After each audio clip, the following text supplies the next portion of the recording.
to actually get rid of. So it will take time. So he was talking about that recently as well. So out of loving kindness to all the beings, we try to talk about this not self dharma, or that the actual thought is not true. We can develop a discussion around this. Any question? Actually, Shan can ask a question, but I don't know whether she would like to. I don't want her to feel pressed to do that. So I don't do that usually. So, but anyone can ask a question, because she must be understanding a lot now by being everywhere. Where Arahant is doing the sermon. She sees him, she listens to him, and maybe she feels this much more than us. You never know, It's a very difficult thing to say. Whether you talk or not, it doesn't really matter. What you feel is the main important thing. Yeah, anything? Everyone, Sanna?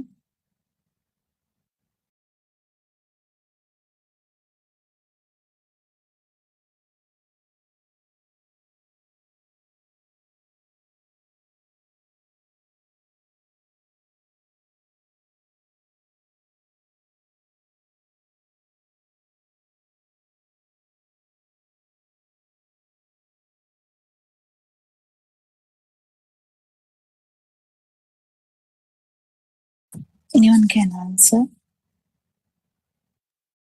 Teruvan Saranai, Dr. Kokila, Teruvan Saranai, all Dhamma twins, and we humbly worship Ayana once again.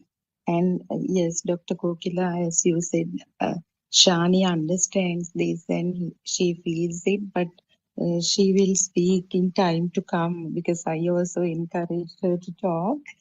She feels that was evident actually from the way she handles things, and this Dr. Kokila, in the past few weeks, the frequent question people asked me was, why have you selected this? Why are you listening to Buddothpado's sermons? Because I have been listening to, a lot of, monks before in the past 15 years or so. So in the last month, of course, a lot of things happened. People got this message. Aryan Mahansa came out and spoke to people directly. And in all these ancient temples and all, after seeing this, many people were asking. So in the morning today also, when I went to the nearby temple, uh, I had to take morning alms, and there is a meditation center. I used to practice meditation with them couple of years ago. Actually, they also do something sensible there. They talk about these 4 foundations of mindfulness, Satara Satipatthana, then the traditional way, the mindfulness of body, the 32 parts. Actually, the vocabulary of this insight meditation was I got it from them, but the difference was they called something called sensory faculty meditation also those days. So what they made us do was to focus on the ear, then the sound comes, they say sound touches the ear, and now you feels it and you feel it and you call it the crow, and that way the Tinna Sangati Passo was it's very dangerous, very dangerous exactly way to even say that. I don't think it's a good thing to exactly even say that, because it is very tricky, like if someone is making this assumption and telling to someone that sensory faculties, basically consciousness. If you feel that the consciousness is true, you it means you believe that the light is there, you believe that the sound is there, you believe that the touch is there, you kind of believe that the mind is there too. Because if you are looking at that angle, so that is the main important thing, this angle. If the angle is slightly different also, you won't actually feel this non-vibration. That is the main, I think, the challenge for everyone in this world. Because the moment you change the story, even slightly, that's where Aranvans is coming to every Zoom discussion and trying to correct us each and every time. Because if you say this slightly different, even in one, the whole, if we talk in a talk, like if we say we have talked about 100 sentences, even if you say one sentence wrong there, the whole is can be taken so wrongly. So the important aspect of this Dhamma is you can't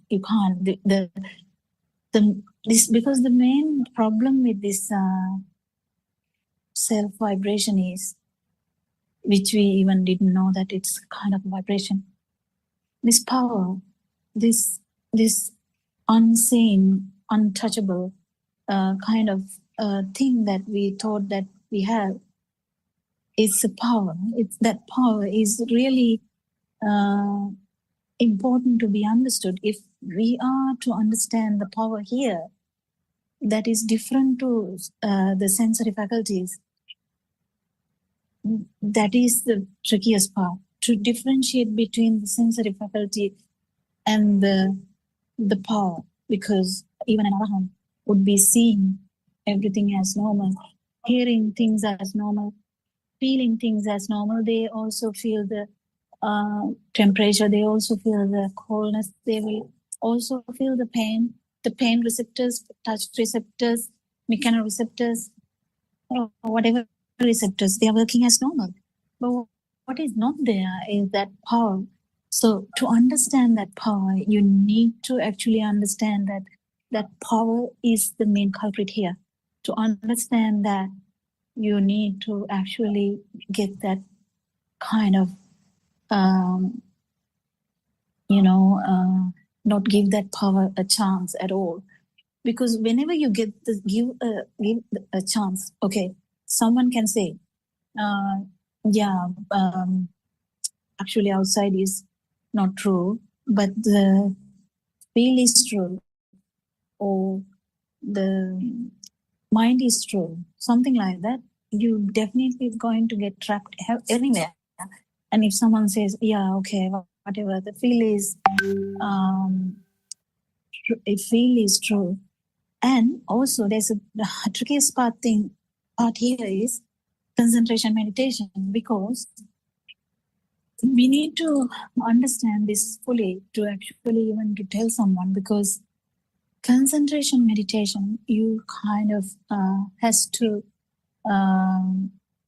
take one whatever a stimulus as true. There's no way you can concentrate into one stimulus without taking it as a thing. Because as soon as you take even respiration, even walking, if you take it so, I have told this multiple times, but I think it is worth reiterating all these things, because if you are taking respiration as a thing, because respiration is actually a perception, is a mechanism. It has nothing there. But if you don't feel that, if you don't actually get that, what is actually walking is a perception. If you don't have that perception, you can't walk. If you tell a small baby, walk, that baby will not know what is walking. So walking is a perception you get after formation of mind. So this perception is not true. And that perception, when that perception is not true, whatever you feel is whatever the sensory perception that was there. But if you actually in the some Michya Ditti, because if Arananse has told this really beautifully, that how a person will never get rid of Michya Ditti if he is believing that something is coming from outside. So as soon as you start to concentrate on your sensory organ and see when the light comes. There you go. You're trapped. You're trapped, completely trapped. How do you get completely trapped? Can you explain it? How you get completely trapped is because there's a sensory, the main thing here is understanding the synchronization. That is why the synchronicity worked even in the zygote, because when the sperm and the ovum meets, there is a vibration, and that vibration is synchronized to another vibration. That is how how even two zygotes are different, completely different to each other. Their lifestyle will be different. Their whatever happening to them are different. Their the main feelings are different. The feel is different. That is the main thing. Because the feel is different, their worlds are different. The worlds are different. Their attitudes are different. Their drishtis are different. Their thoughts patterns are different. But the main important factor is their fields are different. That's why it has happened. So how did the difference in field comes is because of the difference in the vibrations. How the difference in the vibration comes because of the vibration that has telepathized or synchronized into that zygote is different. It's a different thing, because when you understand that this synchronization, then only you understand this vibration is the culprit. If you don't get this, you can't get rid of that. That is the main problem here. How can you get rid of something if you don't know what has happened? And when you come to understand this, that this is the problem, I think it's very sensible. I don't think it is. It was very scientific to me. It was very scientific to a lot of people, I think, and it was very sensible thing to understand that there must be a problem in that level, because each and every baby is also different. What they feel is different. So we can understand there must be a difference, yes. So how can this, there is a, like Lord Buddha has always told that there's a samsaric journey. How did that journey happen? Because there is a connection of this synchronization when that happens. Because always the feel, you can, if the mind has not formed it, sometimes some babies can tell the previous details. That is how can that happen? Because of the feel. You can relate to the previous feels, but that vanishes when the new mind forms. So that's okay. But this trapping of this power or saso is never going to happen if you directly take as the sensory organ is the basis. That is why I'm telling every day that the people, spiritual leaders, they are in trouble when they take the consciousness as the basic, because I can see a lot of them are taking consciousness as the basic. Basic in the sense they don't see anything beyond that. They can say, I don't feel the consciousness anymore. But even that is the worst part of it, because if there is any vibration again, because self-vibration nothing has happened to that. Because in this brain, you can't feel anything, yes. But the underlying vibration, it is there. So it can be very, very minute though. In some cases, we know, even wrong vision, you can get into like very, low vibratory realms. So that's fine. In the sense, low means higher realms. So but what's the big deal about that is there's nothing big deal at all, because there's always chance for the any vibration, if there is a vibration. Because what happens in the asanya, when someone is with the no self self angle or the self perception is still there, you might say, I don't feel anything anymore. Yes, definitely, you don't feel anything anymore because you are there and you don't feel anything anymore. And that is the great problem because he can't actually feel anything. That is true. He's telling truth, but he can't feel anything, definitely. And the self we is still there, and this underlying power, there is always chance. Even in 80 kalpas, that's a long time. We can understand that it's a long time. And still, if there is a vibration, there's a chance for vibration. And when there is vibration, there's definitely going to synchronize to the self vibration again. So it's like a long sleep, I would say, but still, the problem is there. So the main problem when difference, because she asked a very good question here, Sudharma, because someone has asked her, what is the big difference? Yes, big difference is you will never be able to understand the self vibration if you listen to Dhammas with different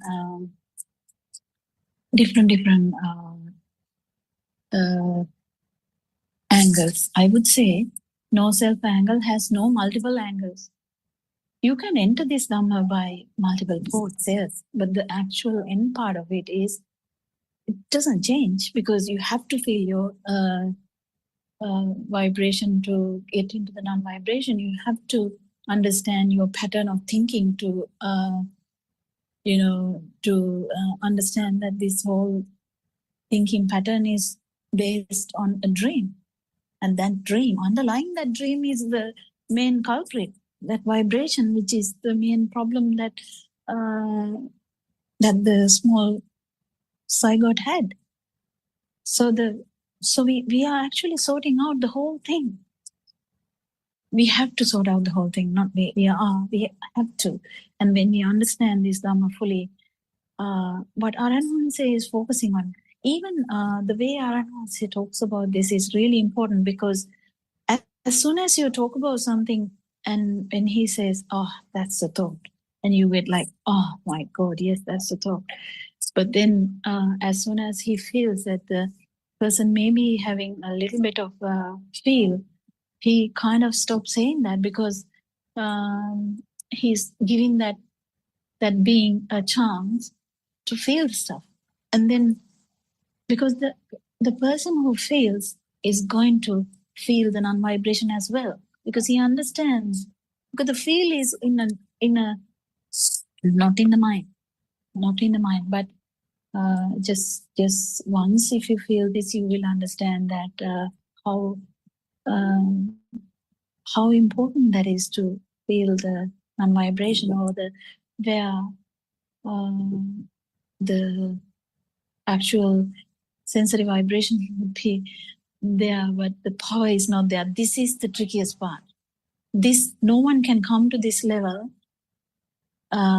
this understanding of the zygotic level, without this understanding the consciousness being a rapid vibration. I don't think so. What do you think, Surangika? Do you have? I think everyone can have different ideas, but it's very important to feel it and talk about that as well, because we can talk about these things as you feel. That is important. Whatever you feel, but then if you can feel the trickiest part in the now, if I hear someone talking about Dhamma, as soon as because a lot of sermons, they don't have much at all, so you can, from like 1 or 2, 3 sentences, we can feel that it's not going to talk about a lot. So you kind of, it is like sermons for better life, kind of better life, better humans maybe, but only few would be there even targeting this anatma or non-vibration.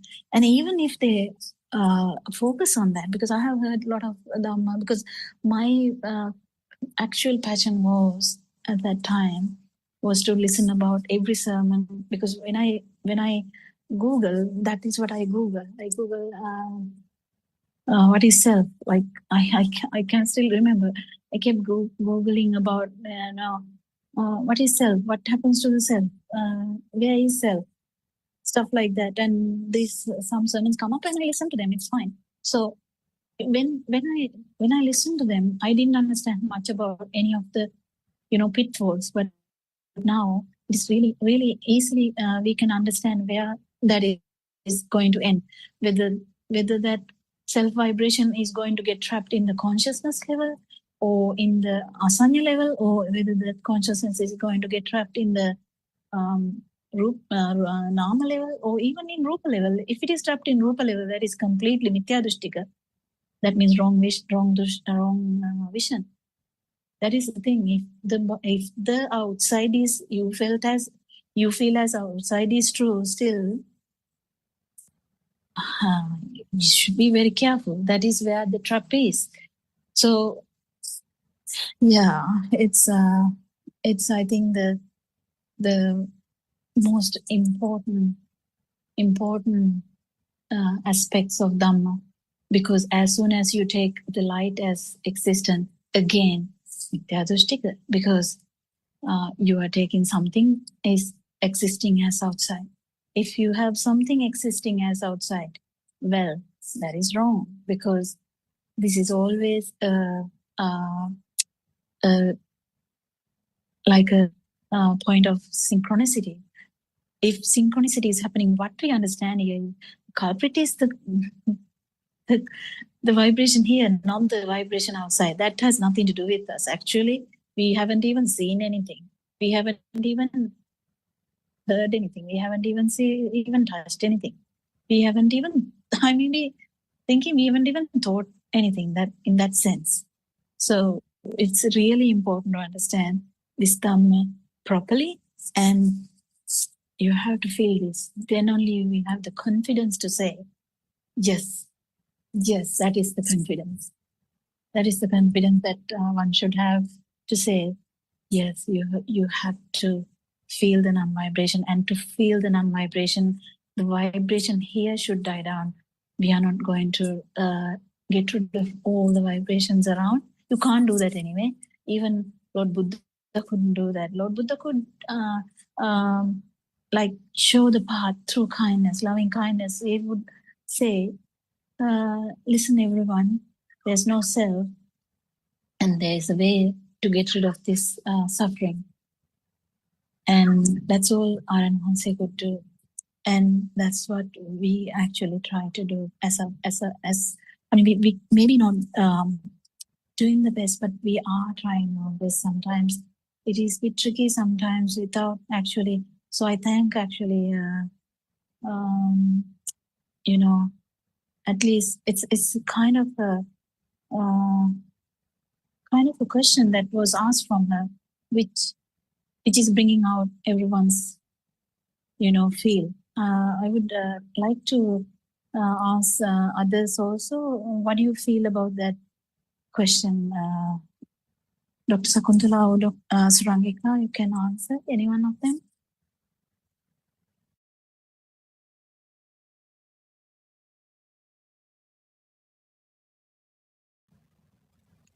Surangika, if you are free, you can join. Maybe she's busy, okay. So we'll give her.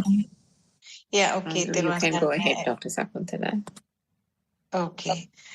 Yes, as you said, Dr. Kokila, it was really a good question, because that is something that everyone who is sort of coming for the first time to listen to these discussions of Buddothpado and Hanse will have to want to know.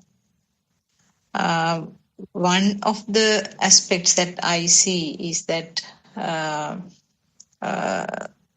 the ability. Well, Dr. Sakuntala, I'm sorry, I wanted to add something actually. When you said that, when you just said that sentence, I was like, no, this is a fail, because no one told us to listen to the Aranwanse. I mean, and no one has told me to listen to Aranwanse. I don't think did anyone tell you to listen to Aranwanse, or just found? I just found, yes. Yeah, we were not forced to listen to Aranwanse for any reason. Not at No all, one yes. has, not at all. So we felt something, so we kept listening, and we feel it more and more and more and more. That's how we ended up in kind of feeling and getting his essence of Dhamma from the point of angle that he's trying to give to us, because it seems very, very relevant to me. Very, very, truth. I don't think there can be multiple truths. I don't think so. So I have that. I think I should say that, because if someone is asking why should I listen to that, it's really tricky. But you can say an answer. We can invite for them to listen and see, because some people would not like the way Aranwanse talks. Just only for an example, my sister couldn't understand anything that Aranwanse was telling, and because sometimes he's too fast, sometimes he's slow. That's fine, but I think whatever she listened maybe was too fast, because sometimes he's in the mode that he will be like non-stop. He will be talking about this Dhamma, and for some reason we could follow that. For some reason, I have told this very long time ago. Even though I couldn't get to every point, I just kept listening, because I was kind of interested and researching about what he was talking about, and to understand why there is no self. So the interest is out of interest to find the truth. And if someone is having a lot of thoughts about judgments, judging, I think it will be difficult also, because even though you listen to Aranwanse, this is all online, so anyone can listen to anything. There's no restriction. I know there are some places there are restrictions. You can't listen to anything else. They directly say that. There's nothing like that. You can listen to whatever you like, and you can just understand what is there any difference. Yes, you're free to understand. This is online. This is a different world than Lord Buddha's time. This is completely different, and there are caveats in that too, isn't it? Sorry, Sakuntala, I just wanted to add that. No, it's okay. Yes. Yeah, as you said, I think any person is free to listen, and any person is free to understand also. Now, same experience for me also, as you said, when I introduced these things to some people, some will not sort of look in the angle that we are looking at it. So it varies actually. It's a perception of that person. What I felt the most interesting, or what most sort of attractive in this Buddothpado teaching, was that the ability to apply to the practical side. It's when you talk about the practical side, now we are talking of so many Pali terms, and also we have so many Sinhalese terms to explain. But very simply, Aranwanse says that that's true. most of the things mean one thing. That is also the same meaning. This is also the same meaning. So it becomes very simplified at the end. We try to sort of bear with so many words and so many explanations. But finally, it is sort of concentrated or condensed into sometimes a couple of sentences. What you have to understand is basically that the very last essence of it. So that is the simplicity, the aspect of the simplicity, I would say. And also like now how the thoughts are formed, and that aspect we have never heard in any other Dhamma discussions by any other monks. Now it's very obvious. Now, for example, you talk about your mother. I mean, just the word mother. How that word, how that sound alone brings up such a big volume of information about the mother, and all the components are there. All 5 components are concentrated in that single spark. And also, when it is described and when it is compared with the dreams that you see in your sleep, it beautifully tallies with the dreams. I mean, then you realize, oh yes, I am seeing a dream when I am awake also. And those aspects were never heard in any other teachings. And that is what exactly now, when we go back and when we analyze the Sutra Deshana, what Aryanvasa is explaining actually, because we do not have a big Pali knowledge, he very simply explains the contents of the sutra and how it is being interpreted in a, I would say, in wrong way, incorrect way. So the way that he explains, especially when it comes to Sutra Deshana, what we knew was kind of woven stories actually around the sutra. But when Aranvasi explains that it is not these colorful stories that the Lord Buddha wanted to say, actually what Lord Buddha wanted to convey was a very hardcore message within it. And it all of them are related and in and around the mind. So it's not not about the people or happenings in the outside world. It's all related to the person's mind.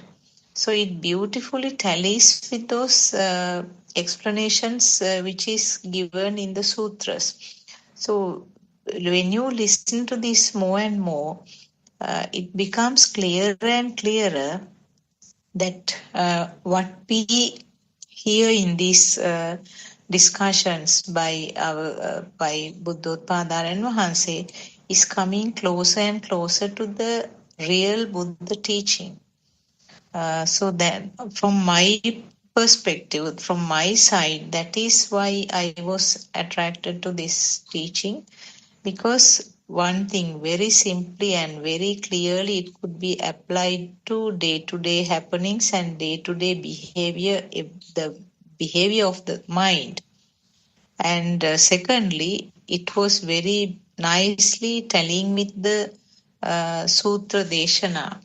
And so because of those 2 reasons, the faith or the belief that I had towards the other teachings became less and less. And then I was more and more attracted to this path. So now I am convinced, actually, very clearly, very clear convincing is there that this is the correct path.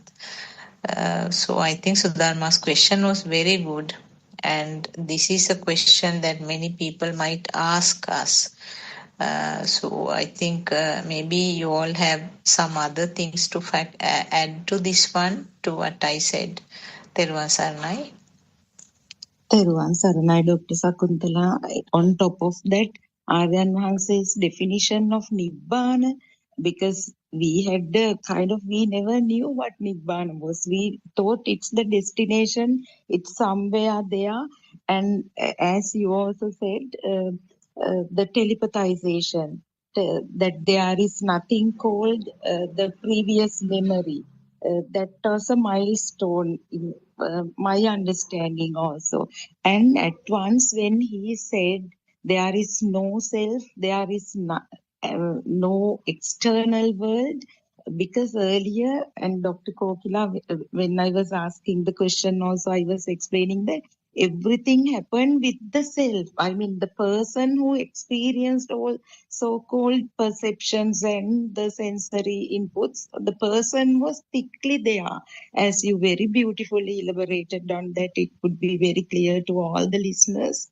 And then the person becoming Dhamma and non-duality, because this side there is no person to experience at least this meditation experience also. The person himself is the experience, or only that if you see if a sensory faculty perceives something, only that's there. There are no two sides. So all these beautiful revelations made this Dhamma unique. So, and the other thing was everything is put in place, like when we shows the big picture. There are no, I mean, nothing is lacking. I mean, everything is crystal clear. It's so miraculous the way that he has shown everything. We don't have to listen to all 10,000 sermons. In 2-3 sermons, everything comes into place, and I mean, that understanding happens, and feel also, that original feel. Actually, it took a lot of time for me to understand what it was, because the lot of work I had to do, because that depends on the person. That's why in the morning also, Dr. Kokila, I explained to that he was a very young monk. I told, yes, everything you do is very good. He hasn't read the 2 books that I have donated. And he said, no, I went through several sermons on YouTube. What I felt was they also listened to these sermons, but I don't want to criticize anyone, but they do not like to accept that they listen to them. And something very nice happened. He always ends up the conversation telling, okay, miss, you have to be very careful. There are certain waves, distorted versions. I didn't want to argue. When I was washing the bowls and getting ready to come, the phone rang from a distance. But actually, I heard the sound. I was not upset at all. I was just doing the job. Then he was telling, I think that Dhamma is true, because I see that calmness. You never got upset when you heard the phone ringing also. Then I said, that's why, Venerable Sir, I mean, this is true Dhamma, because this is, what you all are doing is also good. Please listen to this and also try to integrate this into this. And I mean, in the people who come to this place will also be benefited, because I was able to tell that directly, because we do not have doubts whatsoever, because it's self-evident, as you all said. Then thank you very much, because this the Dr. Kokila, to tell the people the uniqueness, actually it is not to let down the stereotypical sermons. So all the meditation activities done by everyone, we never criticize anything. Even Aran Hanse never does that. But it is very important to explain the uniqueness of these sermons, and you have actually done that in an ample way. You have every day you do it. So that's why, since this happened today, and a lot of people keep asking why Buddothpado, that's why I wanted to bring up this question. Teruvan Saranai, and thank you so much for the contributions. And it's all, I know we have time. Teruvan Saranai. Anything else to add, Francika? You can summarize it.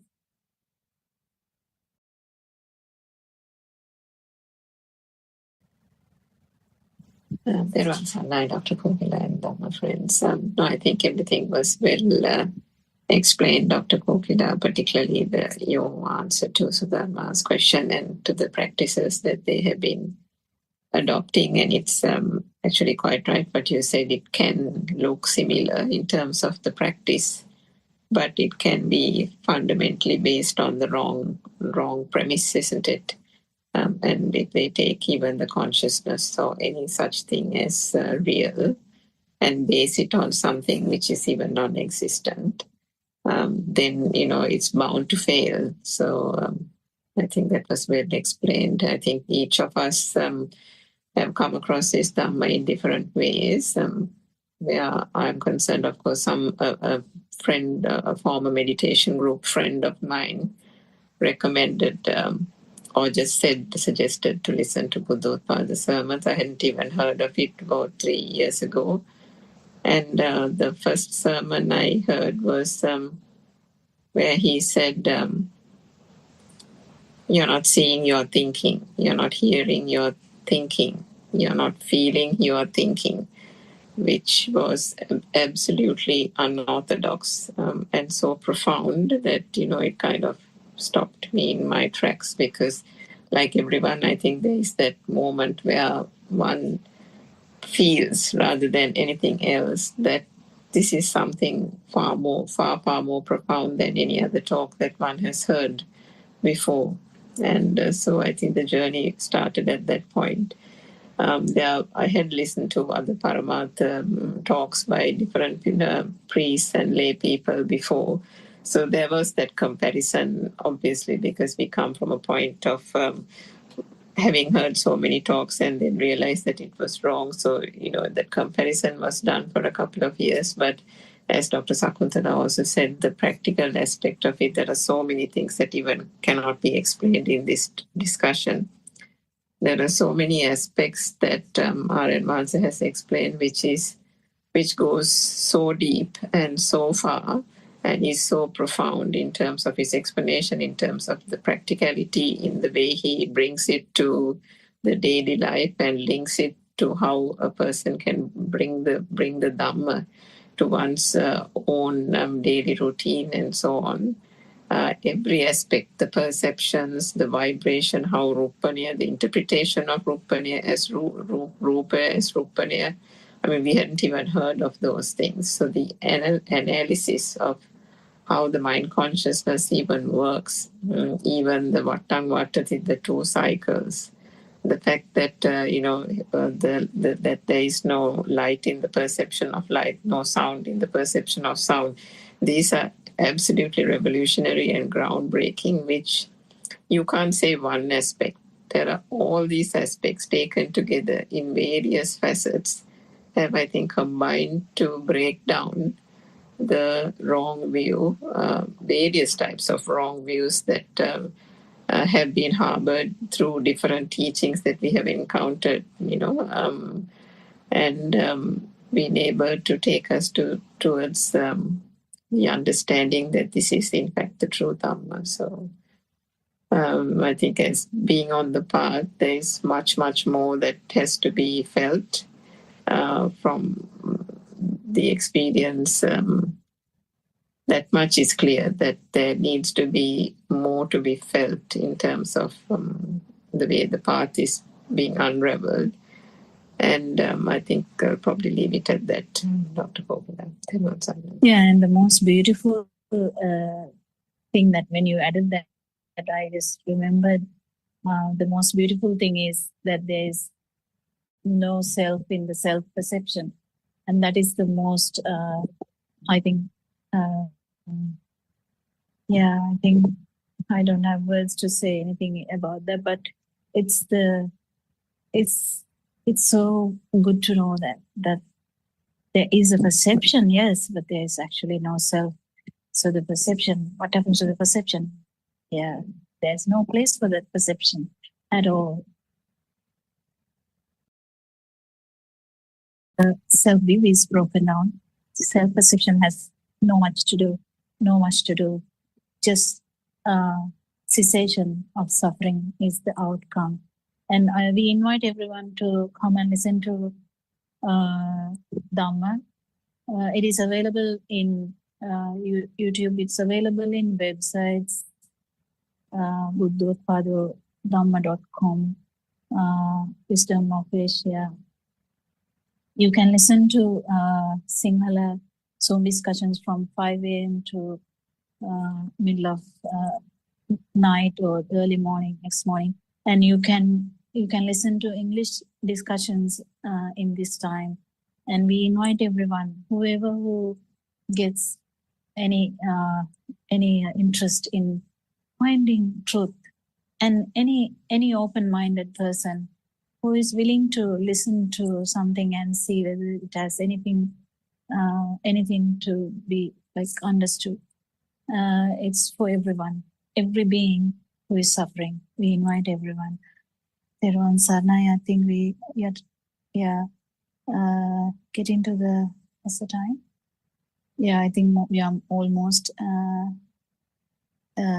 near 4 o'clock now. So we worship Aranahanse, we salute him as we usually do.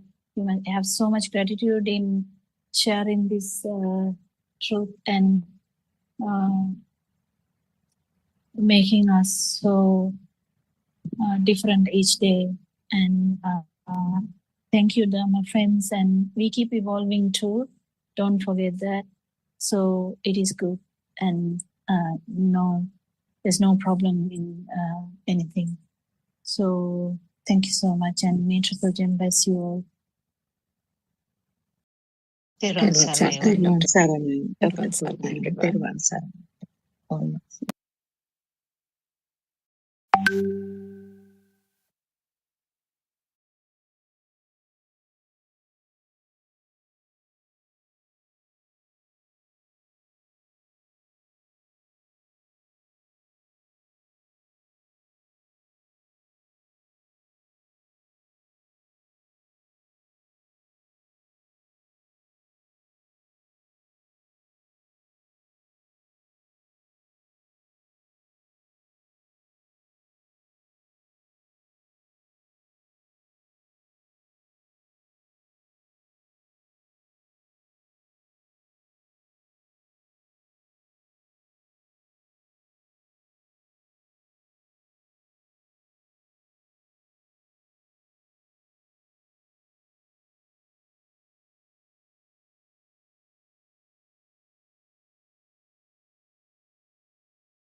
May the Noble Triple Gem bless you all. Teruvan Saranai Aranahanse, may I pay homage at your feet. Teruvan Saranai, Dhamma friends. We know that Lord Buddha has preached a Sandittika, Akalika, Ehipasika Dhamma, timeless, non-soul Dhamma. Why do we call it timeless Dhamma? So to talk about time, there should be a past, future, and a present, isn't it? Something relative. But if we talk about something which happened in the past, we talk about it in this moment. And also if we think about something we are going to do in the future, it is also in this moment, isn't it? And also to talk about the past and the future, there should be a thing, isn't it? Say we talk about Lord Buddha. There was Lord Buddha 2500 years ago. But still we talk about it at this moment. And also if we talk about a Buddha in future, it is also a thought in this moment, isn't it? And we know that there is nothing in this moment either. So we can't talk about a future past or a present moment.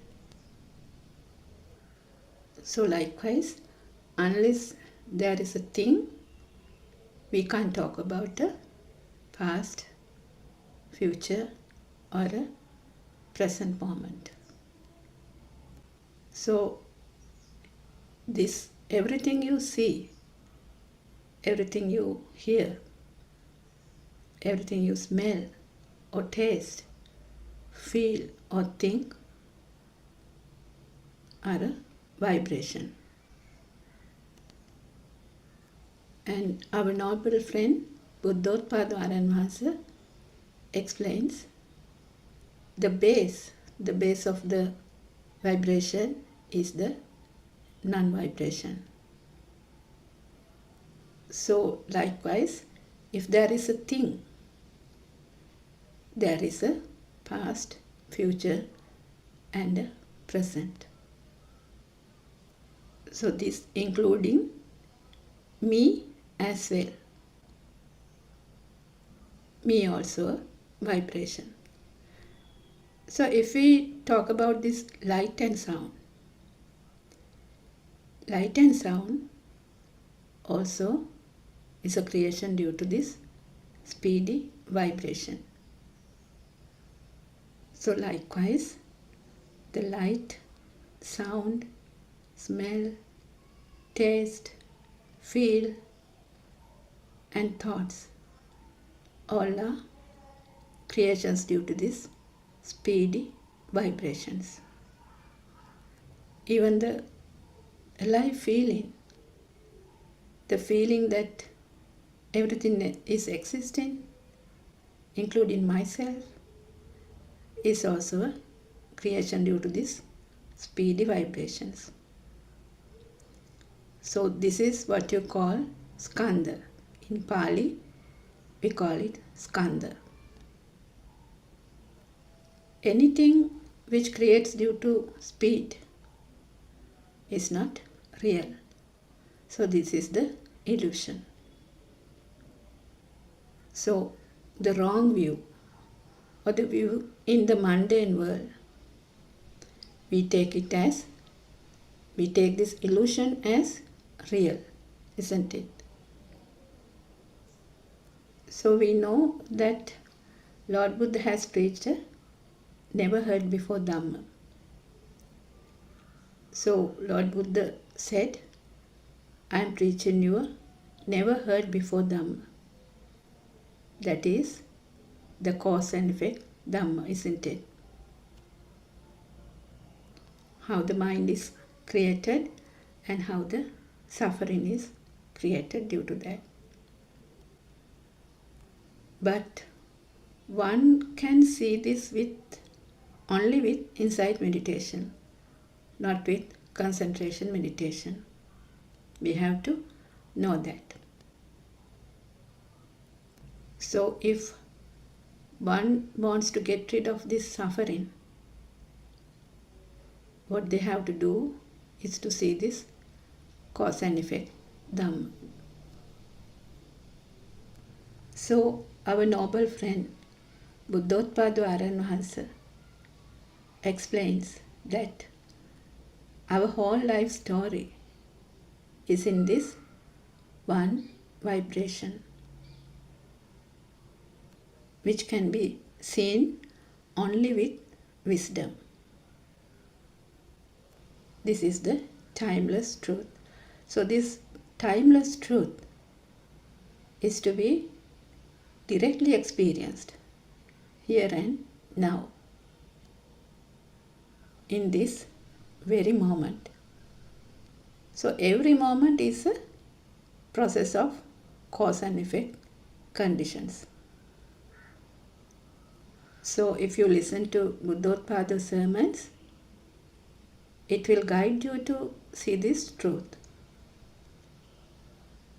In other words, it will guide you to see the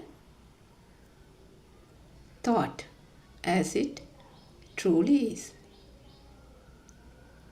That is only a vibration.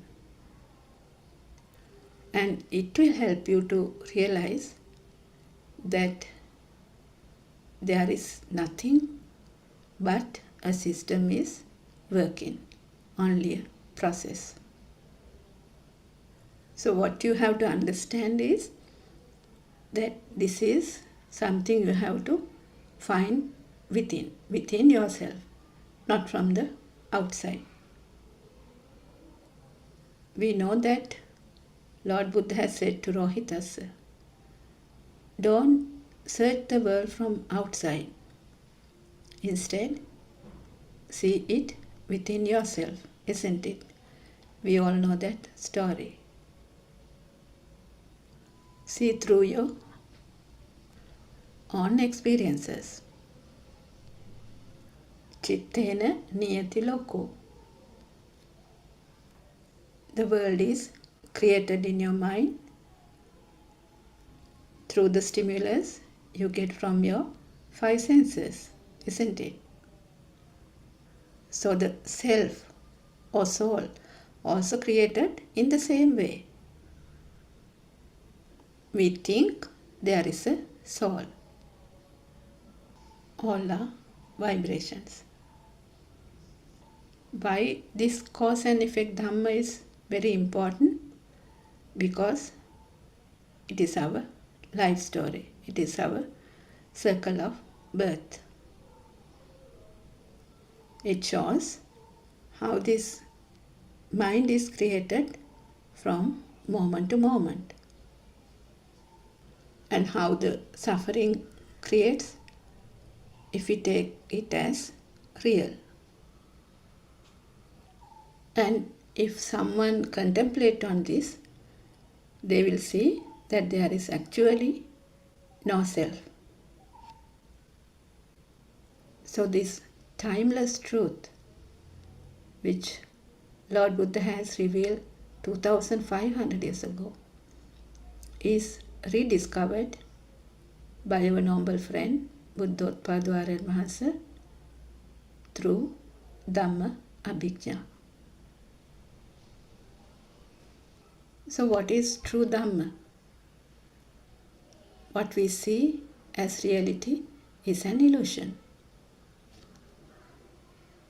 Due to our ignorance, we take it as real, isn't it?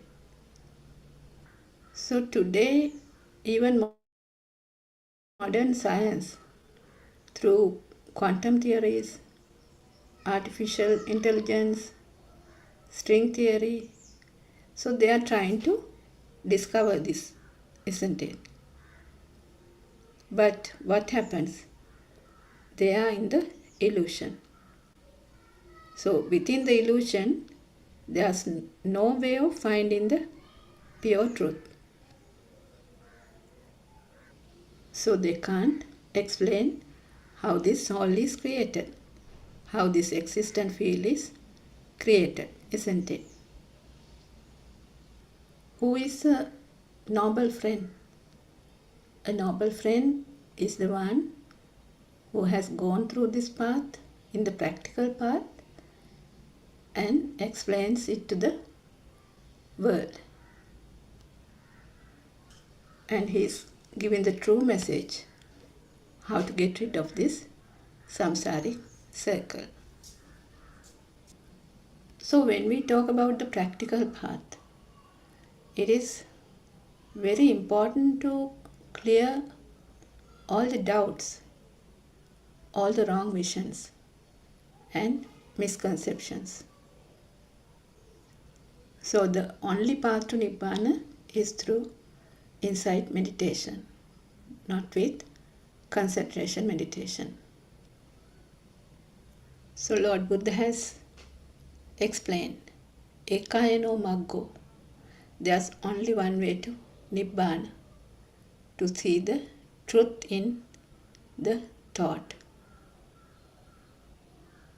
So as we said, the insight meditation is the only path to Nibbana. So unlike in concentration meditation, we have to, mostly we do in seated position. In insight meditation can be done regardless of any position.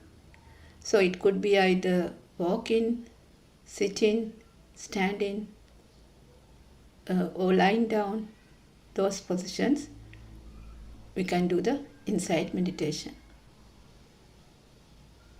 So once you start doing insight meditation, the concentration meditation automatically happens. So as we said, the Satya Jnana or the true Dhamma part is very important in this path, in the practical path. First you have to identify the senses and how does the senses work, how the stimulus arises from each of the senses, and how other thoughts are created. And once you practice this, you will automatically see that there is no self, but a system is working. So one has to make an effort to contemplate on these. So once you are experiencing this path, so contemplation happens naturally. You don't have to think about.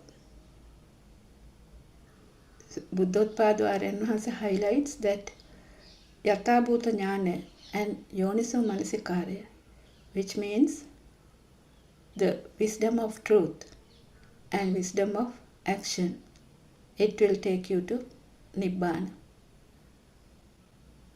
You have to see the truth of one thought, how it is created with colors and sound. So when the understanding deepens, the Attagama or the abandonment of the thought will naturally happen. So the one who is practicing it will feel as it is the internal transformation, because they don't get attached or disattached to a thought. And also they will feel that the defilements, the ill will, hatred, jealousy, desires are gradually dissolving, which means the self also dissolves. So whatever the stimulus come from any of the senses, eyes, ears, nose, tongue, body or mind, or Sabbha Sankara, all the volitional formations is none other than me. So someone with wisdom will know absolutely when a thought becomes a thing, and he will be aware of it, which means he will identify the fire within. This could come in many ways, either anger, sadness, happiness, jealousy, hatred, in any way. Though we have given many names, it is a feel. Actually a sensation within. If someone actually identifies this, it is he has wisdom. So this awareness and the feel that the defilements are fading, it goes like a parallel railway lines, which means one is aware when the defilements are happening, and also he is aware when there are no defilements towards that same thought. So at the same time the self is also dissolving. So if, say, one is not aware of this, so this could be there could be a strong self. Though the defilements are fading, a strong self could be left behind. So we have to be aware of that also.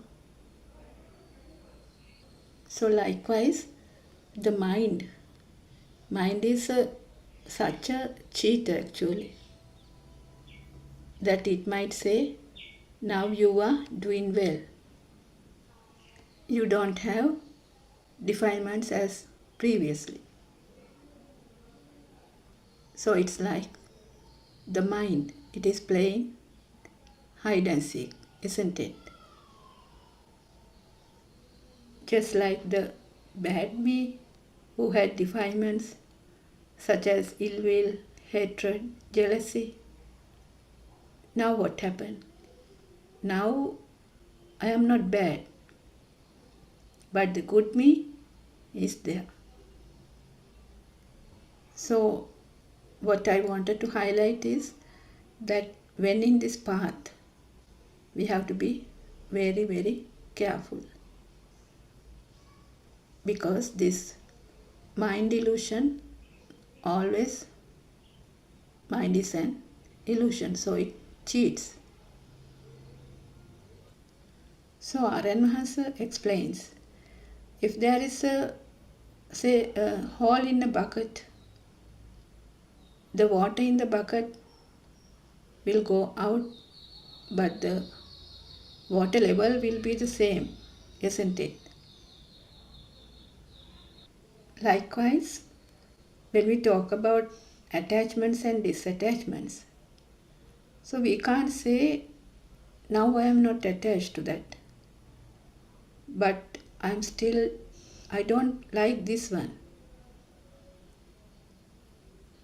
Which means all the defilements, it will go down or dissolve in the same speed. Actually, there is no separate defilements or separate me. All are the same. So if we compare these defilements to Mount Himalaya,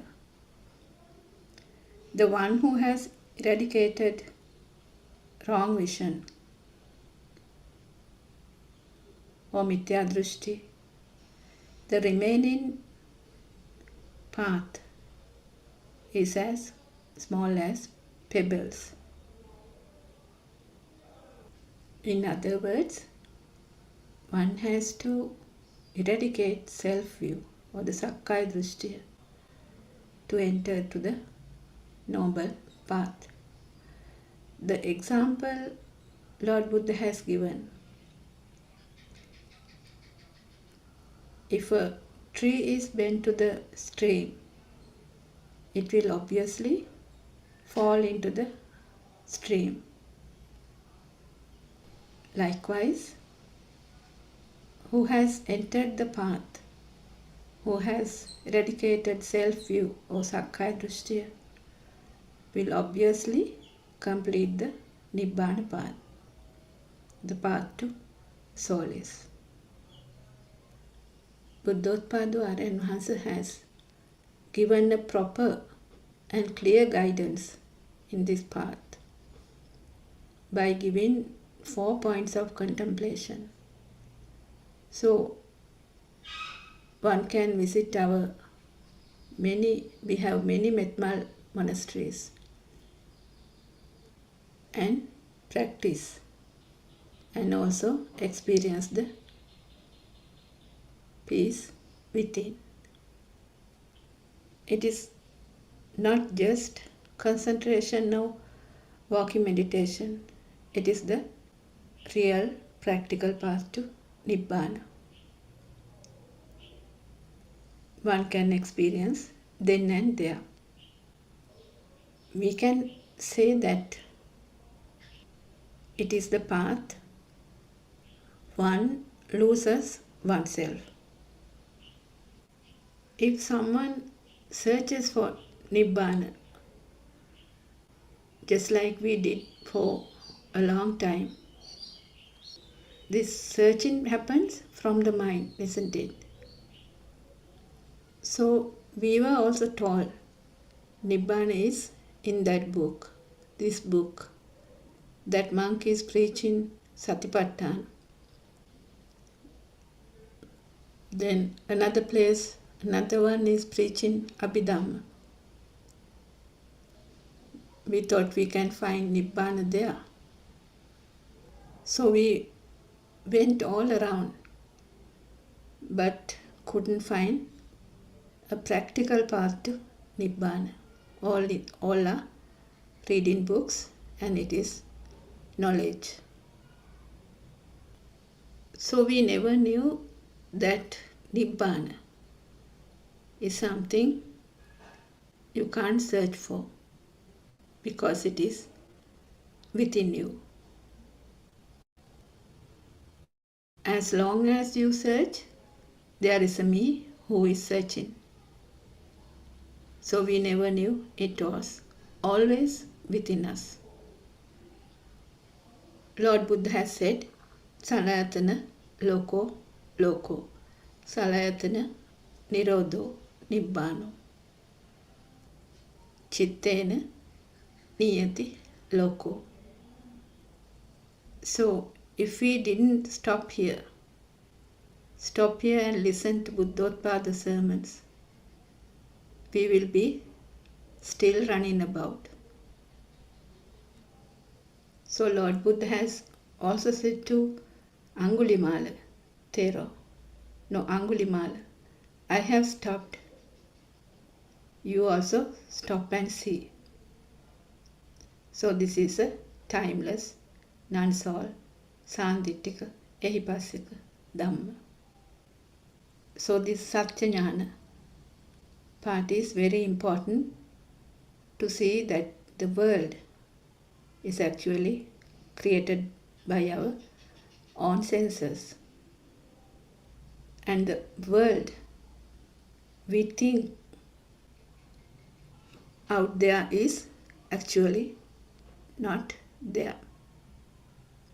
It is all in our mind, all our thoughts. So we know that there is nothing in a mirror, isn't it?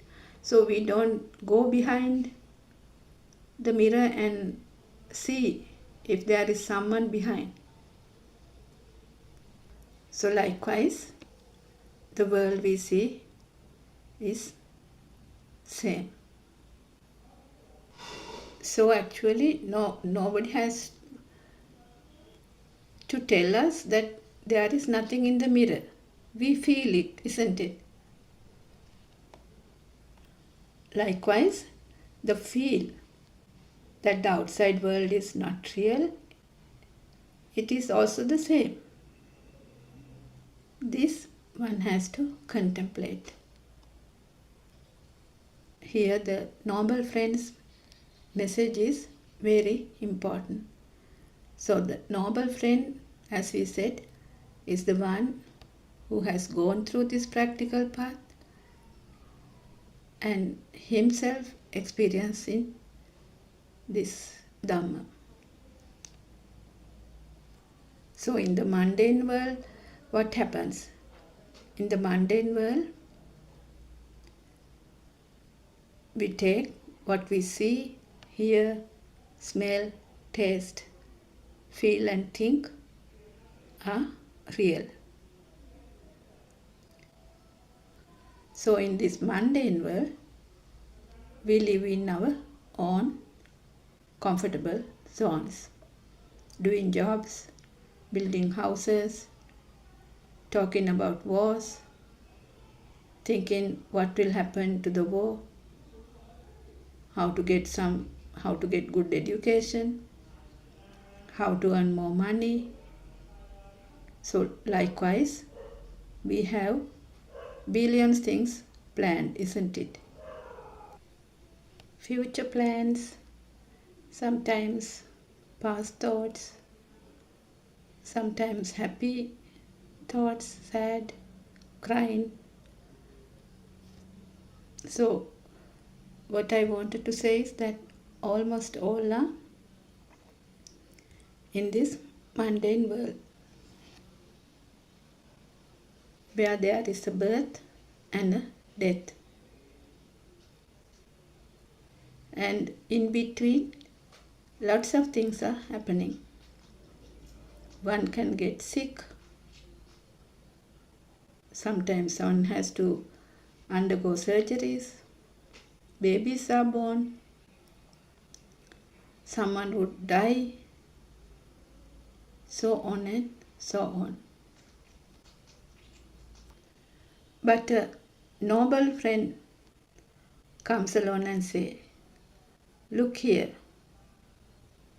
you all are cheated by your mind.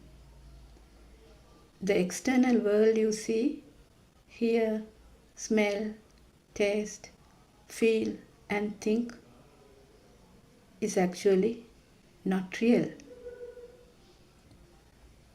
It is like the image in the mirror. It is like the image you see in a water puddle. But no one is listening. They go on their usual mundane world, the comfort zone. Dancing, singing, enjoying, laughing, doing good deeds, worshipping, praying, going on trips, going on pilgrimages,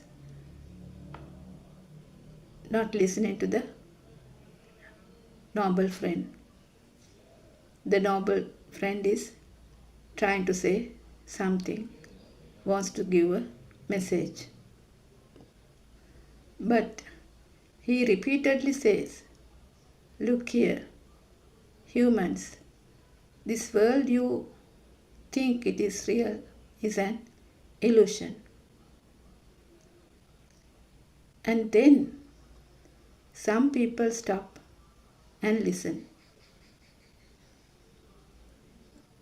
because they have gone through enough suffering in life. So they feel that they can't take it anymore.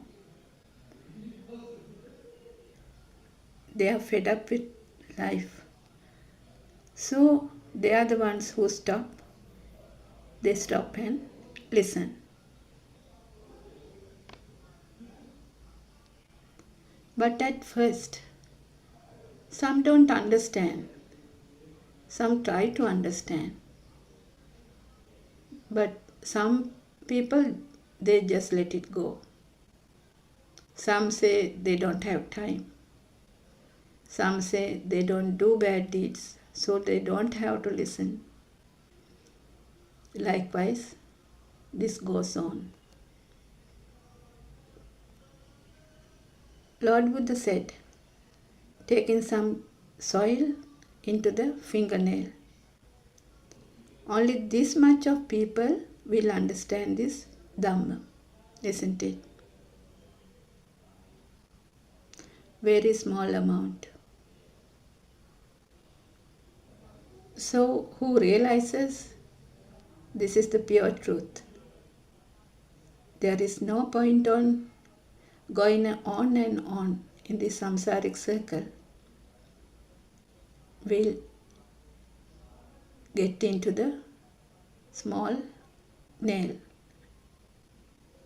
just like Patachara, Kisagotami, Sunita, Sopaka, Kukutumitta and Kujuttara. Why? Because they have undergone suffering. They have undergone dukkha. They have felt suffering, isn't it? Nobody has to tell them this is suffering. They feel it.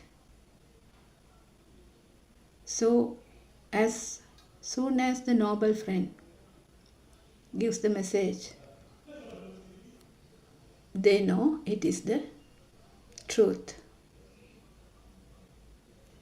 because they want a way out of suffering. So what happens? One by one, people start to listen. Day by day, they get experiences. How they are getting rid of suffering. So we can hear the stories of our life story. It is actually our story. We should know it, isn't it? So we should all listen to these stories. We should know our own life story. Story of how the radiant mind, pure, without defilements, how it is now full of defilements, has to start wars in between countries, how this mind destroys innocent poor people, innocent animals, destroy countries, buildings, everything. But it was a radiant mind once, isn't it? So this story, we should know how this radiant mind got defilements. But actually, what we have to do here is to look at ourselves. How does our defilements comes out? How the suffering comes in? How to get rid of suffering? So Lord Buddha has said, Durlabham manusattam, Durlabham saddhamma savanam, which means to be born as a human is very rare, and also to hear the true Dhamma is also very rare. So this Ehipassika Sandittika Dhamma, anyone can come and see. It is self-evident. Self-evident means that you feel it is within you. So our noble friend gives the example of the salt. So one can eat salt but can't explain the feel of it, isn't it? Just like that. So what we have to understand is that the war outside, somebody will win, but the war within ourselves, the war within our mind, it is for us to win, isn't it? It is actually called the Mara Yuddha, to conquer the death. So what happens once you feel that the outside world is not real? Which means whatever you see, whatever you hear, whatever you smell, whatever you taste, whatever you feel, hot or cold, or whatever you think is not in outside, but it is in your thoughts. Once you realize this, the vitakka or the thought power becomes less and less. Actually, you slow down a bit. Slow down means you don't feel like running after things. Desires, hatred, ill will, those defilements starts to dissolve. This is the internal transformation. So anything can happen around you, but as previously, you don't feel sad much, you don't feel guilty, you do what you can. It is your duty. So one can do it without any attachments or disattachments. This is a feel. So usually we get attached to children, parents, house, jobs, money, gold, pets, and so on. But different people's attachments are different, isn't it? So as we know now, the world and you are not two different entities, isn't it? Which means when the defilements are getting diminished, it means that me also going down with that. So we have to know this. Otherwise the me will be left behind. The good me, the better me. So this is very subtle. So if somebody is searching for Nibbana, there is also me. I am searching for Nibbana. So it is very important as a Buddhist to know what is this right vision, Samma Ditthiya. Without turning over to right vision, no one can attain Nibbana. So wrong vision is all the Mithya Drishti. So to come out of this wrong vision, which means all the worldly things, the things one does while taking the outside world as true, as real, and come to Samma Ditthiya or the right vision, one must definitely know the dependent origination Dhamma, which Lord Buddha has preached, which means how the mind is created and how the suffering is created due to that, when we take the thought as real. So what do we have to do to end this suffering? First, one has to be true to oneself, because only we know what are the defilements we have. Because someone might show outside that he is very good, very clean, very true, no defilements, but inside might have lots of defilements, isn't it? Jealousy, hatred, desires, ill will. But outside, one can't see that. So he must be observing Sil every poor day. He might be building temples, giving alms to monks, doing Katina Puja, offering 1,000 flowers to temples, but with all the defilements within him.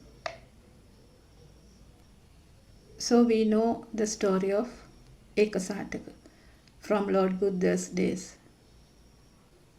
He had only one shawl, but he was very pure inside.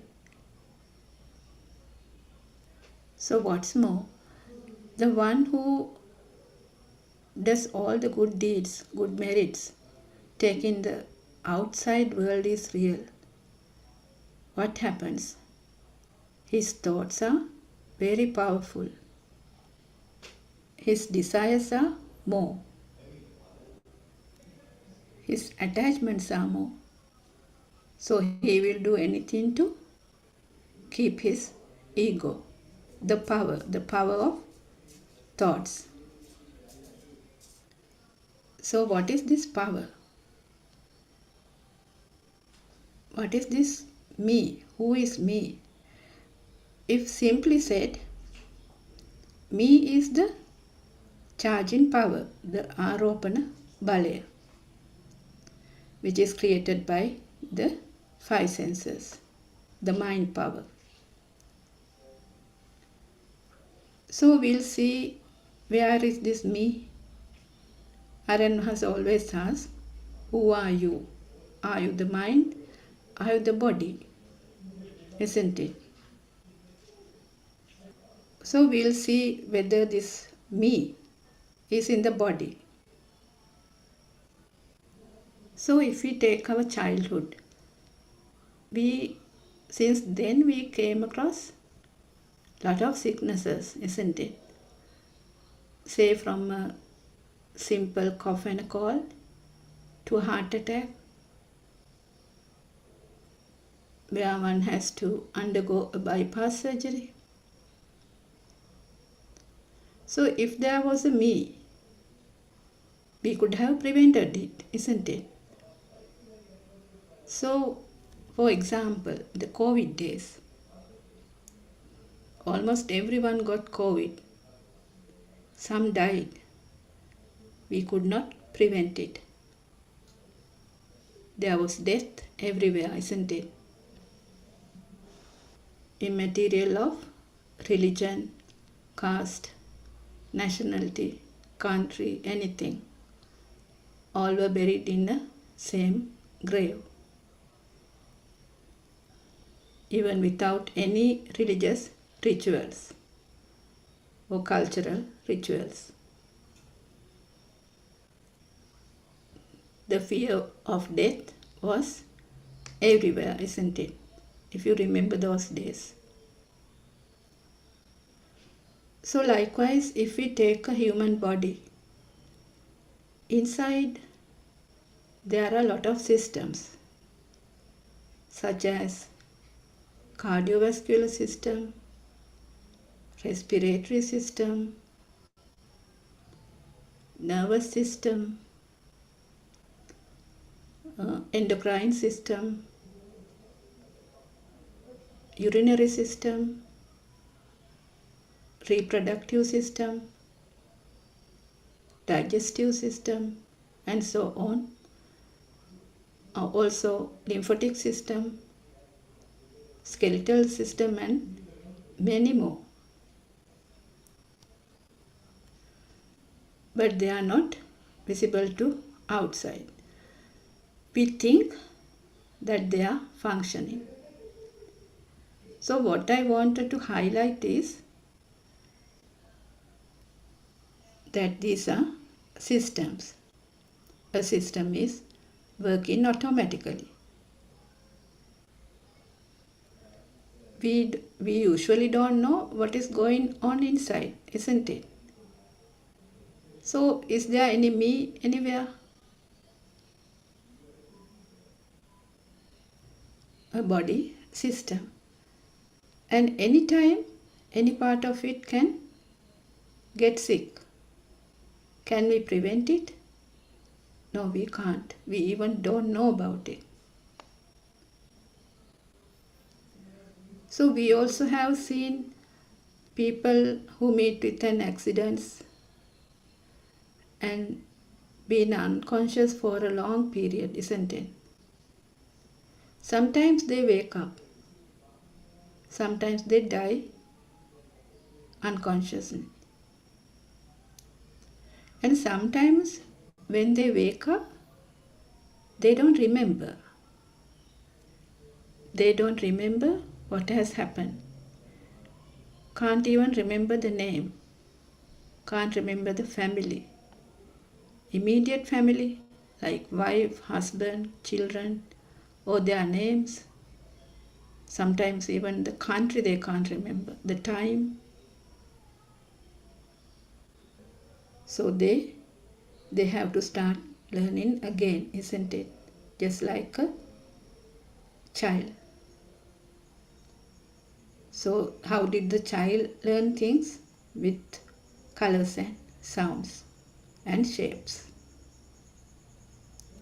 Say he was found in another country which speaks a different language. So,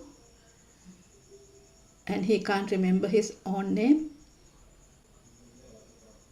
So those people give him a new name. So say his name is Kamal, but the given name is, say, John. So who is Kamal and who is John? Where is me? Obviously, there is no me. So say me is in the mind. So now we know that like all the thoughts, me is also created by our senses. A concept which was given in the childhood. And also we know that thoughts are vibrations. There's nothing in a thought. No sound, no color. Just a vibration. So there is no me there as well, isn't it? We have to actually contemplate on these things. But we have this feel that we are living, isn't it? I am living. I can feel it. Or we feel that there is a soul somewhere who is seeing, who is hearing, tasting, smelling, feeling, or thinking.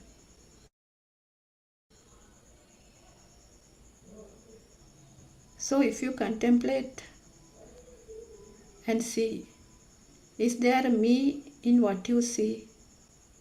Is there a me in what you hear? Is there a me in what you smell? Is there a me in what you taste, feel, or think? There is no me there, isn't it? So, for example, you hear a crow sound. You hear a sound. You hear a sound only. But from where this crow came from? And the me who is attached to. So I hear a sound of a crow. That is a thought, isn't it? But you just heard a sound, which is a vibration in the ear sensor. Now, listening to Dhamma, we know that there is no me without you. Oben tora mamek nae. So, here the crow is none other than me. So, if this thought of the crow, becomes a thing to you. In other words, if the thought of the crow generated power to the thought, this charge in power is the soul. It is the feel. So you can see that it was created then and there. There is actually no me or soul, isn't it? So the power to the particular thought creates me then and there. So you have to contemplate on this. So if me is born in that particular vibration, obviously there is a death as well, because this story goes on only in one vibration. So you have to understand this one thought. From which sensor the stimulus comes? If there is no fire within, it is actually freedom from thoughts. But actually this is not easy, because we were going downstream for a long time. So we have to give an effort to turn into the upstream. But once you practice this, automatically, naturally, you will turn towards the upstream. So our noble friend Buddothpado Aryanvasa explains, the dependent origination Dhamma, the Four Noble Truths, the 84,000 Dhamma sermons are all in one vibration, one moment. So these groundbreaking sermons, one can listen only in Buddothpado sermons. And not only that, one can experience only through this practical path, not from knowledge. So we know the stories of Queen Mallika and Emperor Asoka. So if we take Queen Mallika, she has given an unexceptional alms to Lord Buddha, but she could not end the samsara. Emperor Asoka, we know he has built 84,000 temples, but he also could not end the samsaric journey, isn't it? But if we take Patachara, Kisagotami, Kujjuttara, Kukkutumitta, Sunita, Sopaka, they have seen suffering, they have undergone suffering, but they have found peace in this Dhamma, freedom from thoughts. So they have seen that at this moment, this stimuli is not real. So for anyone have to see that if they want to attain Nibbana, they have to see this one thought. So we have to understand that these are not only stories. Why Queen Mallika, who has given Asiddhisi Mahadana to Lord Buddha, and Emperor Asoka, who has built 84,000 temples, could not attain Nibbana and end the circle of birth and death, because they had the desire, the Bhava Tanhava. What they did was a good deed, good merits, but with attachments, desires, which means more desires, more attachments, more the power to the thoughts. So it is a good lesson nowadays, isn't it? One can do lots of good merits, good deeds, but if the defilements are there,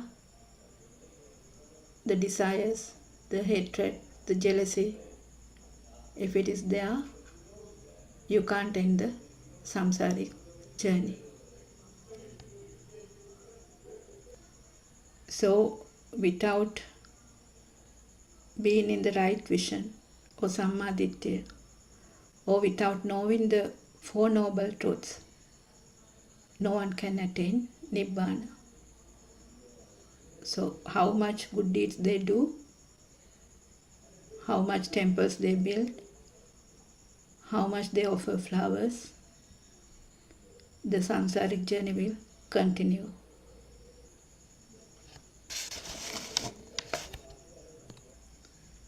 So it is time to think about your own story, isn't it? Think about your own journey. This journey, we have to go with the feel, not with the mind. Buddothpado sermons has answers to all your questions. Is there a birth? Is there a death? Who am I? Am I the mind? Am I in the body? What is hell? What is heaven? Four foundations of life, Four Noble Truths. Anything you can come and ask. So, as usual, we are very grateful to you, Buddothpado Aryan Wahanse, for giving this wonderful Dhamma to the world. Therwan Saranai, Aryan Wahanse, may I pay homage at your feet. Therwan Saranai, everyone.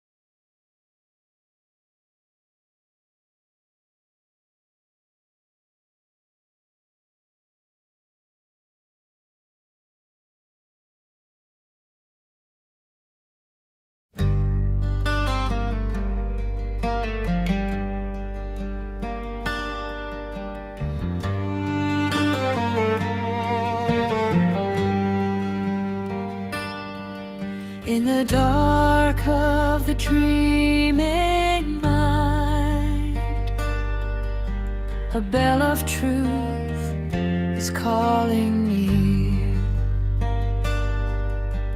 Through the smoke of fear and time, a single word makes the path appear.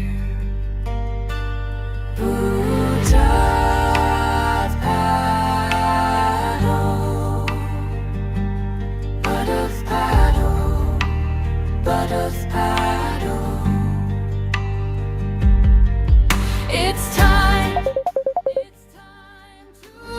rise. Open your eyes, break through the night of lies. It's time for Nibbana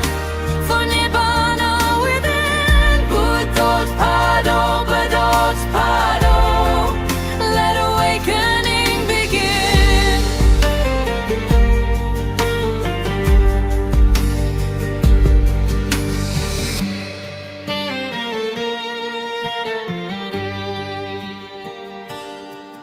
When the last breath falls in peace, the storm of the self grows still. With Buddothpado on the lips, the heart returns to silence and will.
wake up to the truth. Buddothpado.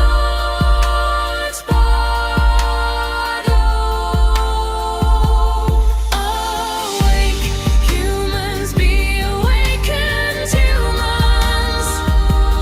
Buddothpado, Buddothpado. Let awakening begin.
Good afternoon, everybody. Therwan Sarnai Aramasa. Therwan Sarnai, everybody. Let's continue with the book reading. The True Dhamma Has Awakened, Volume 2, page number 24. Let us say that you see a book. The fact that you see something means that you exist at that moment. You see the book only because you are there. So you cannot say that you are different to the book. Therefore, the book is you. According to the Buddha Darshana, or the philosophy of the Buddha, you are the same as or equal to the book. You equals book, or the book is you. You cannot say you are different from the book.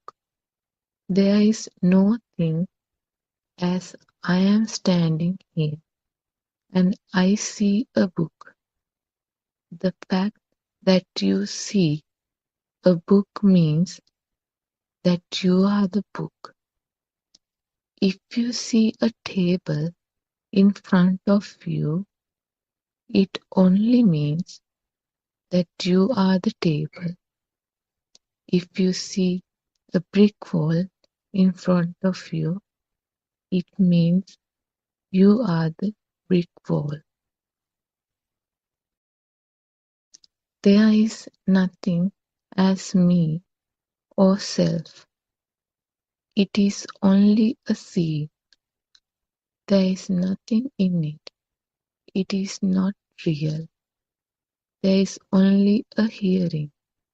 There is nothing in it. It is not real. There is only a feeling of touch. There is nothing in it. It is not real. In other words, you do not exist. The Buddha said, Ditte ditta mattam, sute sutta mattam, mute mutta mattam, viññane viññane mattam. The meaning of these are, there is only a seeing, there is only a hearing, there is only a sense of feeling, there is only a sense of knowing, nothing else.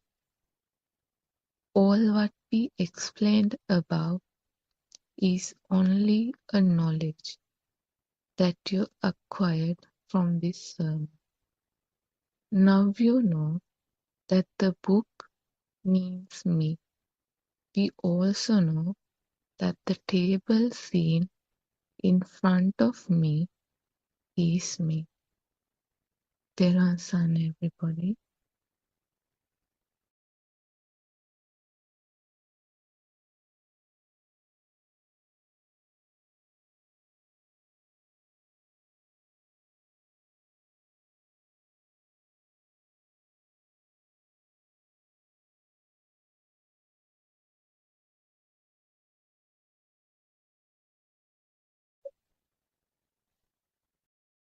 Shani, could you please summarize what you said? I just joined. Sorry.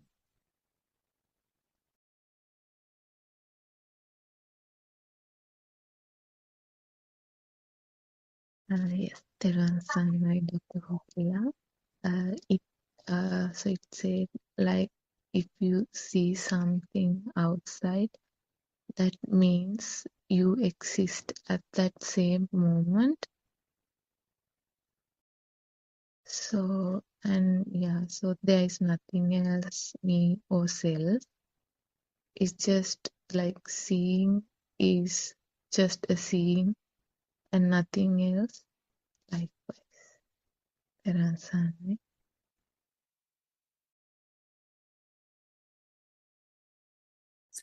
Okay. I think, so we worship you as usual. We'll start the Zoom discussion today in English medium, and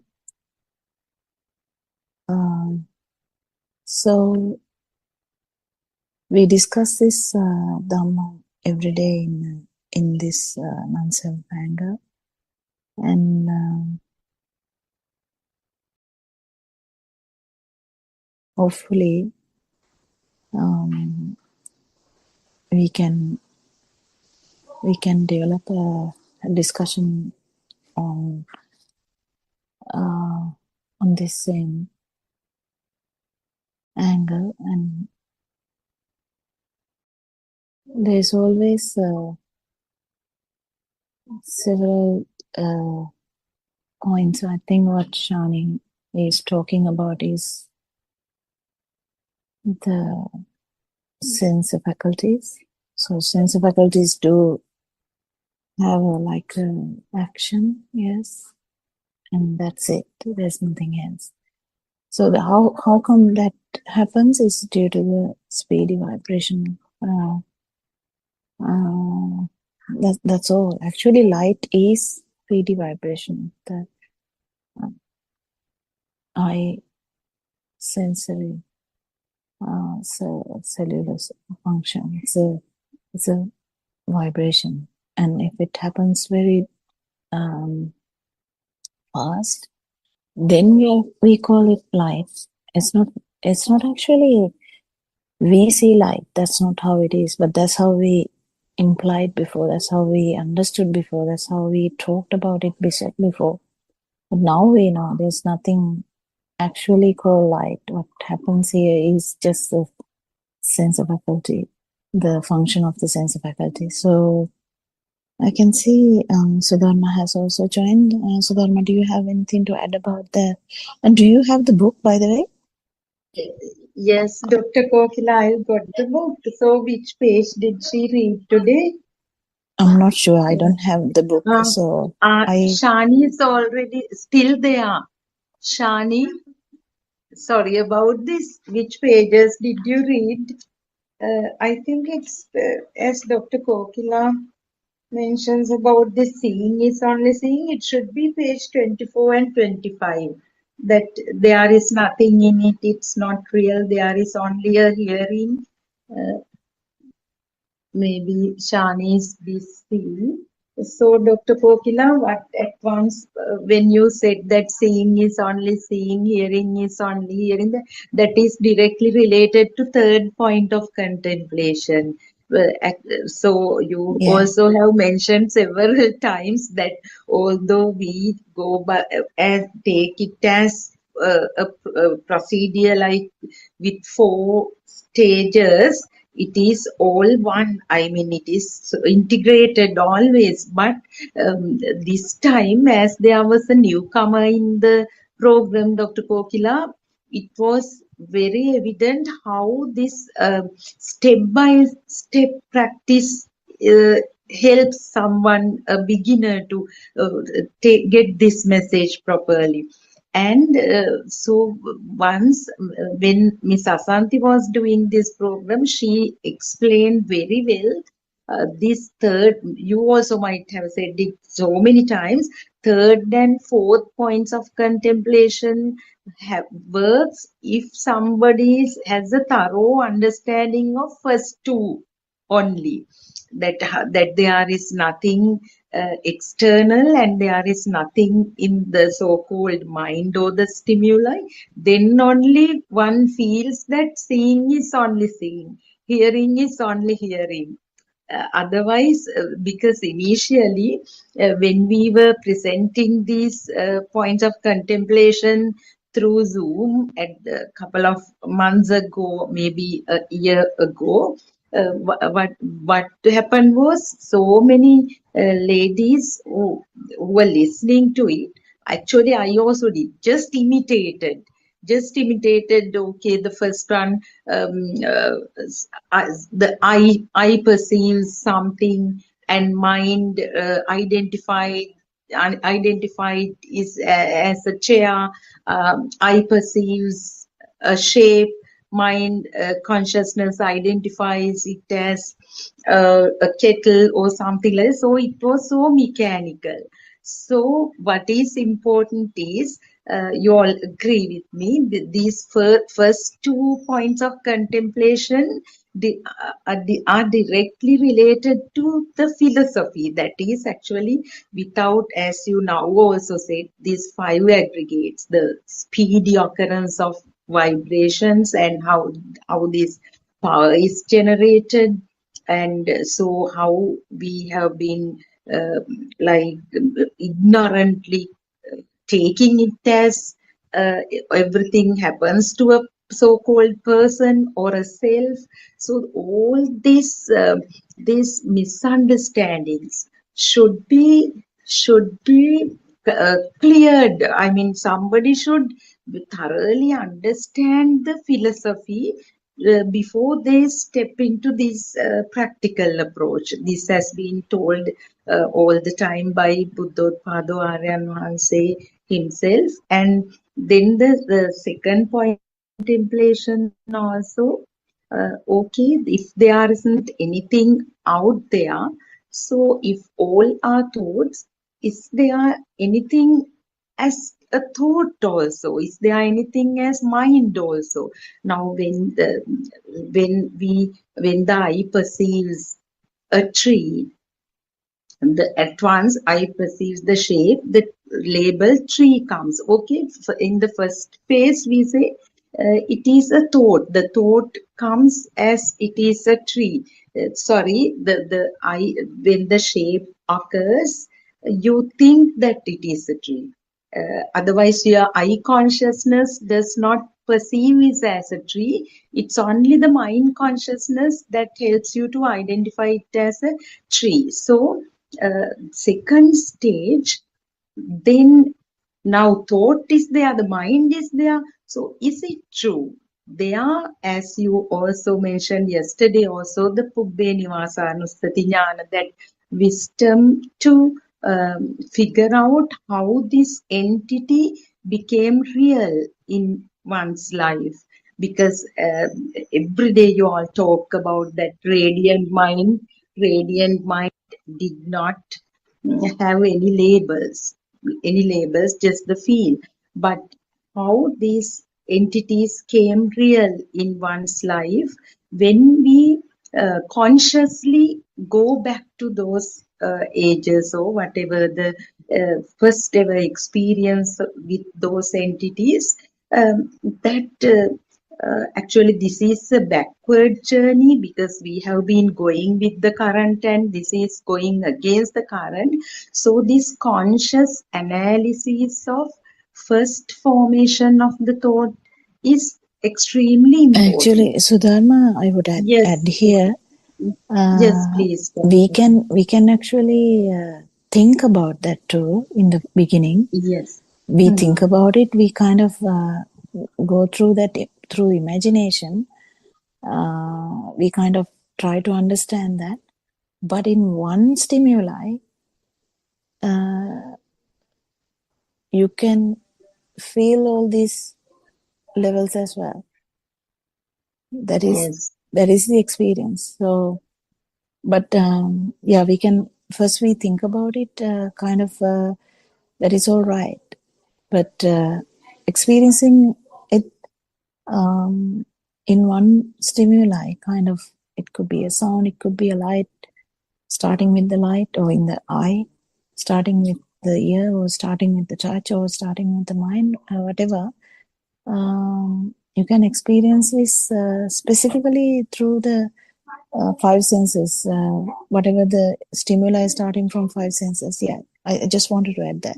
Yes, that's so beautiful and important, because every day you mention that the importance of piercing one stimulus to understand everything. Yes, that is the most important thing, because when we actually still focus on theory and we go to town with this, like explain, but you talk through experience and you always encourage us to do the same. So thank you very much, Dr. Kokila. It's very important. It is, as Aryan Hanse always mentions, if you see the stem pattern of one leaf of a tree, that's it. So we don't have to go on talking. That is a feeling. So you will feel it. That's what Dr. Kokila always explains and always draws everyone's attention to, that the need to experience it, at least in one single thought. So it is done forever. And then, Dr. Kokila, when we have this experience of the first two, I mean, that there is, when we take a single stimulus, that it is just a thought, and thought also is not true. Then when we do day-to-day things, the person do not may not make things that he or she encounters, in other words, the projections of the sensory faculties, as true. That thickness of the thought will go down and it will become finer and finer, and we call it this, it becomes this thick perception will become sukuma, so that is that become very light.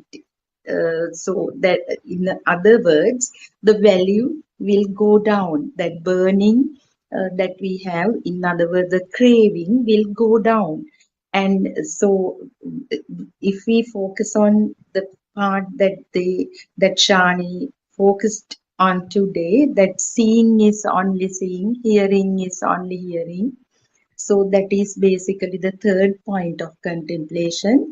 There we see the mechanism of the six sensory organs without going into further contemplation, because it will lead to the non-self experience. That is the expectation, final, outcome of the four stages of the practical approach. Please, Dr. Kokila, please elaborate on that through your experience. So, Teruvan Saranai. Yeah, Teruvan Saranai. And actually, so we need to understand how this happened. And when we understand how this happened, what happens is, as you said, the value of the thought will start to dwindle, and it's you might directly understand what's been discussed, or what you have heard at one point. So, but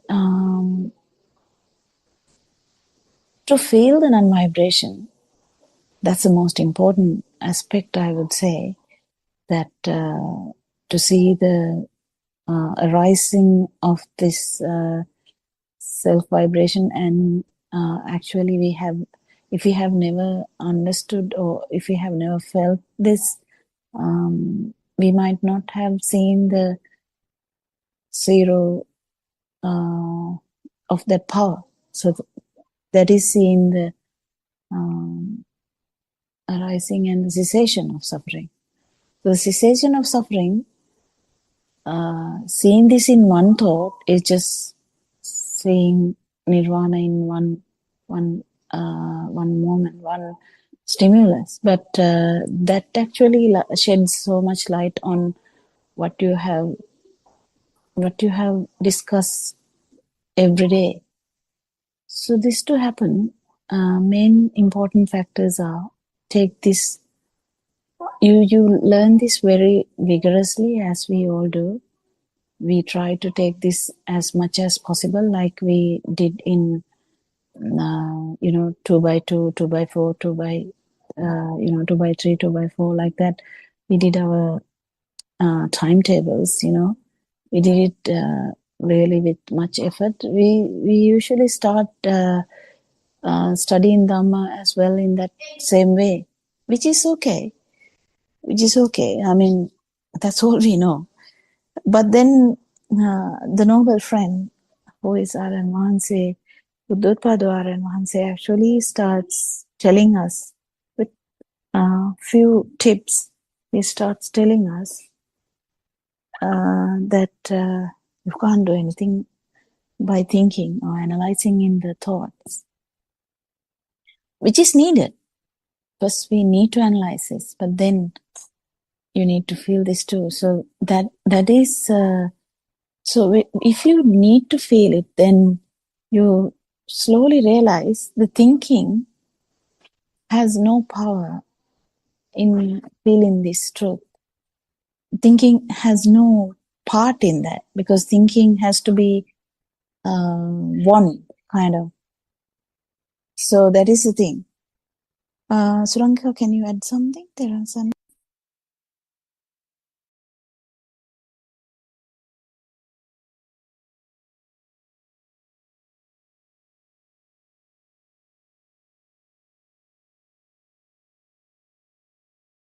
Yeah, Teruvan Saranai, Dr. Kokila, Teruvan Saranai, friends. Yes, I think what you said is right, Dr. Kokila. And when Sudharma was speaking, I was also thinking of the same thing, in the sense that, she did say initially there is a lot of It's almost as if in our frantic search of the true Dhamma, once we have found it, or we get the feel that at last we have accessed the true Dhamma, then when the practical program was introduced, there is again a very enthusiastic embarking on those steps, isn't it? It's like you're very earnestly and diligently trying to follow the 4 steps, the initial 4 steps, once the initial true Dhamma knowledge has been acquired, at least to a certain extent. So at that stage, there is that thing that we are actually thinking, that, how the external world is not real. You take you come across a shape, and then you actually think, you contemplate that shape. It is the mind that calls that shape a dog, or if it is a sound, it is the mind that calls it a baby crying, or if it is a smell, it is, or a fragrance, it is the mind that says it's a jasmine flower. So at that stage, yes, there is that active contemplation, and I think you have to do it to a certain extent, to a great extent, I would say. You have to really do that. And because this is a practical Dhamma, however much knowledge is accumulated, as we know from even the earlier teachings, even if those teachings didn't get anybody anywhere, the teachings alone, even this true Dhamma, Aryan Mahansa, a noble spiritual teacher, says, understanding the true Dhamma itself is also not enough. That practical aspect of it is so important, which is why these practical programs have been introduced all over the island. So in that practical aspect of it, the contemplation is required. And we have spoken in earlier Zoom discussions also that even this Yoniso Manasikara, or the Vidarshana practice, the penetrative insight, comes about through first active contemplation, and then there is an automatic kind of contemplation, and then finally the feel arises to a point where there is no active contemplation, no auto contemplation. There is a feel that arises which cannot be explained, which is, you can explain it, but it is that sense of lightness that comes about when an object does not become a thing anymore. But to get to that point, initially when we talk about the first stage, there has to be that active contemplation. So no one should actually think that, we spend so many months or whatever thing doing it like that is wrong, and this and that is probably not right.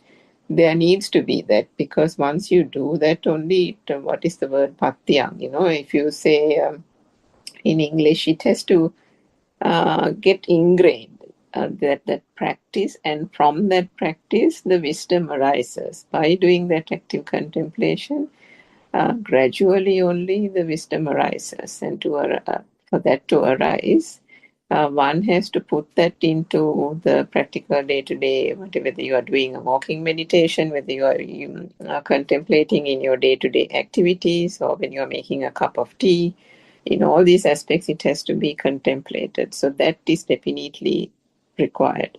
And even to a certain extent, even in the second point of contemplation. But finally, as Dr. Pofira, you mentioned, the thinking gives a way to the feel, isn't it? And that's what you're trying to bring out in this third point, the action mind that Shani was reading out from the book. Finally, what happens is, whilst that contemplation happens on the first point of contemplation, that an image is not image is said to be a door by the mind, and the smell is said to be a cat's poo or something by the mind, and so on and so forth. And then we come to the mind, and then what is in the mind? The thought. There's nothing in the thought as well except for light consciousness and the touch, taste and smell. Those combined perceptions form what we call a mind object. So is there anything there? We know that there isn't, because that also we have actively contemplated, and we know that in a sound perception there is no sound, in a light perception there is no light. So all that has been done, once we do the spade work, once we do the groundwork, as you said, Sudharma, that Asanti explained, it is only then, and that has to be really thoroughly done, really thoroughly practiced.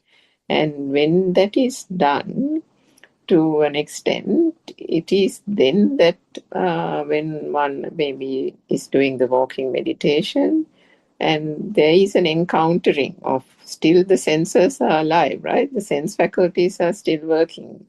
So what is discerned to the senses, what gets manifested through the speed of vibration via the senses still get manifested. That cannot be stopped. So what happens at that point is that there is still the seeing, there is still the hearing. As long as the ears are functioning, there is the sound. As long as the eyes continue to function, the seeing is still a seeing. But the reality there is that they are relegated to the mere function, and none of those objects of that thought become real, ceases to be real. And because it ceases to be real, both in terms of the external world and in terms of even thought, there arises that feel of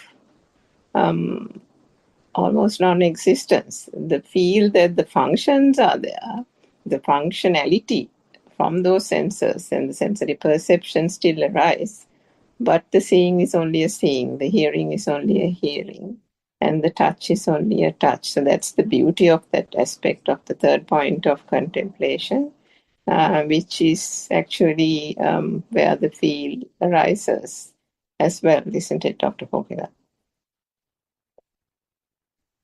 Yeah, the main important thing is to actually we can't really discuss, we can discuss to a certain level, but it has to be felt. But when we discuss also, we were the most important aspect that Aranahanse explain it in such a way that everyone can understand is when you normally, when you feel something, you feel that it's happening here. It's happening to you, kind of. Even if it's not you, you feel it as if it's happening in this system. But if you can understand, but if you become the stimulus, that means it's just another way of telling this actually, but there's only the stimulus there. So if it is sound, it's a sound only. So that means the felt way of you felt it as it's happening here. You hearing something, or that's what the baby felt. Baby felt it as happening here. That's what the sasava is. So the sasava, level of sasava has to be felt and thoroughly. You have to actually know this to feel it. So how one would feel the power of the vibration and the absence of the power. So to get this feel, you have to understand that actually what's happening there. What is happening there is the baby didn't know anything about that. Baby didn't know anything about real Dhamma. Baby can't understand real Dhamma because there's no mind. So through the mind, we actually understand all this. And through the mind, we actually win the mind. You can pierce the mind or you can understand the mind. So that's what happens. Because the stimulus of chair, if you take the chair, it's a thought, yes, and that thought has all these three levels. That's the beauty of it, because yesterday, actually there was a question which I couldn't answer. Then, because I was talking about the way that do you feel that we I mean, it's very subtle, the power of the sense of faculties. So when we say power of the sense of faculties, you just have to, we just imagine it, when we say that, someone can imagine it. When our Hanse says that, we try to imagine that. That is good, because that's how we actually try to feel this. So when we say this, we understand, okay, there is a power. Why there is a power is, yes, through the ignorance, the vibratory nature of the sense faculties are not understood by the baby. Of course, baby just feels something and is attracted to that anyway, because it is felt as something. Immediately, if something is felt as something, I mean, I don't know whether this makes sense, but if a sound is felt as something, in the sense it is felt here kind of thing, definitely there is a power trying to maintain that. So it is very subtle though, how we can say that, because why would a little baby with no intention of me, no intention of mind, no intention of anything, no mind formation, nothing at all, has this sasava or this glueness? Why the glueness is there is due to the ignorance, yes. But why the glueness is there is that is the power that happen in the cycle. That is the power which is actually the cause. But this power has the power has this ability of this is manifestation, maybe we can say that it is manifested in such a way, because the power is something you feel. So the power is what you feel initially, even as a vibration of a cellular level, which we can't even remember. I mean, how can we remember? We remember only from thinking level. But if you go back to the feel level, even the cellular vibrations, which is very, very familiar thing, even that, there's the ignorance. There is that power, which you feel as it is here. So when it is here, in the sense, I can't say it more than that. And when we feel it as happening here, then definitely there is a intense wanting, kind of wanting to maintain that sense faculty. That's how can we say, or even this vibration, even if in cellular level, the need to maintain the vibration that extends into the eye, that extends into the ear, that extends into the touch. That's how the bodily organs are forming. So we are still the mind has not formed. I'm just talking about a small, very immature kind of fetus growing into a baby. So has the self begun? No. Self began when one first thought began. But there is a different life field, because feel of existence is quite underneath one, but the alive feel is in the mind as well. So we can see how this extends. This keep extending. This vibration keeps extending. If you can feel this, so there is a vibration.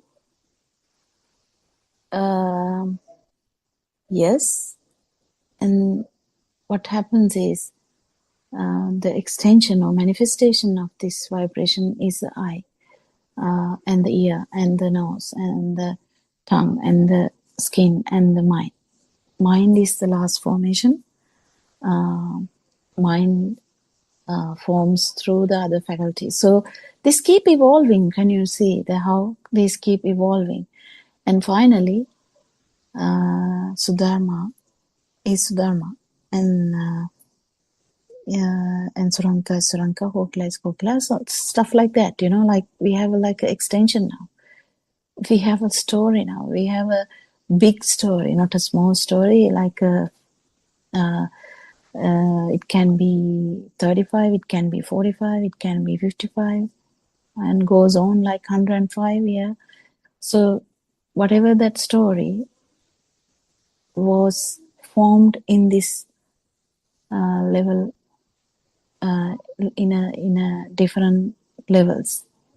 So when this manifestation of one thought has all the levels, that's the beauty of it. Just one thought. If we take the thought of Bonica or doll in English, in Sinhala it is Bonica. So the Bonica or the toy doll, the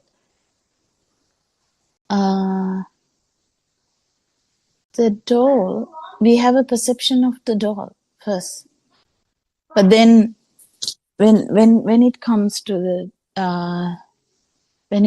the sensual thing, we have a big story about the doll. It's my doll. One leg is broken, but I still love it. I can comb the hair. Don't touch my doll. I have so much, things made for the doll. I would love to buy a new doll, but if mother can afford it, but I would love to keep the old doll as well because I love that doll. I'm just thinking in a way we can think about it as a small child. Because even the leg is broken, we don't stop loving the doll because it's my doll.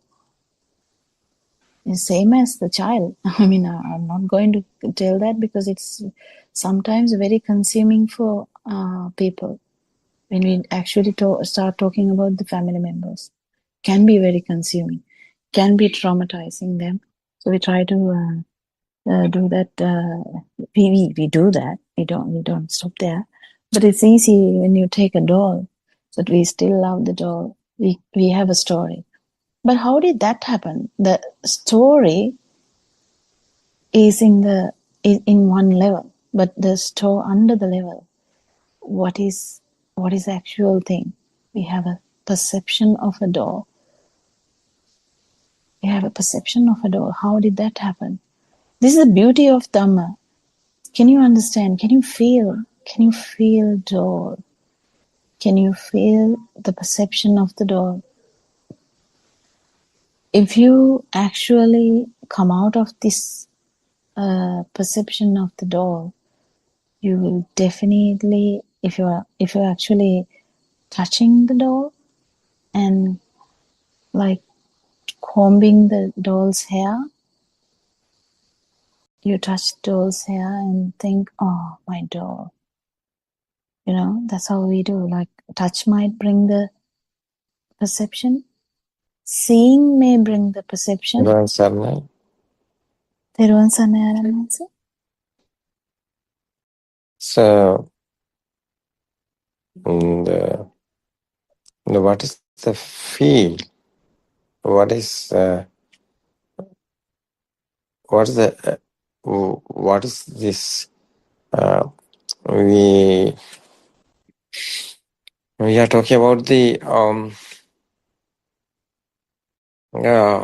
how much you have this, the feel, this word. What is the Dhamma? Dhamma is really nothingness.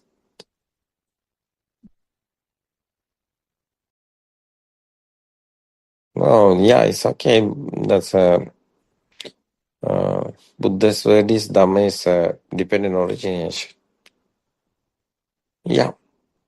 Why? It's a process. It's a program. The process. How is creating this? How is creating this word?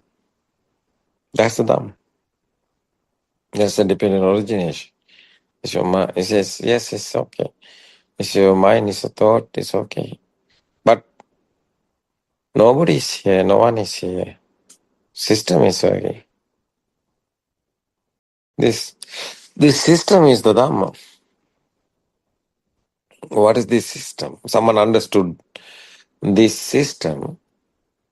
What's the final effort? Nothingness. Everything is happening, yeah, everything is there. But nothingness also there. What is this Yes, sir. nothingness? Yeah, what is this nothingness? So you are not here. Who are you? That's the question is coming. Your body is not you. Mind is not you. Who are you? So people don't know who are they, who are them. So someone don't know the truth. He don't know who he is. Who is him?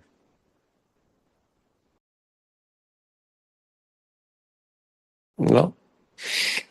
Who is here? Nobody is here. But everything is happening, no, systematically. So I like a camera like that, no? Equipment. Ear, nose, mouth, skin, the body feel. Otherwise, our mind, thoughts, systematically is happening. Nobody is doing. No one is doing. System is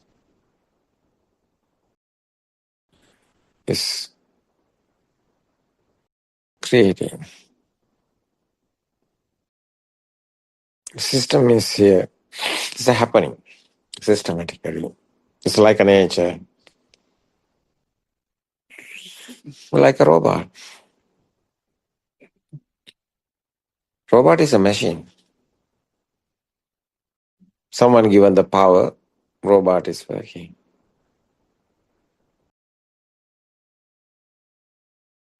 This systematically, this our physical body and this story, who is given the power? Nobody is given the power. System creating the power is automatically coming. Solar power, no? It's nobody is doing, no one is doing. System given the power. This system given the power, this power is you, otherwise. It's a field. LIFE. How is LIFE is coming? It's a power. Like a robot. So that is why we are talking about how is this power is coming. That's the sense of creations. Sense of creations is senses are working systematically. The power also coming. It's a thinking power. It's a mindful power. Is a thought given you to this power. Easy imagine, yeah.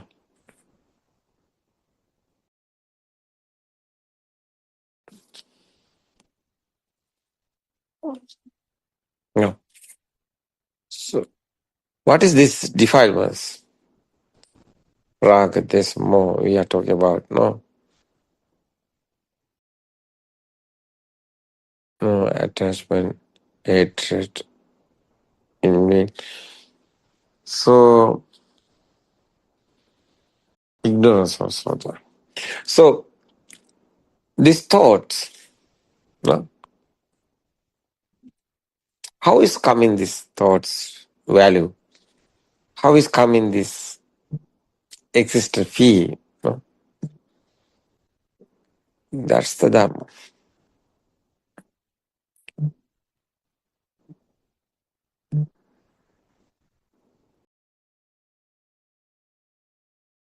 That system.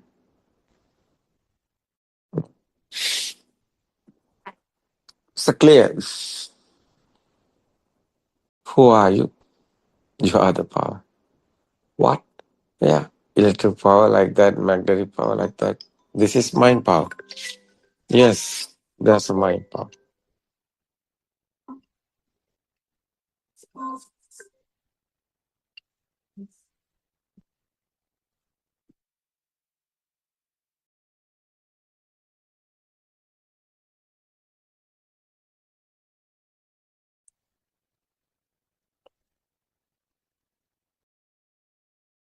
And do you hear me? Yes, sir. I know, sir. Yeah, it's okay.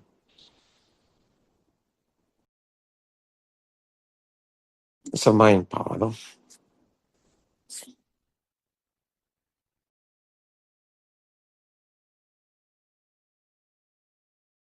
So it's a feel otherwise, no? It's a feel. What is this feel? Alive feel. That's why.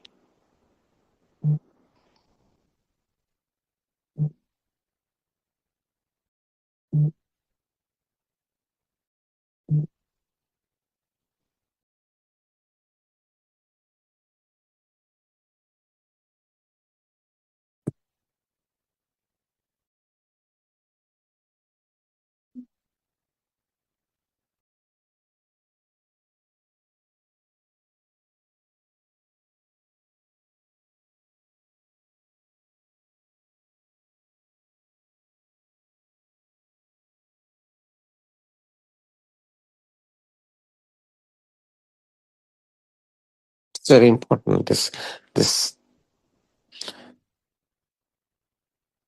very important. Know this truth, no? Know this system. No, what? No. It's okay. It's okay. Kokila, what is the truth? It's actually all about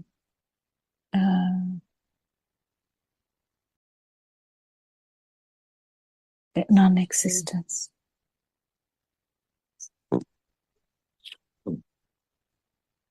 So what is this world? Like a mirror, no? Yeah. So someone know the truth. What is the truth? This system, this sense creations creating. The sense creation given this world. The outside is real or no? What are you looking? What are you hearing? What is this world? No. That's the kindergarten time. It's a programming, no? We are talking about the programming. The before kindergarten time, radiant mind haven't a world. No. No. We are not talking about the thoughts, radiant mind. Baby in the cot. Don't know red, yellow, blue or colors or he don't know he's alive or death or birth or anything. Radiant mind don't know, no. It's okay. After kindergarten time, that's That's teacher given the picture and given the sound. No? That's the thoughts are coming, no? At that time. That thought is, no, it's a mind, no? It's a thoughts.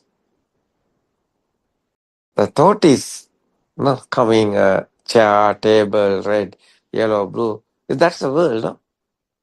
That's why we are talking about, there's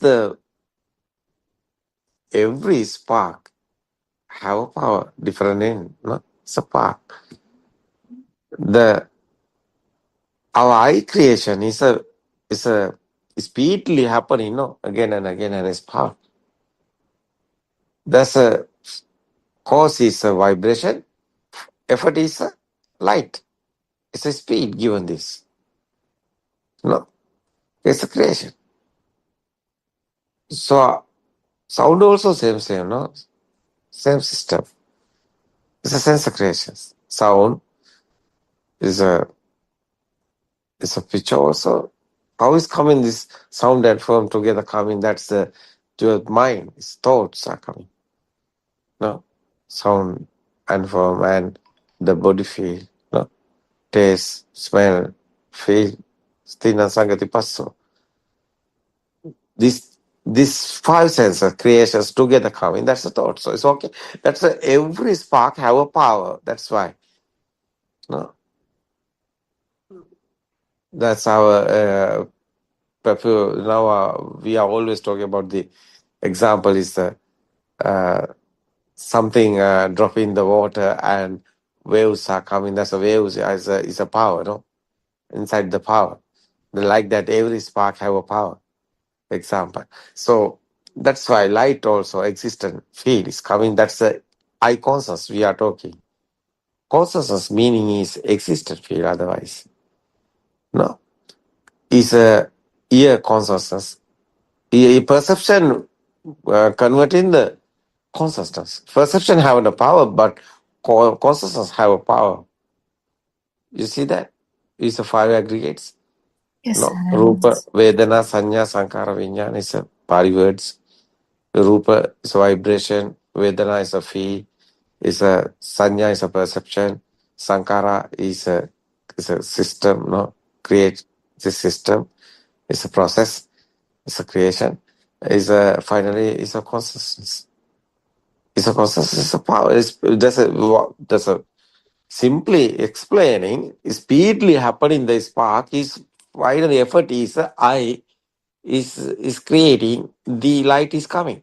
No, it's a rapid speed spark. Yeah. No, final light is coming. That's type of It's very important. It's very important. The sound also, no, it's a vibrations speedily. That's why inside there's a power spark different name and it's no spark the power. That's a secret is the different name. That's a Majje Sutra Buddha's word is no Yo Bante Viditvana Majje Mantana Lipatitamruhi Mahapurusha say the Simbani Majja. What is this Majje Sutra? Where's the different name? There's a spark that's inside the power. No different name, no power is there. No spark, no power. That's why there's a power. They exist to feel. That's otherwise the consciousness. Eye consciousness and the ear consciousness and the sound, no? Ear given the sound. Sound consciousness is ear consciousness and the smell consciousness and the taste consciousness and the body feel. Hot and cool, smooth and rough. That's the consciousness. So eye consciousness and the ear consciousness and the other consciousness together coming. That's a mind consciousness coming. That's kindergarten, chair, table, mother. Those thoughts. Thoughts have existed. Feel is a power. That's power is otherwise. Who are you? You are talking about. Oh, I'm here. How telling? I'm not alive. I'm alive. No, I can see. I can hear. I have feel. What is this? This is a sense of creations. No, it's not you. Yeah, it's sense efforts. It's not. It's not anybody. It's a power. So sense are given this power. It's the thoughts, thinking. Every thoughts have existence field. Otherwise, that's the power. That's your life field. So someone is outside is existent something. That's the kindergarten time existent field. No, chair is there. You are also here. Chair is not there. You are not here. That's why world is other side is you. You are otherwise the world. No, that's power. Existent field is you. Existent field otherwise alive field. No.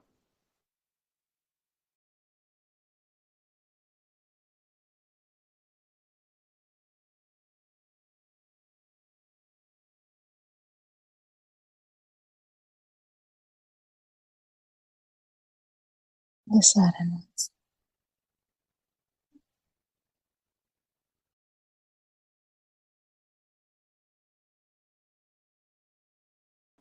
Do you hear me? Yes. No. What do you think about existent field otherwise alive field? Yes, The Sarana. the case is now the field. No, what is this field?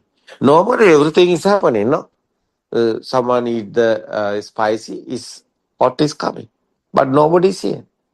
How is this experience? Nobody is here. Hot is there. No, Has to be felt. how is that one? So spicy is hot, no? So but no one is here. How is telling this? Yeah, it's okay. Because the sensor not working is not spicy here, not hot here, no. Because sensor given this hot. No. It's the same. You are looking something. That's it's a beautiful, yeah. You are telling it's a beautiful, yes. Buddha also telling this forest is very beautiful, very nice. But nobody's there. How is telling this? It's a feel. No? Mm. You can't tell others. Because it's a beautiful. No? Yeah, it's a beautiful. But what is this? You don't want it. You are going. You leaving it there. Why? You don't want it. That's why. You want it or no? That's why. No? So something outside there is okay. It's good. No problem. But you don't want it. Why? It's not added. No. Everything is like that. No. So that's why Buddha's no upadayati no bhava. That's the meaning. It's Buddha's word. You don't want it. Then how is that happening? So smell is okay, very nice. Jasmine is okay. He know this is jasmine. He know it's very nice. Yeah, smell is taste. Smell is very nice. But you don't want it. Why? No, it's a fee. How is telling that? It's an understanding finally coming this stage. That's why. Who are you? Who want it? He's there. He don't want it. He's not there. No. How is this? What do you think about a kokila? Hmm? Yeah, that's Yeah. It's beautiful. a feel. And Yeah, it's a feel. everyone should feel it. What? Everyone should feel the non-existence. I don't know how to say that, but just to But feel. existed also there. Yes, Existed also there. But sound nobody is is there. there. How is telling this? Yeah, How is telling that? Yeah, it's okay. Existent feels. Simply we can tell existent feel, otherwise the alive feel. But existent also, they are not alive feel. Is there? yeah. How is telling this? That I alive think is. the words can't Yeah. can't actually express this. Yeah. I think easiest way for you to feel it. Yeah. I mean, Yeah. English words, I think, is difficult to say this Difficult, yeah. because English words have something. That's why. But it's okay. But normally, it's a Buddha's words there. That's a Adhigata Samadhi. Is talking about, yeah, it's a super awareness we are talking. Because awareness there, it's okay. There is something, it's okay. Awareness there. But super awareness, nothing is there. Because it's understanding. Like a mirror. We Yes. can see everything mirror, but mirror haven't anything. So like the normal world, we know everything there is okay. We understood the truth. Normally world is okay, like a mirror. You can see everything, but nothing is there. It's understanding, no. Yeah. Yeah, it's understanding, no. It's inside meditation. Is understanding, no. Mm. It's a very deep meaning there. Understand, no. The prajna. Yeah, I wisdom. guess. Is It's a wisdom. That's the wisdom. That's the Buddha's explaining. The wisdom is consciousness is true. Consciousness is a mirage. Consciousness is a how it's scary illusion. No? Consciousness is not real. But someone know the consciousness is not real. That's the wisdom. Mind consciousness given no everything. Sun, moon, mother, father, everything no. Mind consciousness no. It's a thoughts no. But it's not real. Someone understood. That's the wisdom. Buddha's explaining. Prajna bhavitabba vijnanam paranyeya. Prajna is a wisdom. Vijnana is a consciousness. Consciousness is not truth. Consciousness is not real. That's the wisdom. Consciousness is not real. Someone understand the truth. Finally, consciousness is not real. It's coming. The meaning. That's the wisdom, no? The understanding. Consciousness is not real. Nothing, anything. It's a illusion. It's a how is telling? It's a mirage. No, mirage is a other one. It's a perception. Vijnana Maya. Maya. What's the words is English?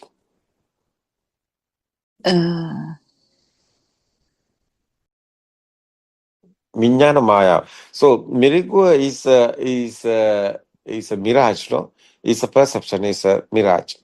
It's a consciousness is the Vijnana Maya. It's a Buddha's word. What is this Maya English word? We That's use an they advance. are That's illusion. illusory consciousness. Yeah. Illusion. Yeah. Illusory consciousness. Illusory consciousness. That's the word. That's good. It's understanding. That's the inside meditation. So inside meditation given you to that's the world is normally here, but you are not here. It's a final effort. Is this? What is this experience? Tranquility, no? Because no any pain, no any reactions, no. Normally, reactions also there, but no any pain. How is telling this? None is Yeah. none. None alive. So none alive feel no. That's a Buddha's explaining. Is nobody's here no. System is working no. Normally everything is there no. That's why. How is that telling? That's that our answer, the apatitta vijnana, non-manifestative consciousness. Yeah, it's the words only. It's a feel otherwise. Yeah. Otherwise. Apatitta. Yeah, it's the words. But the feel is how can say others? You feel no. You don't feel anything. Yeah. Yeah. Nothingness. It's Yeah, nothing. your death is over. Now you happen the death. You are now like a goats. Nobody's here now. Everything is happening now. Your death is over. No death or birth because the thoughts no. Who is death? Who have death? Nobody have death because no death is here. Why? It's the thoughts no. What is real death? Suranka? No such thing, answer. Just a thought. I think your death is over now. Long time, no? Now you're good like that. No gods. Nobody's here. It's okay. No one is here. Sister, it's okay. We are talking. But no death of birth. What is this feeling, Kokila? You touch your hand. It's okay. You are here. No.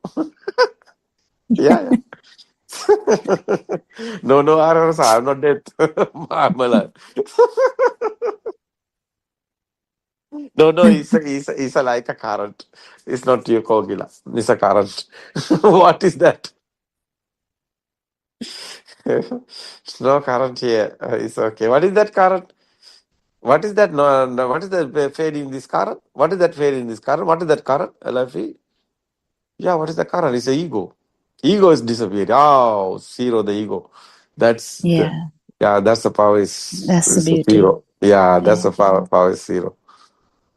That's the Nibbana. No, the firing is over. That's the Nibbana. Otherwise, firing is there. You are also not there. What is that?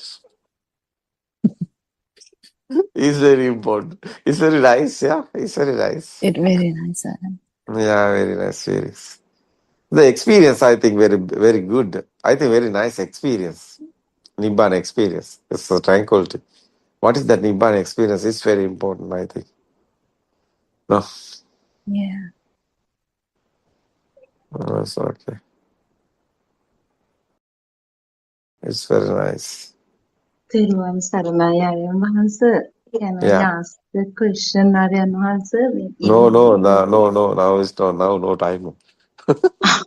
Okay. No, Sorry. it's okay. It's okay. Susana. Yeah, ask it. Aryan වහන්ස, now the child in the court also has some like feels certain things. So when the eye of that baby functions, the vibrations also come together and some level of power is generated, but the sense of self is not there. Some minimal power anyway is automatically generated, no, at that point also when the child sees the eye functions, No, no, no. Radiant mind is a court. A baby in the court have the power. Not a defilements there, but yes, it's a cause is there. yes, Yeah, cause is there because no defilements is okay, no problem for that. But power is there because asa is there. The power is there because something you can give the little baby for no something. So he don't give on you again. Why? He's attached. What is that attached? Is a power. Is there? There's the power. That's why asa power is there. But not defilements there. But power is there because this is a before is a situation before coming this defilements. No, after this kindergarten time is sense creations. The thoughts are coming. That's the defilements are there. Without thought, we can't talk about the defilements because thoughts given the defilements. so Thinking that's power. yeah, that's why you say that the son has 5,000 watt power in the thought, whereas the father has 30,000. So, Yeah, is yeah. due to Yeah. Abhisambara. No.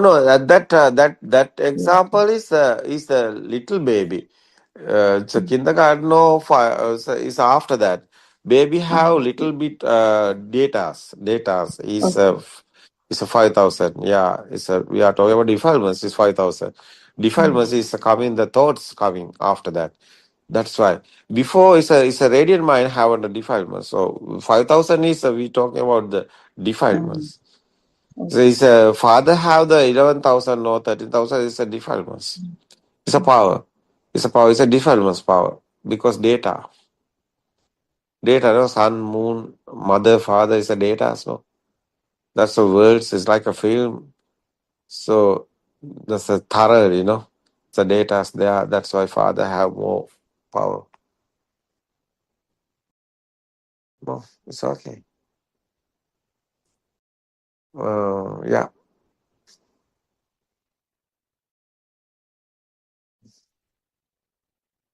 Someone can explain this? So that was question. Kokila, what do you think?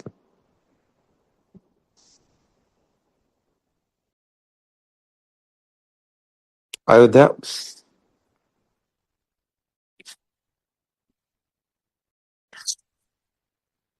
Yes, Saran.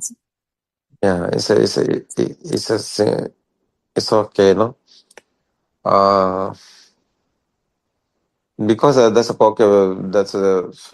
Sudharma's question is for radiant mind. We can't tell the defilements. It's a power is that one. It's a ego. But radiant mind have an ego, no? How we are talking about the ego? We can't talk about the ego. That's why it's a before. It's a situation. No. Yeah, the beauty of Dhamma is actually Yeah. if you understand one thought, or if you feel kind of Yeah. Everything is one thought, no. thought, Unbelievable. It's a one is even spark. the No? power, One is spark. even the One even the is spark have this power. power Otherwise. is addressed there. So actually it will address the whole thing. If it is moon, that thought, the beginning of that thought is the power anyway. So when someone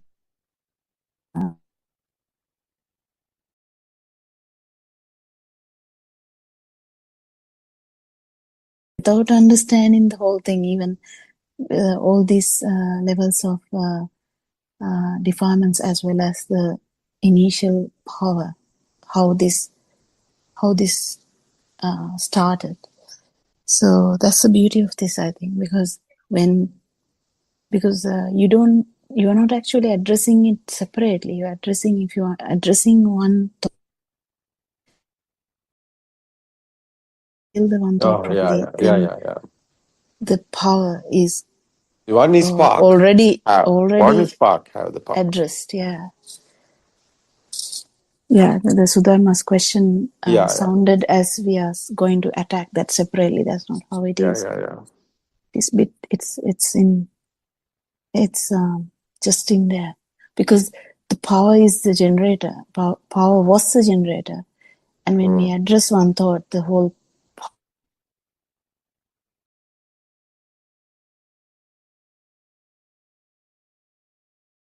Yes. Today's time is now so no.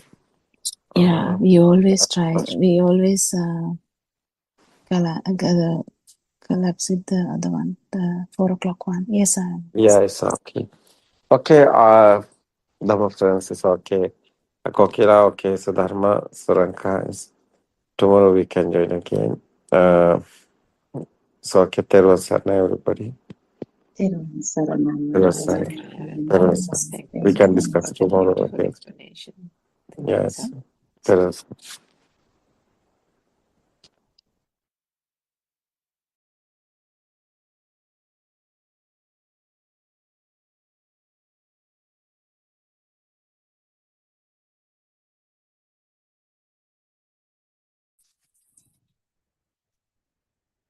May Triple bless you all. We will start the Zoom sermon today. Welcome, everyone.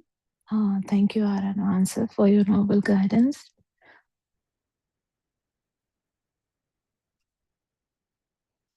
This 24/7 English Zoom is actually Buddothpado PeoTV. Is a product of Aranwansa trying to reach this everyone in English medium. Even though it can be even one, it doesn't matter. If someone hears this Sama and if they fully understand the no-self angle, that's enough. And one day it will be very valuable. Aranwanse has reveals so many things about this truth, no self-anger, and the whole challenge is to feel this, because if you don't feel this, there's no kind of consultation of that, what you understood. So this is not just changing your view, because you know that even lots of our Buddhist monks also, they also tell that none of the thoughts are true. They may say that. So the thoughts are not true.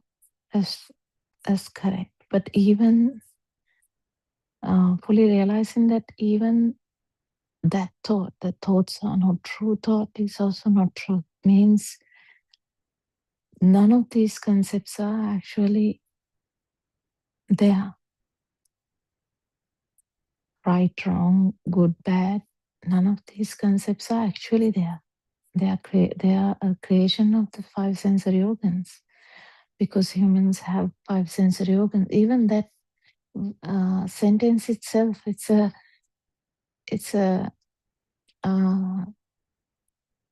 again the same thing. They are all concepts created from sensory organs. Sensory organs, you feel something, right? Yes. We have 6 sensory organs after the mind is formed. So you feel like a chair is existent, yes. But before that, you felt the light is existing, sound is existing, touch is existing, smell is existing, and taste is existing. So the taste is associated with the nose. So all these sensory function actually is felt, right? You feel the salt. But you know, when you say salt, there's a different story, because that becomes a perception. But actually what you felt, can you actually explain that? No. You felt the light. You felt the light. After the perception has formed, you have an idea that it's the chair. Then it gained momentum and got so much value. So if you go back to the baby's life, the zygote level, there is a vibration when the sperm and the ovum come together. There's a vibration which telepathizes with a vibration which all the scientists are battling around. Like they can't really understand how this works. So this vibration is only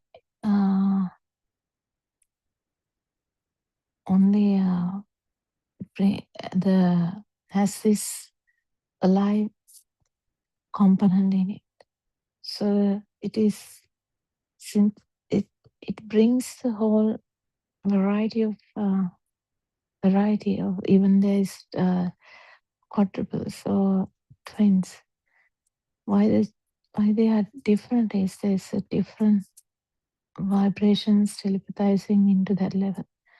But when they become bigger, that vibration is manifesting through the eye, ears, touch, taste, and nose.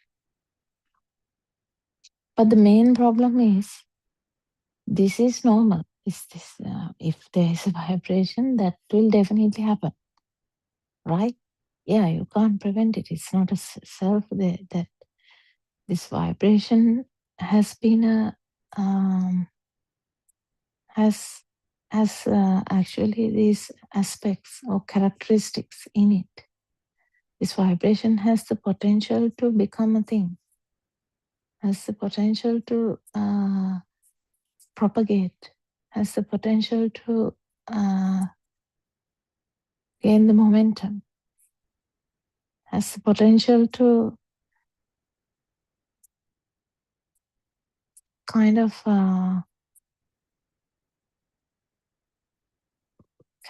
manifest through the sensory organs. And when these vibrations get together, then there is a potential for mind wave. So the light wave itself has this potential. But and the sound wave itself has this potential. When they merge, kind of merge together, but they're not actually merging together. But when it forms a new, and it acts like a new wave, that wave is the mind wave. So the mother, if we take the first thought as the mother, go to the baby level, and baby might hear so much words, but mother might keep repeating mother, mother, mother, or ma. So when she keeps repeating that, she might repeat that word. Actually, that is also a normal phenomena. When there is a eardrum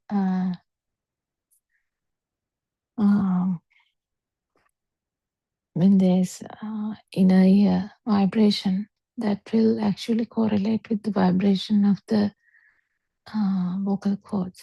So if you hear only, you can talk. So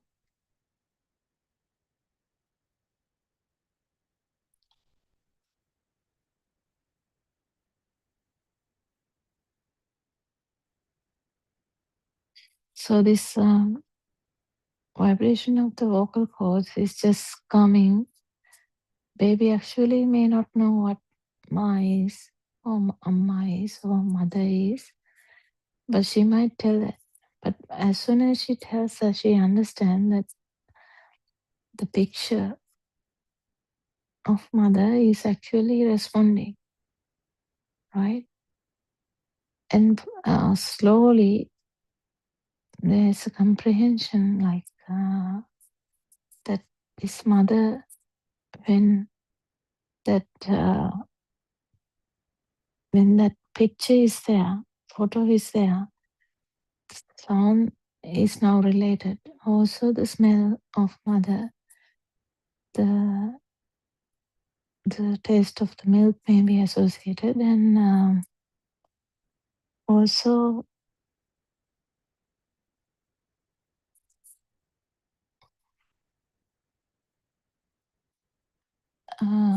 touch, because touch is very important. Touch has been there from the beginning. The babies are very sensitive to touch. They actually feel so safe in the touch of the mother. They actually need touch for them to feel safe, because they are used to that in the womb also. So when all these 5 vibrations now slowly come into one vibration, the mother. And with time, when mother enters the room, child knows, child may be about 1 year of age, 1 or 2. Child knows that it's mother. As soon as she enters, the mother photo is coming. Sound also comes, and all the thoughts about mother also is there.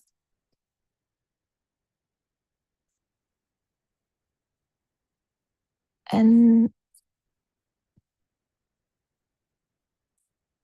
just imagine, you didn't see mother yet. Mother is shouting from the kitchen. Don't you know that it is mother? Yes. You know, completely everything. You can even visualize mother calling.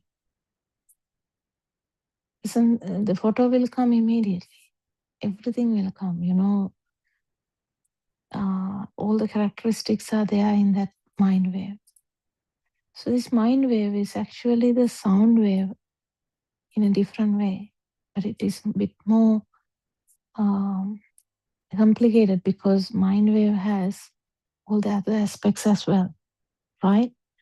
Mind wave is like the sound wave because you have to actually, someone to talk, you have to hear.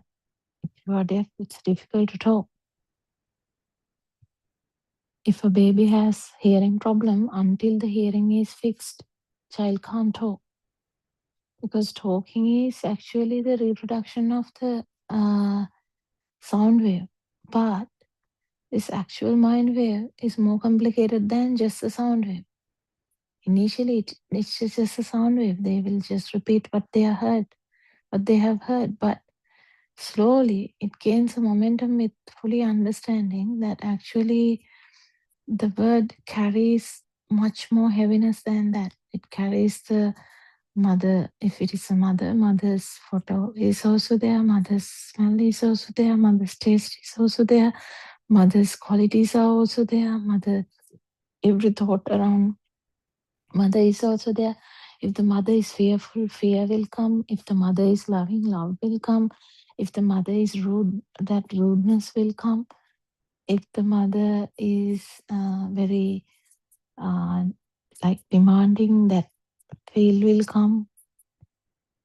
Child might feel suffocated. So there are so many aspects in these things.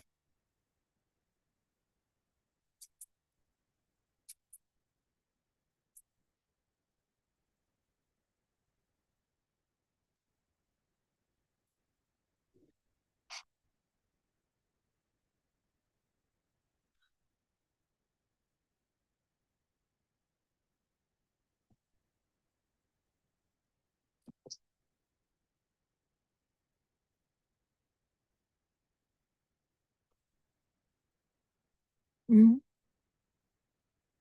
What do you think? So this mind wave is more complicated than just a sound wave, right? So the mind wave actually has everything in it. So you have to just understand how this works. There's no need of self here. This happens automatically, but the origin is because there's a vibration in the zygote. That is why all these are happening like this.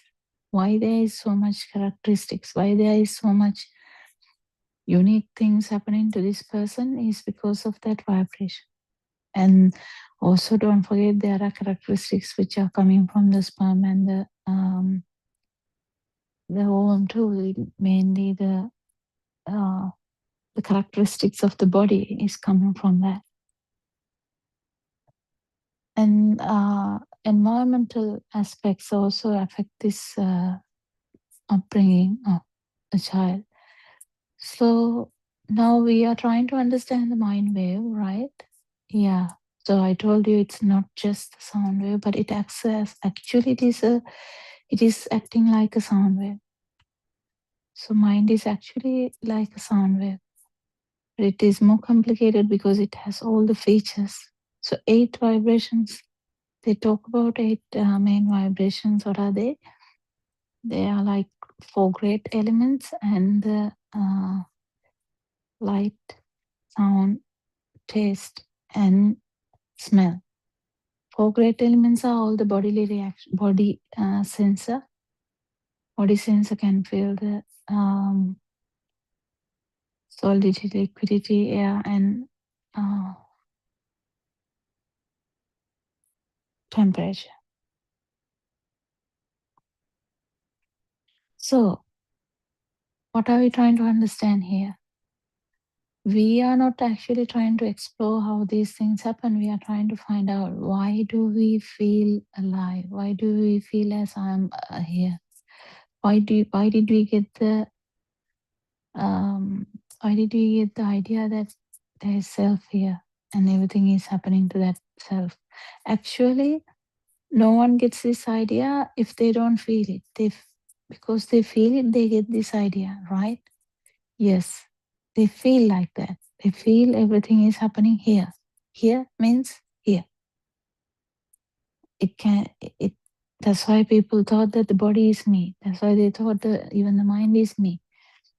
Finally, when they are asked, can you find yourself? Then they are a bit hesitant because they can't locate you in the body because you have been telling it's my head, my eye, my nose, my tongue, my liver, my spleen, my leg. Who am I? Now there is a problem. If the body is not me, if it is mine, who am I? Then you turn to the mind side. Like, then it must be the mind was not even there before. But suddenly it goes to the mind side. Okay, maybe the thinking ability is mine. Then what happened to the baby? Actually, there is a correlation between that because the baby before forming the mind didn't have a story. So maybe you might think like that, but still, even the baby, like the worm, like the amoeba, also felt this self.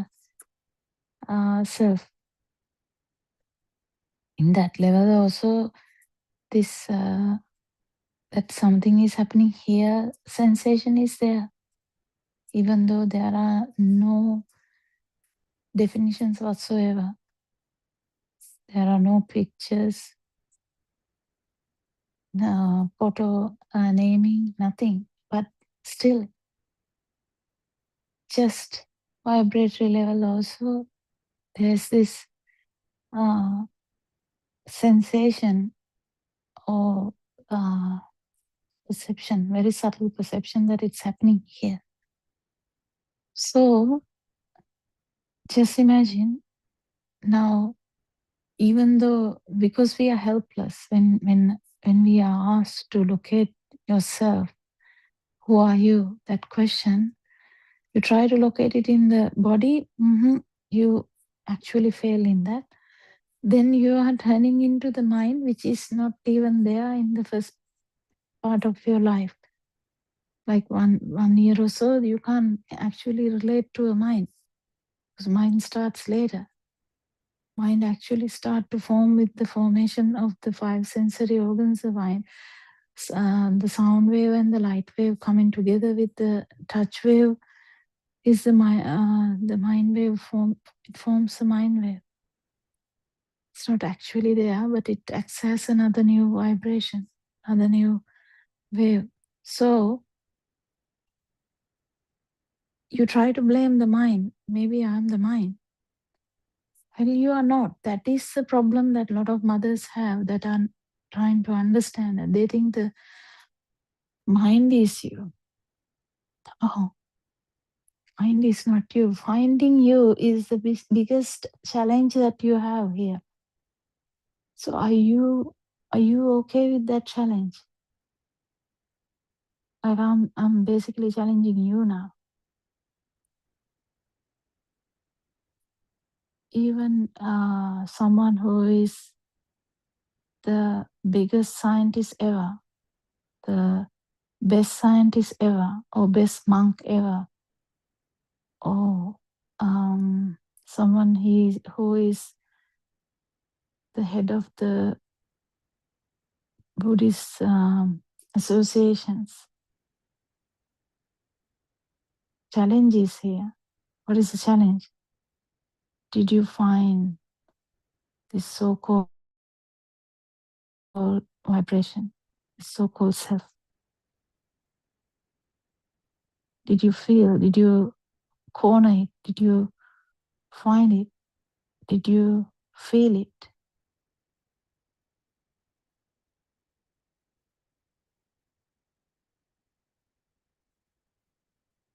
And if you fully realize, Dhamma, that this actually is a misunderstanding, this is only speed of the sensory organ, then you might Feel the rare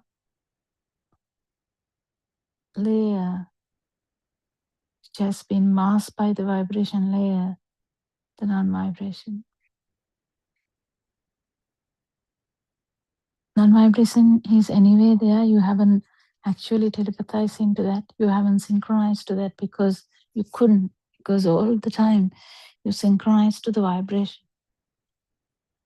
So this finding your own vibration and the not turning it, actually feeling the non-vibration at the same time, when you fully realize, Dhamma, that this vibration is not self.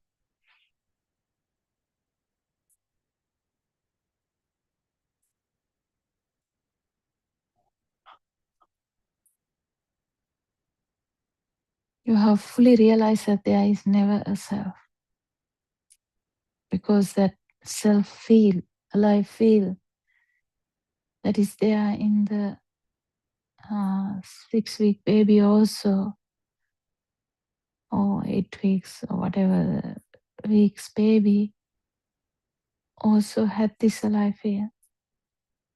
So that is the reason that you started believing or having the perception of a self, because you felt this existence. The existence feel is very important to distinguish the existence feel. Why it is having an existence feel is due to ignorance. It's not an existence feel, it's actually speed of the sensory function. Wow. This is very, very important. If you haven't felt all three layers, you haven't been even, and you haven't fully entered the stream.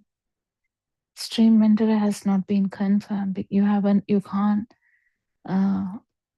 go into the, not go into the other level will not surface, like the once returner level will not begin until you consolidate the stream enter apart. So to consolidate the stream enter apart, this fruition level is called, this fruition level is what is the non-alive feel, in the sense non-vibration. Arising of the non-vibration or synchronizing with the non-vibration for a moment. This will happen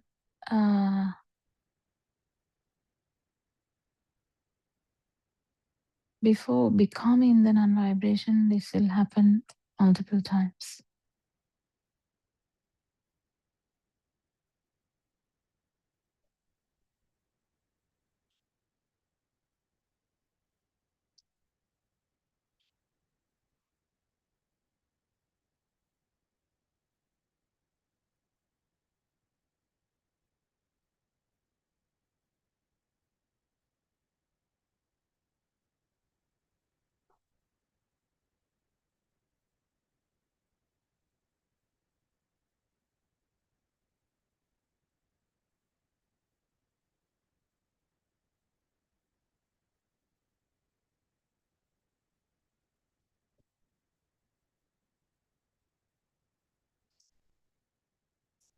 If you can understand this, it's very, very beautiful. You need to feel it though. So imagine, people talked about brainwashing a lot. So what is brainwashing? You just tell one thing and then you believe that, and then someone else comes and tells another thing, then you start to believe that. So years later, when you are like 70, someone else will come and tell something else, you believe that. So this is not a believing Dhamma. Folks, you have to get this properly. It's not a believing Dhamma. It's not just changing the way you look at the life. No. But the trick is to feel this. We say there is no self. Can you actually take it Just like that? No, can't.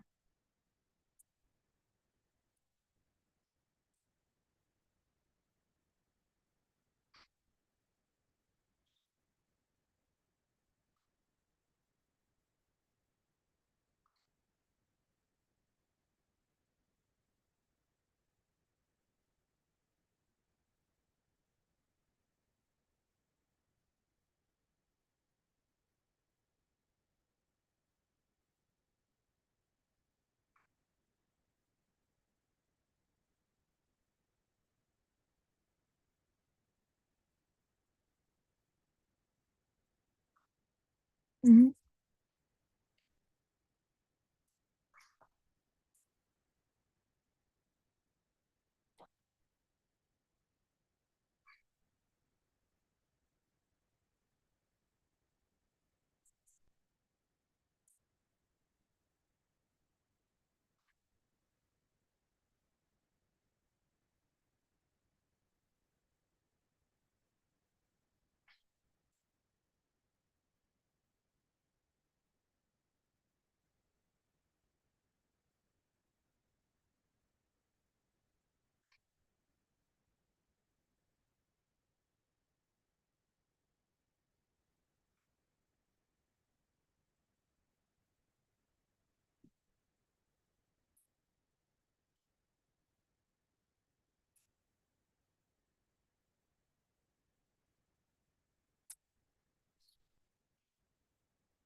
So this mind wave has become such a complicated thing that actually the feel is mass,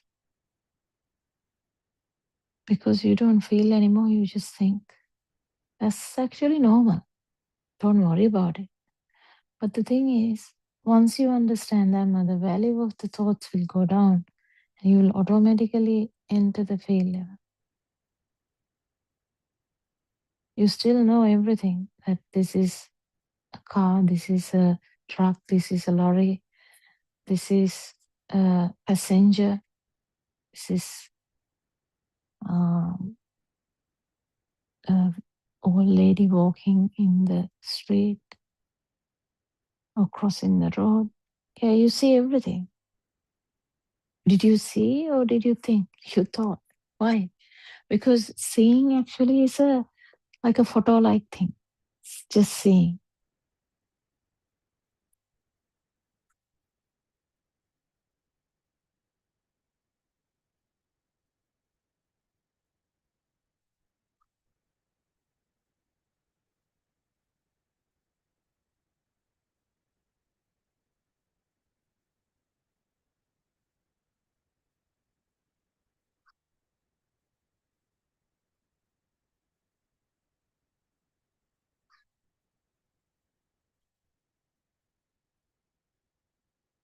Right?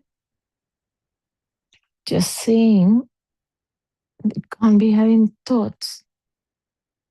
But now it's a thinking world. Why?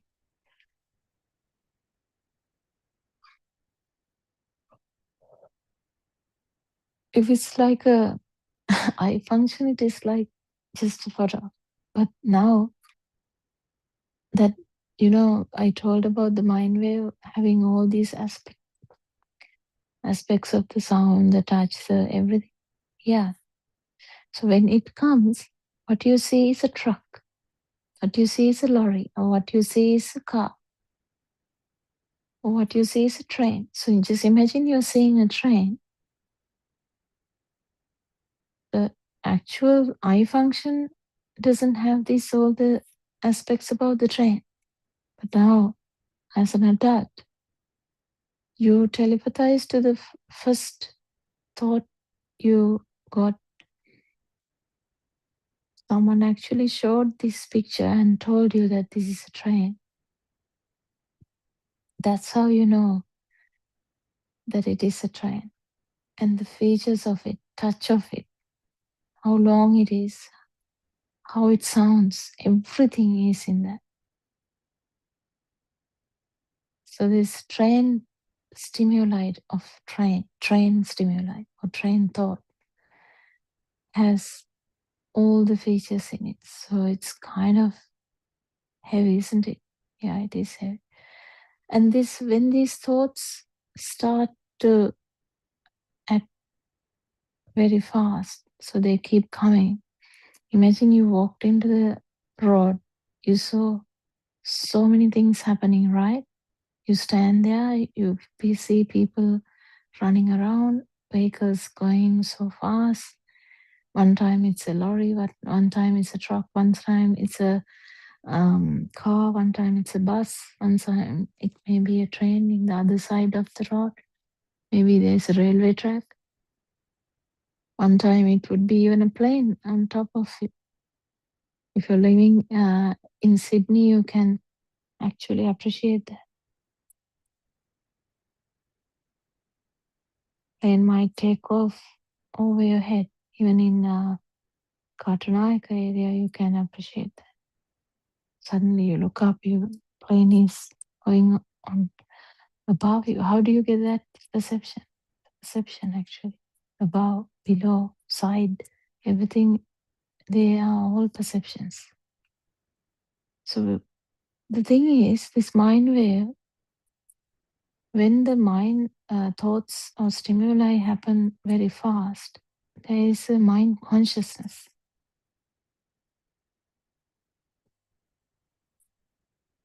A lot of us struggle to understand that there is mind consciousness. Yes, there's mind consciousness.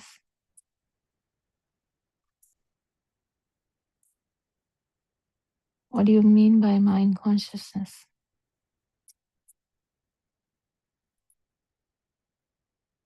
Sound consciousness? What is sound consciousness? Sound consciousness, you feel like sound is there. You feel it separately to you. Like you feel like it is happening to you. The sound is happening to you. There's a separation now. Uniqueness now. It's happening here. As well as the mind consciousness, this thought is unique to you now. It's happening here. It's happening so fast. Everything, all the thoughts are like existing. You know, like it is like the planets rotating around the sun. It's like that. All the, just imagine like the iCloud. iCloud can use your email address, right? Yeah. And email address, in you, how much data you have put in your iCloud. You can buy more data space and you can put as much as you want, isn't it? Yeah.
Mhm.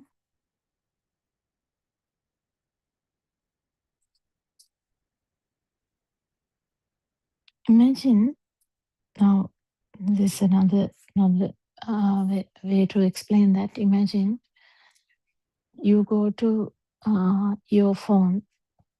Your phone is the magic these days now, and look at a photo of maybe your friend. Is it just a view? Is it just that? No. It brings the whole idea about the friend. Everything is there. Everything. But there is a magic that you have to understand here. Not only that, when one thought arises, actually, because this there's another vibration which telepathizes with that. What? This existence perception, existence vibration, which actually started from the zygote level. That is the what telepathizes into the zygote, right? That existence field. That existence field is in there. The existence field which has all the data in the past, all the data in the past, actually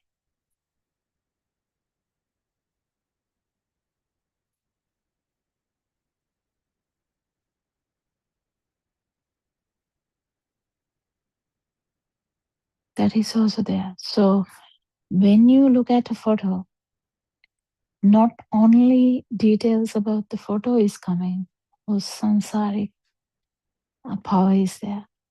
It's a bit difficult to understand. Try and see whether you can feel it. It's like iCloud again. When you type on, just Google, just go, if you are trying to Google something, when you go to the Google, don't you feel now, you type Niagara Falls, you are only trying to see Niagara Falls, but actually the whole data system is activated like that. Like that.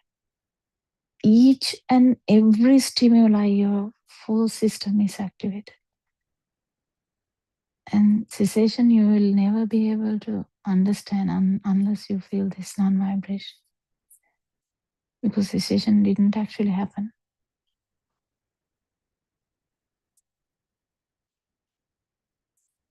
This moment of realization is very important.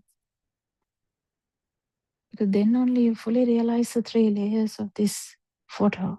What? The friend. Or if it's a mother, son has gone abroad, just assume. You look at a photo, you just saw a photo. You didn't even look at it, you just saw one. Maybe on the table, maybe in the phone. It just came up. Maybe there's a call. The children have put it in such a way that the photo comes up with the call. So suddenly, I mean, this is happening all the time. I'm just trying to highlight it, okay? So suddenly, the whole system is activated. This is happening each and every fraction of a second. This awakening to the moment is very important to fully realize that whole samsara, this power, the whole 33,000 watts we talk about, or whole data system for the not only these 45 years or not only this time, everything is there. And that's why when you die, that one particular last thought has that power as well. That power can be really magnified when there's fear of death. That's a different story. But everything is there. And that is the reason that this additional power, which is synchronized and at each and every stimulus, this power, vibration is also synchronized.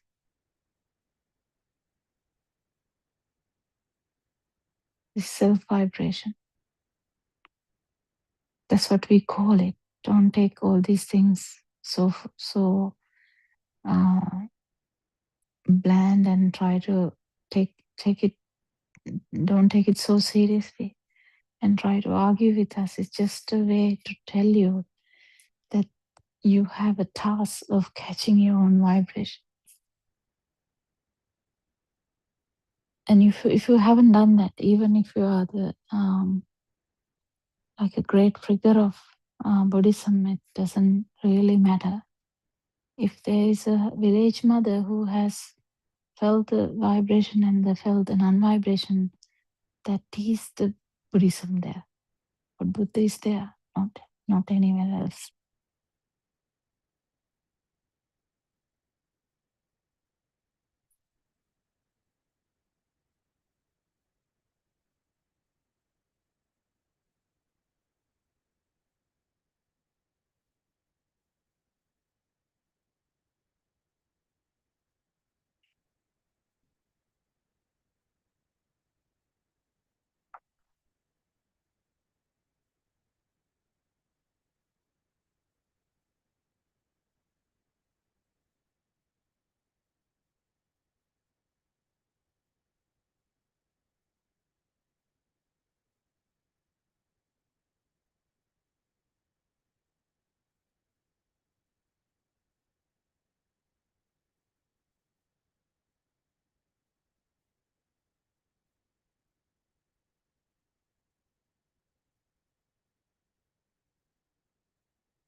What do you think?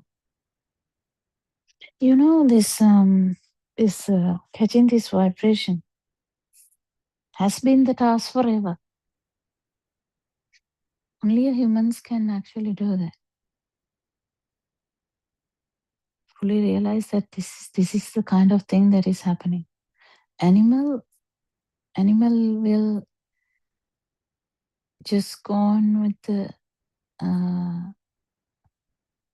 bodily reactions and everything, fully believing in what they see, what they hear, what they touch.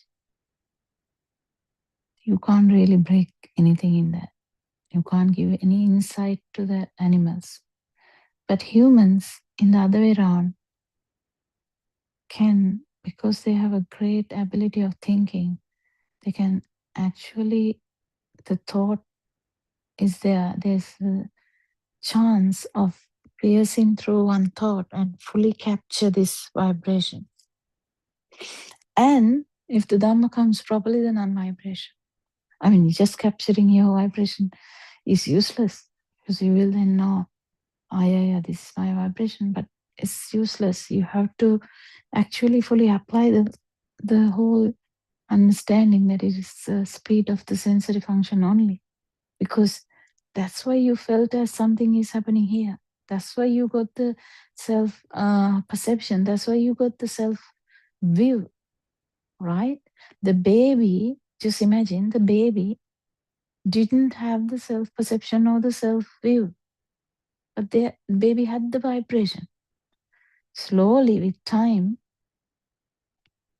when the mother perception comes, self perception is already there. When the father perception comes, self-perception is already there. Why? Because you felt differently. Now, before that, that power is felt, yes. But now, it is much more easier. The duality is felt. You feel the father, and here I am, kind of field is there. It's all in the field side. Actually, this duality is also in the field side. Oneness is also a field side. Nothingness is also a field side.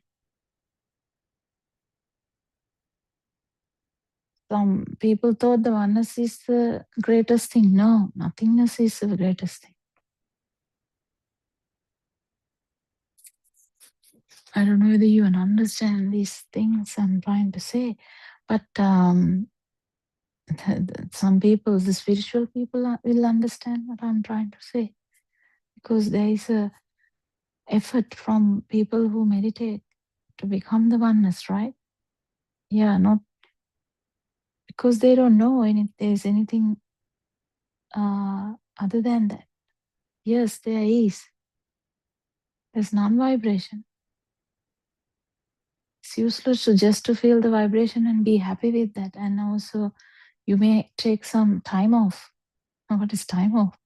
You can take time off, like in asanya, so you won't feel anything. You're taking time off, like a holiday, from feeling this.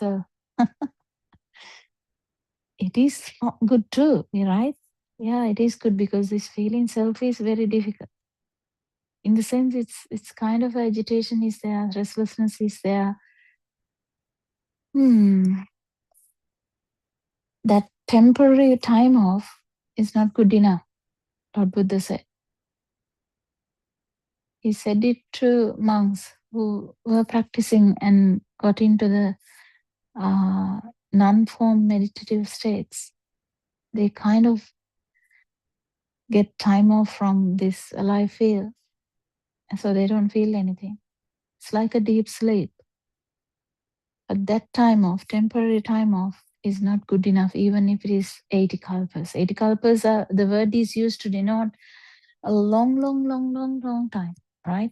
Yes, even that is not good enough, because when there are causes coming together, the self-vibration can come back. This catching the self-vibration is not just good enough. Actually, understanding fully Dhamma, the truth should come there, Darshana, the philosophy should come there, properly, appropriately, and in such a way that this vibration, you can feel the non-vibration. So, again, the challenge is not only to find the self and to find the non-self. Some others would say, yes, I found myself. No, that's not good enough. You have to find the non-self as well. So the challenge is a bit daunting, yeah? No, don't worry. Don't worry. Because if you worry, then the challenge is much worse.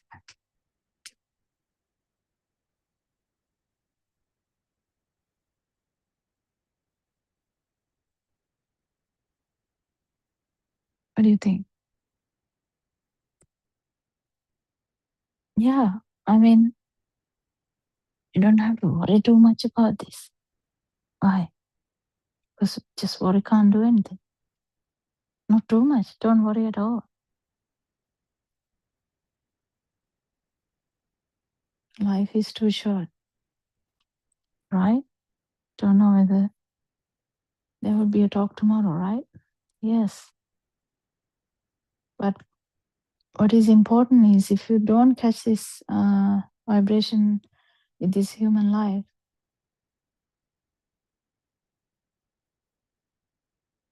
it is in vain. The human life has been used in vain. Like,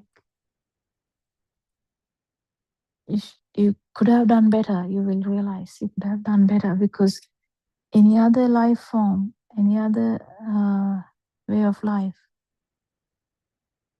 you can't catch your vibration, and you can't catch the non-vibration either. So the telepathizing, to non-vibration, or the synchronize into non-vibration, or become the non-vibration. So you can temporarily synchronize to non-vibration, but to become the non-vibration, can be a long way.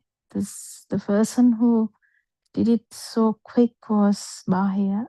He's supposed to be the person who, in Lord Buddha's time, Bahia was a man who was actually, everyone thought he is a Buddha, but then he knew that he is not. And then he went in search for Dhamma, and Lord Buddha refused to talk to him because Lord Buddha was actually going for alms round. And then Bahia told 3 times, please, please, please, please, tell me the truth. And then Lord Buddha told the truth. And within short time, he understood Dhamma as well as he became an Arahant.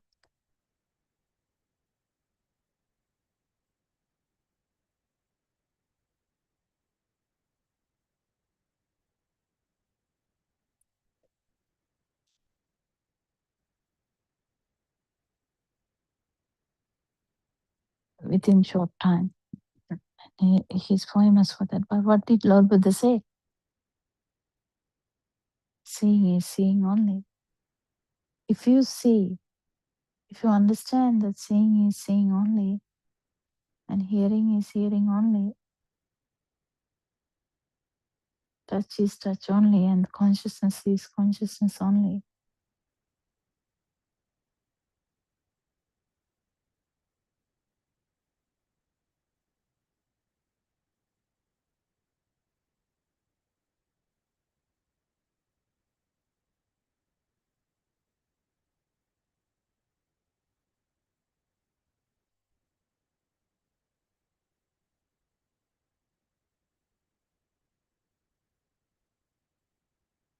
we have 6 consciousnesses.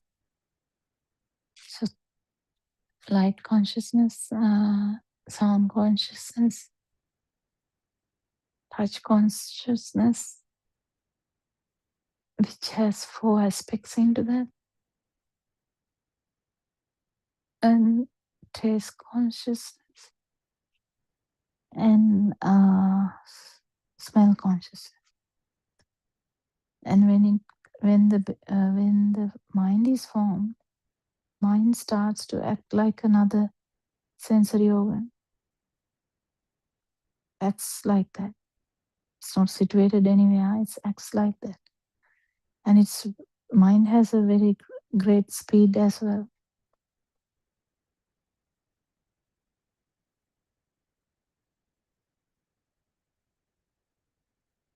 So there's so much speed in the perception.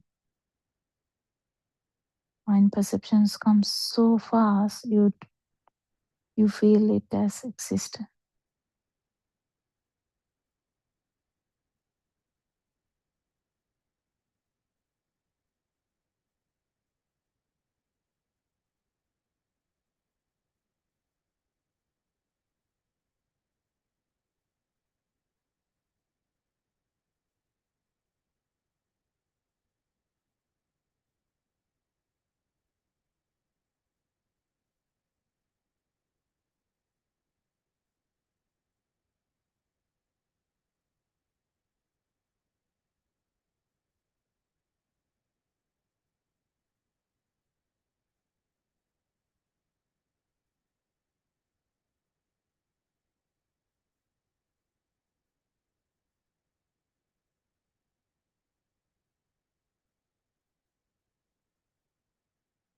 Yeah.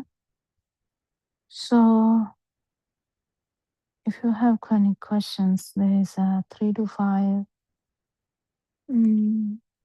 discussion time in Sri Lanka. Sri Lankan time, 3 to 5. There is a discussion ongoing. Australian time is 7:30 now from New South Wales, but Brisbane it's still 8:30.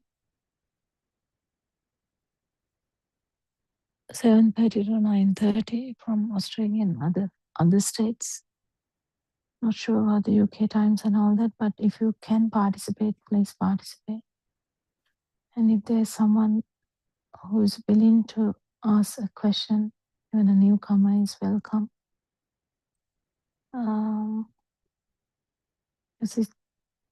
We are taking a great effort to actually get everyone to feel the non-vibration.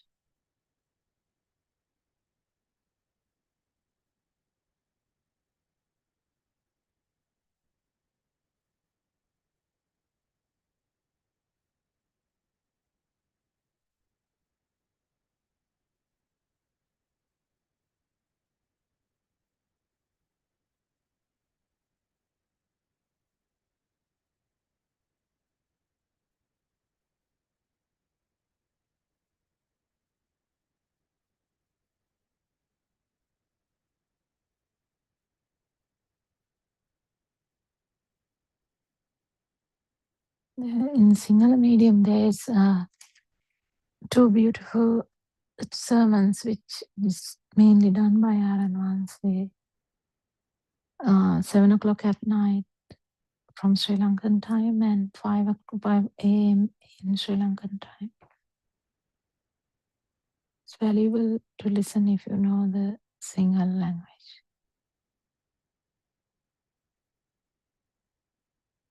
We are trying our best to deliver this in English medium because every human has the right to know the truth that there is never a self here, it's a system. And this power, additional power, which actually persists after stopping this system, what we call death. Why there is a samsaric journey, which a lot of people don't understand, is because of this extra power that has nothing to do with that system. That extra power is the reason that there was so much calamity in that situation, that system anyway. But we don't understand that until we realize this Dhamma, and then the task starts. When you fully realize that there was never a self, that this a function of a vibration, and this vibration was the reason that you felt alive, then this alive feel doesn't become a big deal, you know. You're not trying to maintain the life. Because, you know, when a life feel or the existence feel is felt as something, there's always like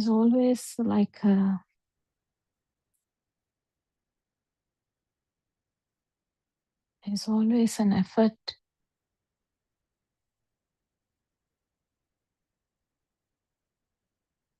maintain that. That extra power is maintaining this.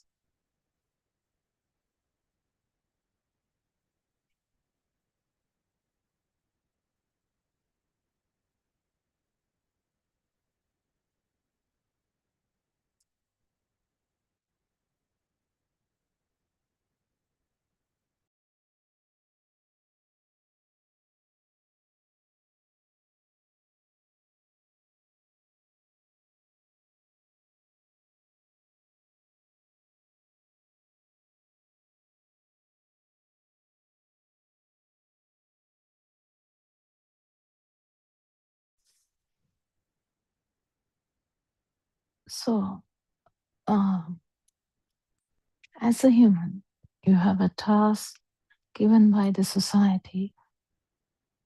Like you thought it was your task, that's okay. You have kind of a task, right?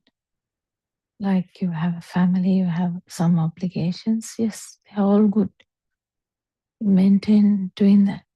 That's fine. But you have another task, which can be only done when you are a human. That is to find your own vibration and the non-vibration. Search for it. You might get it. Finding your own vibration is actually difficult when you are in the mind bubble, because mind bubble is different, the field side is different.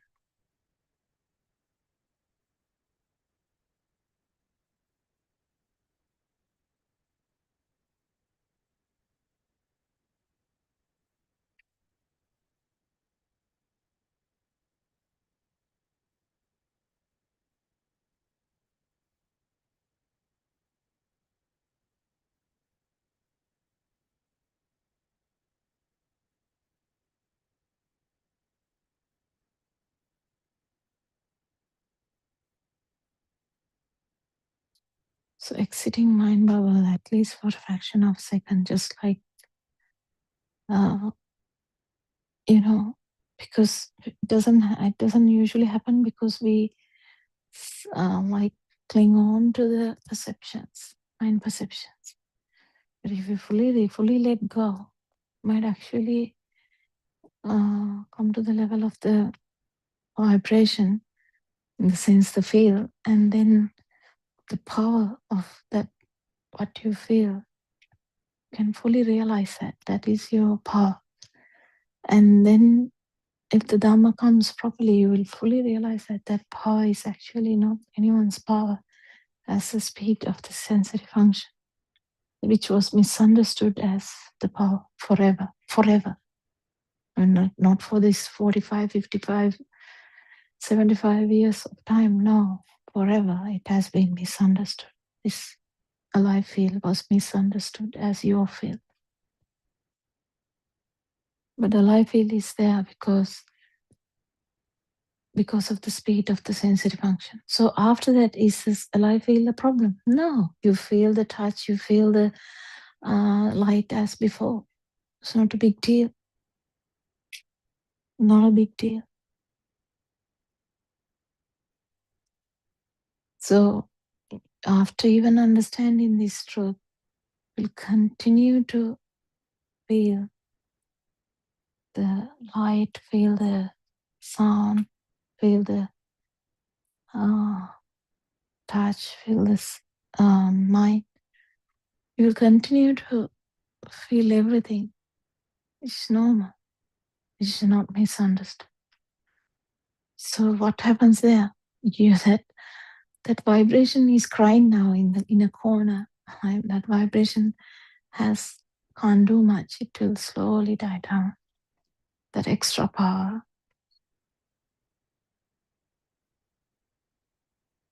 So if you listen to Dhamma with the pure intention of trying to understand with the open mind, you might get it.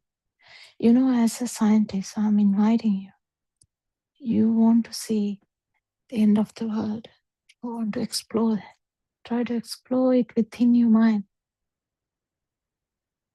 Try and find this vibration, which is the beginning of the life anyway. Then you might fully realize that if you don't know this Dhamma, you will take it as you, and that is over. You will think, oneness is the whole thing. No, actually, there's nothing like oneness. It is a misunderstanding. It is the speed of the sensory function you feel as oneness, the consciousness. Consciousness is not actually true. It is just the speed of the sensory function. Then you will feel the non-vibration underneath. These words actually has no truth in it. Just try to feel that. Whatever the words we use, they don't matter. But if I say non-vibration, actually there's nothing called non-vibration. If I call vibration, there's nothing called vibration. If I call Dhamma, the philosophy, there's nothing called Dhamma or philosophy. What is there? You feel something. Yeah, that is not true. That's what we are saying. Keep the mind aside. There's always something you feel. That is also not true. Consciousness is a creation. That's what we are saying. Friends, mothers, fathers, kids. Consciousness is also not true. What about the whole world you're thinking about? If the life field is also not true, what about the castle you have built on that? Castle about yourself, your job, your family, your loved ones, your relationships, your responsibilities, your everything.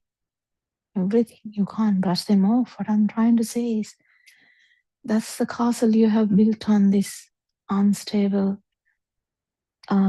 bricklayer. That bricklayer, the consciousness is also not true. It's a creation when the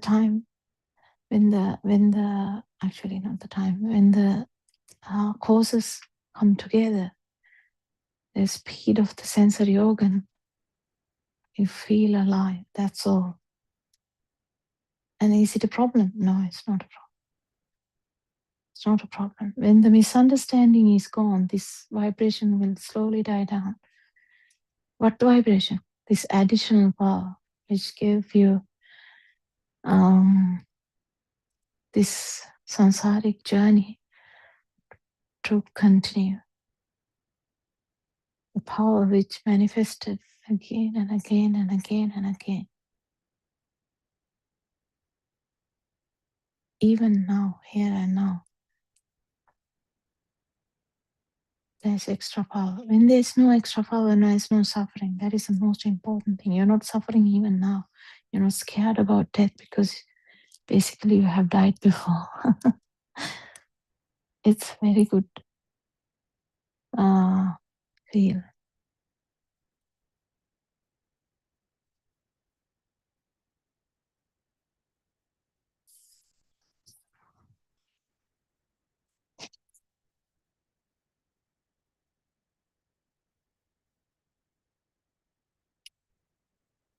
Lord Buddha explained there's no I, me, mine. Consciousness, he called it a Maya in Sinhala. What is that? It's a magic. It's like a magic. Consciousness. Perception, Sankara is like Sankara is past occurrence. And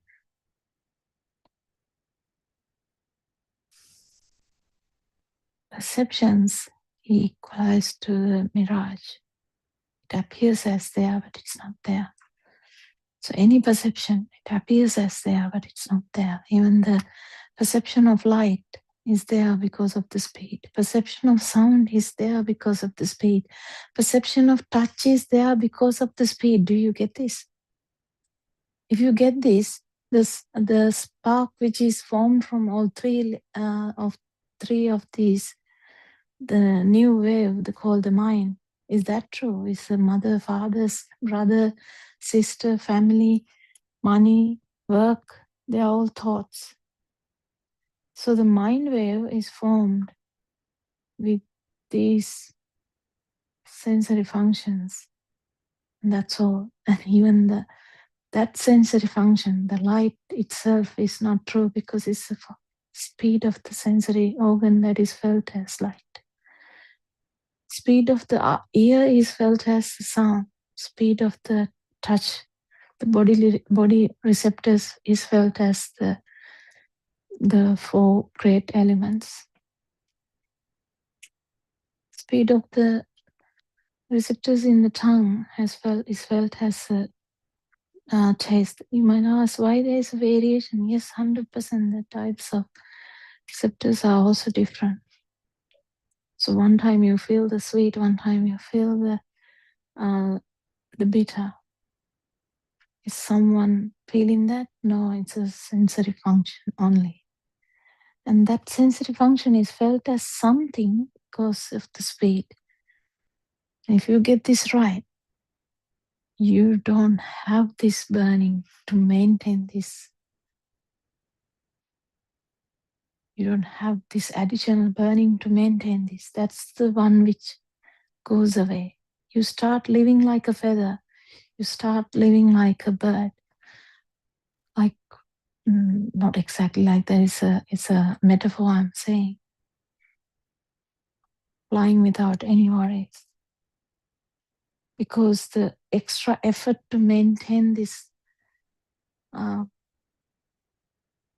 mind bubble or extra effort to maintain this consciousness is slowly vanishing and it will become zero. May Triple Gem bless you all. May you all understand Dhamma. Thank you, and answer. We worship you every day. Thank you very much. May Triple Gem bless you all.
Christmas.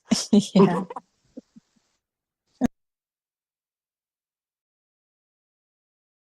From all the other five senses gets tied up to the image, it makes us feel that it is there and that it really exists.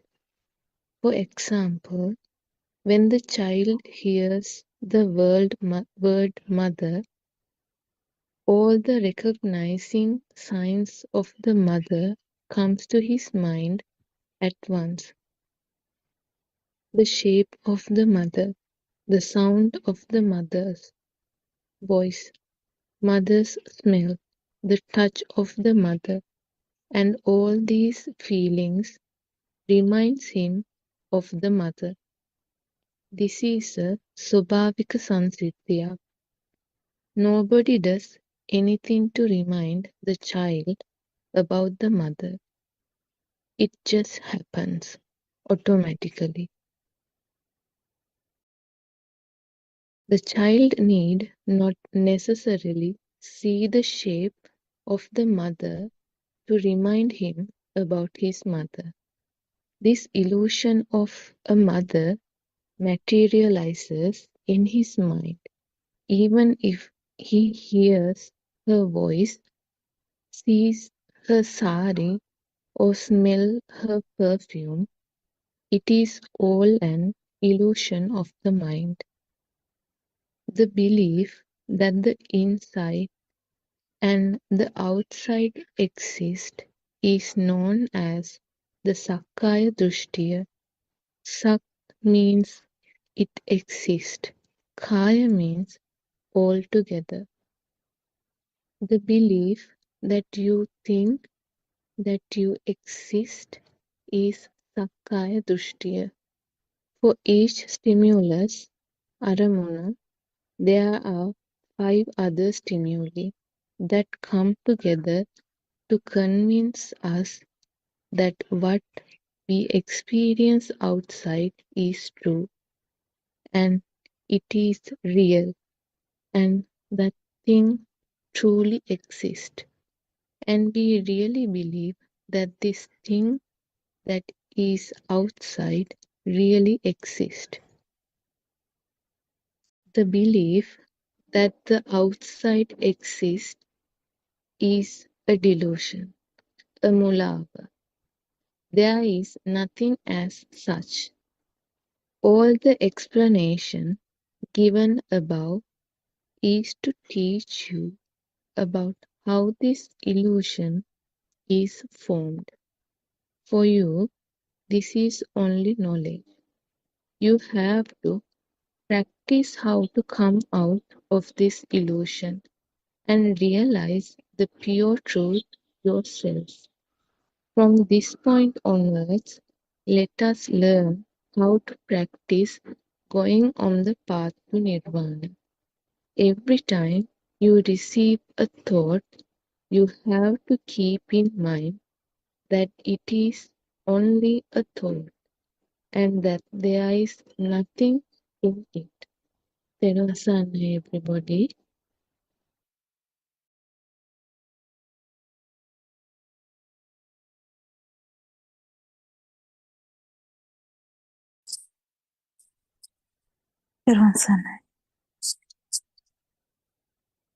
May Triple Gem bless you all.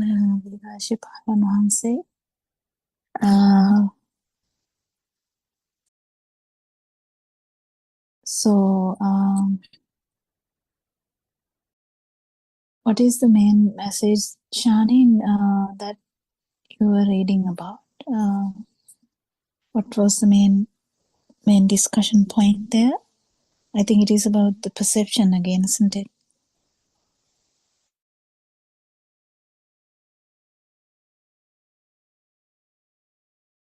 Yes, it's how this all stimuli from the senses come together and make the mother. Yeah. Yeah, so how the mind sensor forms and how it goes on and on. Yeah, we can start the discussion around that topic. So we have discussed this a lot, but in the sense of when we trying to read the book, we can go along that nicely, so we can talk about it again. So this is actually going back to the actual how one thought is formed, and when we try to understand how a baby, specifically baby in the cot, like for an example, a 6-weeker, how a 6-weeker would feel, not think. 6-weeker would feel a lot of things, but not think. But the perceptions are going to happen slowly. They might start with the hearing, they might start with the feeling, because or even the smell, because usually mothers smell, the smell of the milk, mother's smell, all that is kind of familiar to the baby from the beginning. And even though she doesn't know that it is mother, there's a familiarity, recurrent exposure to same stimuli is happening, so that the smell would be felt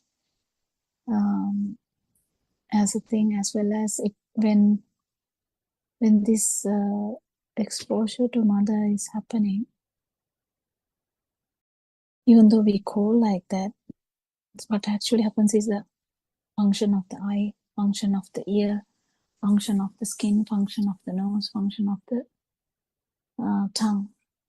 So when they all come at once, kind of at the same time, there is always a correlation between these senses to identify it as one thing, because the smell comes, one form of light comes, and also mother's voice might come because mother may be talking to the baby or singing a lullaby. So how this affects without even someone telling that this is mother, mom or amma. Baby has an idea. That is the perception that the perception of safety, perception of getting fed, perception of being cozy, like comfortable, is everything around that mother's experience, even though the baby might not know that that experience is called mother. It takes time because someone has to tell, someone has to introduce that thing, like this is mother, this is mother. Can you tell baby this is mother? So that baby will slowly start to understand. If the baby calls out mother, that this figure, that mental figure, or in the sense eye perception and all the other perceptions, has kind of become a thing now that is called mother. And when baby says mother, this actual mother who is thinking as mother is going to react so much. She's going to identify that there is a reaction when you say that name. And if that system keeps learning, that's how they might call that name from a room, and mother keeps running. Mother will run back to the baby.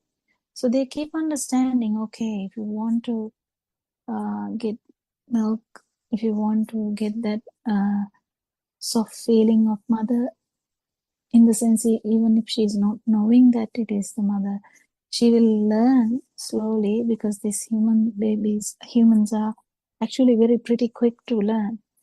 So the system will learn, okay, if I say these few words, because the first few words come out of the epiglottis or the glottis, where that function is actually a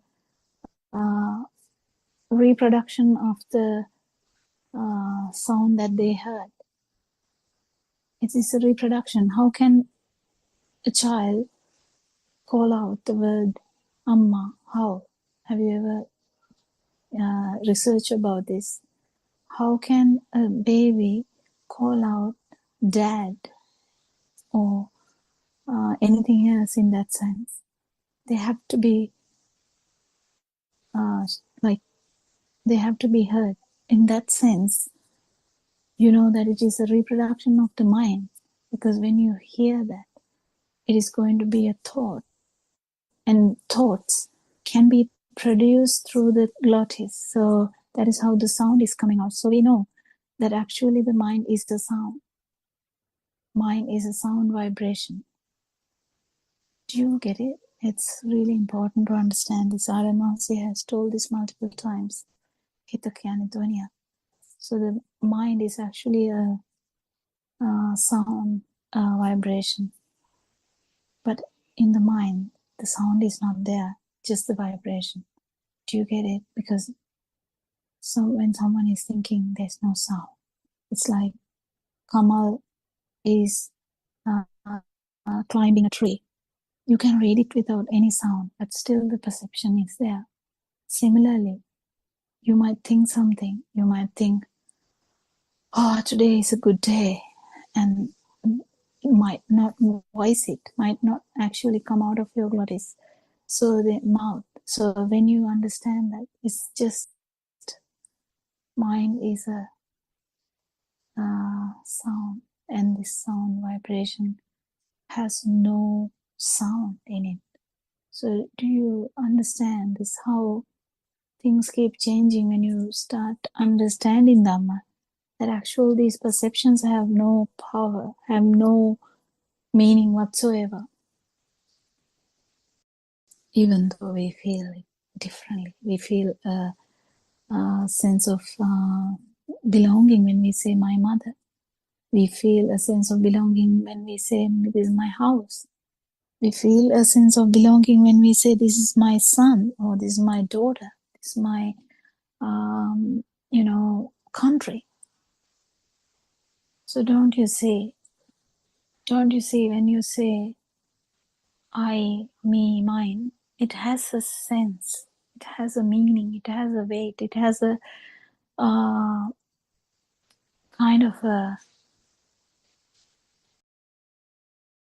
thing in it, isn't it?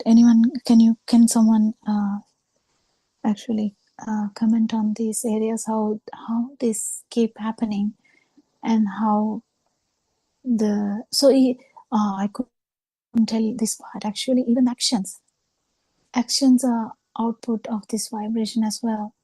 So the child stands and mother is shouting, child learns standing through example, because they might see it, because whenever you see something also you can copy that, whenever you hear something also you can copy that.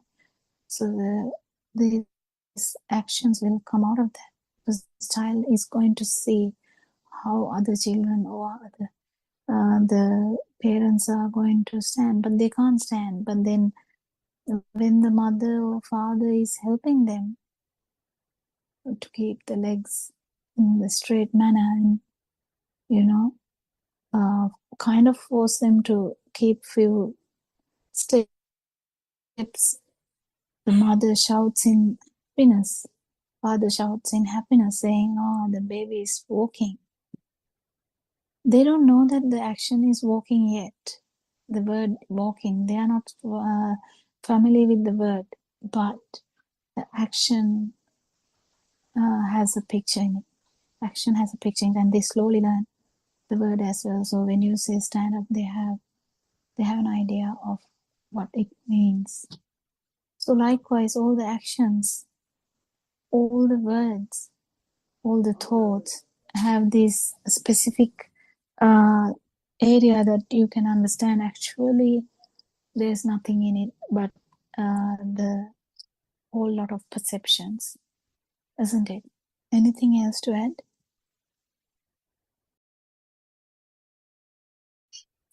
Yes, Thiruvana Saranai, Dr. Kokila, I think you gave a detailed encounter on that topic. Yeah, just few things that came to my mind regarding the same topic. One is that these all five senses may not come together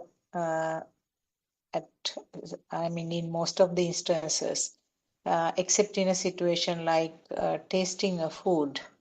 Now, for example, sorry, if a chocolate is offered to a baby, like maybe the baby is about 1 year or 1.5 years, if a chocolate is offered for the first time, mother will say that like to taste this chocolate, like that she will make some comment and give it. So the eye faculty will vibrate, and the baby will get a picture or a shape, and the sound, ear vibration, the name chocolate comes along with that. And then when it is given to the mouth, the tongue faculty, the taste faculty will give a particular vibration and a particular sense.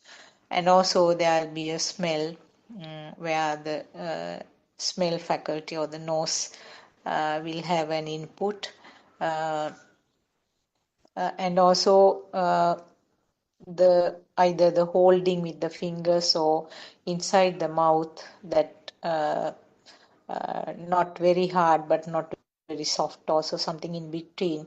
And also when the chocolate is melting inside the mouth, there will be a different feeling. So that is where the body sensor will come into action. So all this collectively provide the thought, this is chocolate. So this is in relation to a food. But when you are talking about some other topic like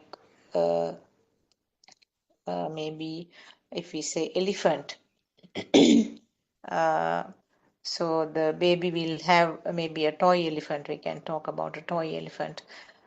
So the name or the sound and the picture and the sound, that means the Shabda Varna in Sinhalese, those two faculties will come together. And in such a situation, more data will be added with time. The other faculties will give the input time to time depending on the exposure. So longer the association with whatever the stimulus, the data or the mind bubble in relation to that will be stronger and thicker.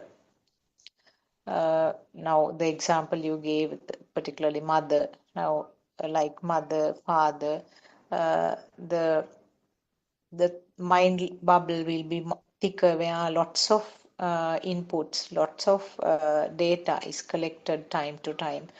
The love and care of the mother, mother's behavior and the way she is dressed, the way she is calling and her affection, and the times that she's trying to punish or warn you on something that you have done wrong. So like that, all the data will be collected time to time, but all of them are just one thought, just one spark.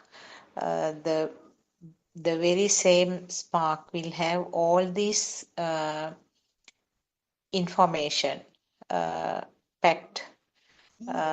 So in relation to the food, as I said, the all five senses can come to action. But later on, what happens is when one sensor faculty is vibrated, for example, if the name chocolate is mentioned, that's a vibration of the ear faculty. Every detail that the child knew or as an adult knew about chocolates, the types that the favorite brands and the places where they bought, or the types that they enjoyed with some others, and maybe everything related to chocolate also, chocolate biscuits or various types of puddings or whatever you mention. All these things apart from the main information about the chocolate, everything else around that or related will also be in that spark, that single spark, or that thought right, which occurred right now. And also you mentioned about the actions, you mentioned about the words, and also not only that, even the thoughts, just a thought alone. Now, for example, when a person is having a sort of long face, which has sort of with the appearance of darkened and that sort of facial expressions,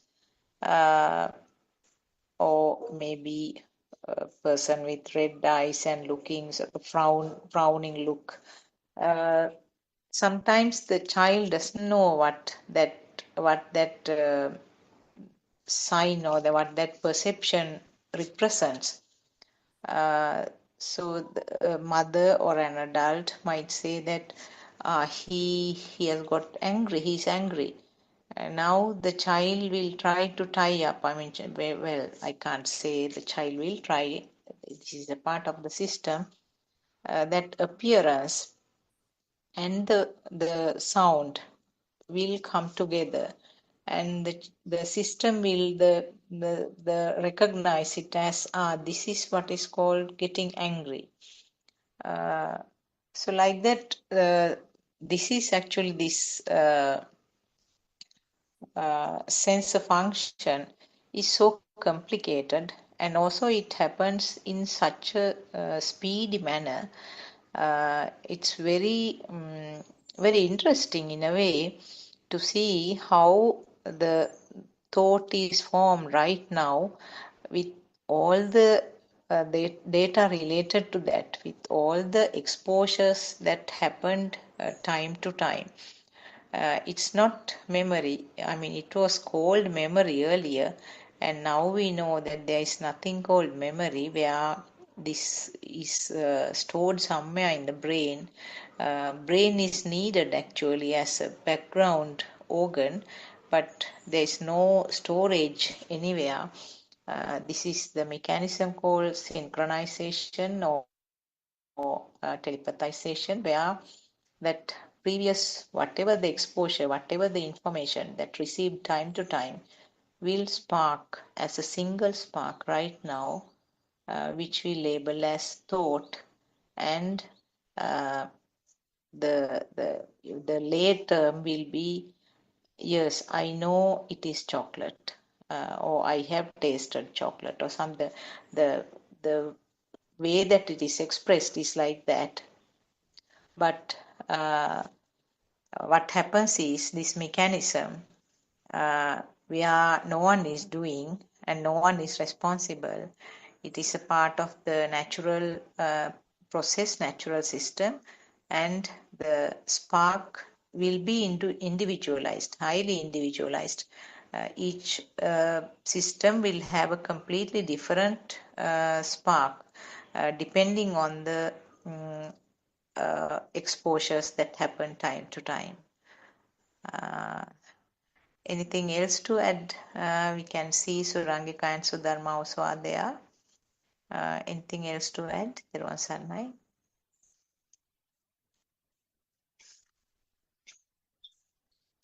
Saranai, Dr. Sakunthala, Dr. Kokila, and all the friends. First of all, I pay my homage to Buddothpado Arya Mahase, and I was listening to your explanation, Dr. Sakunthala, regarding the thought formation.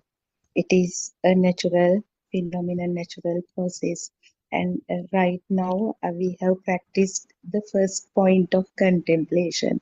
So when you were explaining how the chocolate uh, came to our world uh, as a thought, so in the first, I can talk related to first point of contemplation because we have just finished with that.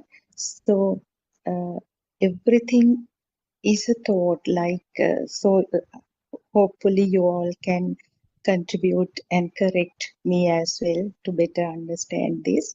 And so everything now we believed, as ignorantly we believe that we live in a world that exists, and one day we will leave the world sadly with the death, and the world will still be there.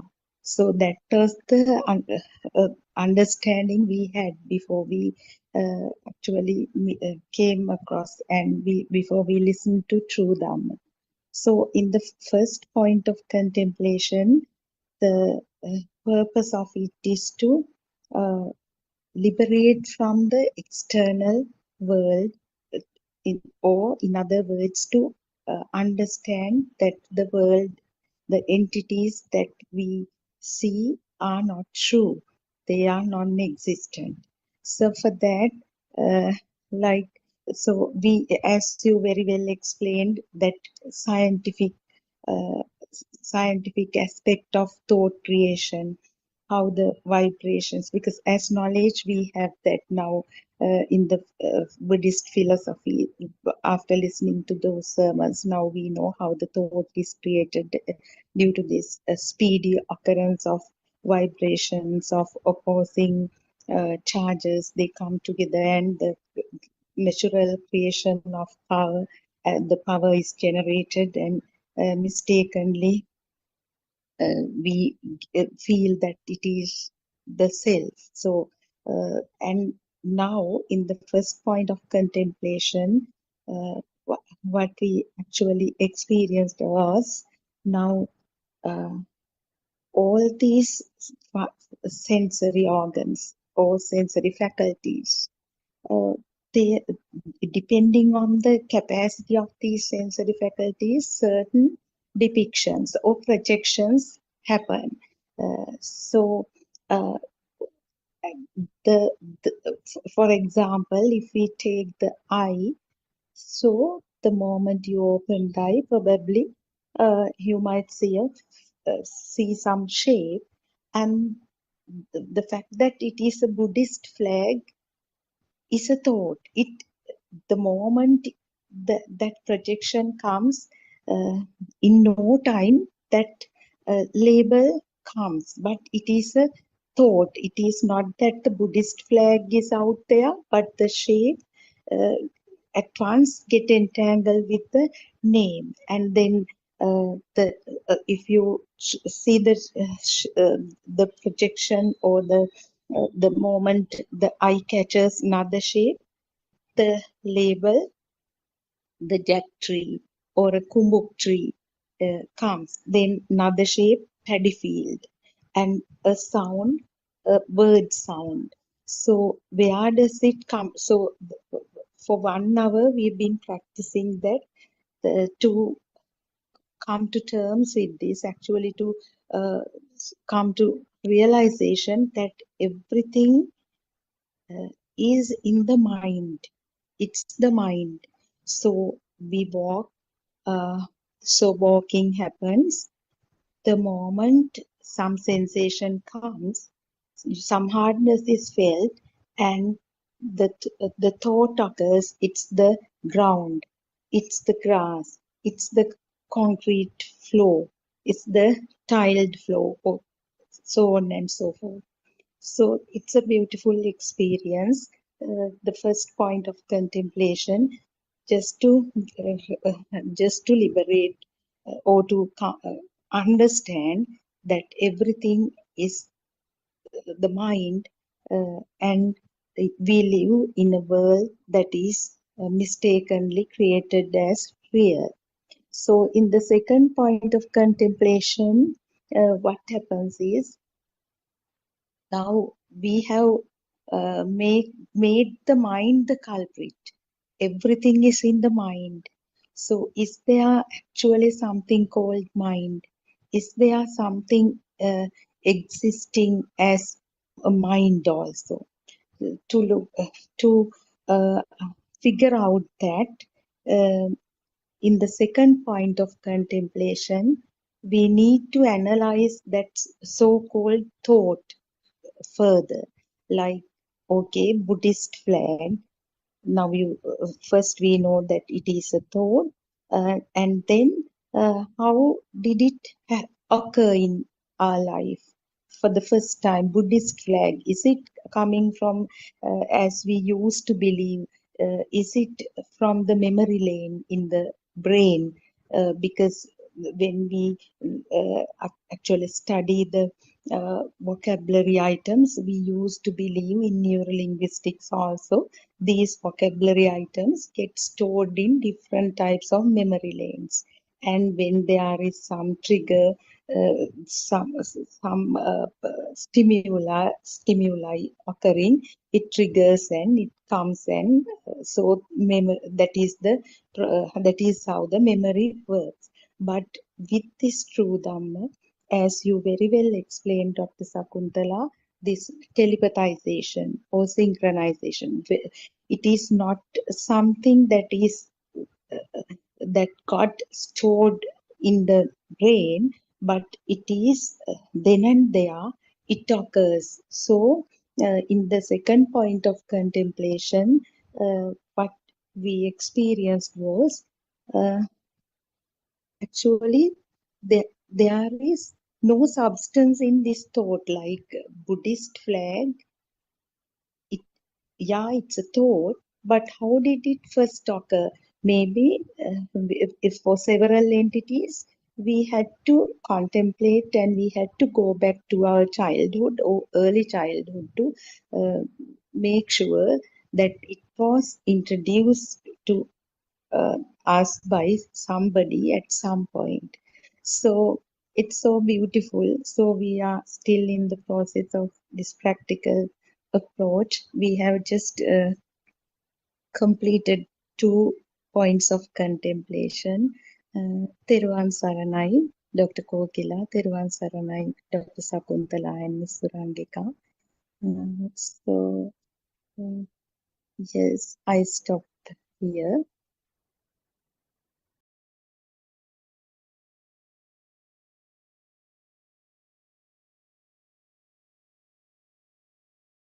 Yes, Teruvan Saranai, Sudharma. I think that was very good timing because you have had a practical session and then you could explain what you were experiencing, what is meant by thought. Everything is in a thought. Would have been very sort of easy for you to explain also because you just had the walking meditation and experienced how it happened as a flow in the thought.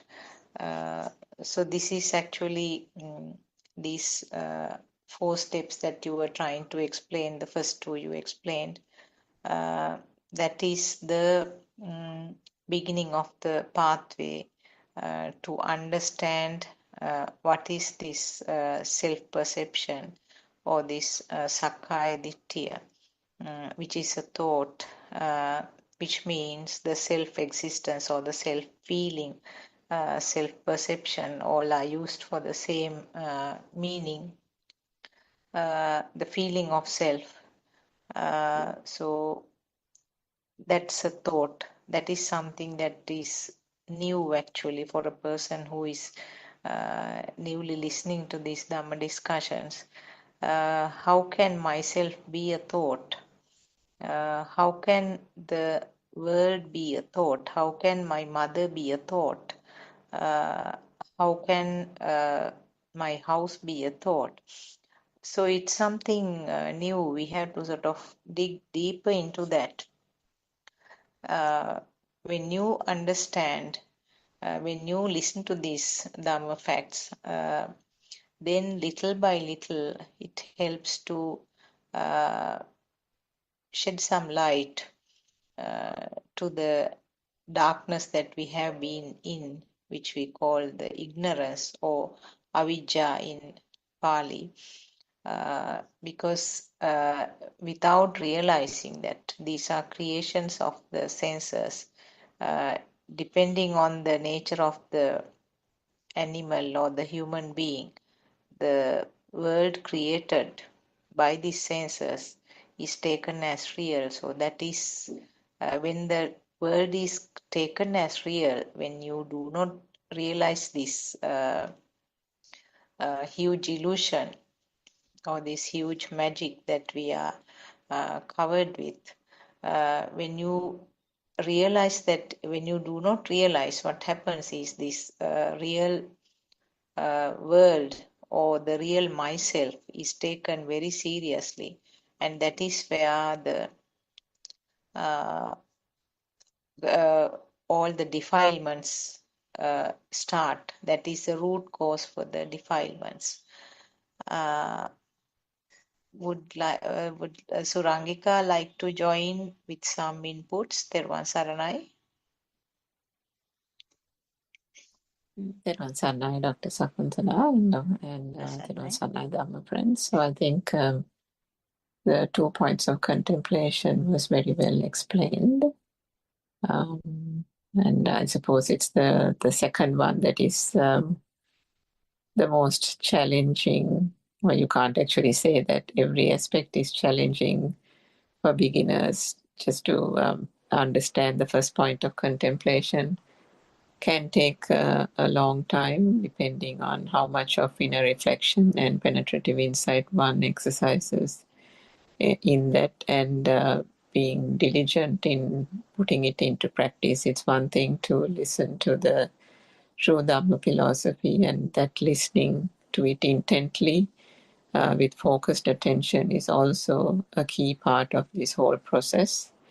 But then along with that comes the practical aspect of it, which Sudharma just mentioned. And that's why this whole practical program is so important as well, because you have to, what you do in the one-day practical program, that is just a training, a coaching with guidance and assistance from the spiritual teacher, or those who have, or those advanced practitioners who can guide people to navigate that first point of contemplation during a practical program. But then it's up to the follower to then use that as a guidance, but then adopt it in the day-to-day daily activities as well, and continue to see how that how the external world, how that is not a reality, and how that this is just a construction of the mind. And even the second point of contemplation, as you progress to the second point, to understand how whether there is anything in the mind, as Sudharma mentioned, is there anything of substance? You know, we talked about the mother, we talked about the chocolate. Is there actually chocolate in the thought, in the perception? Isn't that just a perception? I mean, if you think about the gooey nature of the chocolate, is there a gooey nature? Is there a liquidity? Is there a solidity in the thought? The perception of solidity, there is no solidity. The perception of taste and perception of chocolate, even taste for that matter. Is there such a thing in the thought? No, it's just a perception. So keep on unraveling this is very, very important in order to completely see through and through this whole falsity, isn't it? This whole mirage of perception that species or beings or humans, everyone kind of gets trapped in. And then if we come back to the practical program, and the next step, which you will probably get to in the afternoon or at some point, is once there is that realization that the external world is not true and that it is just a conceptualization in the mind consciousness, and then the mind or the thought itself, there's nothing of substance, it's just a perception. What happens then for the third point is the fact that the action mind of the Kriyasita comes into play, where still there is a seeing, still there is a hearing, there can be a tasting, or if one is actually engaging in the walking meditation, there is still the feeling of touch or contact when with the ground and the feet, but the touch becomes just a touch. The hearing of perhaps the birds singing in the trees, or the wind rustling through the trees, that just becomes a hearing. That doesn't dissipate, that doesn't get lost. So the senses and the perceptions arising out of the sense faculties are seen as they are. And then finally the progression to the final point of contemplation, where when one sees the sense of seeing as the seeing, the hearing as the hearing, the contact or the touch as the touch, the realization gradually dawns that there is no doer here. There is no person seeing. There is no person hearing. The actions still go on, still continue. As long as the sense faculties are there, the functioning of the senses still continue, and the sense of that whole falsity of self-perception gradually dissipates. And that is the crucial part of the fourth, I can't say final, but the fourth stage of contemplation. But a very key point. But to get to that, each of those 4 steps are so important and needs to be practiced very diligently to get to that point. I think I remember Aryan was saying this morning, I haven't finished listening to the talk, but even for the second stage or the third stage, even the fourth stage, I think perhaps it was the fourth stage that he was explaining in a bit of detail this morning, that there are followers who don't really understand who cannot get to the feel and understand that there is still that perception of self still remaining, and that they are not conscious enough. The awareness is low. And that is where the guidance of the spiritual teacher, the guidance of advanced practitioners becomes so important, to explain and to find out, to kind of help that person through any issue that that person may have, and help unravel it a bit more. Because as we have discussed in many, many Zoom sessions, it is those last few stages that become so intricate, isn't it? So challenging for one to unravel for oneself. So the guidance and showing of the way by the spiritual teacher becomes very important at that stage, when particularly in understanding the mind consciousness more than anything else, because of the intricacy of the thought process. And once the cessation of the sensual world, or when there is a bit of a getting away, or the relinquishing of the sensual world, the form and the formless world, understanding that aspect and the perceptions there becomes very, very intricate, very, very fine. So that is where the advice and the guidance helps. So perhaps Dr. Kokila, you can elaborate on those aspects a little bit more.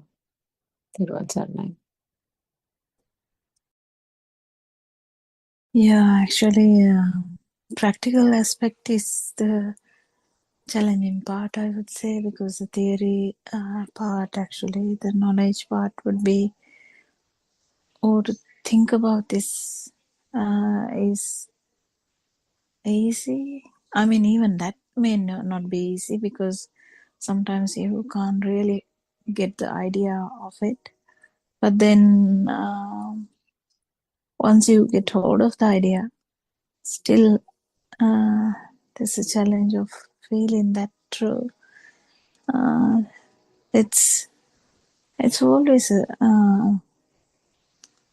known, will be felt by that system. So it is sandiktika. So it's very difficult sometimes to actually understand. But the way we understand would be the normal friend.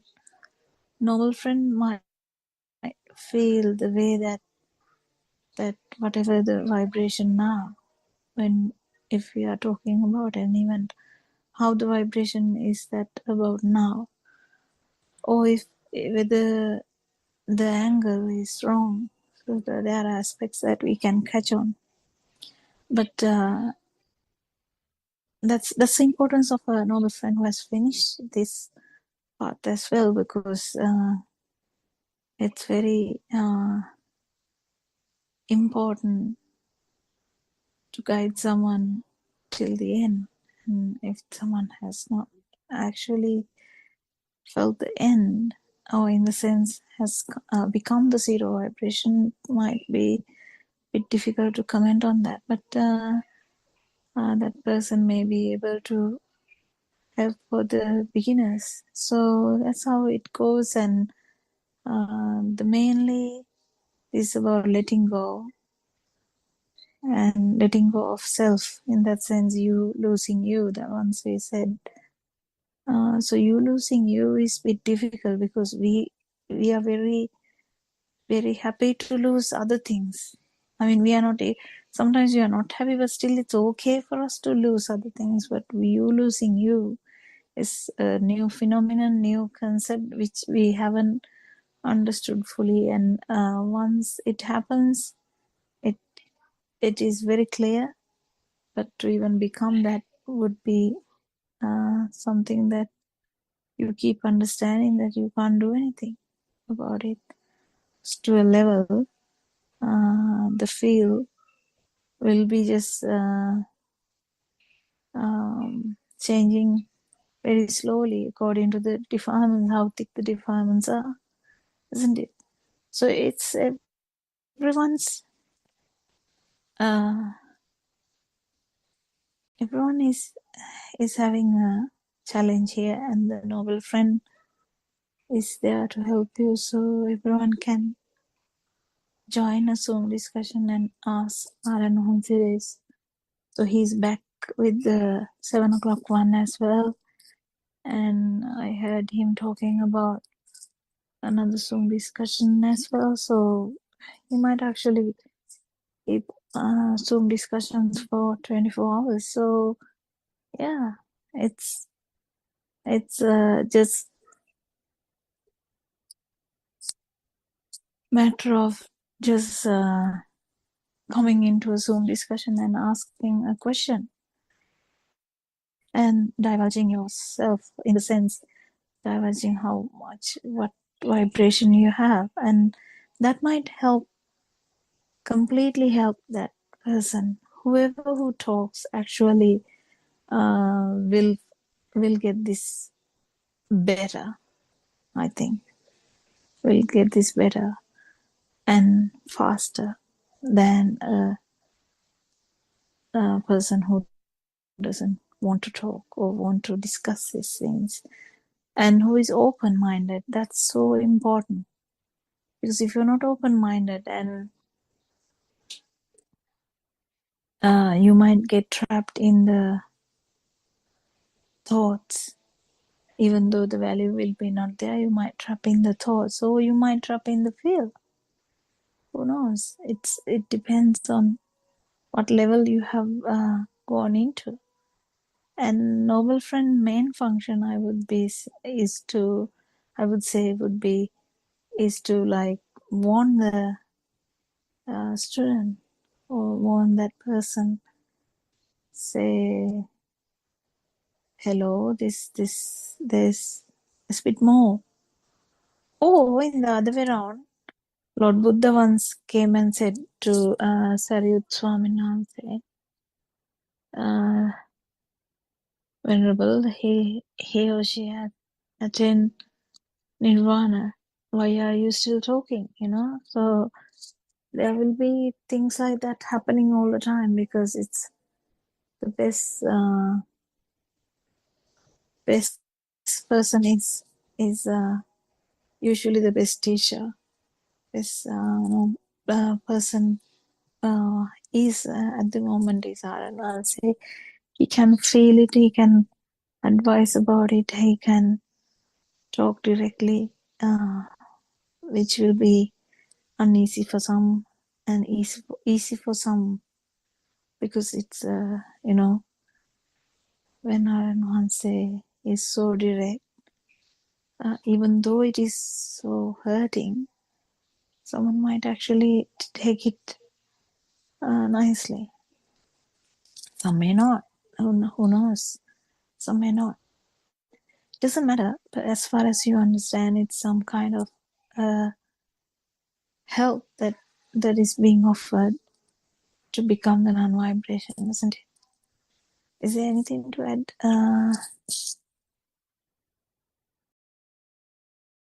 Just just one thing I thought I'll bring out, which Aaron Mansi raised this morning, which is a really good point. That's the, say it in Sinhalese, the Dhamma Udachaya, which means the knowledge that we talked about first understanding this true Dhamma, because that is the first part which is absolutely essential. But then there are followers who have listened to it for a couple of years, and instead of or they might be even thinking that they're doing the practical aspect of it sufficiently or adequately, but maybe it is not enough. Maybe the application of it is not enough for the way they have understood or applied themselves. So what happens is the interest in the Dhamma, the Shraddha, or all those things are there still. And the person is absolutely intent in following the path, listens to every Zoom discussion, maybe even participates and so on. So becomes quite knowledgeable, as we said, Dr. Kokila, the theory aspect of it.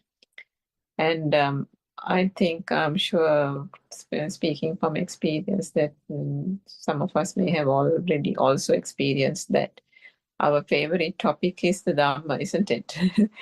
The worldly things, to a great extent, have faded into insignificance, isn't it?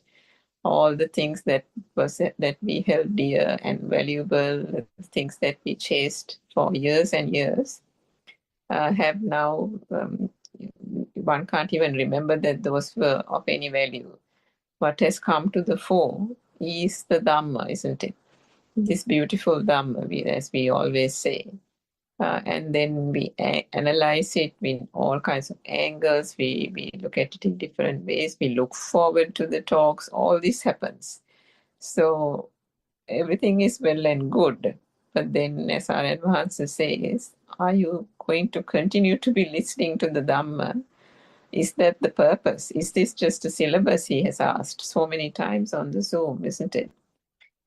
Is this something that you will learn like just another subject, just another degree?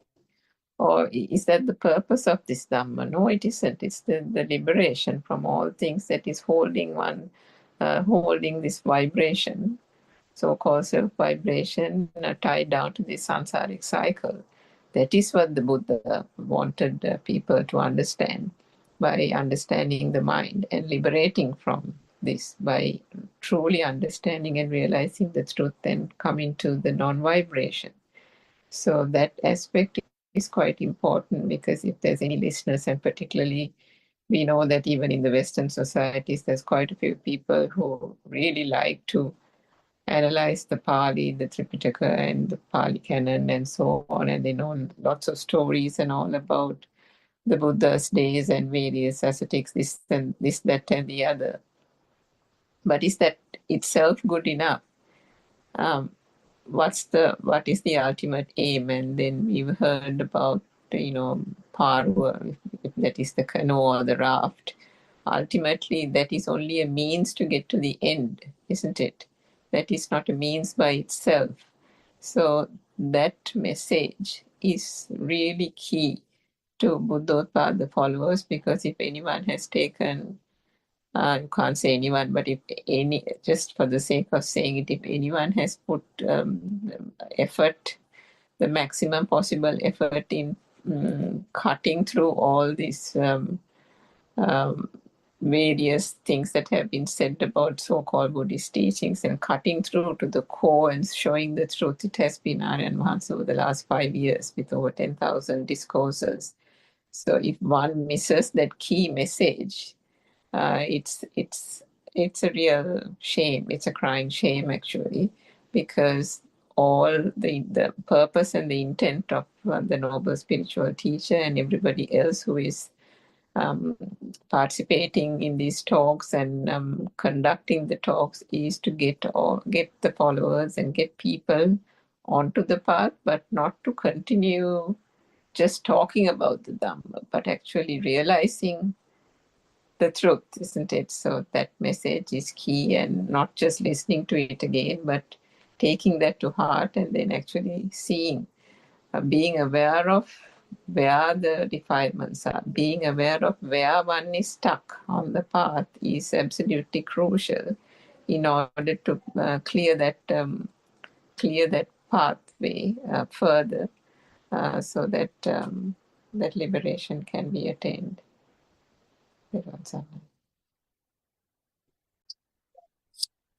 Yeah, actually, I think what happens is if someone is well aware about how much defilements or kind of what vibration you have, in the sense when we talk like that, it's as you have a vibration. That's not the thing. It's the vibration itself is the reason for you to believe that there is self. The vibration, we call it a vibration for the sake of explanation because there's nothing like that either.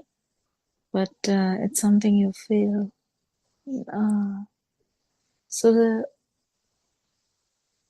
So kind of if you know the defilements, it's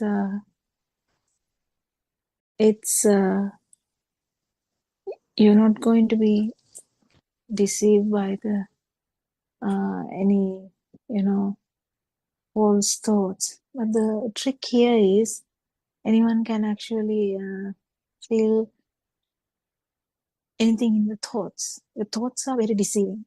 Thoughts can make you to say, yeah, I don't know Dhamma yet, or I know Dhamma now, or anything like that. It is very very easy to get carried away by thoughts, which we are very familiar. I mean, everyone, any human being is, the habit is to get carried away by the thoughts. That's the whole point, I think. The habit of getting carried away by thoughts, that's the practical aspect of this. And even about Dhamma, you can get carried away by the idea that either you don't know Dhamma or I know Dhamma or whatever the way that is. So it's very important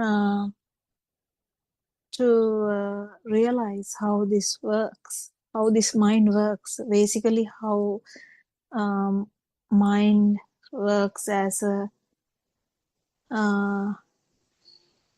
in like, it's like a magic creator, the mind. So you can get tricked any way very easily, and we have been. So we know how that works. Everyone knows how that works because we get deceived each and every day, isn't it? Anything else anyone can add?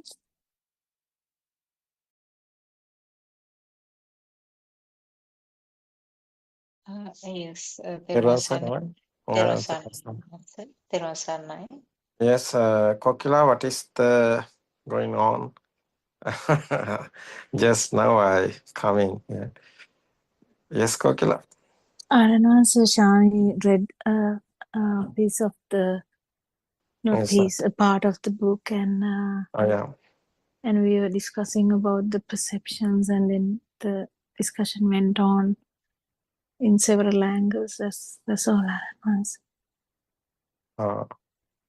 Yeah.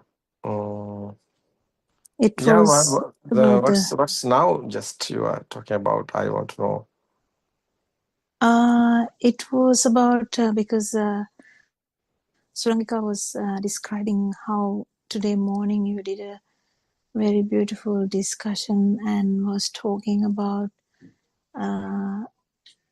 carried away by Dhamma, in the sense in Dhamma Udache. That is, I don't know what's the English word for that, but getting carried away by knowing Dhamma and, getting lost in this path, something like that. And that was the last part, Aranaz. Today morning, I actually haven't finished listening to that yet. Yeah, it's okay. No, Dhamma is not nothing, is anything. Dhamma is nobody is here, no one is here, no? It's only the system is working, it's easy. But people have problems how believing, how trust. I mean, this is not a trust, so believing this is experience. So that is the important, I think, is this Zoom discussion is going on. The explaining their problems and question, and people have questions, people have problems. What is this explaining?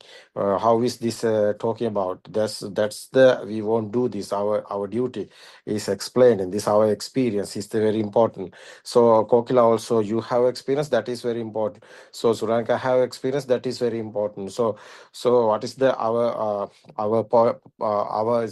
monasteries are doing? That's someone have depression, or someone have there's a or uh, mentally something is going struck or something wrong. So he want to he want a place, he want what's he doing, who contact, where's the place. So someone asking. So that's why we are made in Sri Lanka here. Many monasteries is like Mitmal Arana. Mitmal there's a relaxing centers. So international meditation centers. So it is very important our people. So otherwise whole world people in the struggling, people in struck. So people want the relax. People want the peaceful mind. People want the quiet and calm. People want this. That's a samadhi. So this is not a temporary is happening. So Buddothpado Dhamma discourse we are going. That's the truth. What is the truth? Someone understood the truth. That's defilements. That's fading. No, it actually is happening. So otherwise, sadness and suffering is not coming again, because he know the truth. He know nobody is here. No one is here. Actually, what is this life? What is the birth? What is the death? So people don't know the truth. It's just a nature like that. So we can say this easily, but it is actually is the happening. So we want to explain how is happening. What is this world? So there people have alive feel, people have soul, but people have the feeling. So what is this feeling? What is this alive feel? How is telling nobody is here? We say everything is happening. No. So we are here. No. So someone asking the question. So we won't given the answer. So we have experience. No. That's experience is very important. No. The practical side is very important. But first you want to know that the knowledge is coming. It's okay. Nobody is here. No one is here. Body is not you. Mind is not you. Who are you? You are the power. Power, what is that power? Is mind power. How is this mind power is coming? How is this mind power is constructed? How is this is happening? So it's very important, no? It's very important. This Dhamma discourses is going that way. This Dhamma explaining is going that way. So today morning and the that's not only the morning. That's at 9:30. Otherwise, the yesterday that the Andolanatmaka is the it's 7 o'clock Sri Lankan time. That's Sri Lankans know this. This very important. This Dhamma discourses.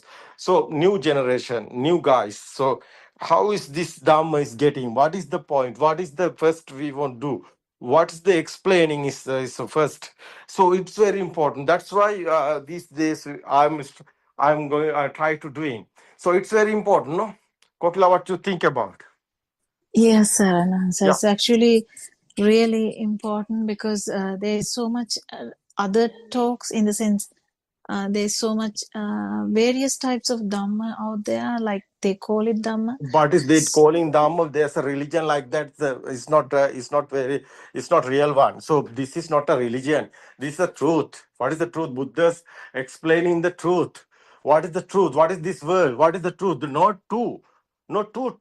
So one is the truth. What is the one is the truth? I ask in we don't want the religion or anything. So it's not our matter. Is that is not our matters. So we want telling the truth.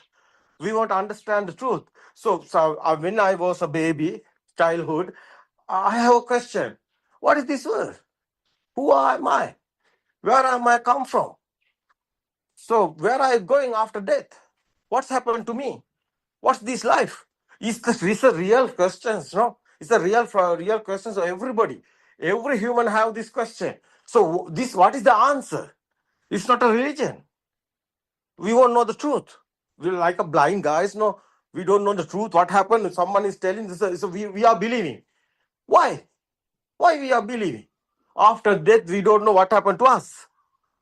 Why we are trust? Why we are believing? We are not like a house telling that the type of there's a so misconception. Why we are in misconception? We don't know the truth. No. So this explaining is very important. No. This Dhamma discourses where it's going. That's very important. First is we want to explain the truth. Secondly, practically is experience is very important. It's experience. It's not a believing. It's not a trust. You can experience it. It's a practically side. It's a practically Buddhism. No, Buddha. What is the Buddha word? It's not a religion. What is this Buddha word? Non-existent field. Non-existent field is the Buddha word. What the meaning is Buddha? It's not a person. Siddhartha is a body. Siddhartha body. How is becoming a Buddha? Well, everybody becoming a Buddha now. What is this Buddha word? It's only the word. We are using that word. This non-existent field is there. Nobody is here. No one is here. System is working like a nature. Everybody is same now. Everybody have the blood. Everybody is breathing. Everybody have birth and death. What is this world? It's a believing. It's a trust. How silly guys. No. What do you think about Kokila? This is Dhamma discourses is going. What is the truth is the important. We won't tell other people, other religion, other the countries also, everybody, people. Why war is here? They are thinking other guys are we are other one. No, everybody is same. It's a nature like that. So nobody is here, no one is here. That is why we are nature. So peaceful world is coming. Why peaceful world is not here? It's the ego. What is this ego? People thinking I'm the other one. Others are others. What is this silly mind? What is this monkey mind? No. It's like animals, no. What is the humans meaning? What is this people's meaning? Who is the humans? Is the silly guys like this? Like these animals? What is this?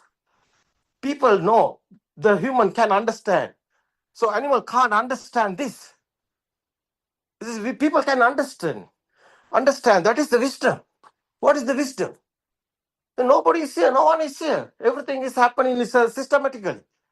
How is our senses of creation? How are you looking? It's like a camera. No?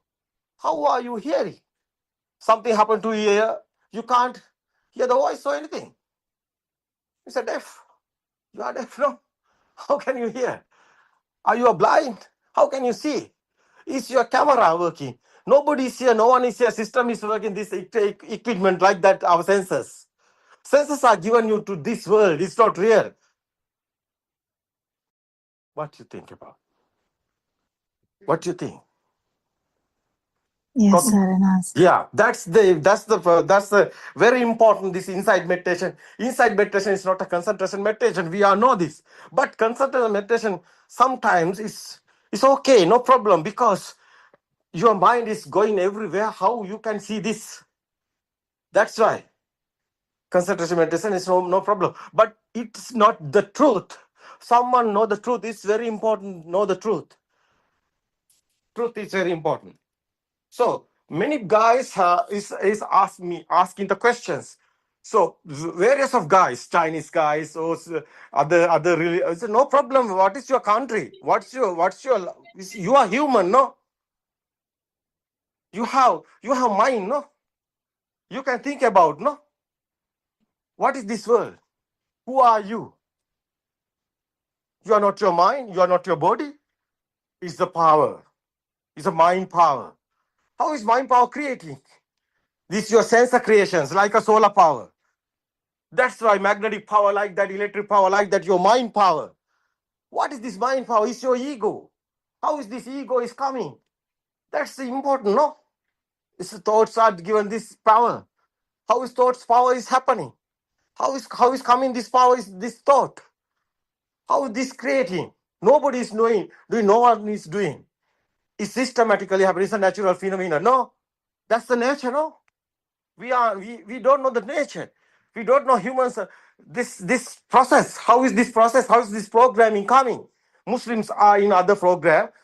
Christians are in other program. Hindus are in other program. Like a Buddhists are in other programs. It's a program. No. What's your that's your birth time? When you're the kindergarten time. You don't know before the kindergarten time who are you. It's a radiant mind. No. You haven't a defilements also.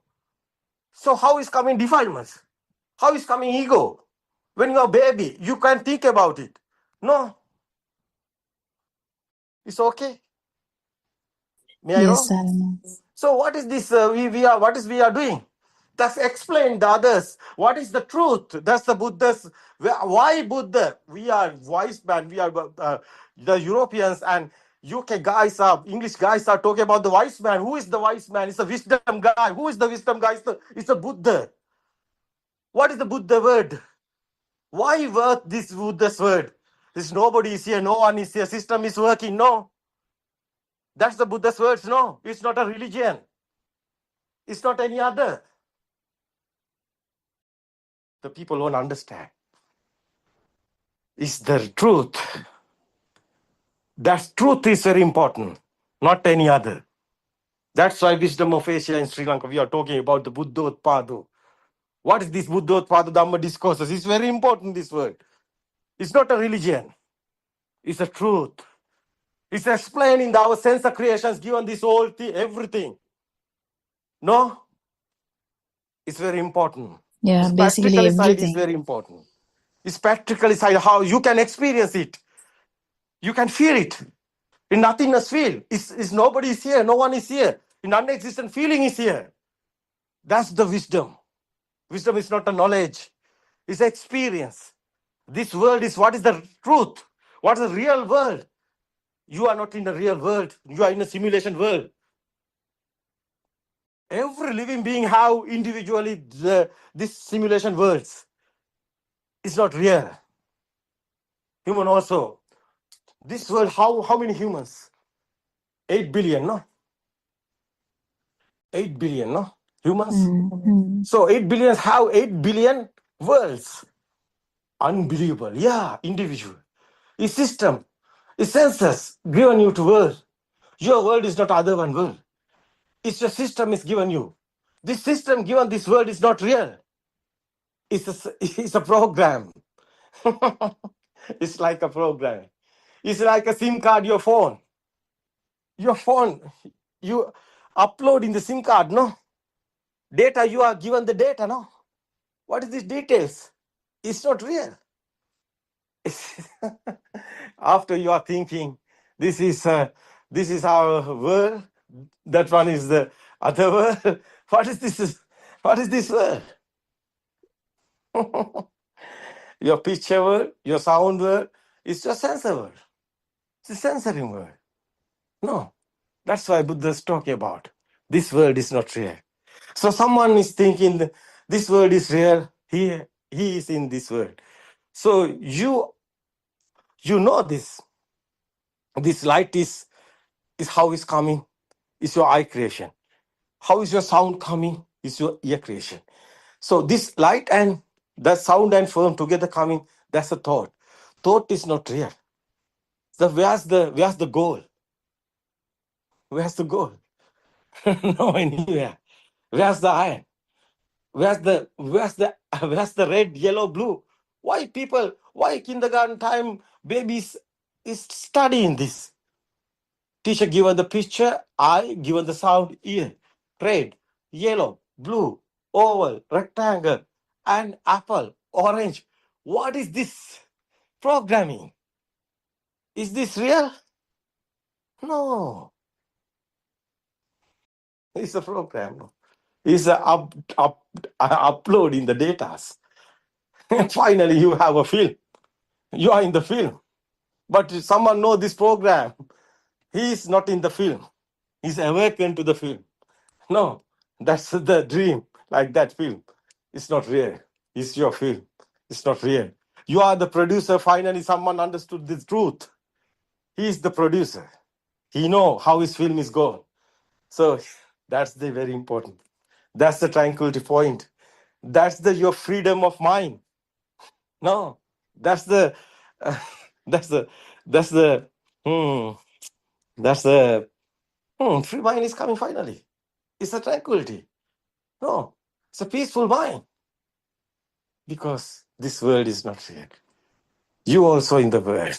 The world is not real. You are also not real. This death and birth are also thoughts. So who is death? Last briefing, exhale and inhale only, happening like a robot. What is this? System is working. Your thoughts also come in systematically. How is this happening? It's okay. We can talk about future tomorrow. It's okay. What's going on? What's the Kogila thinking? It's your night time.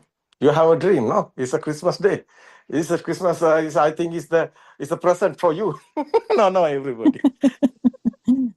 It's the Santa, no? Yeah. It's okay. It's okay. That's the real part. Someone know the truth. He is the happiness guy in this world. It's okay. Endless happiness. Yeah. That's the. I think is the prize. It's the best prize is truth given this world. That's the jingle bell, jingle all the world. It's nice, no? It's nice feeling. Yes. That's Best to do. best prize. Best, I think, is this world on the truth. Yeah, it's very important. That's your happiness here, endless happiness. It's a truth given to you. It's very important, everybody. That's the Buddha's present. These people. It's very nice feeling, no? Finally, you like a sky, you like a wind. This is a radiant mind like that. It's nice feeling, no? Yeah. Why are you worried? Why are you suffering? Why are you in struck? No, you can't tolerate. Your thoughts have value.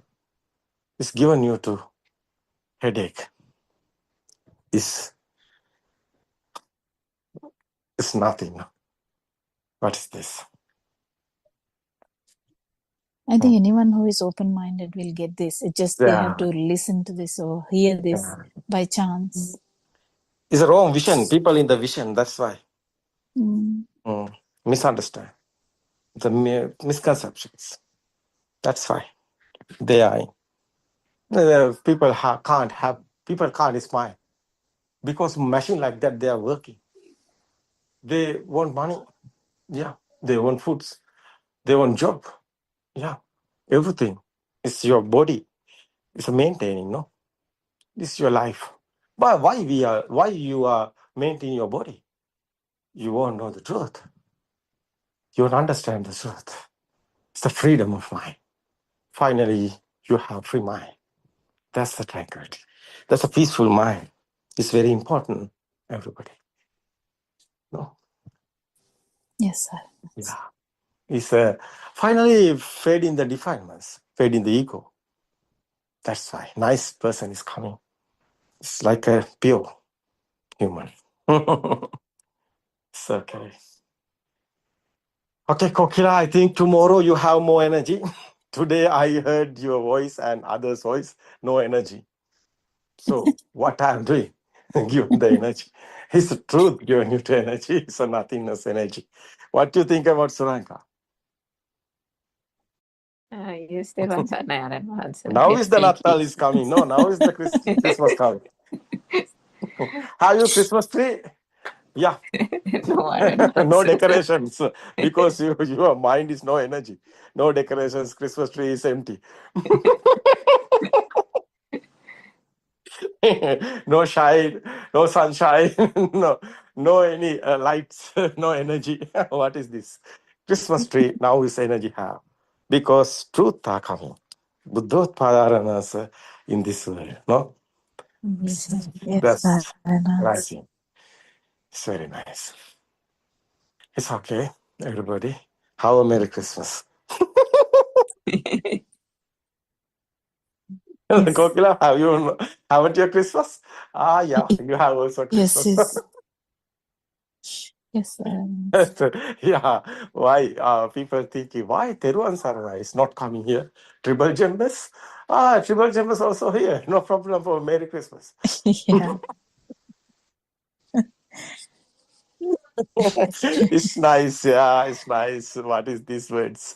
No words haven't have any value. No? No. Yeah. No. Really.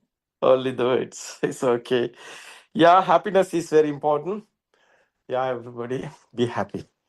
It's you understood the truth. You try to understand the truth and be happy. Peaceful mind is coming. Free mind. Thank you. Tomorrow we can chant again. Teruwan Saranai. Teruwan Saranai. Teruwan Arahant Saranai. Sir. Namaskar. Namaskar. Namaskar.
Teruwan Saranai, everyone. Teruwan Saranai, Aryan Mahatsa.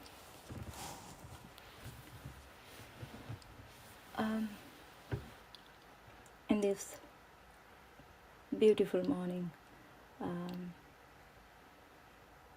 the light of wisdom is bringing you out of this great darkness. Our noble friend Buddothpado, Aryan Mahatsa, and all Dhamma friends making a great effort, and Aryan Mahatsa also making a great effort for many years. Now you can listen all of Buddothpado Dhamma sermons on Buddothpado PeoTV in Sinhala and English 24 hours a day. At this moment you might not realize how this Buddothpado Dhamma sermons, how it is very important to understand the reality and understand the true Dhamma. Until you realize the Dhamma, you never can understand how this is very value and how this is very rare to hear.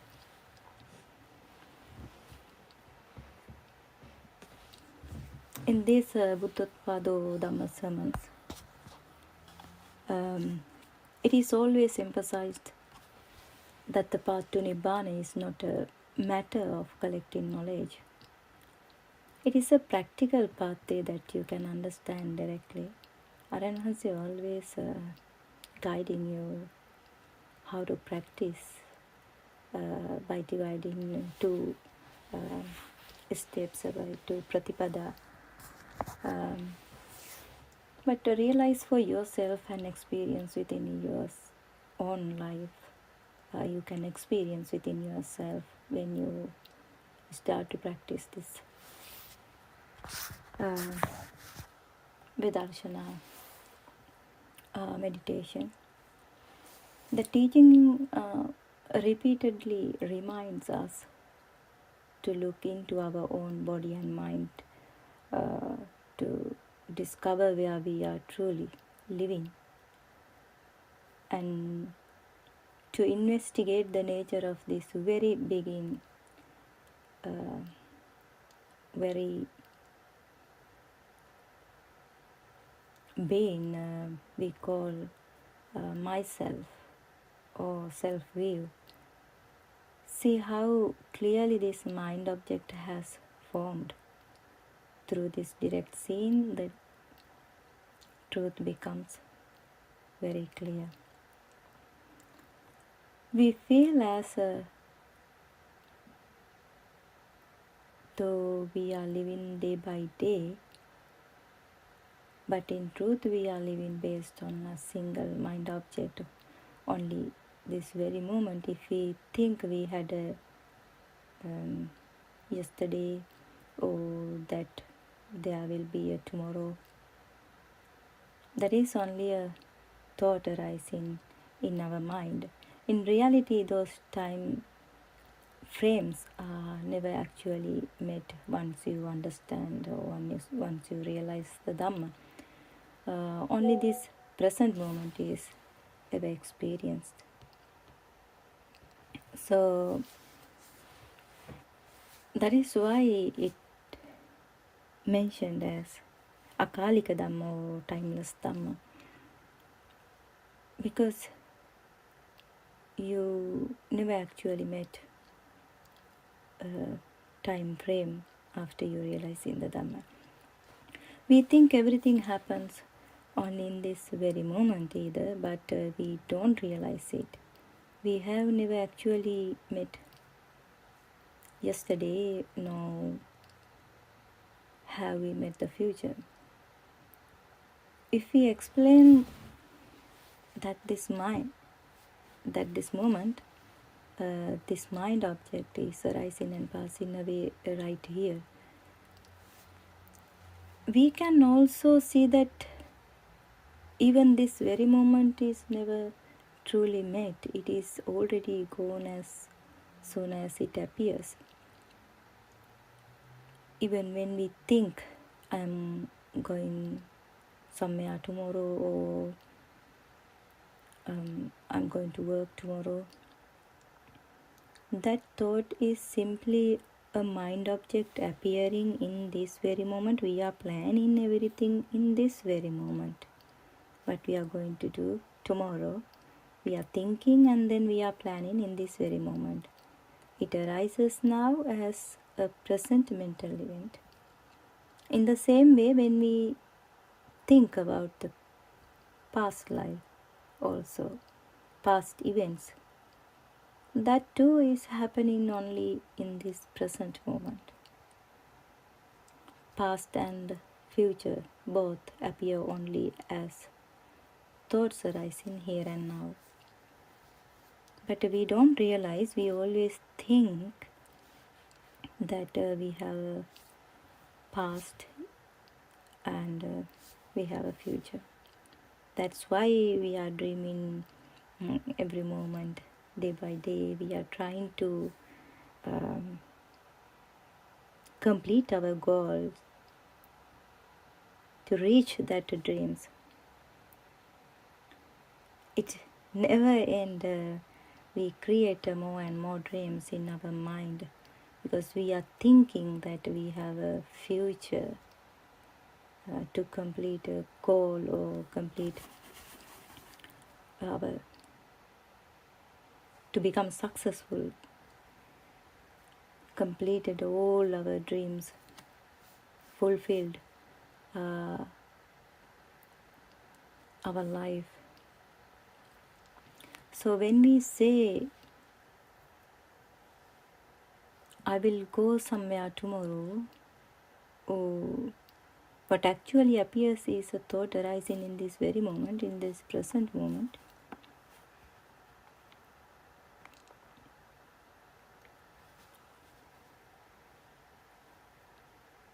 In the same way, when we recall our past life or past events, that memory also arises in this very moment. Past and future never exist outside this moment.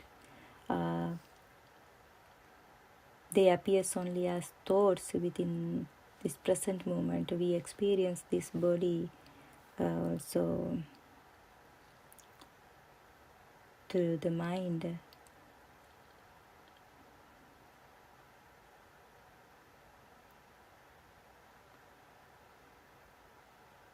So even the body is a mind object, because when we say that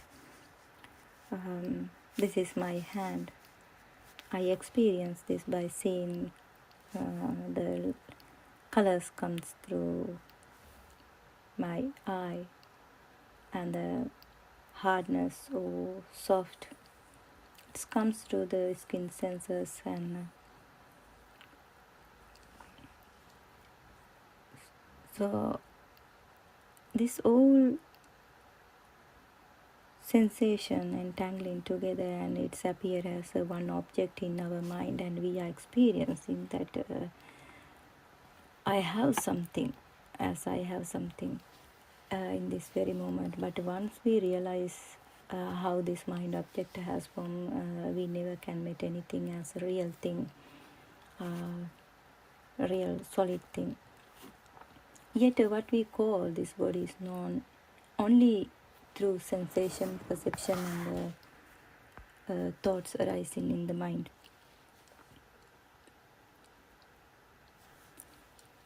In that sense, the body appears as a mind object, just like any other experiences. So when we reflect on the immeasurable kalpas of samsara, we may imagine a vast stretch of time. We think that the long period of time we came through the samsara. But even if we count those ages in numbers, they all appear only as thoughts arising now. The entire sense of long time ago, or countless years, is simply a present moment mind object. In truth, even the vast cycle of samsara is known only here in this very moment, because this mind object is arising and passing away. The all feelings arising and passing away in this very moment through our five senses. Because we have five senses, but some animal has only two senses, 3 senses, like that. But what we experience through those senses, it's arising and passing in this very moment. But we think that it's existing as a permanent thing. That is why we are counting in a year, so like countless years, say in kalpa or eons. So we are thinking that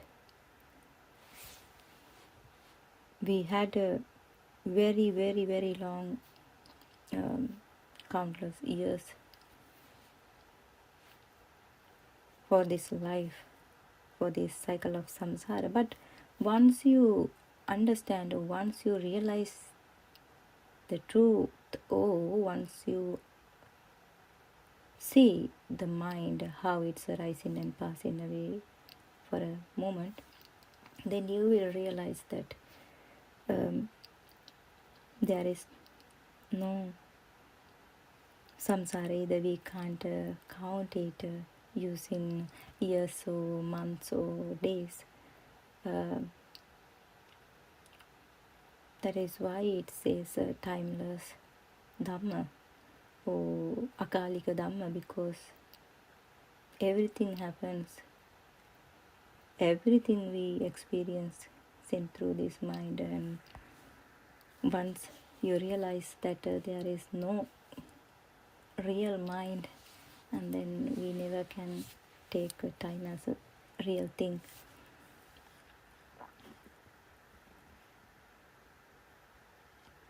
So the arising and cessation of the aggregates happen in this very moment. This means that in each moment a mind object arises and passes away.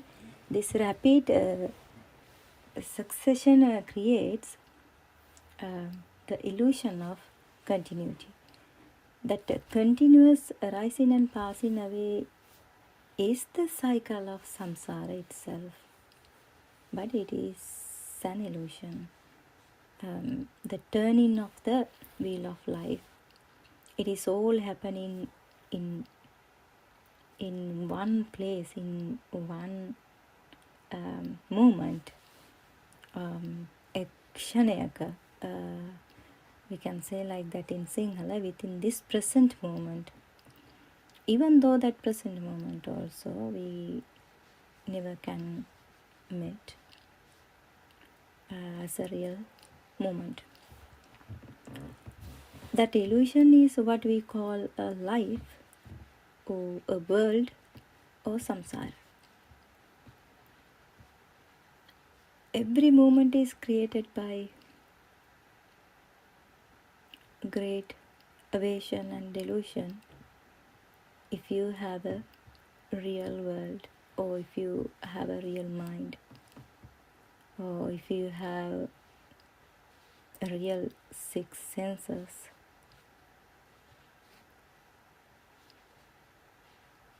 then you create defilements. Through this we create bhava. In this every moment we create more and more bhava and sankharas again and again, continuing the cycle of samsara. When we explaining, we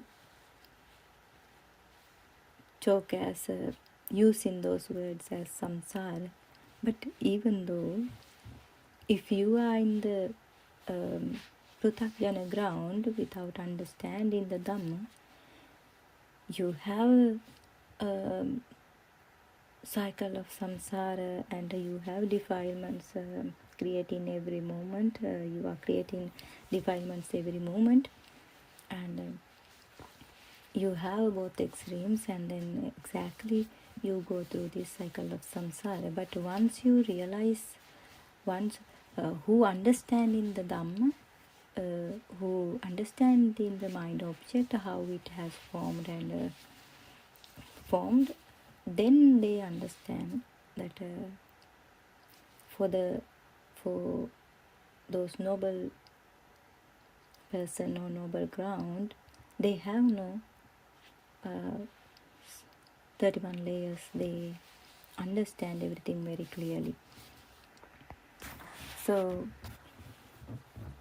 even the sense that I am getting old is simply a mental state arising in this very moment. What we call this moment feels solid only because a thought has appeared saying so. Without that thought, even this moment cannot be grasped. To understand this properly, we need to see with clarity how a mind object forms, how this moment comes into being, and how it ceases. Birth and death are happening within each moment. When this is seen directly, it becomes clear that even our thoughts and our sense of mind cannot be taken as truly real. They arise, they vanish, and nothing remains to hold on to in this very moment. Every moment happens that process. So then you begin to realize that even this moment and the feeling that I am living are also just a mental appearance. What we take as life happening is simply a thought process arising now. It feels real only because a thought appears saying, I am living in this moment, because we feel the five senses. But we never realize how it appears as a one vibration in our mind.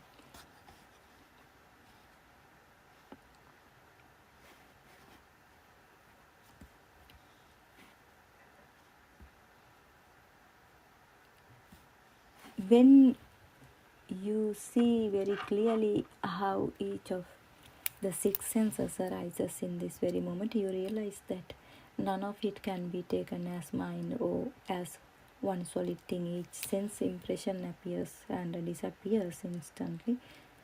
Because of this constant arising and passing away, there is nothing you can truly hold on to as a self or something that belongs to you.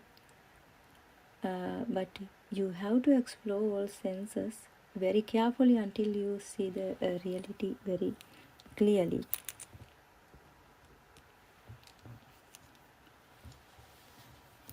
At that point, a question may arise within you. Then who is recognizing this condition? Who is seeing this mind object? Who is understanding this Dhamma? At this point, we need to reflect on what the Buddha, Lord Buddha said. Lord Buddha emphasized that he is not a god. He said, I am not a Brahma, or I am not a human. Lord Buddha emphasized, I am a Buddha. This becomes very clear when the mind is freed in this very moment. That's why Lord Buddha says, if you see the Dhamma, you will see the Buddha. You will recognize who is Buddha. It means that all becoming has been uprooted, all formation have been completely ended, and the natural state beyond sankhara has been realized. The wisdom or jnana can realize this Dhamma. Before you realize something, it's naturally arising questions within you, like who is realizing this Dhamma if there is no person in this system. So this is why Lord Buddha has emphasized the differences between the jnana or vijnana, or the wisdom and the consciousness. We also need to consider why Lord Buddha told his 5 teachers, I have found the truth, but not by your way, not by what you are doing, through concentration meditation. Buddha then explained the Dhamma of dependent origination. That is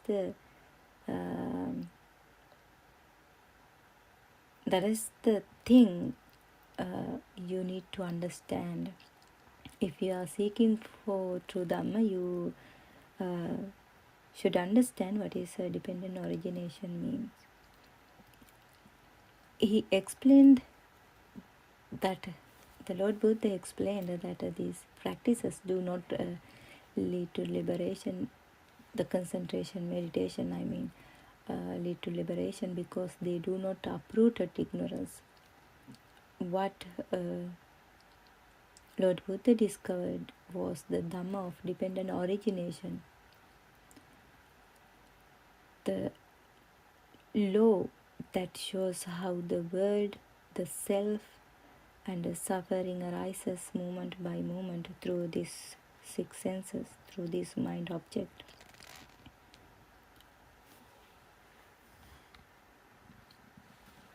From this, it becomes clear that the Lord Buddha did not emphasize the long meditation practices. Instead, he explained how this world is formed and what Paticca Samuppada truly means. This is the real Dhamma Lord Buddha taught to this world, even to little children, in a simple and direct way. That's why those 8-year, 7-year children could understand this Dhamma. They could enter to path to liberation.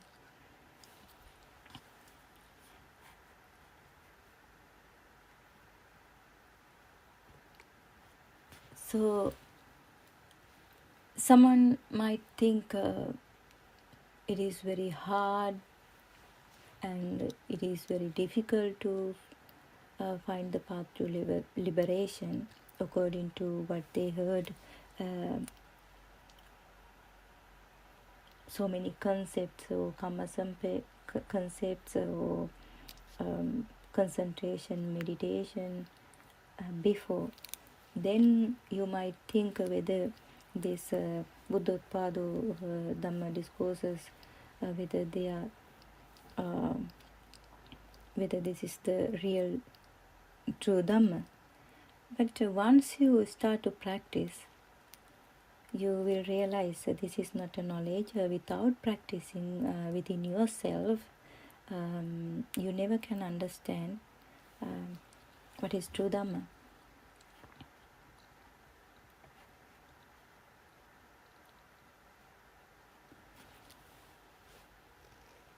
Sometimes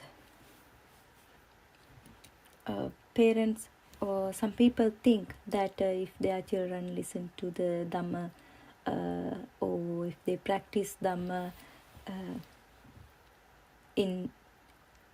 learn it deeply, they might want to become a monk, or they want to wear a robe like that way.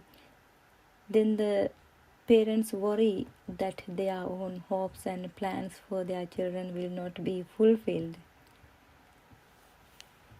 Then you can think, so how Vishaka Upasika and Sunita Sopaka, those kind of children, how they could understand this true Dhamma when they were very young.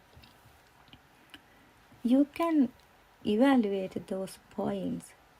You can understand, you try to understand those kind of thoughts when it appear in your mind.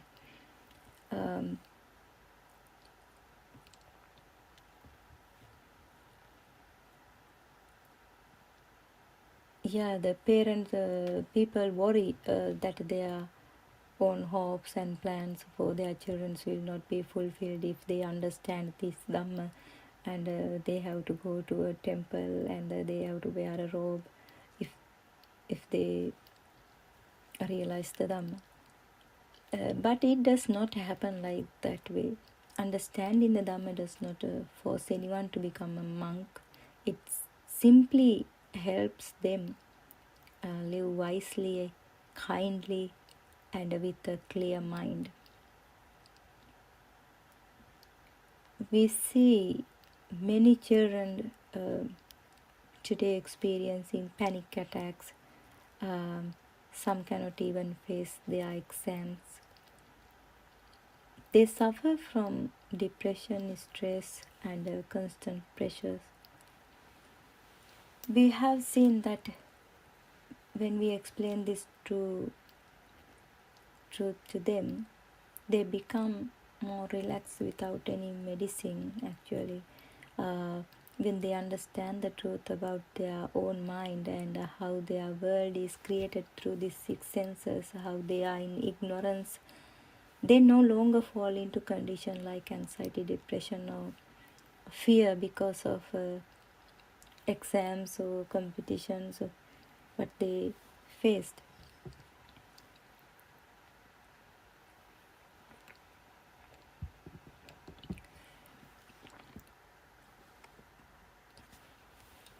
They will realize that this is a mind created world and no need to worry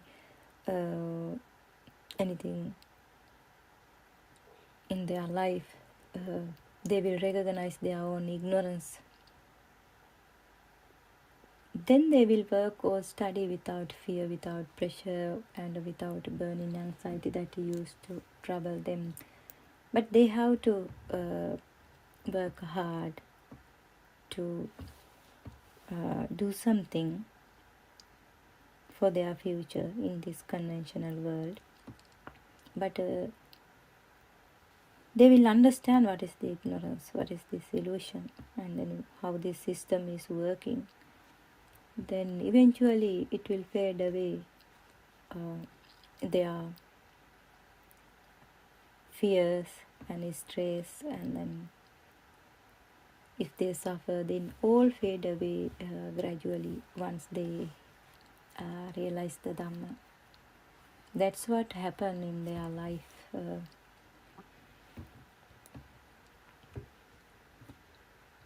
They realize that it's useless to run after their thoughts once they understand how this thought process is working, how this thought appears in their mind, what is this mind object, how it has formed.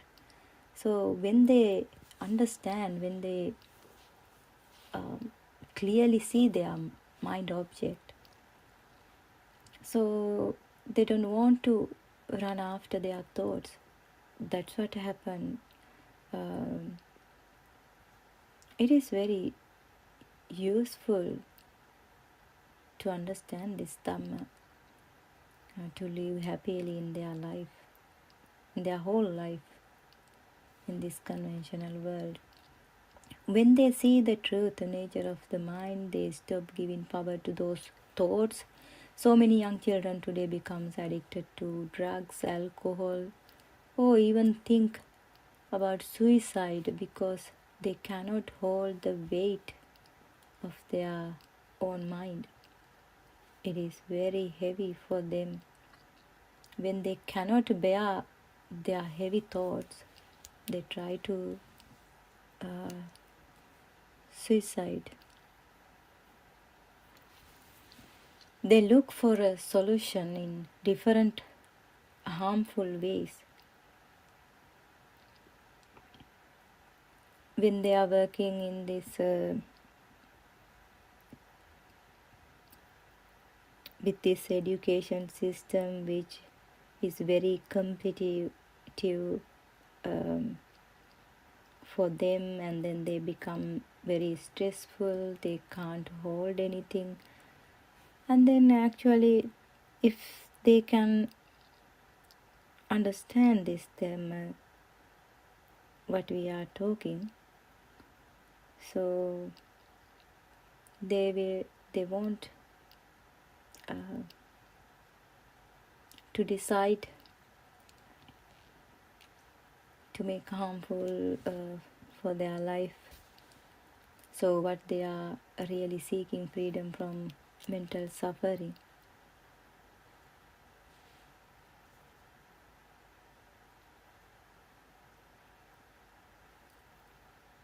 Then you want to make effort to understand the Dhamma.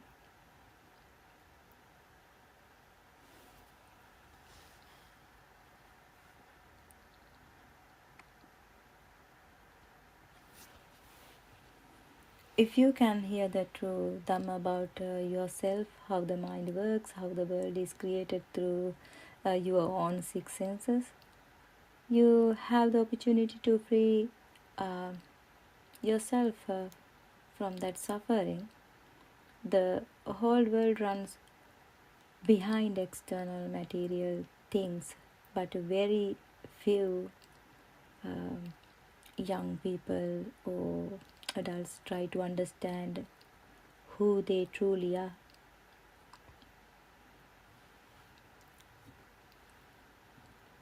When you teach your child this Dhamma, they will not chase after their wandering thoughts.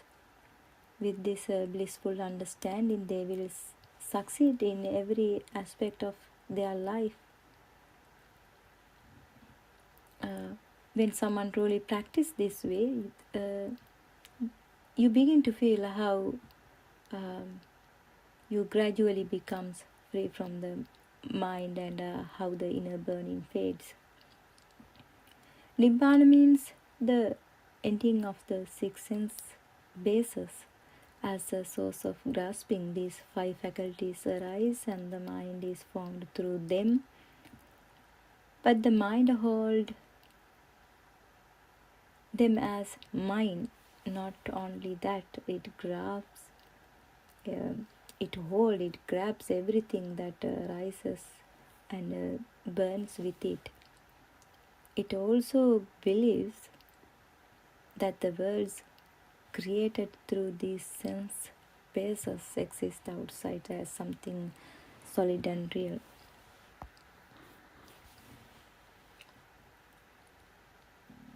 Sometimes you might think, if you have no any problem in this very moment, if you have enough money, if you have a good job, if you have a good estate, if you have a power, so you might think that no need to understand Dhamma, I have everything, so I'm not suffering. But until you hold in everything as a real, one day when it's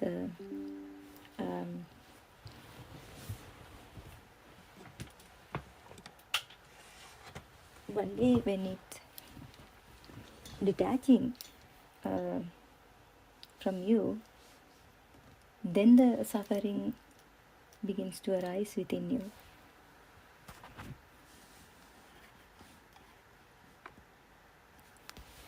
So when this illusion is clearly recognized, this vijnana maya or mind consciousness, the practitioner becomes free from this entire system. That freedom is what we call nibbana, or the freedom. This is why Lord Buddha said salayatana nirodho nibbano. Why it says salayatana nirodho nibbano? Salayatana means six faculties. Nirodho means you need to see those six senses arising and passing away in this very moment, how it creates a world. By seeing those processes, you can remove those impurities, and you can remove those bhava. You don't want to form bhava in this very moment if you see how your six senses arising and passing away in this very moment. That is the moment you earn kusala, or wholesome action.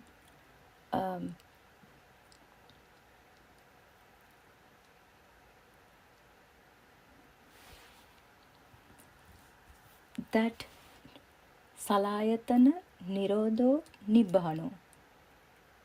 When you see this about these six faculties, when you are not in ignorance, when you see the process very clearly in this very moment,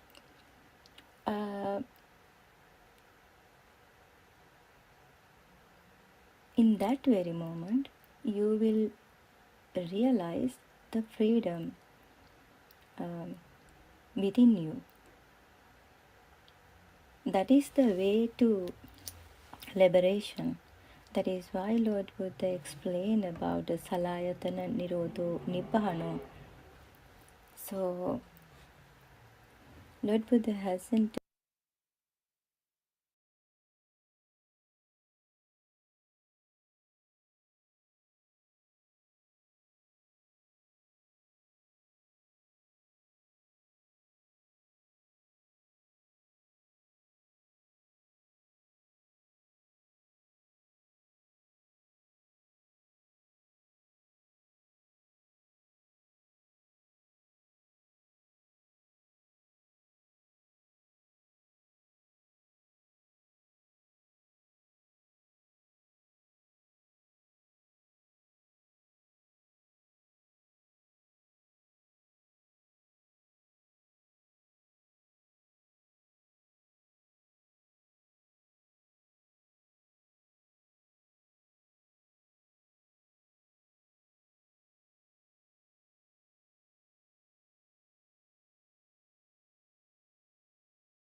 same thing arising from the same kind of inner stimulus at a deeper level.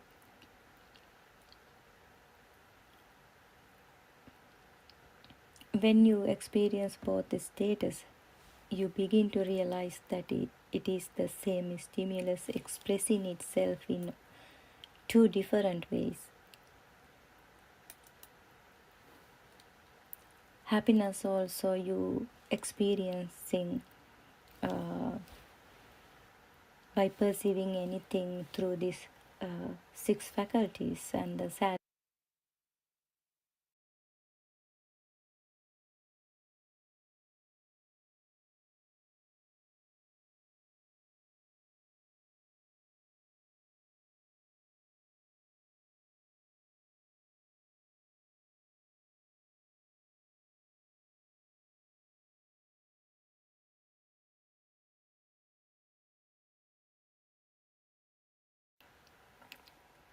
the 6 faculties, you begin to realize that is the same stimulus expressing itself in different ways.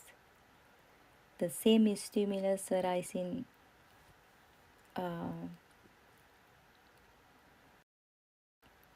through ear, and then you can hear the sounds. The same stimulus, same vibration arising through the eye, then you experience or you perceive the color world.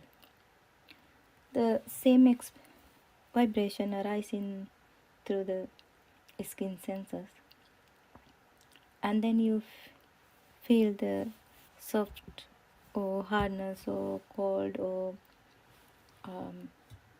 warmth through the skin.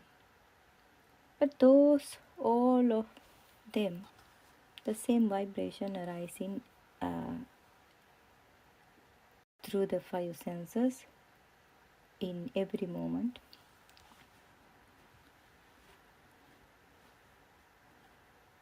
So once you realize the Dhamma,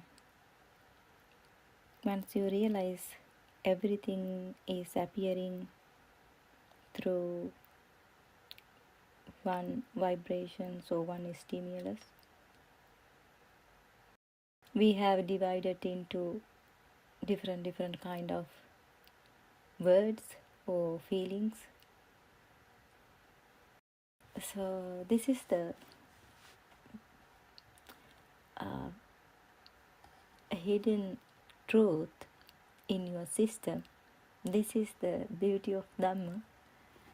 The same inner stimulus can be released through tears. At the same time, that very same stimulus is released as a smile. And some people smile when they are hurt, using a smile to cover a painful feeling. In the same way, some people shed tears when they are happy. The wonderful things is that the same stimulus appears in a different ways. You may not always recognize its true nature because of ignorance, but you can certainly feel it. This sadness and happiness arises from the same stimulus. Then we cannot divide it that there is sadness or happiness. The two kind of things. Everything is one thing. One thing's happen in this very moment. One stimulus arising in this very moment. So sometimes we cling when we feel sad, and we cling again when we feel happy, simply because we do not recognize that both states arise from the same inner stimulus. In the same way, neither of these states last even for a moment. They do not become anything solid. We feel sadness that is not a real thing, and we feel happiness, that is also not a real thing happening in this very moment. This is what noble friend Aryan Vase tries to explain, but for someone who has not yet experienced it, it is difficult to understand. Most of them, they say, we can't understand Buddothpado Dhamma sermons sometimes. They say like that way. We know why it is happen, because you are not close to the stream enter state, because you haven't practiced the vidarshana meditation within yourself. Just only you have heard the Dhamma sermons. You have only knowledge without practicing. That is why you cannot understand the true Dhamma. But in some point, when you practice and when you gain the jnana step by step through vidarshana meditation, then you will realize, oh, this is the Dhamma what I was seeking. Then you will understand. The mind interprets it in different emotional forms, because the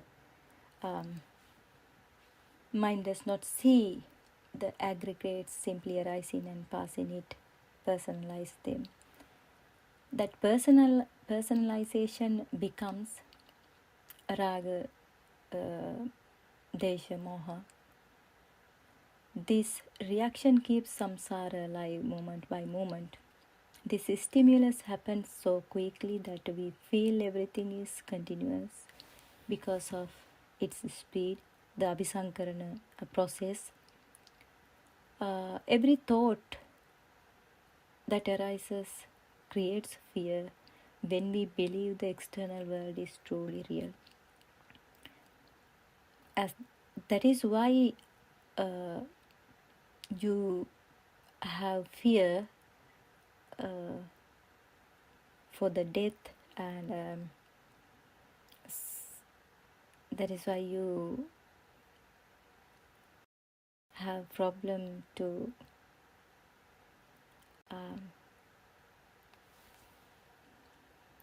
you have a fear because you don't like to break come out of this ignorance, because you have a fear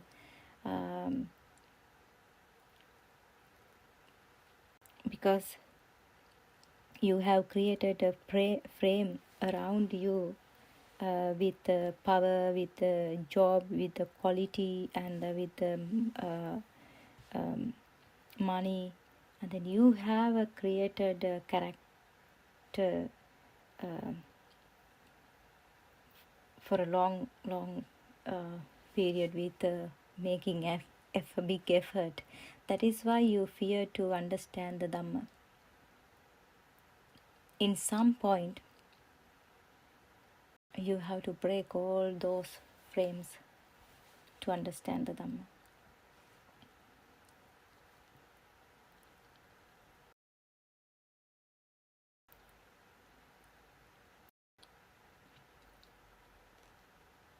So everything is stimulus arising in this very moment and passing away. It keeps arising repeatedly. The mind becomes frightened and confused, even though it is extremely difficult to realize the whole of samsara is actually arising in this very moment. When we say, the Aryan Vahanse also, when he say the samsara is in this very moment, it's arising and passing in this very moment, also we never can take as a real thing, as a samsara, once you understand the Dhamma. But most of them, they can't understand what the Aryan Vahanse is talking sometimes. But you will understand one day if you practice day by day, step by step. If you follow the guidance, you will understand very clearly about this system.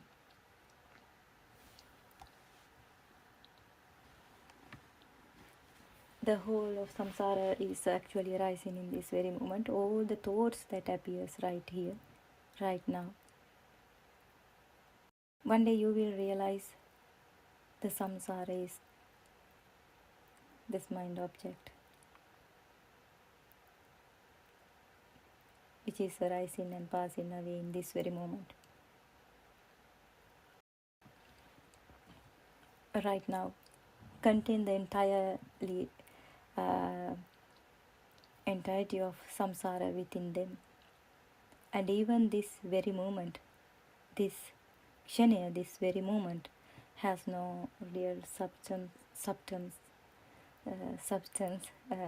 no nothing, no time, no place where it can stand. It holds nothing, and it does not remain even for an instant. It is a state where names and forms, namarupa, is absent. A state without a mind and without a mental process. Then you cannot take anything as a real.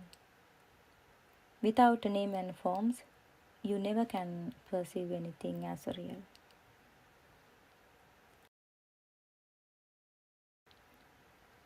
Because of this process happen so quickly, it creates two sides that seems to exist continuously.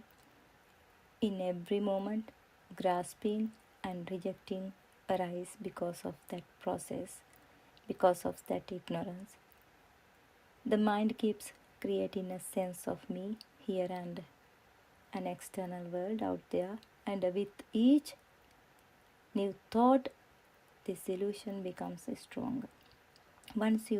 If you look at this carefully, you cannot take this mind as me, and you cannot take this body as you. In the same way, you cannot say your I is yours, because the rising of scene is not something we create. It happens automatically, moment by moment, without our control. That is also an illusion. That is the truth. Once you understand the Dhamma, you will realize everything very clearly. Try to practice and try to explore about your six senses. Try to listen Dhamma sermons without arguing in your mind, with a peaceful, and apply those Dhamma within yourself to explore and to experience the Dhamma. So I hope this would be helpful you to understand something about true Dhamma. And if you have a great effort, if you have a steady awareness to see your mind object, see your six faculties, to see how the process is arising and passing away in this very moment. If you have a great effort, steady awareness, sure you will see the true Dhamma. It is as time is passing now. I am going to stop for today. I will continue from tomorrow again. And thank you for listening, everyone. Therwan Saranai, everyone. Therwan Saranai Aryan Wahanse.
yeah, there's no much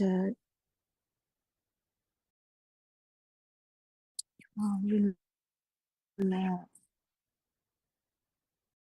hope some friends will join the Zoom and so that we can have a discussion. So we have been discussing about what Buddothpado is discussing these days. It's a bit maybe a bit too difficult for beginners. So we actually keep discussing from the beginning, and we discuss mainly about this non-self or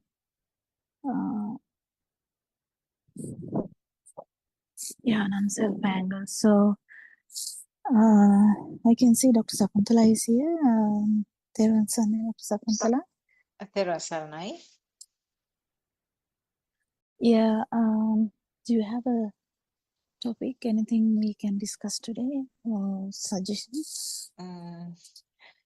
We were discussing about the, why we should bother about this self-perception, why it's so significant, isn't it? And you gave a detailed sort of complete sort of discussion and complete description of why we are worried about this so-called Sakkaya Ditthi or this self-perception. And you explained how it carries. It doesn't stop in this life, in this body, physical body, but the current which continues. And that is why we are born here as we are now, because of that current. So maybe we can extend that discussion further, because that is Sakkaya Ditthi is something that is the most difficult part, I would say, in the understanding. We can know it. Yeah. Yeah. One point is we keep highlighting this every day, but I think it is good to keep highlighting it every day, that there is no self. Just the basic truth. It's a universal truth. Actually, there's no self. So, but then the problem comes. Then what is the thing that we feel then, that as a continuity or the duality? Or how do we feel that? We feel something happening here. So how does that happen? That is the thing that we keep trying to understand, and then we understand that it is due to ignorance that we have attributed this sensory organ like we have sensory organ vibration, and that we have attributed the sensory organ perceptions, and how the power actually originated, in the sense now we are born with that power, kind of, because always for a zygote to start functioning, we all already know that even though the genetic parts are from the ovum and the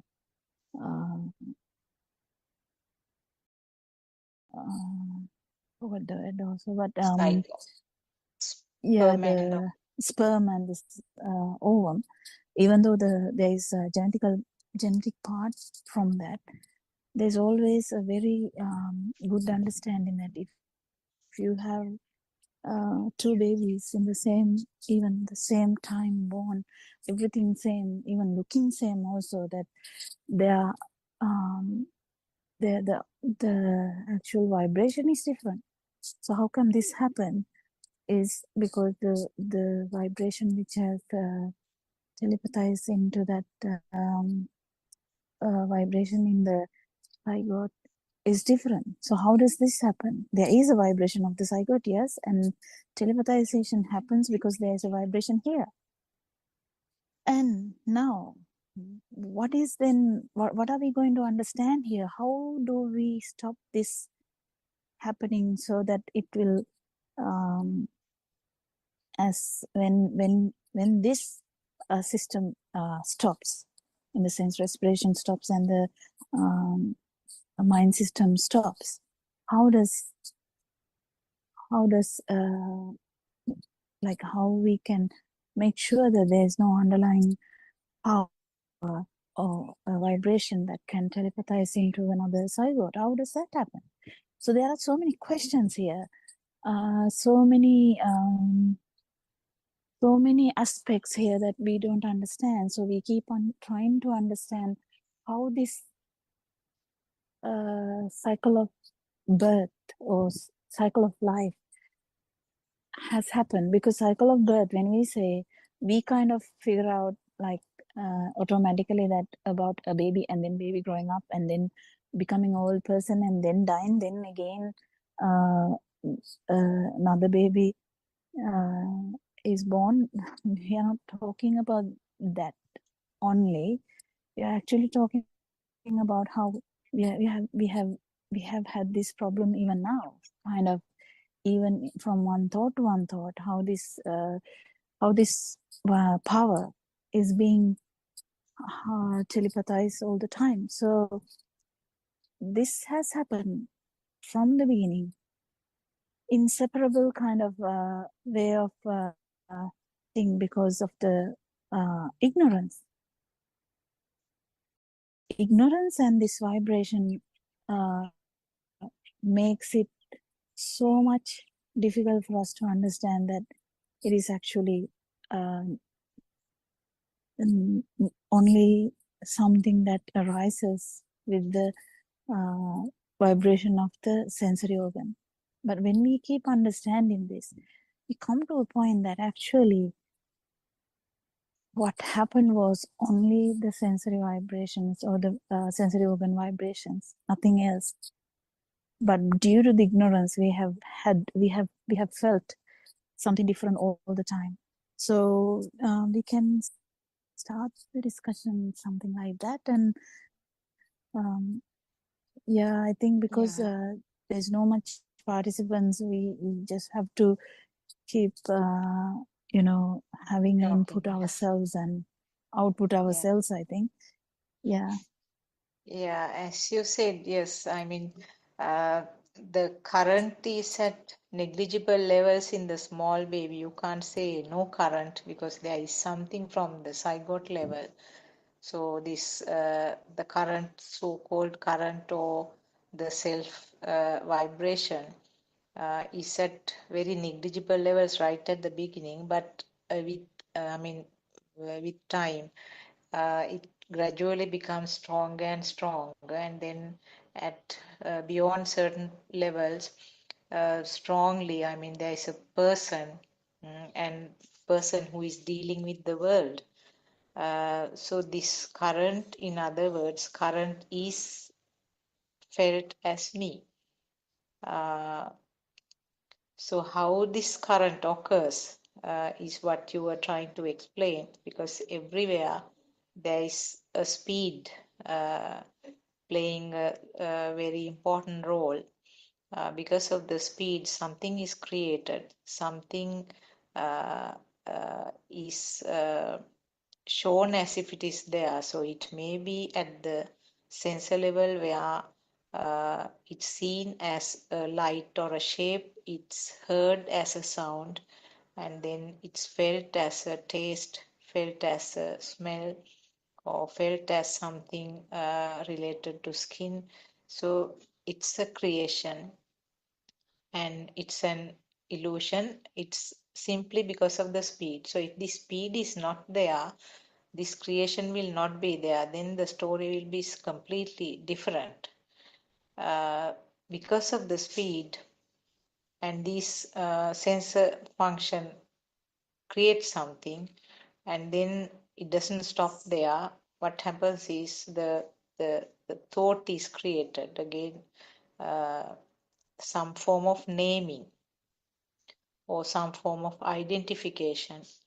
That is the result of the telepathization or synchronization of a previous exposure or previous experience.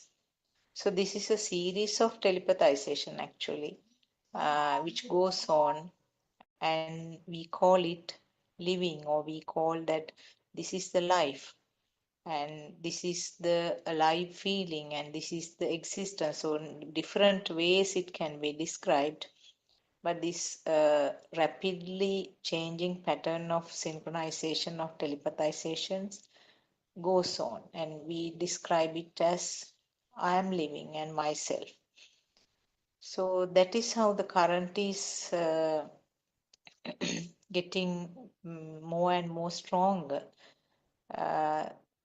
This current is not something that you can feel or see, but when it is manifested in in different forms, depending on that sensor function, it's named as something that you see, something that heard, like that.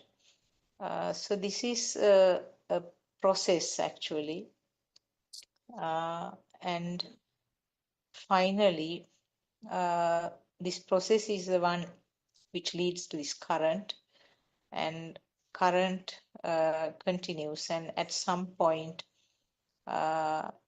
if the system doesn't get the chance of listening to this true Dhamma and find out what is this mechanism, how it happens, then there is continuity, and this current will continue, and this is what we name as samsara journey, or the birth cycles.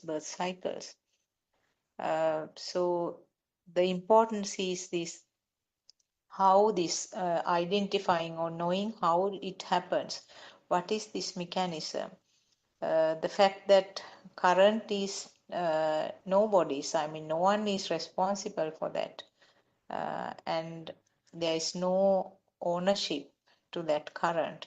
When you realize that this is something that happens like that, when you when the system understands how this current occurs, that is the only way that the current will get less and less. Only how it happens, only the ability to identify the magic work, magician's performance, then only you know that there is nothing to be surprised of.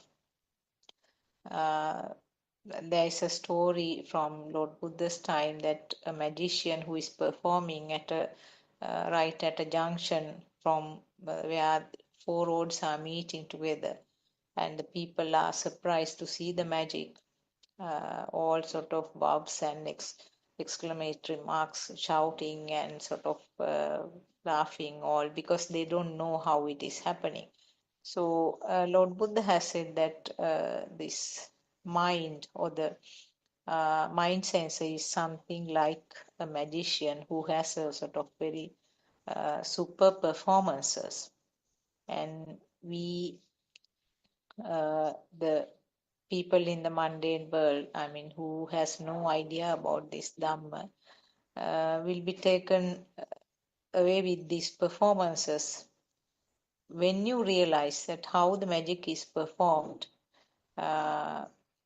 or when you realize that how the thoughts are formed, what is this self-perception, what is the mechanism of this activity, when you understand it equals to knowing the tricks of the magician, then you know that, I mean, still you can laugh and you can enjoy the magic show, but you know that it is a big, I mean, everything is fake and just a big lie. Then your interest to watch it will get less and less. But still you can watch the magic and then have some fun, but there is no burn within you. So I think that is what I wanted to add. Anything else? Surangika also has joined. Teruvan Saranai. Teruvan Saranai, Dr. Sakuntala and Dr. Kokila. Pay respects to the Buddothpado and answer. Yes, that is the fine thing, isn't it? The understanding the magic of the mind by, I think this is one of the examples that has been written about, I think, in lots of Buddhist books, even not even Paramatha Dharma, even these other books that have been there for years and years. We have a collection at home, and in some of those books as well, this example is given because it is such a good example to understand the tricking part of the mind, the trick that it plays on this whole system, and with that trick brings that false sense of ego and self, which then gets perpetuated and takes that vibration through a samsaric cycle with that wrong perception of self or self-view, rather, isn't it? So that stage, all the world is watching its own vibration or feeling or experiencing that vibration with the ownership, as we discussed yesterday, thinking that whatever they feel, they see, they experience is something they experience, that there is ownership, that there is a self-perspective, self-lens to it. And it is only through understanding the Satya Jnana or true Dhamma that we break it down to understand that just as this Dhamma, through the Dhamma we explain that the body is not me, so too there is the explanation, there is the analysis that the mind is also not me. So in order to get into the deeper realms of that understanding that the mind is not me, that is where this whole Dhamma philosophy has to be unraveled by understanding the three types of wisdom, Ubbenivasana-sati, Chuttapata, and Asavakkhaya Jnana, how the past minds get created. How does that then eventuate into understanding the present thought? And then how through those understanding, how through the understanding of those two types of wisdom, the defilements start gradually fading away. So together, these three types of wisdom will shine the light on this whole ignorance that has shrouded one's analysis to falsely believing that there is a self here. And there is an identity here, which then leads to the notion and this, the impulse to protect, the impulse to experience things, the impulse to kind of enjoy every moment, every object, because unknowingly the system is not realized as a system. So the amazing thing about that stage example is that when you go to the backstage, instead of being in the front and you analyze the thought, the backstage is the understanding the workings of the mind. And when you do that, the whole thing gets unraveled. One can see that the senses are the stark reality of the senses, how they come about, as you said, Dr. Sakuntala, the vibrations, how it manifests due to the sheer speed. And it is just the aggregation of it and the feel that eventually arises, the consciousness, the light consciousness, the sound consciousness, the feeling that there is sound, the feeling that there is light, that light exists, sound exists.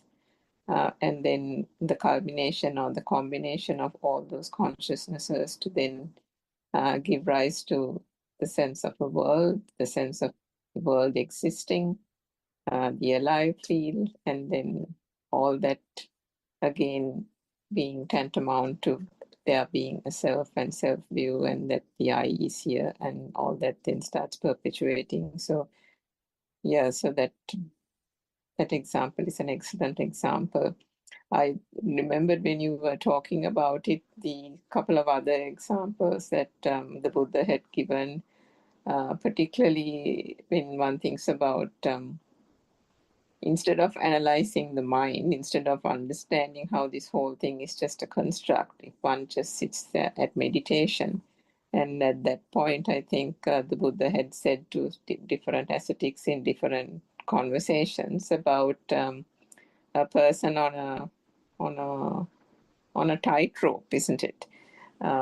If a person who's on a tightrope is having, you can imagine the level of concentration that person has in order to be able to be steady, to plant that person's feet on the tightrope at a particular height, and then be able to walk across very slowly, very carefully, with pinpoint accuracy and concentration over that tightrope without falling. One can only imagine the level of concentration that person would be having to do that, to navigate the path over that tightrope. And then, but does that even help? I can't remember how it ended, but does that even help in terms of, can you then say that one-pointedness is going to bring salvation, is going to bring liberation? No, because the tightrope is real. The person being on that height is also real. All that is still real, isn't it? So the concentration alone into one-pointedness itself is not the way to get about it. There are so many things that people do in this conventional world where they think is the way to nirvana. The other example I remembered was somebody, the ascetics who used to go and bathe in the Ganges River in the effort to cleanse their defilements, because there were so many people in search of the truth back in the day, and one of the things was they did so many rituals. One of the rituals was that they went and bathed in the Ganges River, thinking that it was a sacred river and they could cleanse their defilements. But then again, the Buddha very laughingly, very lightly said, in that case, all fish have attained nirvana or liberation, isn't it? Because they're permanently in the water and they've completely cleansed their souls. So it's a beautiful, I mean, the Buddha has used so many beautiful examples to convey the Dhamma, isn't it? So I just thought I'd share that. And also, how about the other one where Lord Buddha said, okay, the blind person would have been then, when someone talked about not seeing the bad things or not seeing the good things, because that is going to build up this fire here. No, that is not the thing, it's the ignorance. So it's so beautiful. I mean, when I used the word beautiful also, I was thinking about that, because the word beautiful actually is not true. So, but the beautiful has the impression, isn't it? The impression, the value, the impression is okay. We know that when it says beautiful, we know that it can't be ugly. When someone says beautiful, but beautiful to one person is different to beautiful to another person. So how this beautiful comes into world, and how the ugly comes into world, how the love comes to the world, how the hatred comes to the world, isn't it? So how these things differ in each person's mind, and how even these things are not true, because it's just a sound. Thought. Yeah. In the end, it is a sound. If I tell you now, I hate you, it's a sound you hear. But how did that happen how did that bring you? Now I say, Dr. Sakuntala, I hate you. Then how does that brings you a sense of understanding? Like it's isn't it I mean, isn't it so good to understand that how this works, how a sound has the name, not only the sound, but a value, and also a kind of a picture to that. But when we say hatred, we don't have a kind of a picture. Like when we say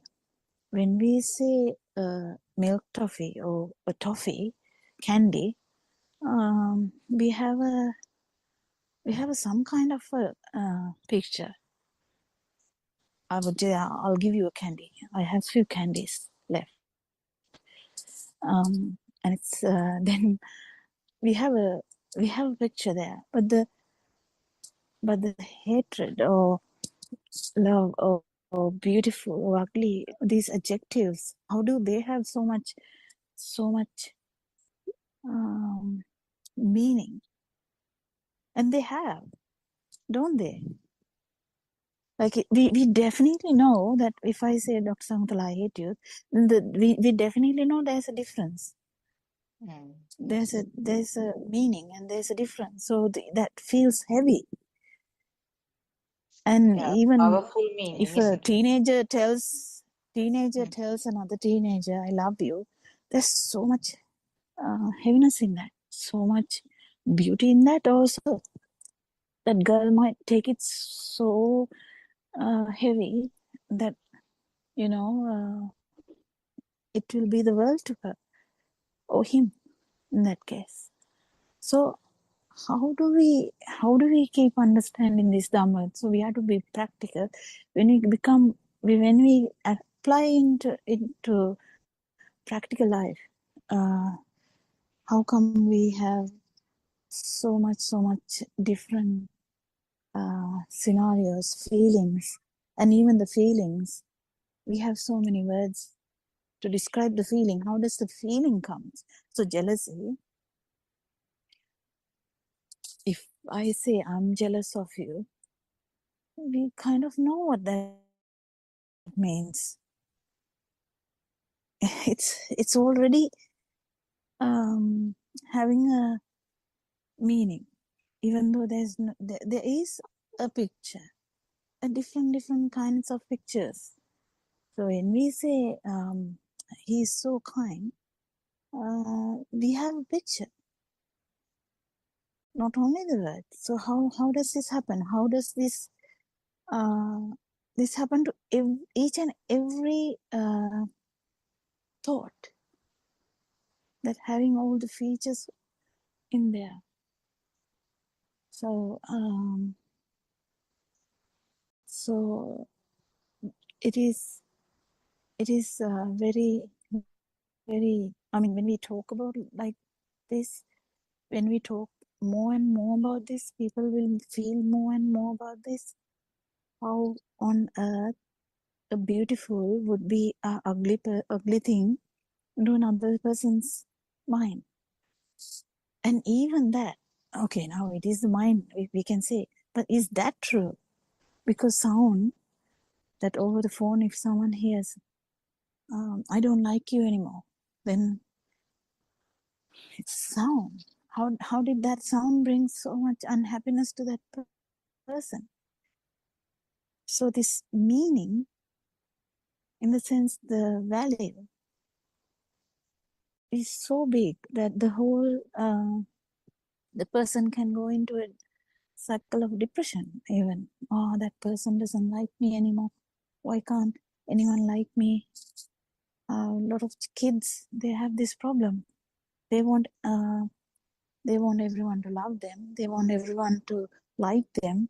They want everyone to appreciate them. Not everyone would do that. So then they will be feeling so lonely, so upset, everything. But even these things, how come that a word carries so much burden, isn't it? What do you think? Yeah, actually, I mean, it's when you explore, when you go deep and deep into these things, what you mentioned, I mean, the feelings that or the picture created in relation just to a sound, which has all the components. I mean, just a sound when you say, I hate you or something like that. As you said, it's just a sound. But in relation to that sound, so many facts comes as sanya or as a part of that Perception. perception. Right? Yes, Mhm. perception. And for different people, it will be different, as you said. I mean, it's more now when you say you are beautiful, as you said, it could be completely a contrast thing to another person. I mean, what is the beauty of this one? It looks ugly, will be the impression of another person. So how does that happen? Then you have to go back to this Pubbe Nivasanussati Jnana that Sunangika mentioned earlier. So the three of the jnanas or three of the wisdoms that is described by Lord Buddha and which has been very clearly explained by our noble friend R.N. Wahanse. That is Pubbe Nivasanussati Jnana means the wisdom or the jnana about how the thoughts are formed, how these previous thoughts are formed. In simple words, how did the coconut tree appeared in the mind right at this moment, just in relation to a vibration of the eye, because the eye doesn't know about this naming. Eye is just a camera, and it has just a shape. But the moment that picture is formed, the impression comes. This is a coconut That's tree. the So how beauty did of the one thought, the formation of yes, thought or the mind yes. or the, yeah. So how it happens, that is the mechanism that you learn with the Pubbe Nivasanussati Jnana. And then sort of analyzing the present thought is what is called the Chutupapata Jnana. So when you have the Pubbe Nivasanussati Jnana, then only you have this Chutupapata Jnana. You have to know about the mechanism to find out how this mind, how this thought occurred right at this moment. And when you realize this mechanism, then automatically the defilements are the ones which sort of gets less and less or gets faded away. Yeah, So these are the yeah. three jnanas that is described, isn't it, by Lord Buddha, and Aryan Vahase has very beautifully explained those three jnanas. And without the three jnanas, there is nothing called the Dhamma path. The path means you have to understand these three mechanisms. The Asavaksha Jnana has another kind of deeper meaning as well, I think, because you have to know your vibration in the beginning to feel it that once you become an arahant, how it would be zero. So there is always kind of knowing everywhere. That is jnana. The word jnana is used for that because it's kind of an inherent thing in this dhamma, where you will initially understand how much self vibration you had or have, and how it is when it is zero, and then it is going to happen. It is going to change, and unless it happens, you never call it that it is done, isn't it? Yes. Anything else, Sunandika?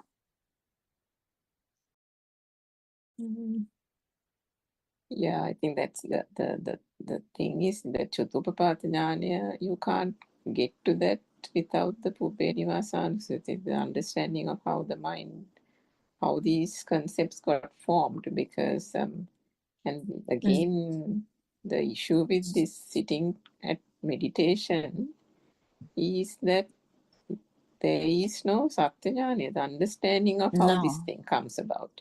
So they are suddenly just trying to appear at a monastery, sit down and listen to some brief sermon or some kind of kamatahana or some like a kamatahana, like a prayer or something.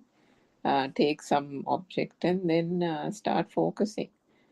So I think even recently Aryan Vahansa mentioned that, and I think he even said that there are some followers that he's come across who has listened to the Buddothpado discourses, and then out of that long habit of sitting at meditation prior to listening to the discourses, likes to go back and then still sit down and meditate. So he said quite recently that what you're trying to do with meditation is you're putting yourself into a limbo, meaning the nirvana is getting further away, because there is nothing that is understood, and there is no further clarity that one can get by just sitting for meditation. There is no point, he said, because, and that is getting clearer and clearer, isn't it? Because all one has to do here is keep clarifying the true Dhamma philosophy. How does this mind work? And there are so many facets of this mind that is unbelievable, and that as you go deeper and deeper, these keep coming out in infinitesimal, sorry, I can't pronounce that word, in small, tiny ways, how this mind is continuing to deceive, how this mind is continuing to kind of feed that ego or the self-perception, or even if it's not the self-view, the vibration, self-vibration, isn't it? And the Buddha himself has said again that this mind is, forget about all these other kinds of dramas and films and all these things. The mind itself is a fascinating thing by itself. I think he used the word Chalana Chitra or something to say that there is nothing more fascinating than the mind itself, because it is designed by its very nature to keep this vibration, this momentum going, isn't it? So, and that is why it is so intricate. That is why it is challenging. So, the meditation is like a transient kind of state where you go into, it's almost like this. If you go on a couple of flights, the layover period somewhere, you go, say if you're going from here to Sri Lanka, if you go past Singapore and you go to Changi Airport, you're laying over for 12 hours. I mean, you don't do much. You just go around and you just wait for the flight, but that's useless, right? That time. That's a very feeble example, but what he was trying to say was that meditation, though you think it's going to get you somewhere, it's not going to get you anywhere, because you are not, there is no active understanding of the thought process, the construct, how it's occurring.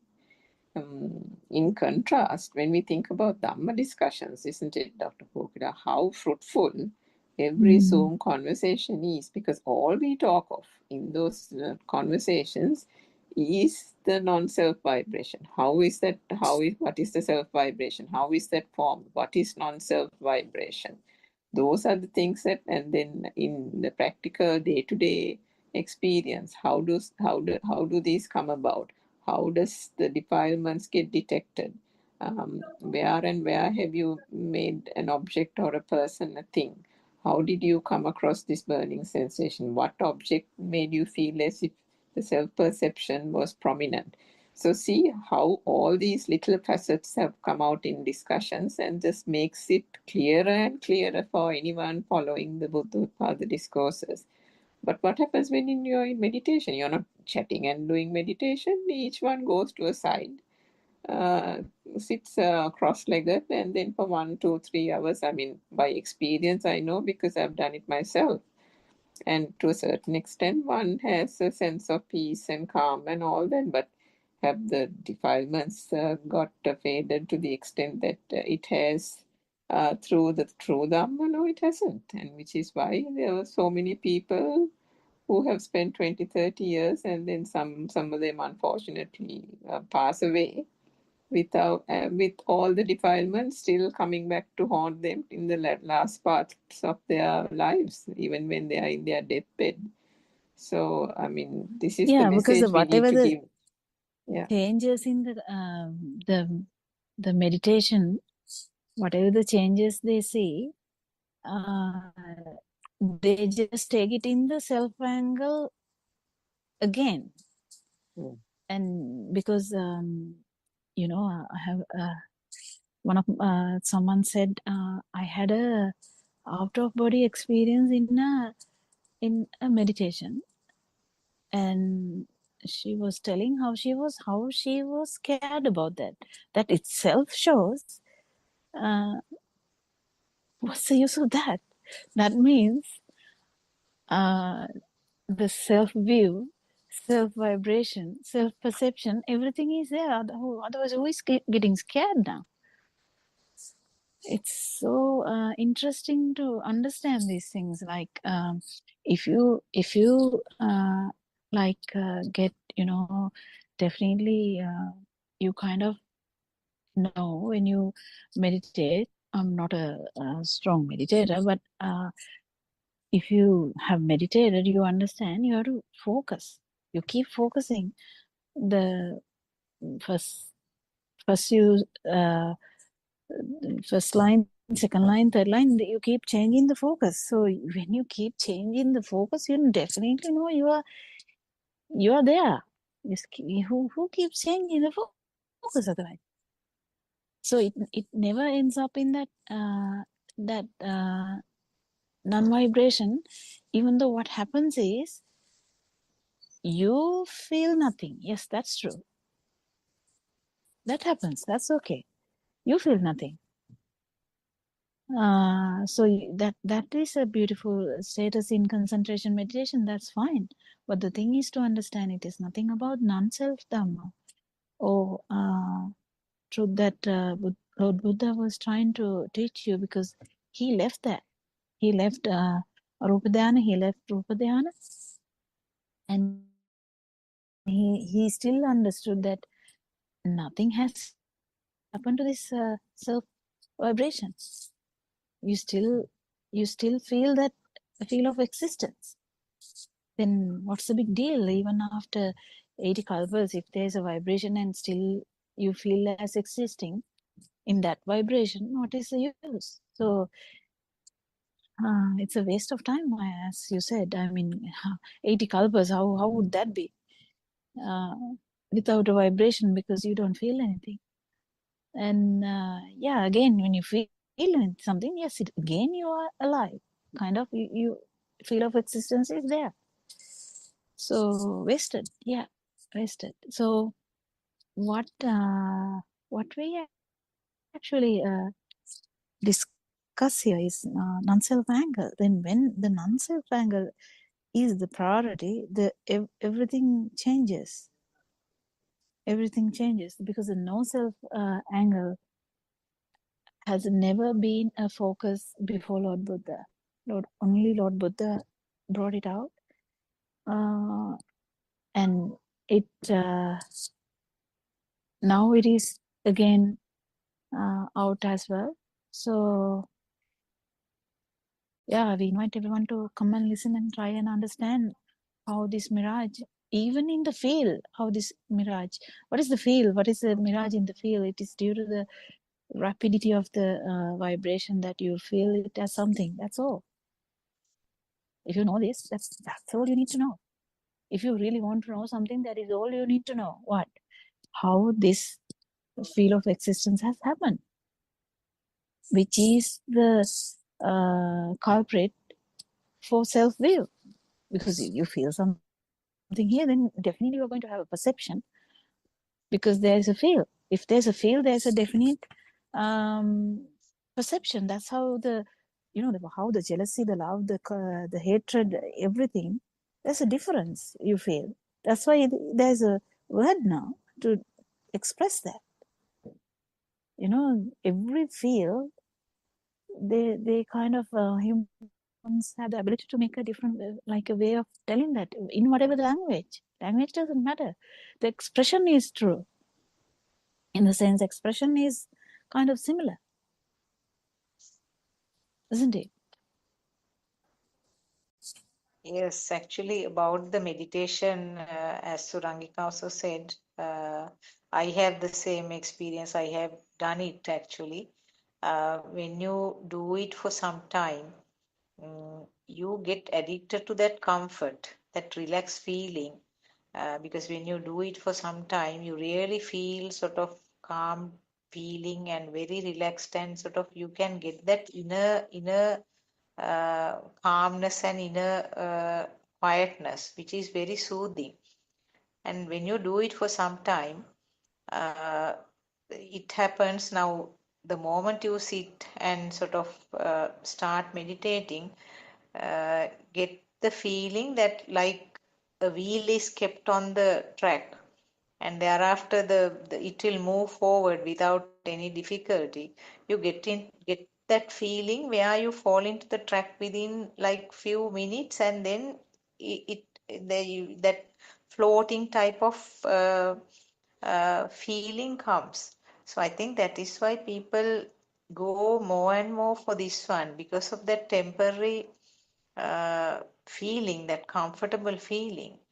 But what is taught actually by Lord Buddha was not this concentration meditation, which has been in practice for a long time before even the birth of Lord Buddha as the little prince. So it has been practicing, and people have been experiencing many sort of miraculous performances. So people were impressed that this is what the meditation can bring about. But when Lord Buddha explained about the Vidarshana meditation, where you can practice it in all four postures, not necessarily to sit somewhere and concentrate on one sort of point, whereas in all four postures, whatever the stimulus which comes is addressed then and there. I feel that it is something like now a toddler who is, I mean, we all know toddlers, they are always curious and want to move around, uh, touch or pull something. So it's some concentration meditation is something like you are trying to keep the toddler in one place. Now, toddler will kneel and go somewhere, you pick him up and bring him to the center point. Again, he will go to another direction. Again, you pull him back and bring him to the same point. So, like in concentration meditation, you are trying to tackle your mind by pulling it back to the middle point when it is going strange.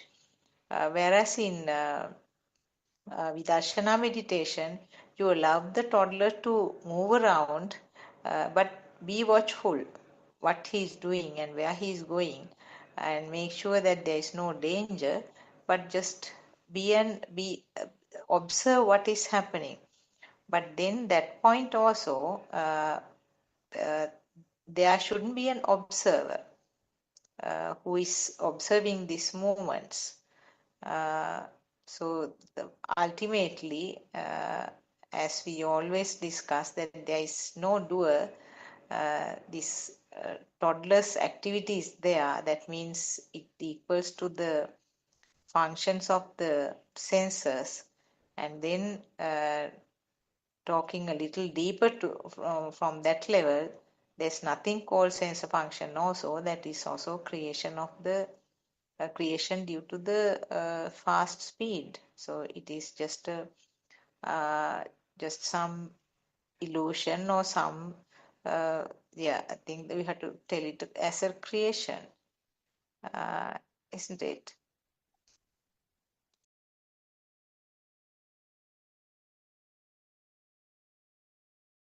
Yeah, actually, the more we talk about this, more clearer it becomes. And also, more you think about this, more clearer you become. The most important aspect is not the thinking, not the discussing part, but how you feel about this. Because awakening from the dream is a different kind of feel. So has to feel it, because you will be in the dream still. You will be having the discussion with your kids. You will be doing everything for their benefit, or whatever the things that that you are supposed to do. But still, it's different, because you don't really take them as happening. I would say, I don't know how the words can match this.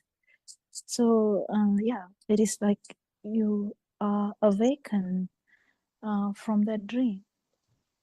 You're still in the dream though, but the most important part is the lack of vibration, the zero vibration or non-vibration we call it, because the you are in the film without the vibration is the main important thing here.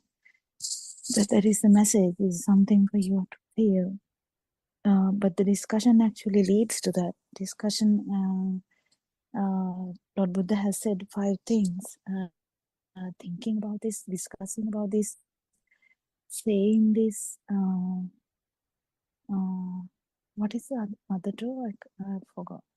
There's 5 things Lord Buddha said.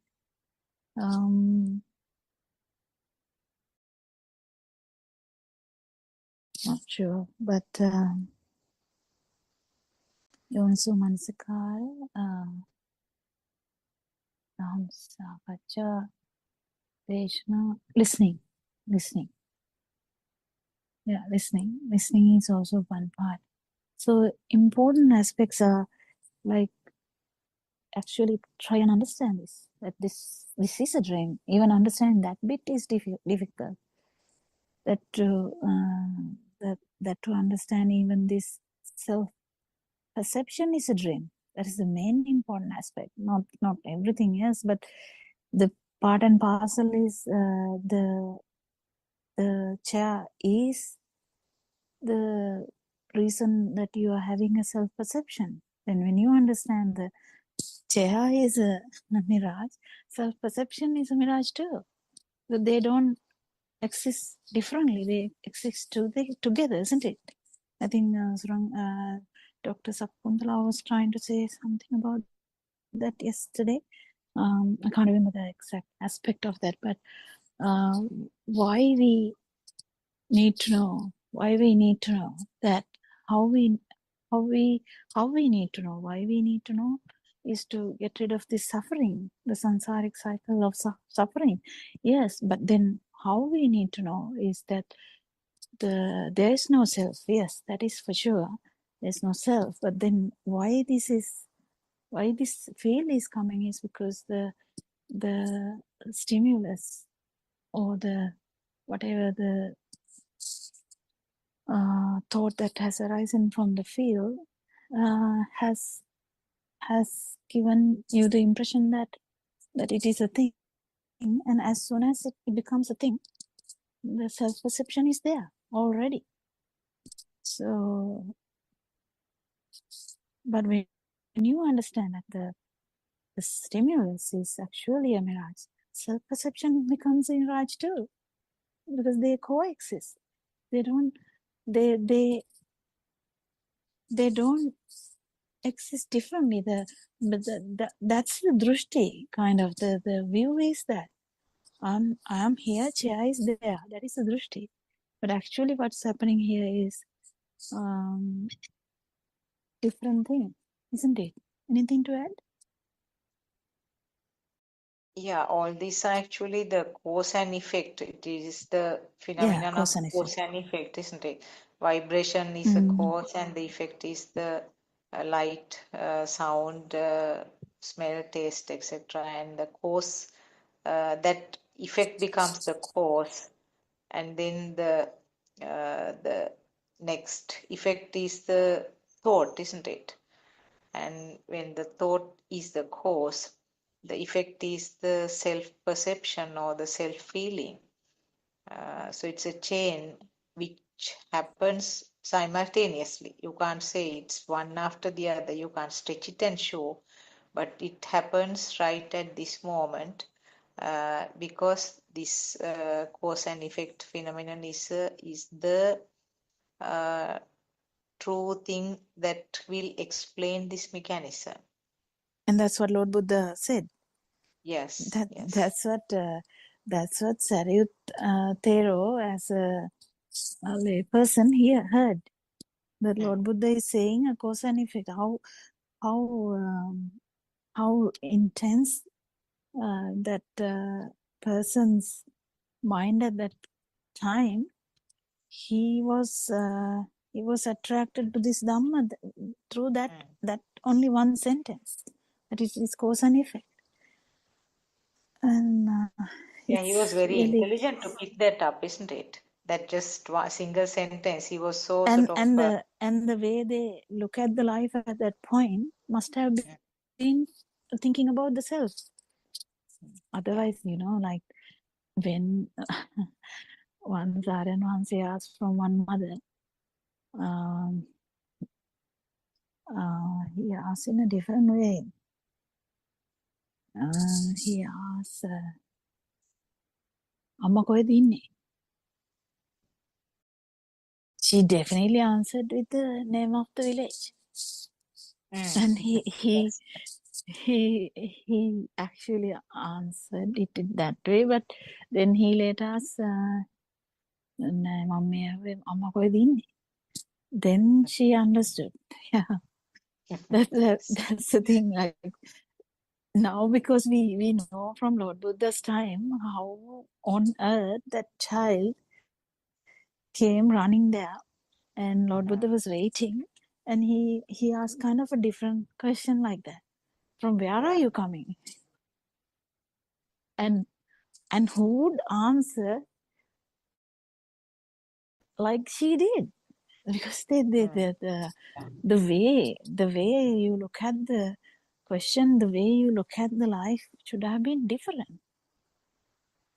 Not Maybe all we can would be like explain that. a little bit more about that for the people, listeners who do not know that story. Well, I can't even remember the exact exact story that to tell, because I'm like really I remember it, but I don't exactly, because we can make a mistake. It's not good because it's Lord Buddha's time, like I don't remember the exact words. I don't know whether Yeah, you actually, remember. he asked 4 questions. No, that girl was supposed to be very intelligent, and Lord Buddha felt that she can understand this Dhamma. And Lord Buddha was waiting until that girl comes to the audience. And then he asked, where are you coming? Daughter, where are you coming from? She said, I don't know. Am I correct? And he asked, Lord Buddha asked, where are you going? Again, the girl said, I don't know where I am going. And he asked 2 more questions. What she meant was actually, not just the simple answer, something saying, I am coming from home and I am going home after this. I mean, we would have expected a simple answer like that. But what she meant was, she didn't know from where she came. What she meant was the samsara journey, where she came from, and she doesn't know where she is going. That again reflected that she doesn't know what is the outcome awaiting after the death in this life. It showed that complexity of the uh, birth cycle or the samsara journey. Yeah, and yeah, I can't remember the other two questions, but it exactly shows how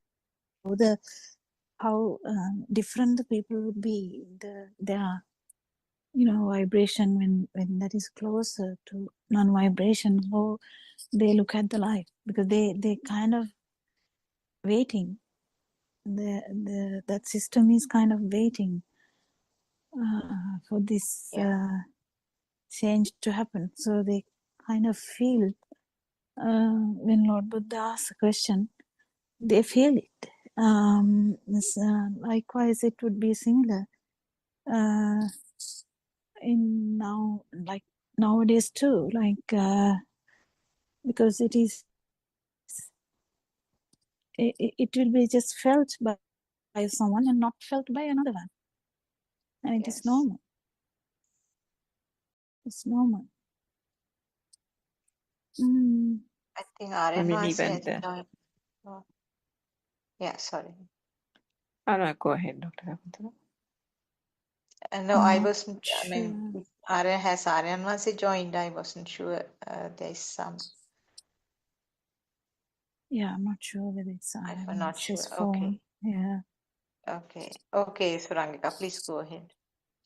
No, I was just going to add that the same thing with the Bahia ascetic as well, wasn't it? Because the Buddha sensed the proximity to non-self vibration, which is why the Dhamma was imparted with such brevity that I suppose, and it's also known that that was the single most or the shortest possible imparting of the Dhamma that has been done in by the Buddha, isn't it? That phrase was a couple of phrases that he said to Bahia. It's the shortest possible thing that could be said for that for the attainment of arahathood. But how was that even possible? Because of the closeness to non-self vibration, which the Buddha is able to sense, isn't it? Yeah, and It's what like Lord Buddha literally. said was, I mean, I don't know how exactly we can convert it to English. Do you have like the 4 phrases that Lord Buddha said? Do you have a better way of putting that into English language? Ditte ditte mattam bhavisate. Yeah, I think it says, yeah, in the seeing, there is only the seeing, isn't it? Something like that. Yeah. I might have it because I think that's a very easy, it's a very famous one too, that has been documented, I think. I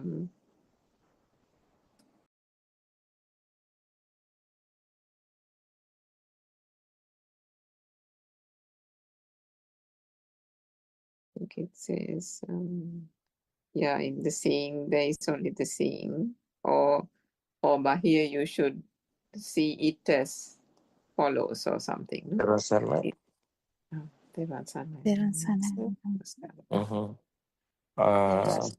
Yeah, this today, who is starting this Zoom discussion? We did our answer. Yeah, so I think it's tomorrow.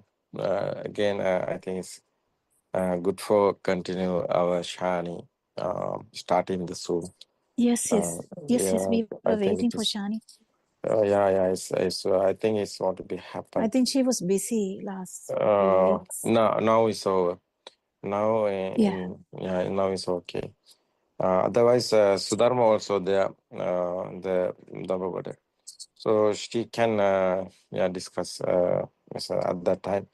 The 4 o'clock, I think, is English Zoom discussion going time. Sudharma, are you there? Oh no, now it's the 4 o'clock. No? It's we are starting the 3 o'clock, no? Or 2:45. Teruvan Saranai Aryan Wahanse. I'm here. Yeah. I think Sudharma, few days, I think it's good. Join the English room. I'm also joining the Zoom. I think it's the Shani also is good. Join the Zoom because English Zoom is very important. 2:45, no? Starting Yes, the I am. Shani as the I think it's now busy time is over. Now we can keep going. Shani, do you hear me? Uh, yeah, it's okay, Shani. Tomorrow you will stop. So okay, you will start in this Zoom discussion.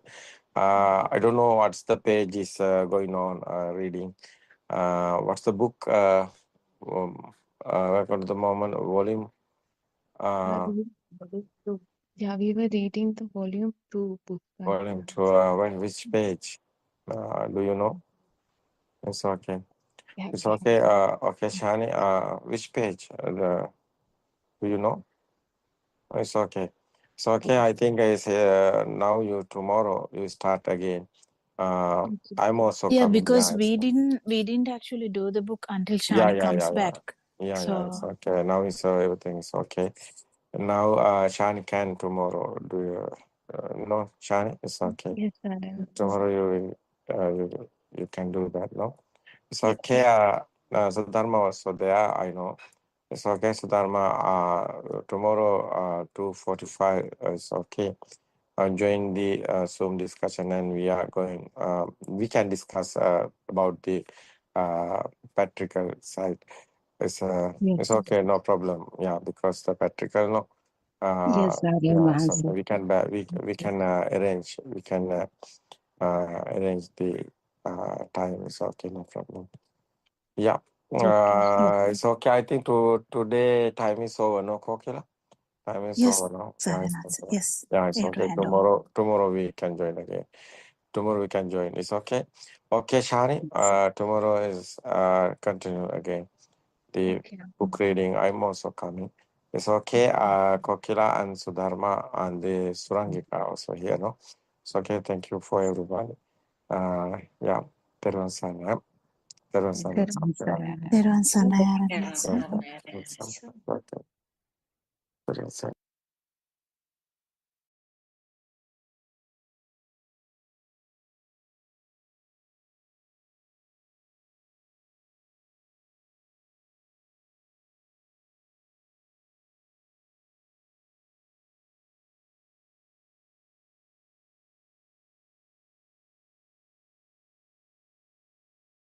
We worship Aryan Mahansi, our noble friend, all Dhamma friends. This is the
discovered or taught in any other language, any other religion.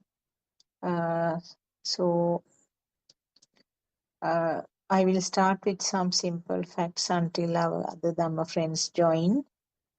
Any person who is listening from the YouTube is mostly welcome to join the Zoom. And if you have any questions to ask, we can try in our best to explain. Uh, and if there are any things that are not uh, clear enough for us, we can always ask our Aran Vahanse, our noble friend, and then give you the reply. So what is the true Buddhism? What is meant by the Buddhist philosophy? It's not a belief. It's Lord Buddha always said that you don't have to accept simply because I am preaching it. If you understand it the way, and if you feel that your defilements are getting less and less, then you can accept it. And it's always something that is understood by the self. So you can't do it by force, and there is no way of doing it by an external resource. The person has to understand the Dhamma himself. It's like, I mean, you can take the horse to the water, but you can't get the horse to drink. So, like that, we can explain the Dhamma facts, and also out of our RN Vahanse's nearly more than 10,000 Dhamma discussions which he did over the last 5 years. You can pick up many things, many important facts, but knowing it as a knowledge is not the thing, but it is the internal transformation, or your wisdom which will bloom and understand what is being discussed. It's called Dhamma Chakshusha in Pali. That means the Dhamma eye. It's not the eyes in the physical body, but it is your wiseness which clears many clouds, and then give you the clear picture of what is really happening. I will just brief what we are talking on most of the days. Actually, in Buddhist philosophy, or the true Dhamma teaching by Lord Buddha, the basic things, basic facts are that the physical body is manipulated by the thoughts, and thoughts are a part of the process, and the process, the flow of thoughts is called the mind, and the biggest pitfall here is that there is no concept called myself.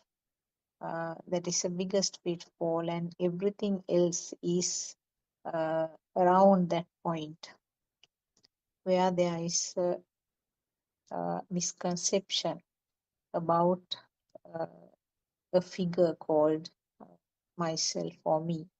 And automatically, every action, every word, and every thought is centered around this misconception of myself. So in Buddothpado Deshana, it's beautifully explained how the thoughts are formed. How is this concept of myself comes up, and also the fact that there is no responsible figure, or there is no responsible authority to this me or myself concept. It's a part of the system, part of the a process, spontaneous process. So therefore, there is no one to be blamed about. Now, simply if you take things like getting angry or feeling sad, always that tend to be tied up to the so-called misconception of myself. I got angry, or I feel sad, or I am very happy. So these things are automatically tagged to this so-called self misconception. What we understand by listening to this Dhamma teaching of our Aryan Mahansa is that this is part of a process. These thoughts or these feels are also part of that. But there's no way that you can stop them because it is a part of this natural process. There's no one to be blamed about it, and you do not have to feel disappointed about self. Why am I getting angry? Why do I feel sad after listening to all these Dhamma discussions? I'm still feeling sad and I still can't control my moods or my anger. And that guilty feeling doesn't occur when you realize that this is a part of a process. So we actually welcome people who are listening from the YouTube to join us, because if there are any questions, it's easier to conduct the discussion, and we can always start from the basic facts depending on the question. Otherwise, what happens is we tend to select some topic that we feel it is maybe interesting. Sometimes they may be too deep because we are taking some topics that were discussed recently in Aryan Mahansa's Deshana. So therefore, you are welcome to ask any questions. Teruvan Saranai, Dr. Kokila and Surangika. I was just giving a small introduction. We can start on some topic unless somebody comes up with a question. Yeah, it's actually what we were trying to discuss yesterday. Actually, Aryan Mahansa's sermons have become a bit more focused now, kind of deeper now. So it is good, in a way good, because it answers a lot of questions that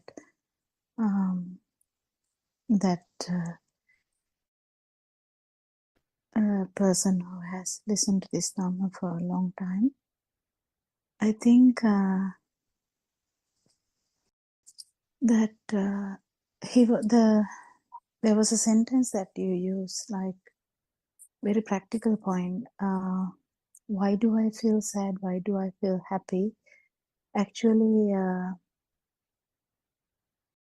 when there is no self-view, which is the most important factor here, when there is no self-view, the happiness or the sadness is there. But it doesn't really matter whether it's the sadness or the happiness, because sadness and the happiness is an innate feature of the mind senses. So we can talk about that today. I think last night, Surangika, did you listen to sermons? I think I listened to the one before that, which we were trying to discuss yesterday. I think we touched most of it actually, and what Aryan Mahansa is trying to actually push people who actually can feel this Dhamma to kind of non-vibration. So that is good. But we can actually discuss today about this mind sensor without the view. What do you think, Surangika? Do you think you can add something?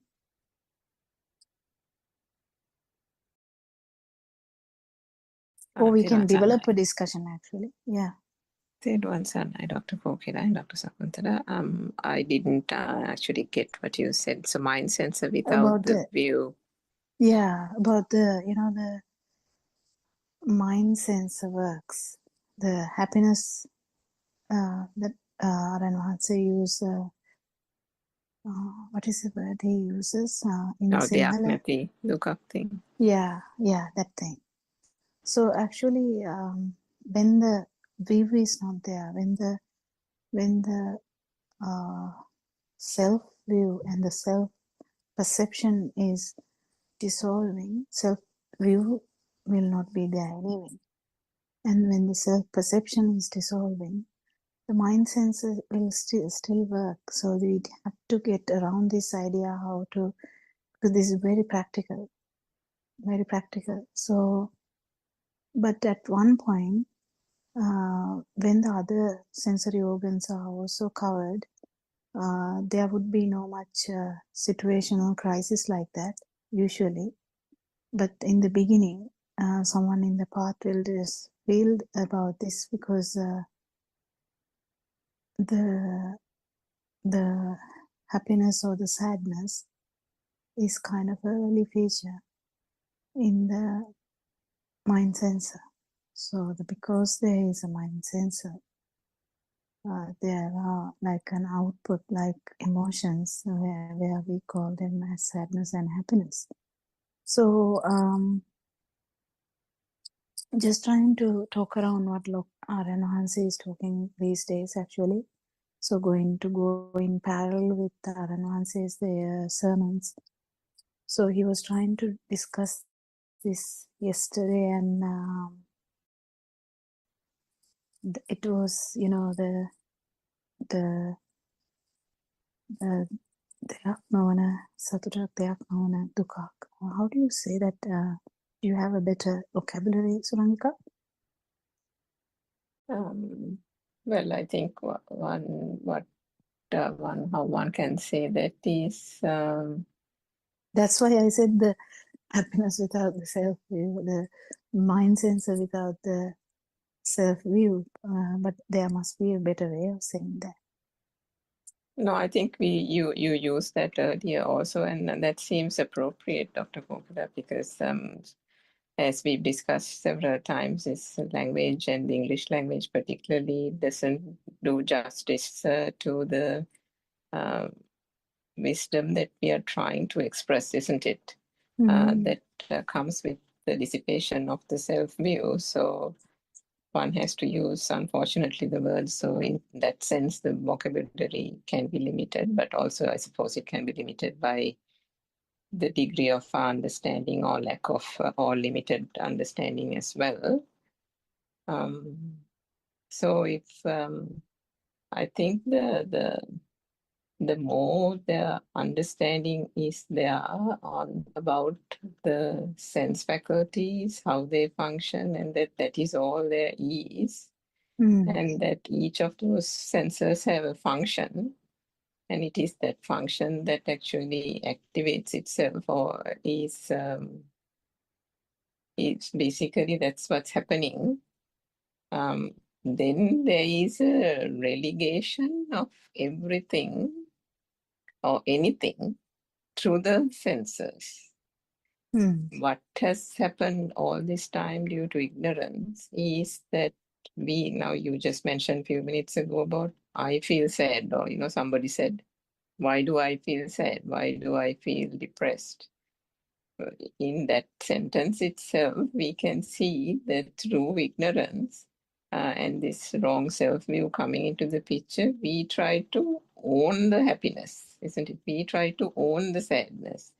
The realization that happens when one is on the path and through the true Dhamma is that the understanding of the sense faculties becomes complete little by little until it is 100%. We can say that just for the sake of discussion. And I mean, the Buddha has said that the world that is created is only through the sense faculties, and understanding that itself will bring the cessation of the so-called world, because the so-called world gets created through the senses, and if one understands, if there's a complete understanding of the senses, then there is the confidence, even as Aryan Mansi also said, the confidence to let every experience relegate every experience to a sense of function.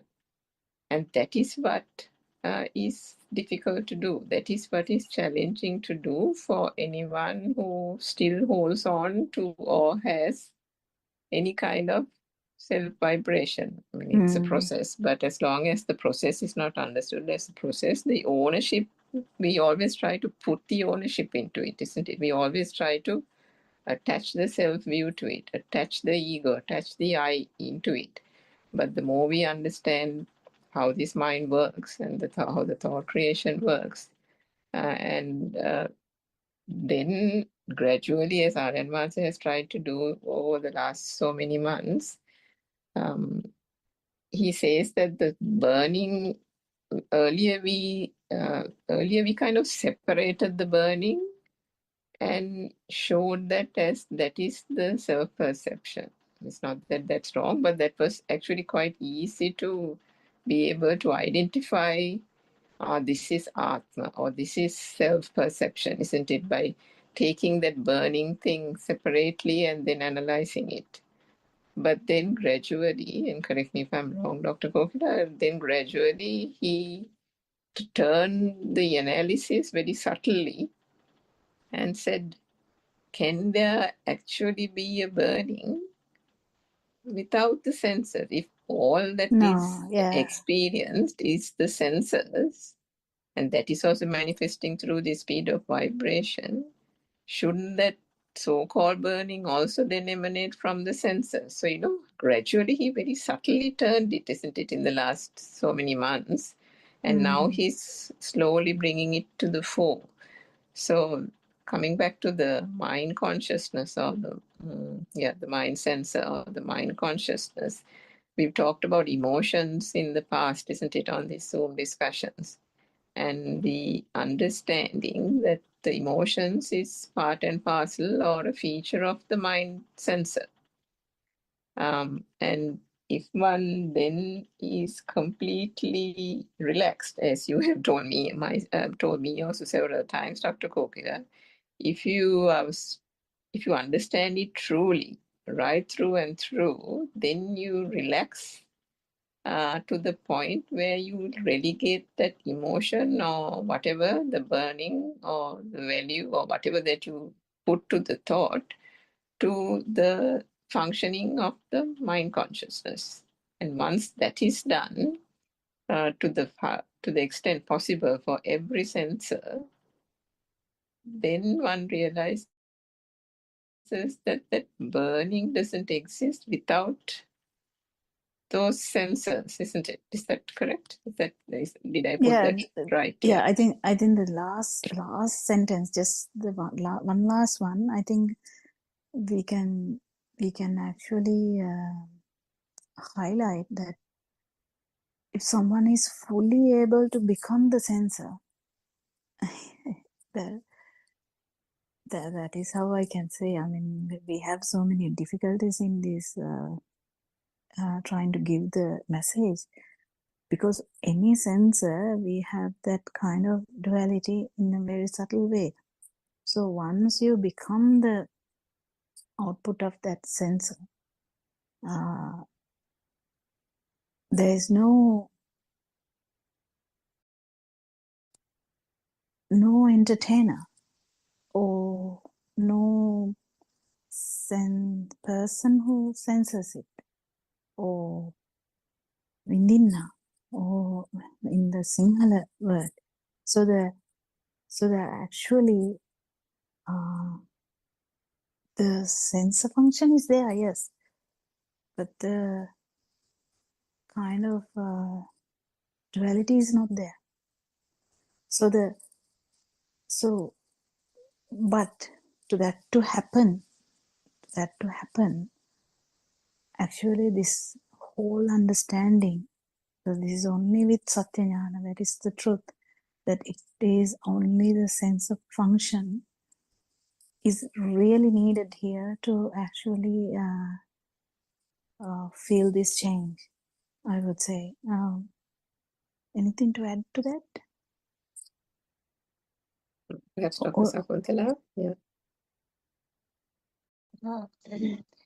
Yeah, I think you were talking about that now, a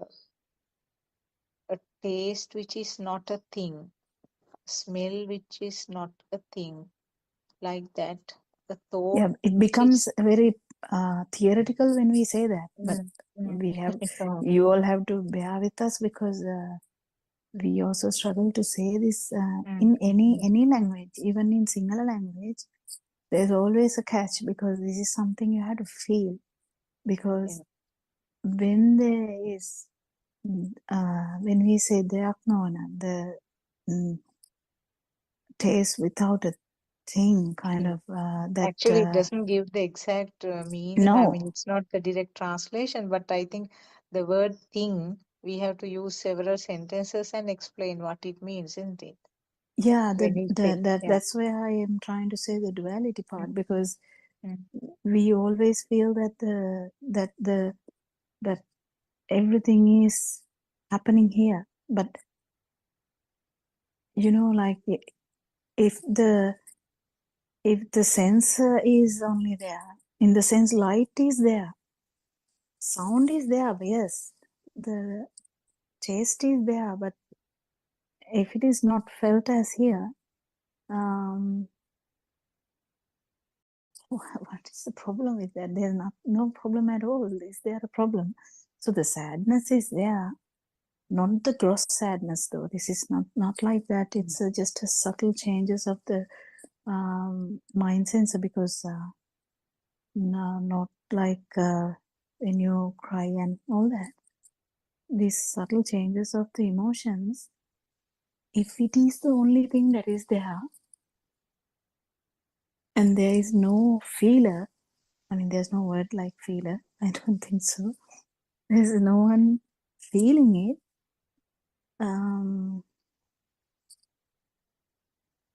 There's no problem. Is there a problem? No. That is the thing. This has to be felt. So when someone says, like, you know, the Aranwansi uses these different examples, different times, try and say these things, you know, like so much similes, like you become the sound. How do you become the sound? That doesn't mean there is you and you become the sound. That's not what it means. Actually, what it means is the feel that you have, that had always this sidedness, like the duality, that it's feeling here, and but then that is lost. When that is lost, there's no much story. There's no much story that it is happening here, and so story anyway. If you feel this only once, it doesn't matter. The story starts to die down from that very beginning. If you feel this change at least once, it will start to die down, because this is a breaking of this samsaric feeling of self vibration. Because the self vibration, any moment, any sensor function, you vibrate to the self vibration. It's very easy. Then and there, it is there's no gap in between that. Just like it happens. It's kind of simultaneous, but when the satyajnana, or the truth, is really practiced, and this takes time, there is a bit of timing and practicing. So with the practice, if you feel this, you know, the sense of faculty, as soon as whether it's a mind sensor, whether it's eye, ear, nose, tongue, or skin, you the difference will be really remarkable, and because it's felt as it's not felt as here. The same thing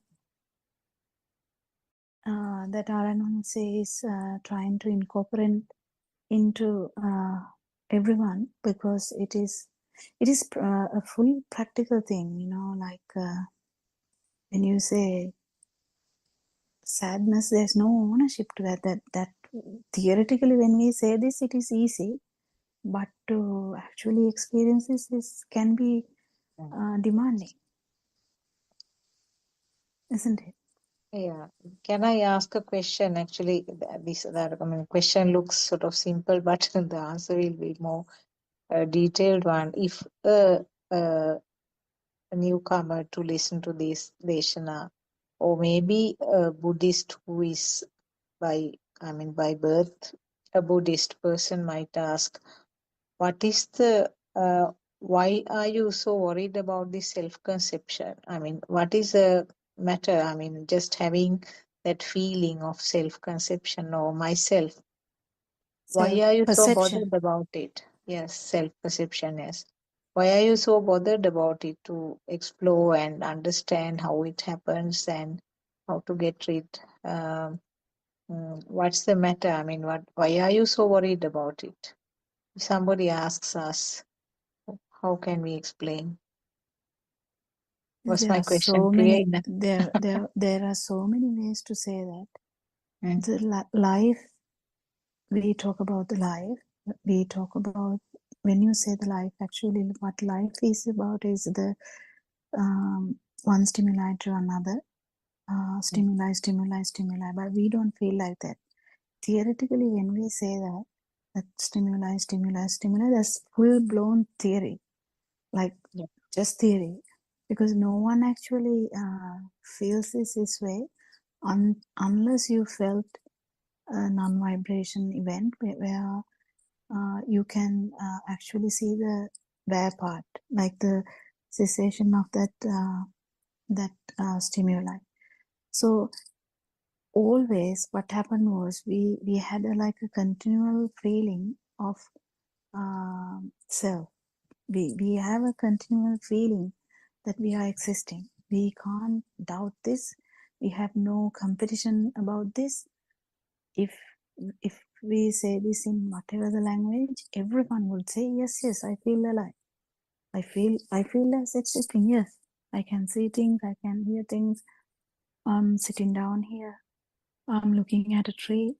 Yeah, you know. So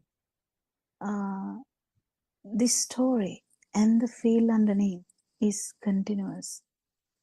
What the danger is in that is not knowing. Danger of not knowing is as soon as your respiration stops, there would be a last stimuli, whatever, doesn't matter. It can be anything, any stimuli, any thought. It can be, when we know a lot of stories from Lord Buddha's time, how one monastic, thought about his valuable the what is it called? Robe, I think. His robe. robe. So something like that. It was the last thought. So this, everything happens in one thought. Everything happens in one stimuli. Why we are saying that is the last stimuli, last thought. Actually, there's no continuing of life from there onwards. But what happens is that residual vibration. Why there is a residual vibration then? That is the problem. That is where we have to question, from how on earth is there a residual vibration which can telepathy into another or co-synchronize into, like a synchronize into another zygote. It can be a zygote, it can be anything, it can be any being. How come that this happens? This is what our journey is, understanding this. So that is what Lord Buddha was trying to understand too. That is what Aryan Mahansi was trying to understand too. How is this happening? We have heard about people talking about their past lives, and they were fully accurate. How can this happen? Before the new life settles in, the memories of the past lives, there are people who talk, babies who talk about the past lives, and they match so well.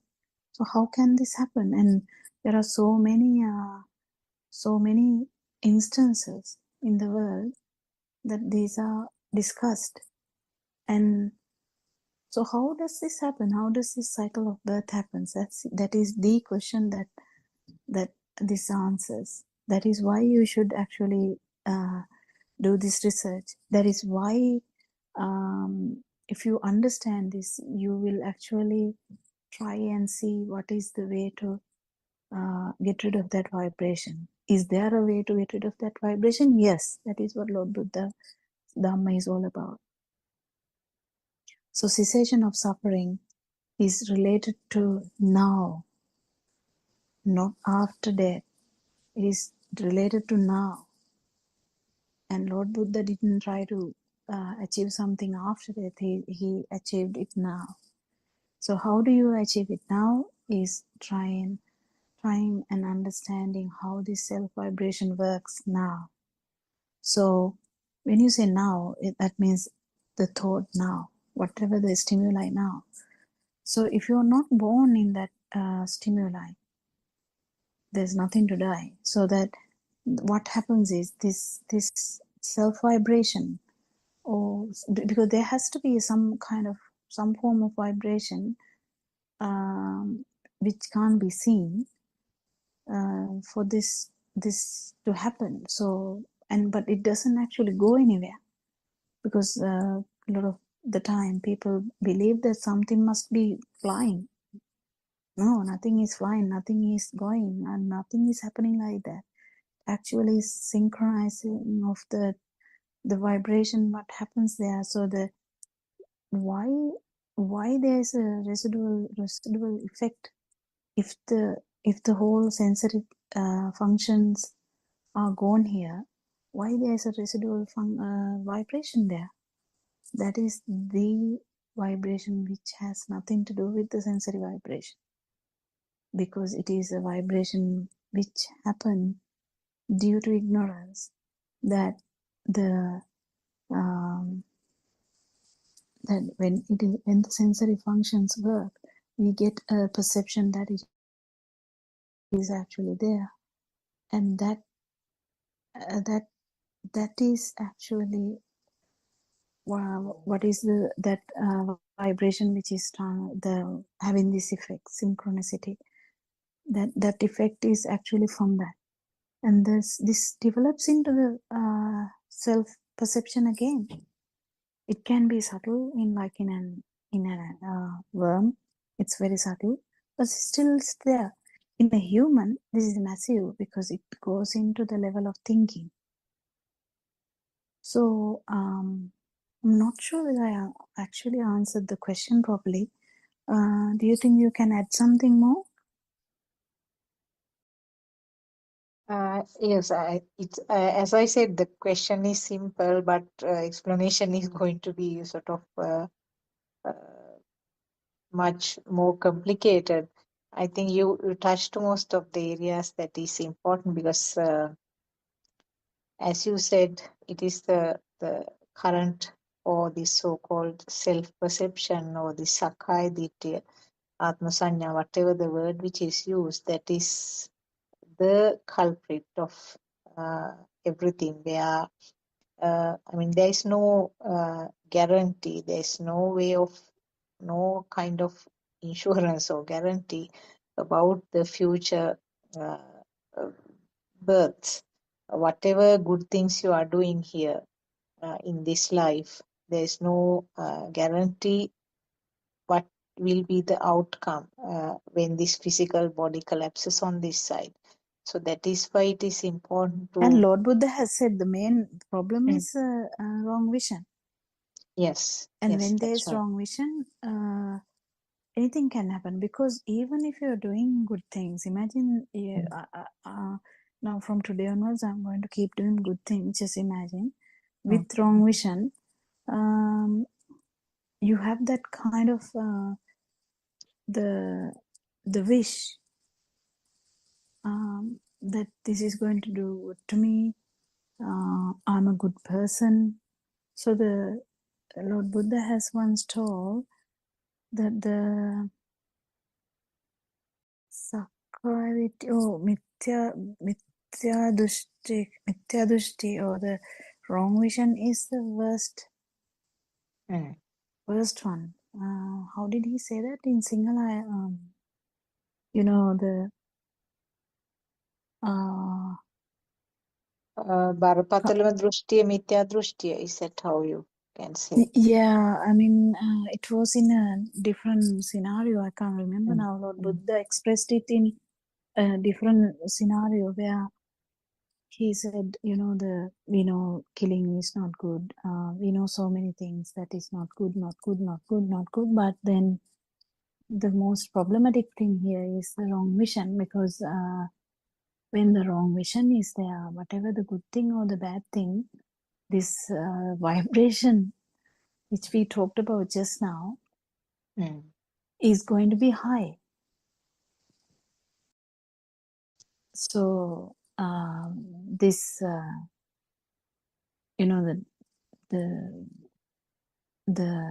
tanha, or the craving for something good is also the same. And yesterday, a beautiful thing was told by Yaran. I don't know whether you both caught it, like about the Vibhava Tanha. I don't know what to say it in English. Actually, I'm not sure at all. It's a craving for nirvana kind of, but he actually put it in a very subtle way about the craving for the non-vibration. It was so beautiful. I thought it's so beautiful. I think these things should be discussed so that everyone's eyes open, in the sense, not eyes, the eyes open to the truth, and because how we get trapped, how this self vibration works, how tricky this self vibration is, how it's fights for survival.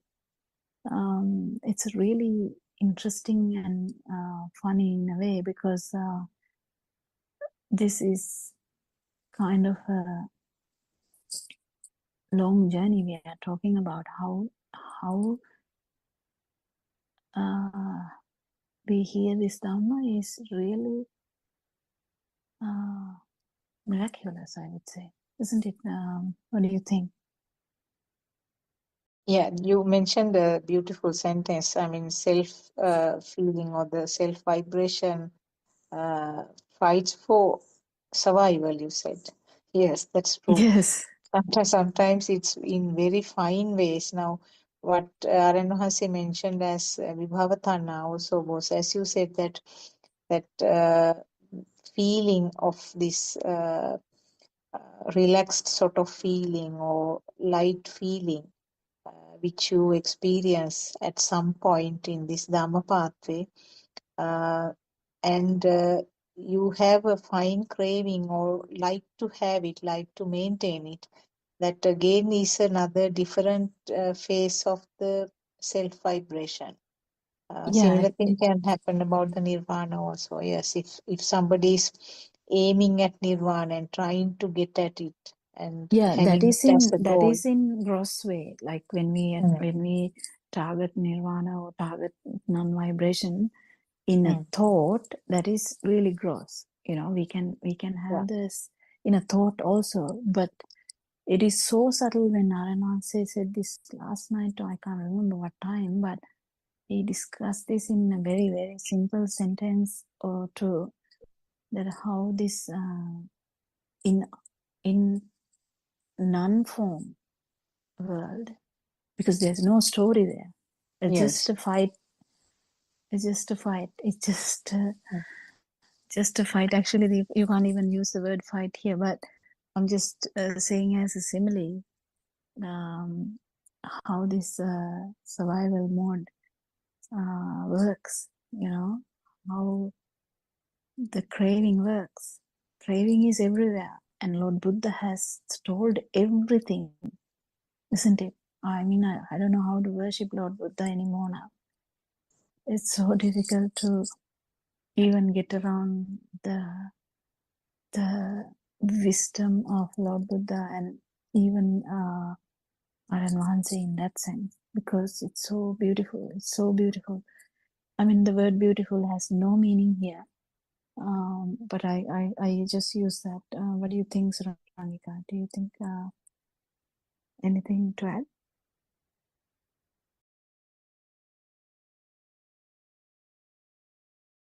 Because we can talk, but when we touch the how subtle these things are going to be, is really interesting. Yeah, Yes, Yeah. Kunta.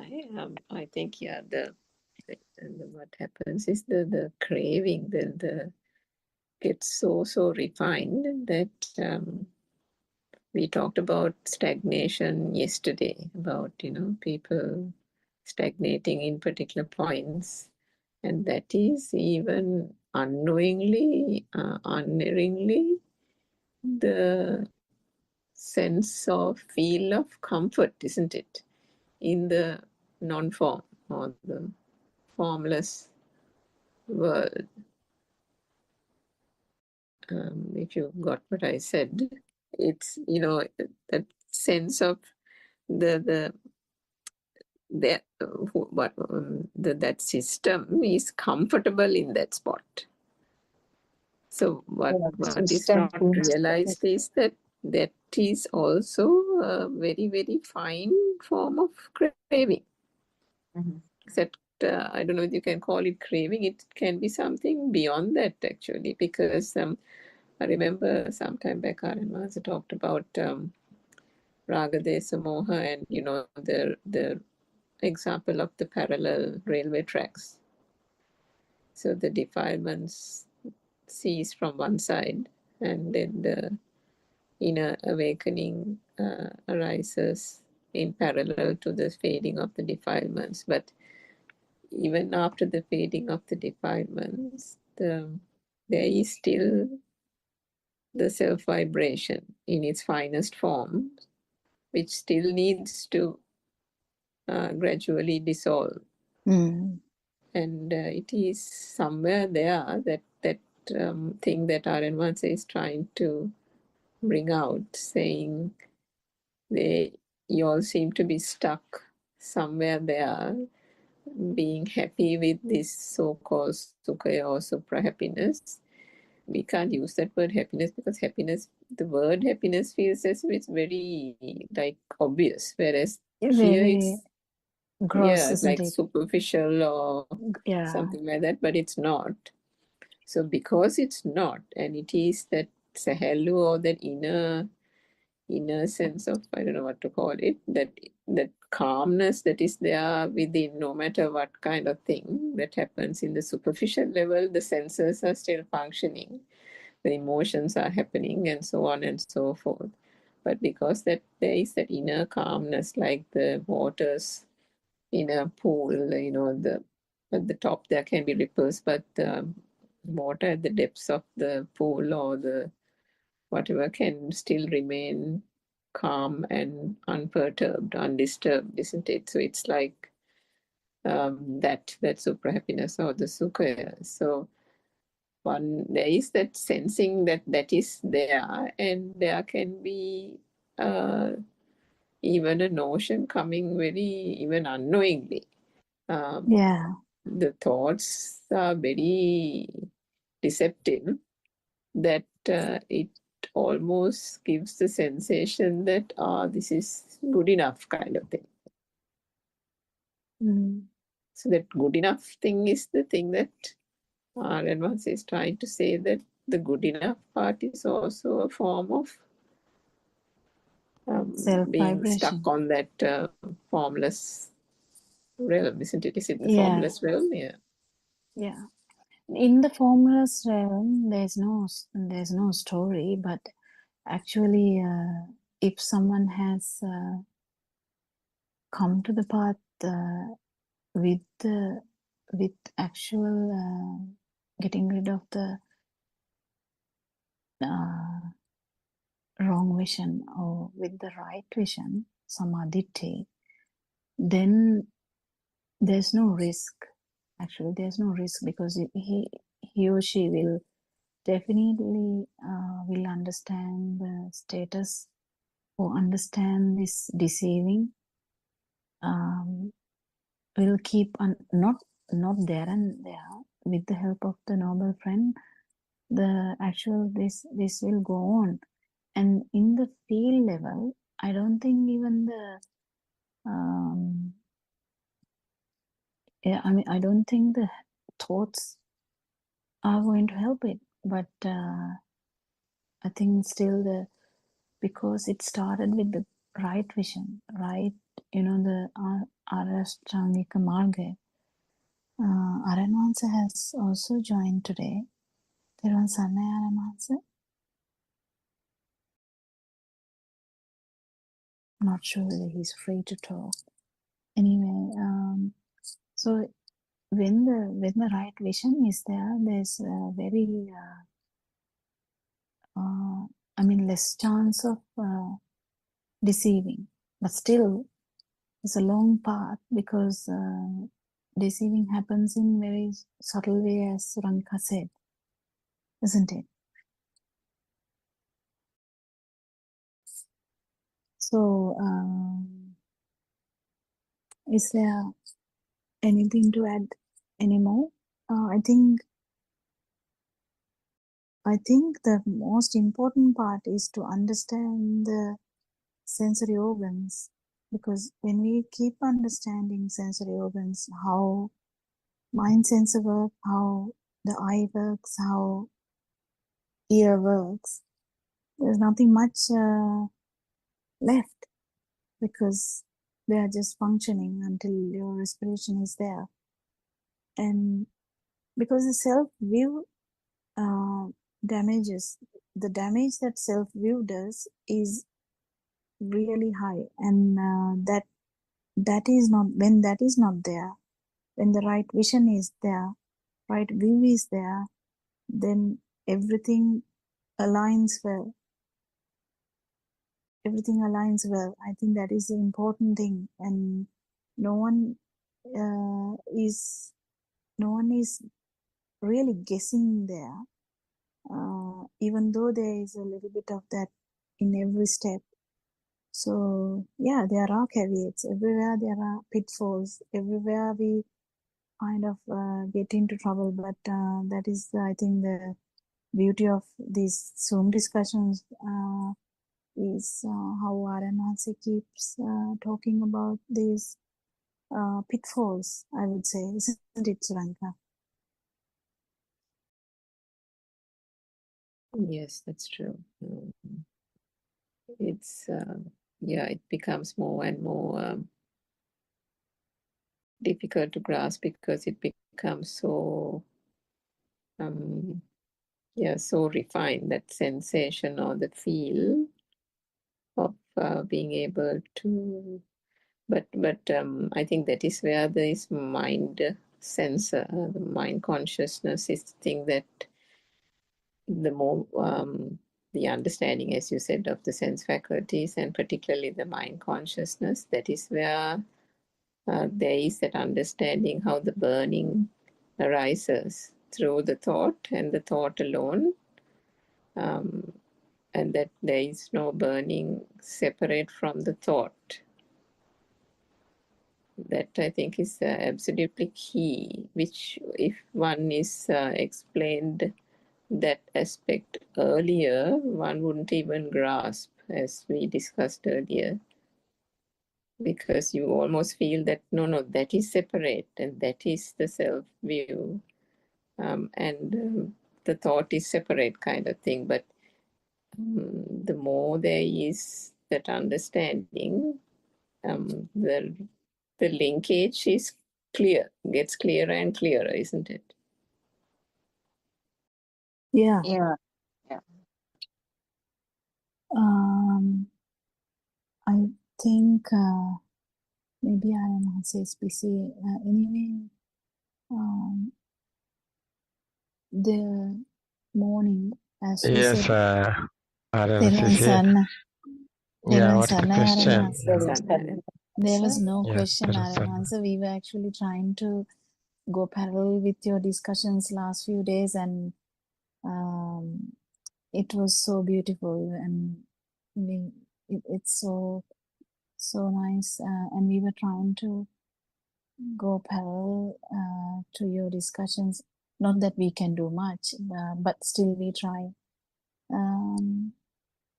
And yeah, nothing much, Aramansa.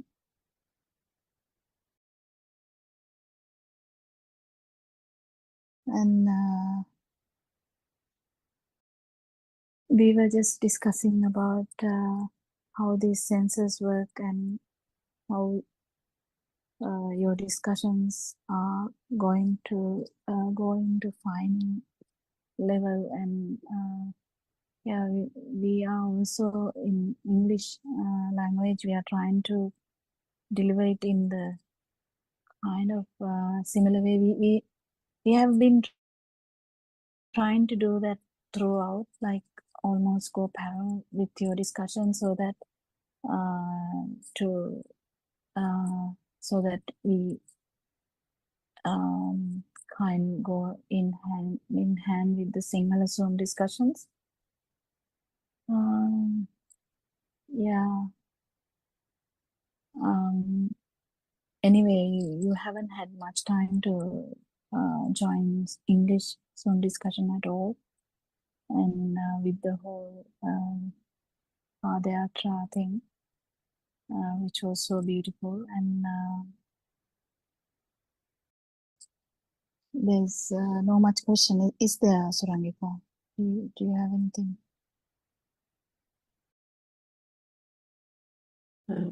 No, I think the last few days, particularly, even through the talk at Kalania and various other places, are advanced. So you've been bringing out very fine points of not just those on the path and what does being on the path mean, but what is your experience? You have asked us, what is your experience, and trying to make that quite clear as to what the experience means and how the sense faculties, particularly the mind sensor, how to understand where the burning is and whether the burning sensation or the self view, how that arises. So that was what our discussion was about.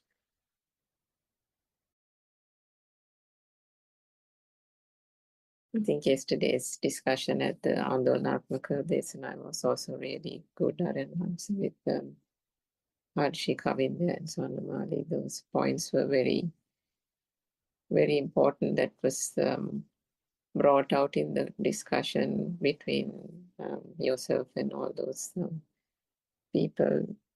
It's very important to understand those experiences so that then one can, there is a resonance with those experiences, because as you said, some people have that experience but don't know what that is. They can't figure it out. So it is, in that sense, it's quite important.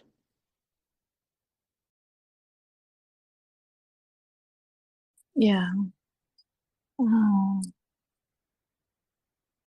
Aramansa must be in a busy place anyway.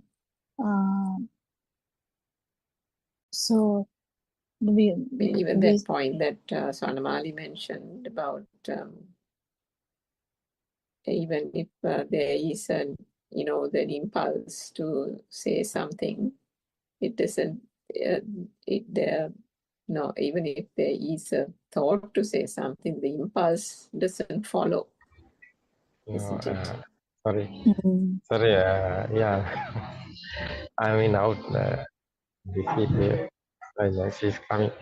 That is why I'm in silence. Yeah, That's okay. but yeah. I've not heard that clear what you said. Yes, Kokila, what is going on? Discussion. We were discussing about the mind sensor and how these sensory functions work. Similar to your discussions these last few days, Yeah, they were very so important. good.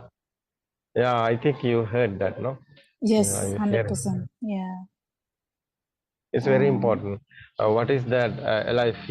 How is LIF coming? No, it's very important. Who are you? Is the question. Body is not you. Mind is not you. Who are you? That's the power. No, that's the. Otherwise, it's a feeling. No, it's a craving or like that. That's the power. Otherwise, no? That's the existent feel. I'm talking about. How is calming existent feel? Otherwise, who are you? The question is not the mind, not the body. It's a power. It's how is the understand this? How is feel this? What do you think about Kogila? That's the existent feel. Otherwise, the life feel. Yes. That's a soul, no? Yes. Distinction between these is the Dhamma, I think, Arana said. That is the thing that everyone should feel. Yeah, it's very important because that's the we want the Dhamma. No, we want perfect one. We want to introduce in the others. Anybody can research this. Anybody can realize this. What we are talking about. It's very important, no? Who are you? The question is very important. It's not a mind. It's not a body. It's a power. But this Dhamma. Someone understood the truth here. How is this power is coming? There's a power is fading. That's the defilements are fading. No, that's a I feel also fading. It's very important. This final tranquility is coming. How is tranquility is coming? Power is zero coming. No, neutral. No, power is fading. It's very important. This one. How? What is the experience? It's very important. The experience. No. Yes. That's why. Eipasthikopaneko is Buddha's word. Is come and see. It's not a thinking. It's not a words. It's a feel. Otherwise, the wisdom is there. The real wisdom. No? We are talking about super awareness. Super awareness is nothingness. Otherwise, everything is here. You can see, you can hear, and body feel also. Everything is here. Normally, everything is happening. Otherwise, but nothingness feel is inside. It's very important. This feeling. That's the experience is very important. It's not easy. Yeah. No one is here, no? Nobody is here. System is working. Finally, that one. That's the cause and effect Dhamma. What is the cause and effect Dhamma? No. Effect is nothingness here. But it's not nothing, anything. Everything is here. Yeah, very difficult to say this. No? Yeah. I don't think words can actually words can help, but words can guide you, but it's something to be felt. Yeah. That's amazing, this Dhamma. Otherwise, nobody is here. No one is here. So who is worried? Who is suffering? Who is sadness? No sadness, no suffering. Because nobody is here. first we want to understand. No, first people are can understand this. There's a spiritual teacher. I think he's an experienced guy. Uh, so how is telling this? Someone haven't this experience, he can't tell you this. So actually, the experience is very important. No, it's not a believing, it's not a trust, it's not book reading, it's the experience. Nothing as experience. It's very important. Yeah. Yeah, inside meditation is here. It's understanding, finally coming the experience. It's very important. Yeah. Yes, Adamants. Yeah, I think our Dhamma friends, Buddothpado Dhamma friends is very lucky, I think, because this opportunity have. Because I'm given the really experience is others. My side, my experience. I'm given the message. You can try. One day you have this experience is okay. No? Yes. Yeah. That's why Sahandi Tika Kalike Pasiko Paneka Pachipanadam is very important. The real Nibbana today open in the world. I think is Buddhothpada Dhamma discourses a very important whole world, especially the Buddha guys, Buddhist. Buddhist guy, yeah, Buddhist guy, because whole world is struggling, Mahayana and Hinayana, Theravada and everybody in the struggling. Many people think in the concentration meditation, but it is not the Buddha's way. This inside meditation is other one, the understanding. Finally, inside, if defilements are fading, is how is defilements are fading? Is someone know the truth? Is senses are working, system is working. How is senses? How is system is working? That's very important. That's very important. This is senses, how is working and how is creating and understanding and the experience is very important. So no living being, unbelievable, like nature. No death or birth. Otherwise, these are thoughts. Yes. system is working. This system unbelievable. Understand? I think everybody wants the truth. There's someone don't know the truth. He's like a blind guy. He don't know the truth. He's thinking after that going heaven or hell. Yeah. So someone thinking after death everything is so, but it's not. You don't know the truth. You don't know what happened. It's a believing. It's a trust. So you have experienced this. It's very important. It's not a trust. It's not believing happening. So we won't know the truth. So we won't know what is the heaven, what is the hell, and how is happening that. We are not talking about the not heaven or hell. So it's your someone is thinking it's not a thought. It's your mind creation given you to this heaven and hell. It's a cause and effect. It's very important. Cause and effect. Action and effect. Dhamma is creating the power is generating the unknown. Someone don't know the truth. It's a power is generating the thing.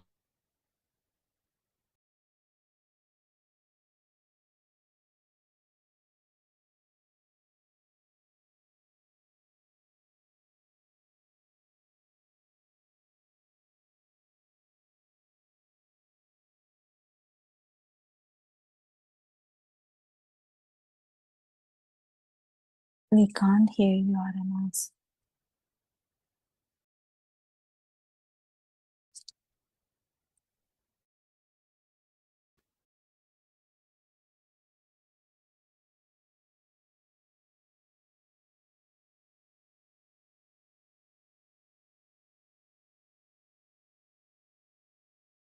It may be the connection effect because the mic is working. Yeah, his phone got disconnected. That's okay.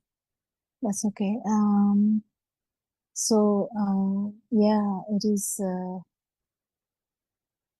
as Aaron Hansen said, just mention,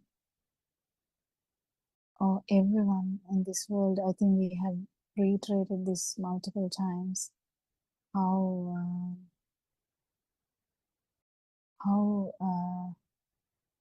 we can't limit this Dhamma. We can't say enough good things about this Dhamma. We can't, I don't know, nothing can't be compared to anything because it's all about how this world is formed. If you keep understanding about non-vibration, you keep understanding about vibration as well. So you kind of feel or know all the vibrations, and if you associate a noble friend who has felt the non-vibration and who has become that, that is actually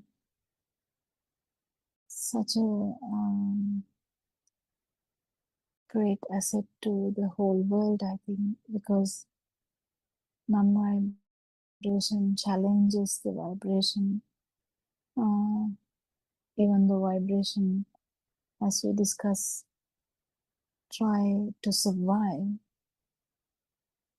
Yeah, non-vibration power.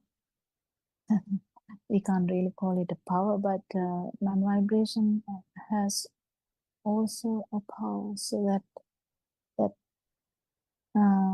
there's a balance. So we invite everyone to make this non-vibration so powerful. So if you feel this, it is going to be so much better for the whole non-vibration, because non-vibration is rare, and non-vibration actually balances the vibration.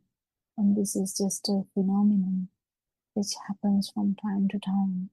And you have come to one of those times, which is very important, very, very important. And we invite everyone to listen to Dhamma. And I think we are running into the other Zoom discussion, maybe. Yeah, in Zoom, 4 o'clock Zoom. So we worship our and once we have so much gratitude, and with that gratitude we try to convey this message to everyone as much as possible, in English language, in Sinhala language. We try our hard, and let others feel that there is non-vibration out there. You just have to synchronize to that by understanding the truth that there is no self and there is a power which arises from the stimuli, and that is all that is there, not something permanent. If there was something permanent there, you will never be able to actually win this vibration. Why it can be win, or why it can be won, is because it is just happening with the stimuli, just arises with the stimuli when the stimuli is felt as a thing. So we will hand over the Zoom discussion to 4 o'clock Zoom. And thank you all Dhamma friends for coming and trying to give this a sense of this Dhamma as much as possible. Thank you so much. May Triple Gem bless you all.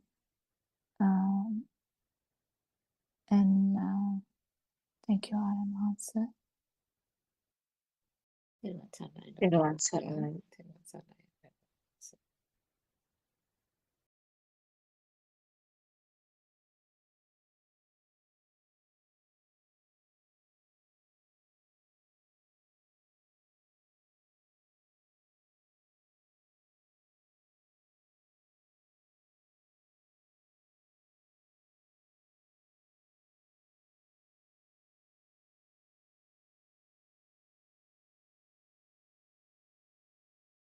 important topics. I think yesterday there was a very good discussion on sanya or perception, trying to explain some of the facts that Aryan Mahansi discussed on the previous day.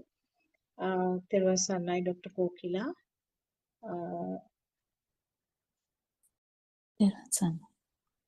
What should be the topic we can discuss today? Can we discuss on the anything. same topic or? Not necessarily. We can discuss on anything. You can start on something, or you have a question. There was some. There was actually I couldn't completely listen to that Deshana, but Aryan Mahasi was trying to explain about the three realms, that is the sensual, form and formless worlds. He was discussing today morning also, and early morning 5 o'clock also he mentioned something. Maybe we can talk a little bit on that. Is it okay? Yeah. Yeah, actually, sorry. What was discussed, actually, they were very sort of fine points that Aryan Mahasi was trying to explain. But we may not be able to go into that level, definitely. But we can talk on the facts that we could follow, or we could grasp from what he was trying to say. Even though we describe three levels or three worlds or realms, we can use any of the words. They are all actually applicable to one stimulus or one thought. If it is at the sensual level, sensual level, that means that the basic crude level where the world is real and the person, so-called person who is experiencing the world is there. And then there are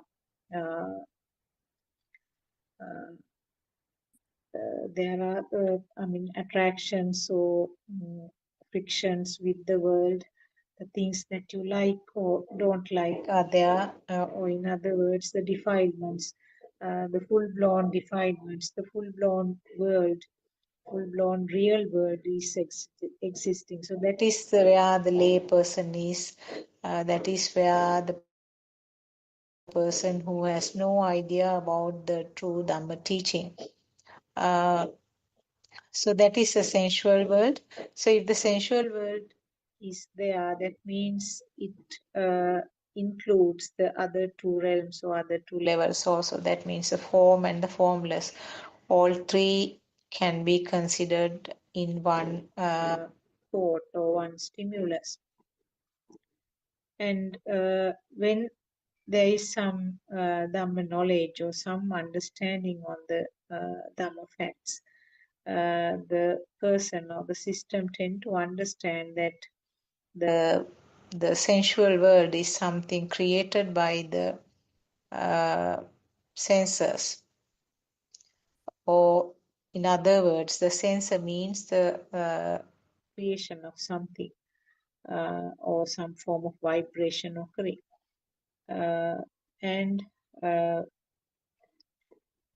this level, when the person is, is in the path, the person who has entered the path, little by little understands that these are all creations, depending on the ability or depending on the capacity. Different things are created, and they are. Because of the ignorance, they are taken as real or really existing. That is where the biggest problem is. And when this fact is understood little by little, when it becomes clearer, the system tend to understand that this is a creation of the mind. In other words, the mind or the thoughts means the collection of the sensor activity. Collected or merging or aggregation of the sensor function is called a thought. So this is actually what is told, what is mentioned in the second step of our practical experience. Out of the 4 steps, the second step means that the system tend to understand that this is a creation of the mind. Everything is a thought. Everything is a creation of the mind. So there's nothing called mind. Also, there's nothing solid called mind. It is just a flow of thoughts. So the thoughts are the collective result of the other 5 sensor functions. That means the eye, ear, tongue, nose, and the skin. At this level, this is called the form level, form world, where it's understood that the thought is the culprit here.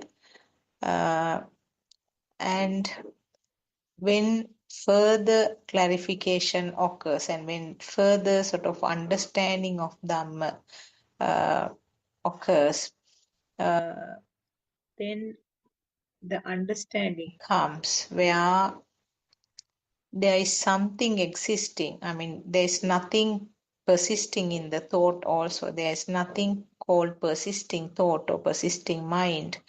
This is again the basic sensor functions, basic sensors. That means the hearing, seeing, and feeling. They are called in Pali, Ditta means seeing, Sutta means hearing, and Mutta means the 3 types of feeling. That means the taste, smell, and the tactile or the skin, what is felt by the skin. So at this level, again, there's a pitfall if we are not guided by the noble friend, if we are not given the correct, if we do not receive the correct advice or the direction, tend to feel that this level is the ultimate basic level. It's not so. Actually, what happens at the sensor level is again there's a fast vibration, and the fast vibration will create something to look like as persisting.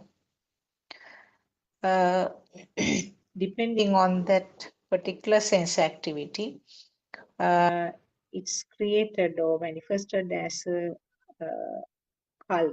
light or a shape or sound or the smell, taste, or warm feeling, hardness, or liquidity. So those are felt by the skin. So at this level, the feeling is that something is there, something is felt. And on the other side, the feeling of alive or feeling of existence is there. So this is the formless world where there is no specific naming, there's no specific thought, but the feeling of something is there, someone is there, a live feeling. So this is the formless world. So these are the 3 worlds or 3 realms or 3 levels explained. And if it is at the sensual level or sensual realms, that means all 3 are there. Below the levels, all 3 are applicable to that level. And the last level that I mentioned, the formless level or the formless realm, is also called self-vibration or sasava or taints. Different words are given. This is what is actually the basic vibration where it starts from the level of the zygote. And that is with the synchronization of that of another vibration to the at the level of the zygote. Dr. Kokila, there must be many corrections needing in what I said. You can add whatever the corrections relevant. Terwa Sannai. And there are some actually not corrections as such. The main thing is to add more practicality to the discussion. That's all. There's nothing, because all the theory we talk is actually again in the mind. So we just have to remind that. That's all I think should be reminded, because practically what we have is just a stimulus, or the chair or the tree, son, daughter.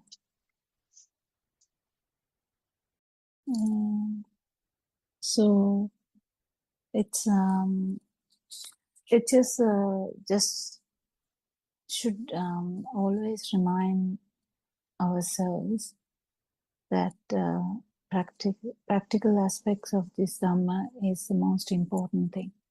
So when we actually practice all the theory that we have talked here is also going towards the form world, that means the thoughts. So the thoughts are not true. So whatever we talk here is also not true. Whatever we feel, as Dr. Sakuntala mentioned, whatever we feel, not even thought, whatever we feel is also a mirage. So that is the most important aspect we were discussing yesterday, but I couldn't listen to any of the sermons today, unfortunately. So I haven't gathered anything from today's sermons. Did Surangika listen to any of the sermons today? Or anything specific? Terwa Sannai, Dr. Kokila, Prince, Dr. Sakuntala. Yes, he gave a talk. I think it was the 9:30 Zoom. In the And night? actually, Or the 9:30 in the yesterday? morning, the 9:30 morning Zoom, Okay. halfway through, and I think it was maybe might have to pick it up again tomorrow once you had a chance to listen, Dr. Kokila, but he explained it was in a very deep area. Dr. Sakuntala, you might have listened to it yourself. He wanted to initiate a discussion and make people respond even through the Zoom, as well as I think he might have been at the, I don't know, the Matara temple or somewhere. He was asking the nuns as well to, and encouraging them to reply. So the line of questioning was, how did Ananda Thero know he became Arahat? And he said, what is it that makes the Arahat distinct from that experience, distinct from anything else? He also talked about Kamaraga Patiga, I think the Sakadagami state, the cravings and the aversion state, and then the craving for the form world and the formless world. And then finally, he talked about the Sukha. I think we touched on it yesterday, Dr. Kokila, maybe I don't know what to call it, supra happiness. And he said, is it that actually? Is Sukhaya or supra happiness, if we can call it that, is that it? Is that what the Arahat experiences, or is it something more than that? So that was the line of discussion. And he also finally said that it is the sense faculties, the collapsing of the enjoyment, or the experiencing, the enjoyment of the sense faculties. And I actually had a question there that I thought would have asked, but I wonder whether it would be better if you listen to the talk, but I'll ask it anyway. And then, finally he said that ultimately the test is whether you can face death. And if at any point there is a reluctance, there is a pulling away from even the notion of death, and that there is no complete relinquishing, surrendering to death, then that means there is the Atma, or the self-perception, or the self-vibration. So ultimately, I think he mentioned the ultimate test is that whether one can, and he has spoken of this so many times, whether you can face death. And to do that, I suppose there has to be real contemplation, and that also he said right at the very end that all you can do is the Yoniso Manasikara and the Yatha Bhuta Jnana. That deep reflection is the only thing you can do. There is no other way that self-vibration can slowly, gradually dissolve to the point where even faced with death doesn't become a problem, death doesn't become a thing. And surrendering to that doesn't even mean that there is a surrender. It just naturally happens. So to that extent, that self-vibration or the zygote level vibration needs to dissolve. So before I ask the question, maybe Dr. Walker, if you can comment on those aspects. Yeah, I haven't actually listened to 931. Oh, I didn't actually have a chance to listen to any of the sermons today. I had a busy day, but I'm not sure what line Narayan was trying to say that, but I think we have talked about this in some aspects, that entertainment of the five senses, actually six senses, is the main thing. In the end, it's actually five senses, because when you say there is a difference, I would say there's a very specific thing, because the formless, so the Kamaraga particle, Ruparaga means all Raga means the entertainment of that status, that whatever the status. So if it is the dream level, it would be the form, like in the form level. And if it is, we don't have to talk about the gross level, because gross level, we like son, we like daughter, we like mother, we want family, we want us, like you basically want you. So that's a gross thing. It's very obvious. But then below that, it is the liking or the entertaining the mind world. And when the entertainment of the mind world is gone, then below that is the kind of entertaining of the feel, entertainment of the feel. So whatever the feel, it doesn't matter, whatever the feel. So that, after that also, even if you don't entertain the feel level, there's a bit of a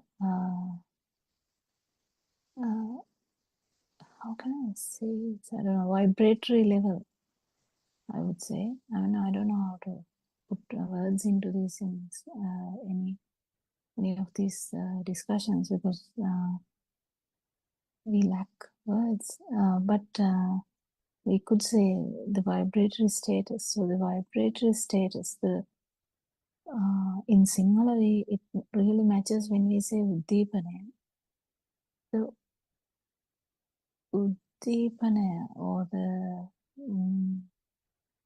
maybe I think the word stimulation might give a little bit of a feeling of Similarity. that uddipana, isn't it? Yeah, kind of stimulation. Stimulation of the senses. Yeah, actually, what I'm trying to say is even below the stimulation of the sensory organ, there's stimulation or deepening of the sense. This vibration, the primary self vibration, like just I don't know whether I'm getting this out correct, because when we keep understanding Dhamma, we understand it's only one vibration we have. Even though it can be felt as this organ vibration, that organ vibration, finally what is there is just a vibration. That is a self vibration. If you can understand what I mean, it would be, I don't know whether it is done properly, said properly, but this mind, not the mind, the sensory organ vibration, we keep understanding. If it is felt at all, then it would be something. It is only the self vibration in the end, and then when you say Manodhacha Vidya, there's a little bit of the part that there's not even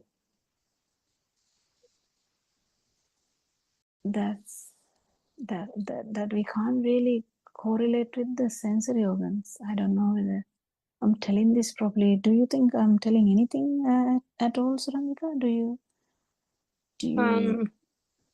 you get the point? Because in the end, it would be just a vibration. It's not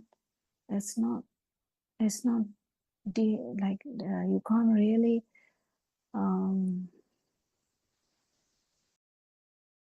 can say it's just felt as a vibration. What I'm trying to say, it's not necessarily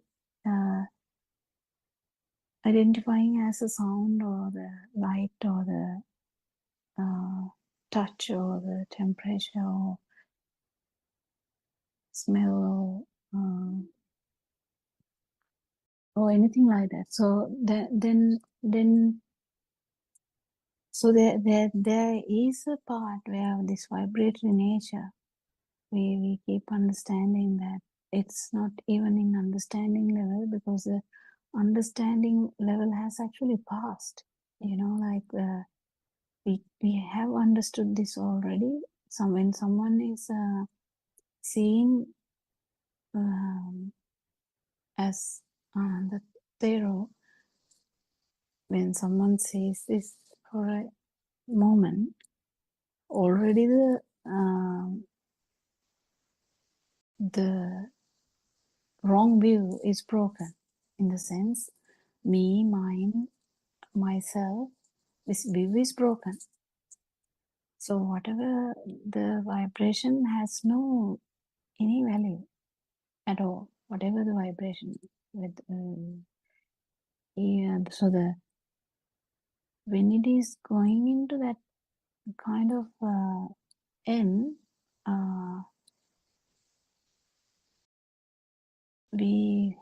the description becomes more linear and linear, kind of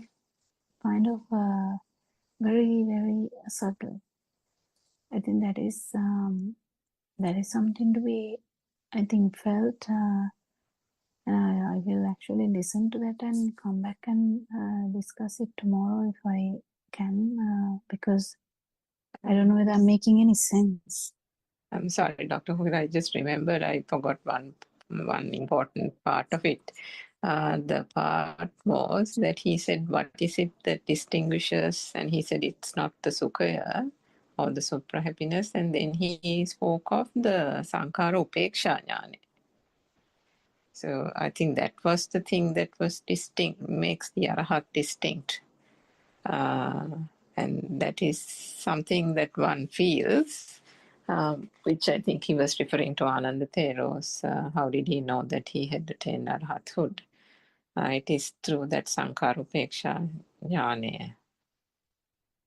Yeah, even Sankarupeksha is, the Sankara is kind of this vibratory nature, or Yes, so when you the talked speed. about the linear thing, I think it becomes linear and linear and linear until the point of almost flatlining, if we can give an example to it, isn't it? Because nothing is going to cause that uddipana or stimulation or whatever you can call No, it. it is going to disappear. That is the thing. It is going to go. It's going that vibration is going to disappear, not the sensory vibration. This then that is where we call that that how can become the stimulus, not there's no this side. So can become the stimulus at all times. So this specific thing I can't actually explain because it would be something I have to listen and tell because Yeah, the Dr. end part Sakuntha, we yeah. should be careful. Yes, of course. Yeah, I mean, that comes through the experience anyway, and it is something that is felt rather than spoken of or thought, isn't it?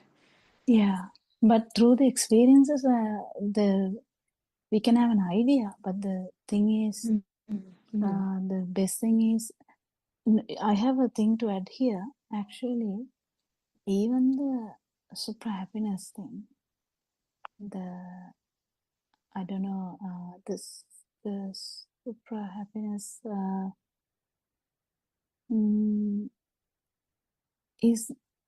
is also not going to matter. Like that is Yes, he also a actually feature. spoke of that Anyasami Tindriya and the Anyi and the Anyatavi, and he said this if one also, he said the sukha or the supra happiness starts emerging little by little anyway for the person, for the follower on the path, and then almost comes to a point where it's almost all pervading, and if there is even the slightest attachment or a preference to that supra happiness, then that means that vibration is still alive. That is the thing. That is the thing. That is Yeah. the thing. So imagine. This becomes so subtle when we try to say that. So the imagine when we try to say the duality.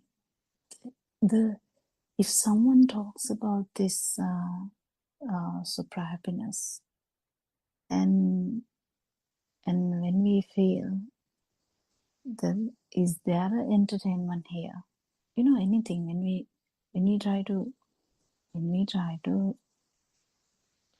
if we are feeling something, there would be some duality. It may, so that duality is not there in another. So what happens, or what should happen in that case, is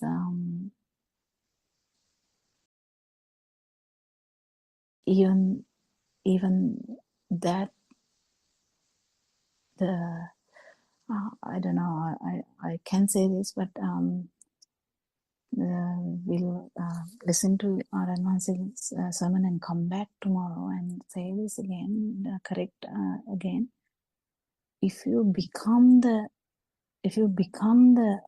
supra happiness, there is no duality there. Do you get the point? Like, if you become the sound, if you become the light, if you become the touch, if you become the, there's nothing from this side. When we say the itta sanya, if the itta sanya is not there, or the perception that something is happening here is not there. It is only the stimulus. Unless the respiration stops, that is the only thing. It's a very quite distinct experience. So how would you know then this even the supra happiness is not going to be a thing? Kind of, it has to become the supra happiness, isn't it? Yeah, I think he said about the supra happiness not becoming a thing at all. Yeah. Yeah. So that As far that as is the I can thing. recall, Dr. Sakuntala, correct me if I'm wrong. My recollection is always Not sure always whether good. Dr. Sakuntala heard Oh, that. has she left? Okay. No, I she's here. No, I couldn't actually. I also couldn't complete listening to Oh, that. I see. Okay. Yeah, so we'll continue discussion about that tomorrow, I think, because I haven't heard at all. So if I make any false comments, it's not good for a listener, because we try to tell whatever Ranwas is telling in English medium as much as possible, but to the field we can say that actually the super happiness. So there were two questions that popped up there during the talk, and again we can discuss it tomorrow as well.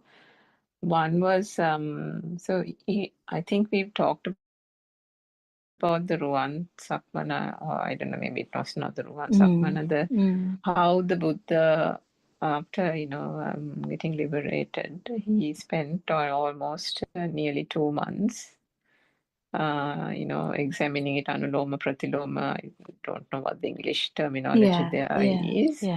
Just to ensure that it was well established. The state of liberation was well established. There was no way that there was any vibration whatsoever. So to confirm that, he, I think, was examining it in various ways for nearly 2 months. But then, if that was the case for the Buddha, and this is obviously from the way I'm saying it also, it's very clear that I'm thinking about it rather than it's coming as a thought, rather than from another point of experience. But how did Ananda Thero, through the Sankaropeksha Jnana, even then know or realize that he had reached Arahathood when he was about to, lie down on the bed?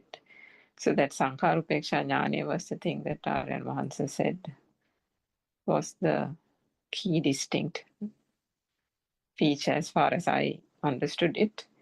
So that was my question. If there is that's where the Arahants come and tell Lord Buddha that is the exact thing that they come and tell Lord Buddha that whatever to be done has happened, whatever to happen, kind of thing. No, they say in Pali. Yeah. So the main thing is there's nothing to entertain, in the sense every sankhara includes every aspect. So the every aspect includes all the fruits of this path also. So it has to be felt, I think, not discussed that much, but I can feel that as Aryan Mahansa, who is divulging everything, I think he has to now, because otherwise no one can actually understand. Lord Buddha's status is different. Lord Buddha attained it by himself and without any guidance. So he it's different. But with the teacher, it is quite, I think, easy, because the guidance of the teacher has been there all the time, and if someone has come this path properly with the experiences, the experience itself keep evolving. You know, the experience also keep evolving. So the first experience is only just, you know, changing you only slightly, like not slightly actually, even much of the departments are going to go away because of the breaking of this,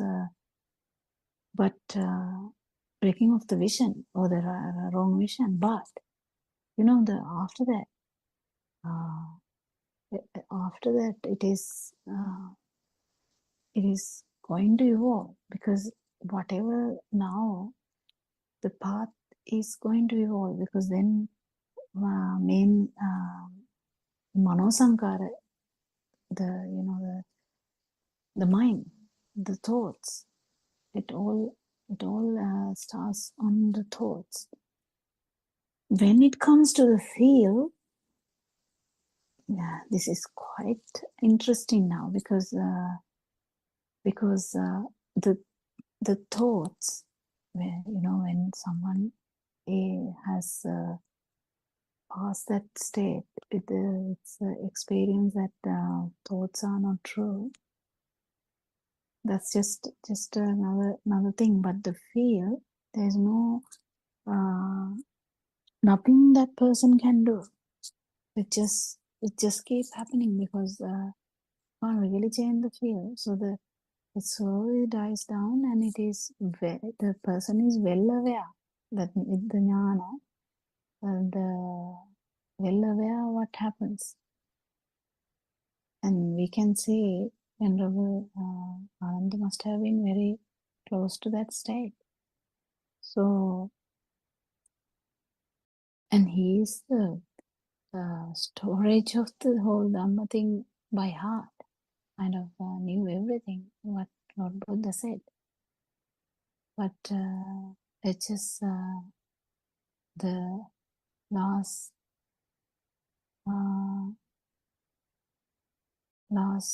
two thoughts, in the sense Marga and Pala. Because we talk about this, we don't really talk about these things much. So I think we will let Arahan say discuss it further, because it's very important. The original coming out of him is the most important thing, isn't it? Yes, I think that he's going to elaborate on it in the next couple of days. Sometimes he has that tendency, isn't it? He introduces a little bit more to the Yes. listeners, and then he allows it to be to kind of sink in, and then he'll pick it up again and then go into a lengthier and discussion. it is bit terrifying for some also, no? If he, I mean, this is very, very tricky, because it's online. The student is not near RNRC, and this is all divulged online. It's very different now. So yeah, in the morning he did have a live audience in front of him. But okay. Yeah, and then he was also addressing the Zoom as well. So it was a bit of both, but he was addressing some of the men in Vahansas, the nuns were also there in front of him. That must be the and case. Yeah, and I think that's why he's kind of trying to push people to stop almost being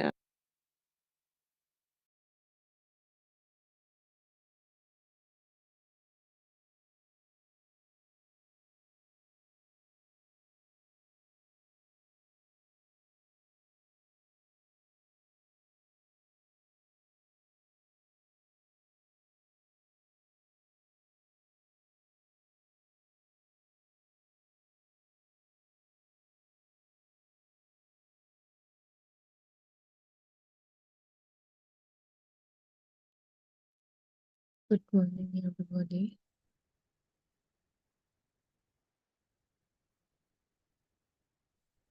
All Dhamma friends. So let's start. morning, 1 hour discourse. So let's begin with something very familiar.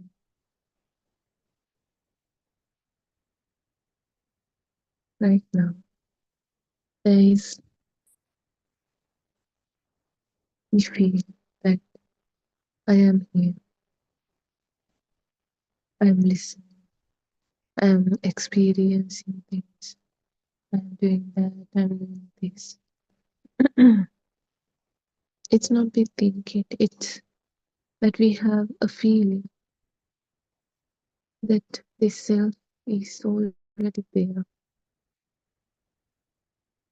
So this feels very real, very direct, almost unquestionable, and obvious. But today, we carefully look at this, not at the idea of self, but at that actual experience of it. So, what is this I? Is it something solid, something fixed, or something being created?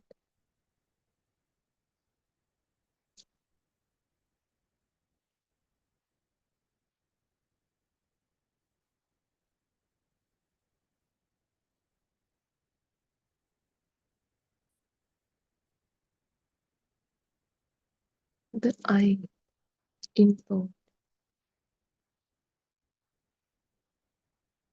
is I-ness in thought. So let's not simply a thought appears.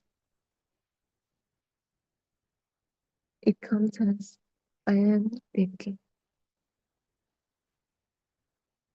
But if we look closely, first there is a thought occurring. Then another thought says, I am thinking.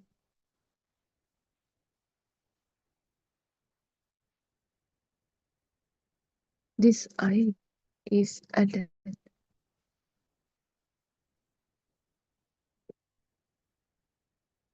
after,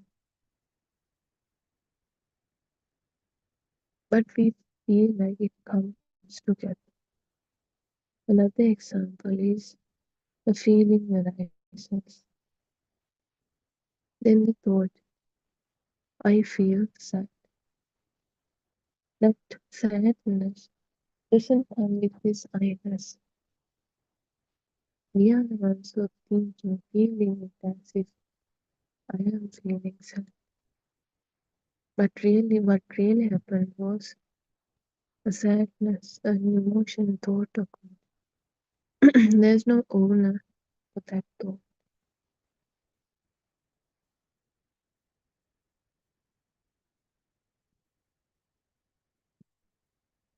And that I-ness, that feeling of a self, it comes after.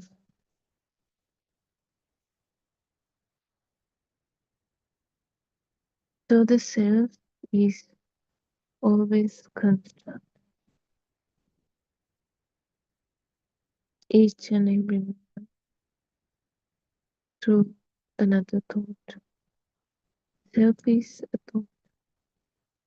thought that we use, we keep using it.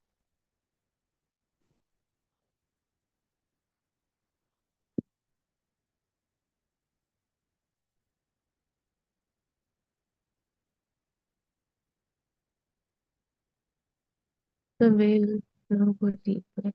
So how this I-ness comes from, like from where it comes from.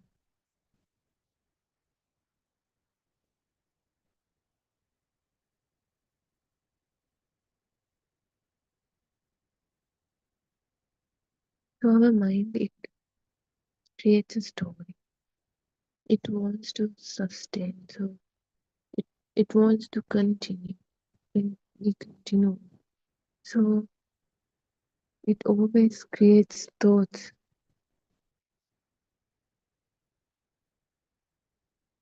So it can hold on. Otherwise, the delay sounds to be. So in this story,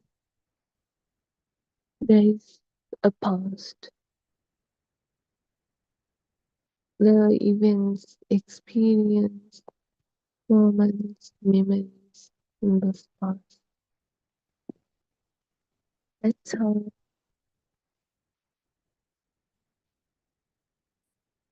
this illusion was created.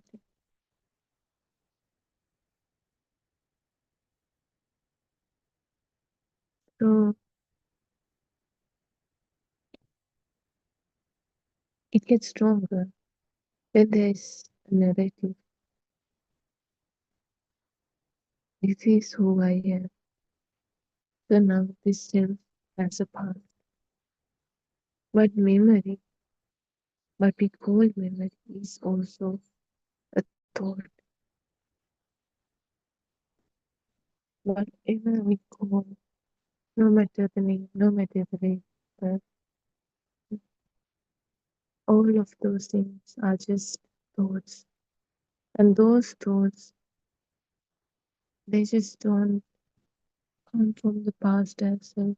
They are constructed right at this moment.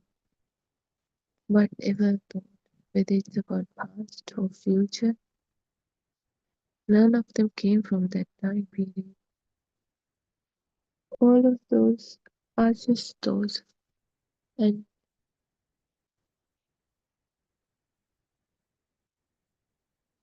they were created right at this moment. So everything is a thought appearing right now. It's not the past itself.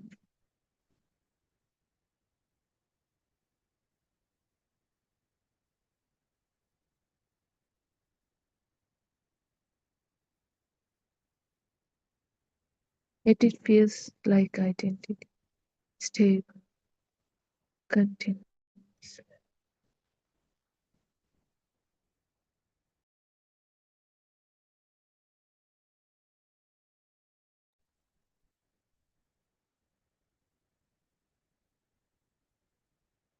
Because it comes with that thought. When we believe, when we give that power to that thought, the power of thought is so higher. So it feels real because we keep using, even though it's an illusion, when we keep using it and keep believing it, it has this power. Now it feels as if it is real, even though it's something constructed, an illusion. So it feels stable, continuous.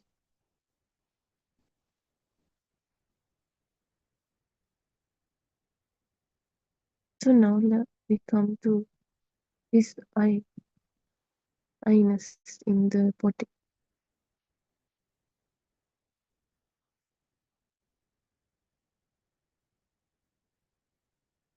Now something's happening. Nice sensation in the body.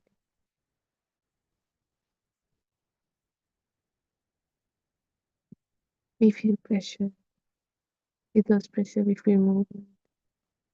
We feel temperature as well, hot or cold, hard or soft sensations. And then thought says, this is my body. With that, this ownership appears. But before that thought, before that ownership, there was just some sensation, some Then second, that vibrations, nothing else. There's no story. Didn't come with story, a label, or any information. Just a vibration. It occurred and ceased. There's no owner in it. There's nothing. Just something with a vibration.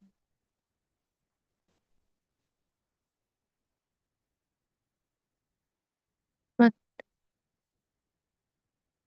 there is this feeling. We have this feeling. I am in control. I am the one who's feeling it. I am the one who's experiencing it.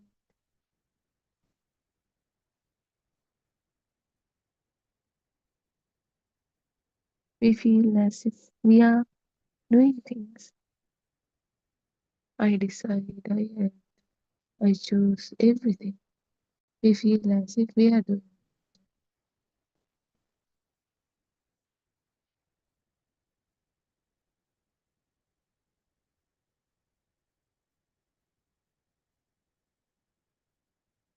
But if we look carefully, thoughts appear on their own.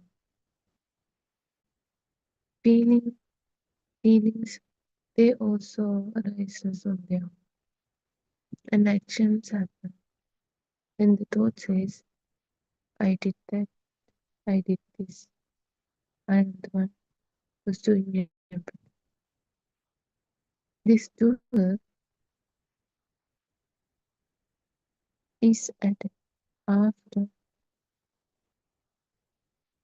that thought. Like the other sensor contacts, other vibrations, thought is also another sensor, a sensor from the mind sensor. So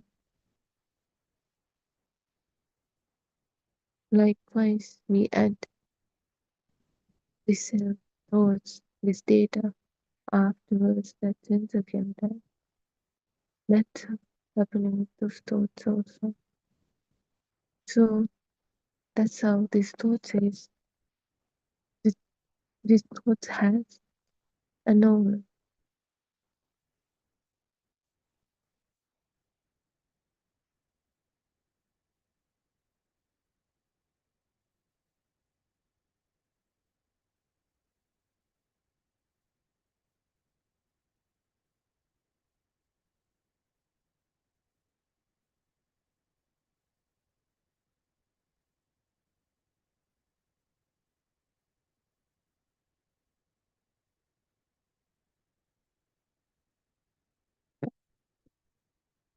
But this doer is always added after.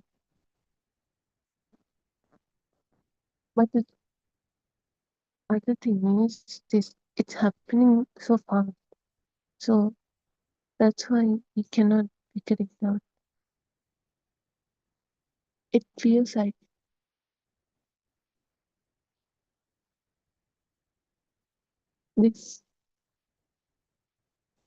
this I-ness comes with that thought, even though it's not. We feel it's like that.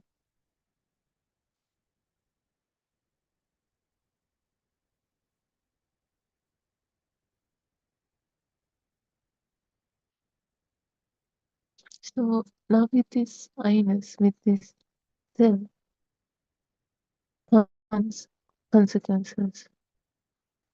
When there is I, there is my problems, my pain, my fear. Everything becomes personal, which makes we react strongly for things. We have stronger reactions for others, which means more attachment or more resistance, more struggling, more suffering.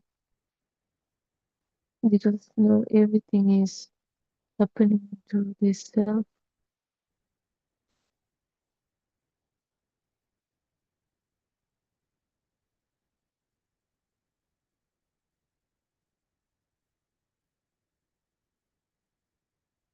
So we have to see this self clearly. Let's shift. When a thought appears, it says, I am this.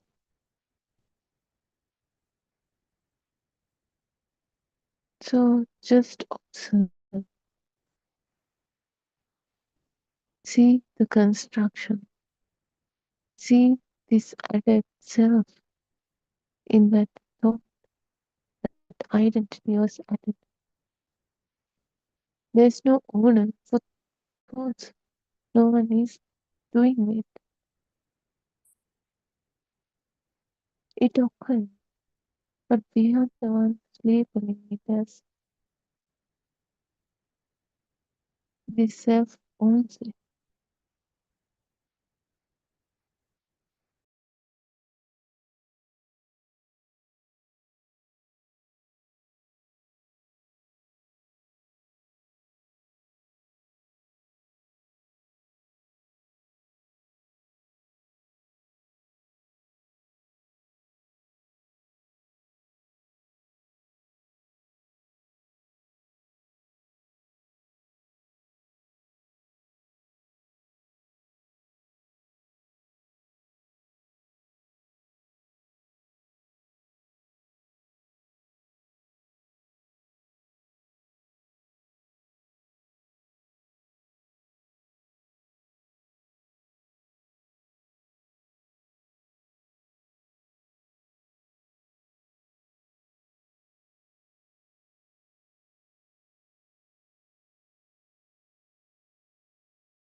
So when a feeling appears, it is sadness or happiness or anything, hatred, anger, anything.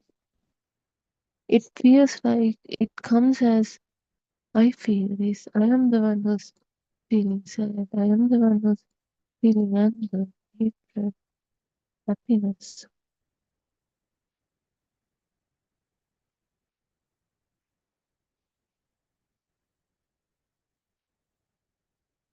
So we just have to be happy.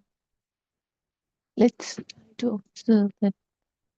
Let's say you get this feeling, the happiness. Try to find this self in that happiness. Where is this self in that happiness? Or is it really there? Or is it added?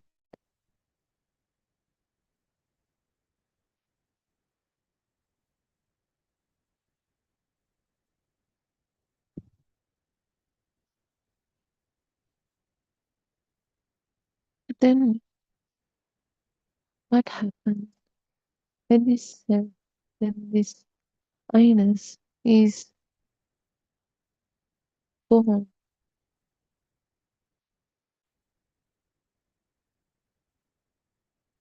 As this is seen, as this is observed yourself, experience yourself, something starts to change. Experience, but sense of contact, this still continues. It happens as usual, normal, like the way it happens. But without this strong center, this self, this identity, it becomes less stronger, less personal, less heavy, and more open and more fluid.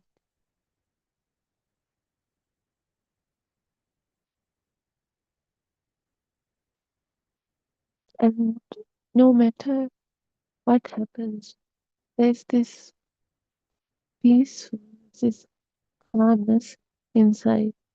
Whether you are feeling happy or sad, it won't change. It is still there, this calmness, this peacefulness.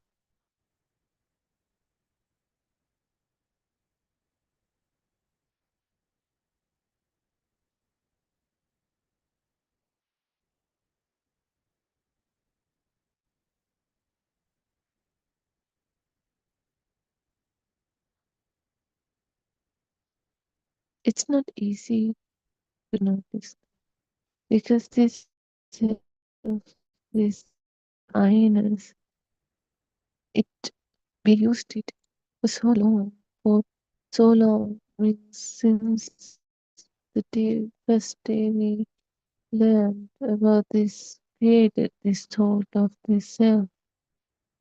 So it's not easy to get rid of it. We cannot just force it, or we cannot just remove it by ourselves, like removing the self and then onwards there's no self there. We cannot do like that. It's not happening. Like how we slowly build this self, hard this self, step by step. Over the years, gradually, it will fade away. That power of the self will fade away.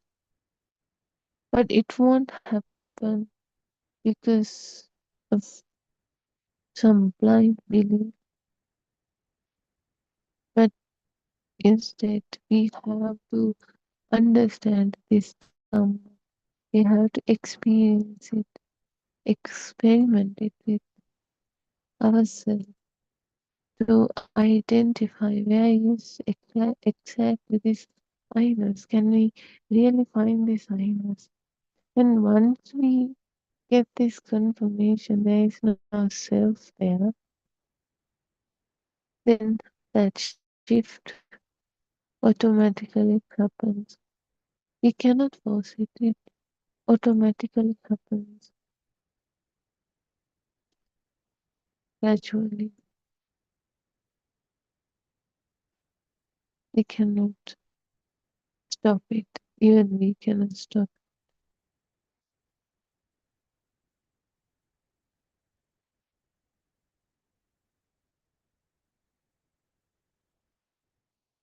So this self, sense of self, it feels real, solid, obvious, and continuous.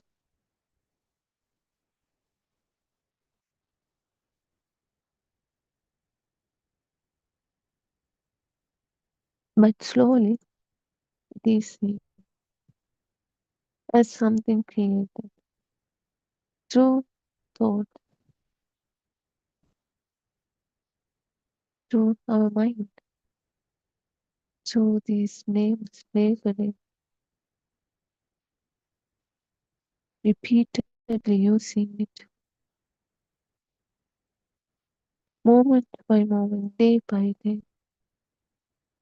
So when this is seen properly, not because someone's saying it, but you see it yourself, it starts to lose this thought, starts to lose its power. This center starts to soften. The weight lightens, and what remains is just this simple, open living experience without a fixed self at the center.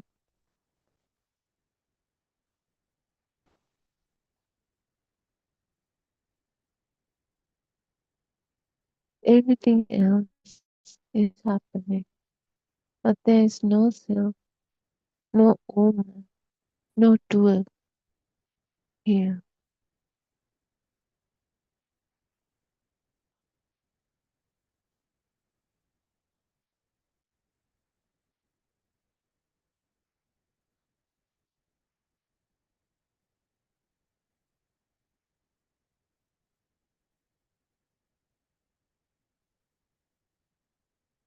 no matter how we say this, but we still have this strong feeling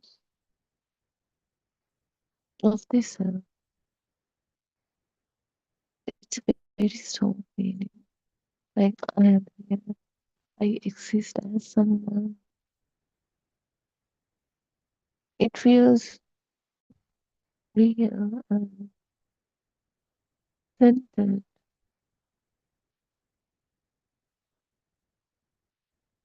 Like there is a me, a self, somewhere inside, somewhere inside in this body, maybe behind the ears, inside the body, at the center of this experience. But can we really see this self? Like, do we really know where is this self exist?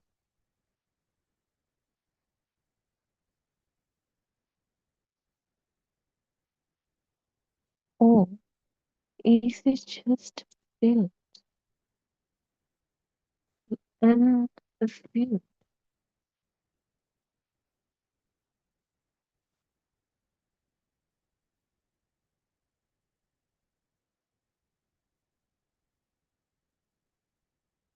Like, we cannot see where is this self is, but we have this strong sense of self. But we haven't even seen it. We don't even know the location. So isn't this self just felt, a feeling? And we are assuming it's somewhere in this body, inside, somewhere. Isn't it? Isn't that what happens actually?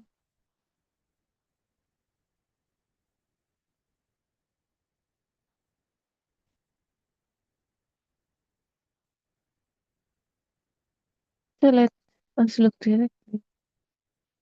Let's bring attention to our body. What really happens is sensations appearing and disappearing. We get pressure, we get warmth, we get cold, we get light, soft, hard, pressures, we feel movement. Okay, so that's all. Nothing else. So is this self inside these sensations? Can we find a self in these sensations? So these sensations are vibrations. Can we find a self in those vibrations?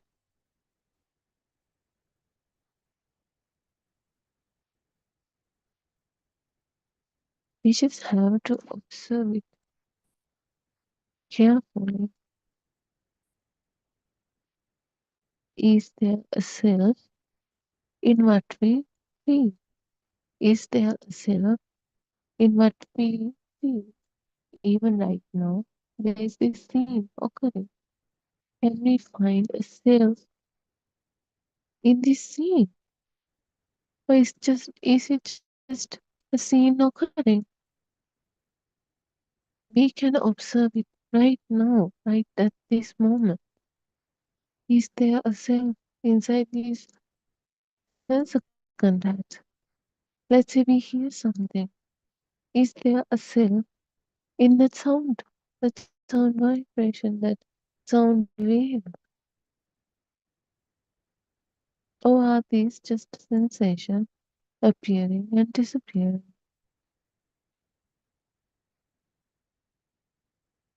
Can we find a solid self, an I-ness, in any specific place, whether it's head or chest or hands or legs?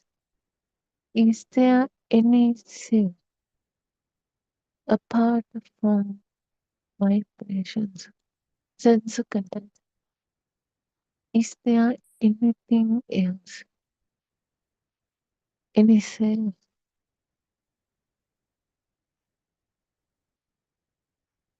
We have to observe it ourselves, not just take it from knowledge, but just observe it while listening to this. Like you're sitting somewhere, you're doing something, just observe it.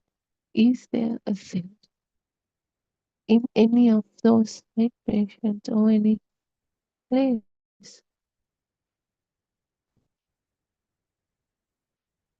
We will never find self in any of those sensations.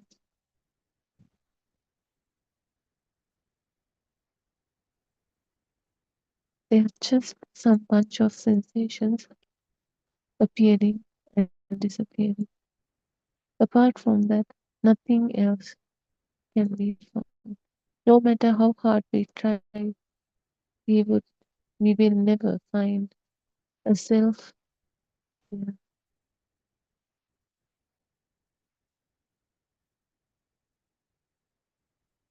So now let's move on to thoughts. Now look at thoughts. Let's say a thought appears. The thought says, I am here.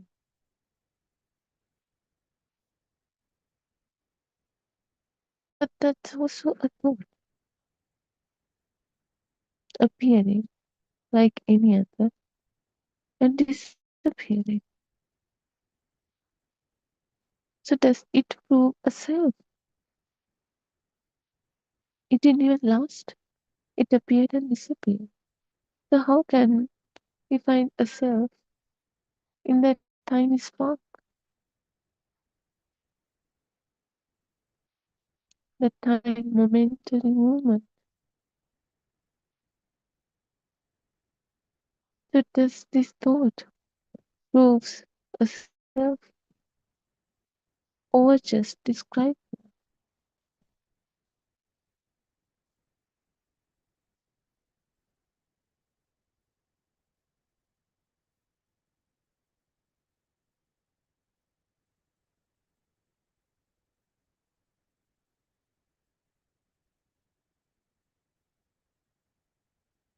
No, they're just thoughts.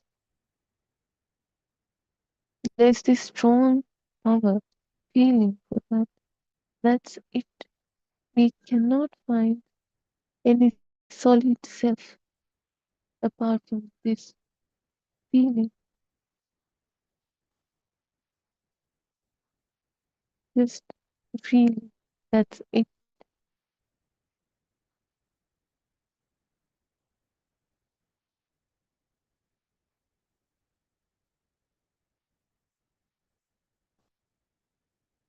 So now widen everything.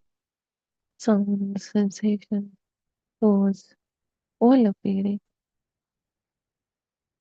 Is there a center of just those experiences, vibrations happening?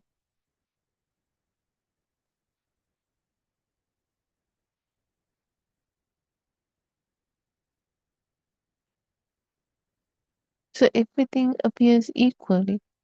There's no fixed point in it, no solid observing it.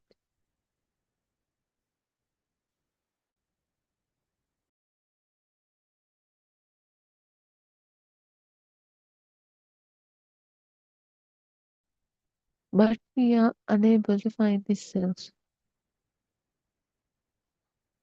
right? Because we are so got used to believe it, even though we can't find this self. We used to believe it exists. So now it has this power that self, that thought has no power.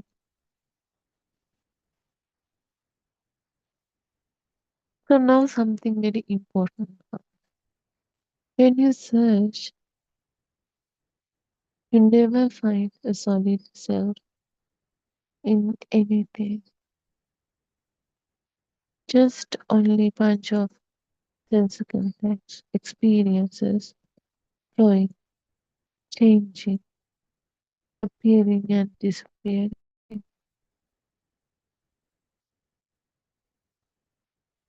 This self, it's not found, but the idea of it, that power, that remains.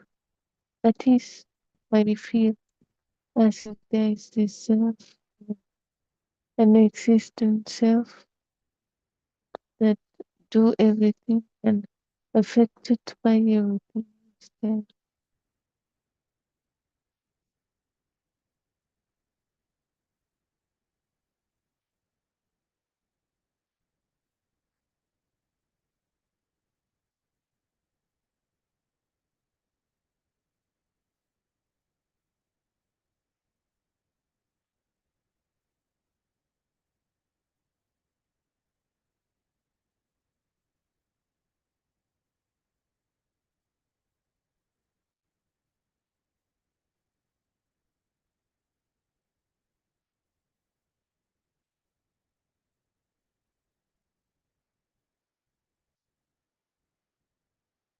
So as we know, this feeling of I is strong. It's familiar. It's obvious. It feels solid. Like we cannot even question it because we feel as if there is really a self here. But that's the illusion of this mind consciousness. Because nothing else says this is the self except for this mind, except for these thoughts. No vibration carries self. No vibration say anything. There's the self in me. No, nothing comes like that. Everything is done by this mind. This mind created this self, this thought of self. But when we look carefully, gently, we cannot find any self. Not in the body, not in the thought, not even in the experience. Just only bunch of sensations, vibrations, only thoughts, only this changing flow. It's not even solid flow. So it's really hard to see. Like, see it yourself. We can hear it, we can take the knowledge, but it's really hard to see it yourself. Even for a moment, this sense softens, the grip loosens, and what remains is very open, very simple, without this fixed me holding it together. But that's really hard to do because we are so trapped, entangled in this illusion created by our own mind.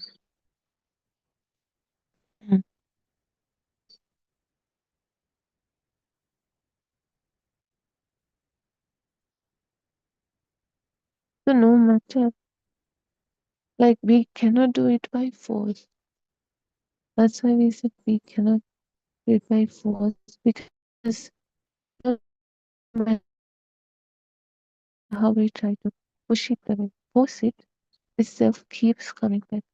The only way to do it, to understand there is no self, experience there is no self. If we blindly believe there is no self and we try to force it away, it's not gonna happen. It's never gonna happen.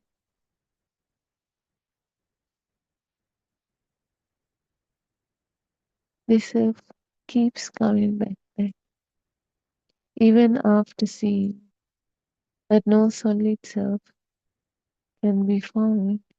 still this feeling returns. I am here, I am doing this, because we're so used to it. Because that's what we did all over these years. It's been constantly created, not once, every time, again and again.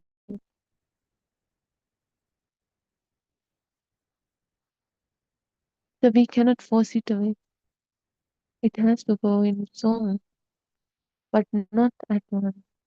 It's slowly melting, gradually fading, not at once.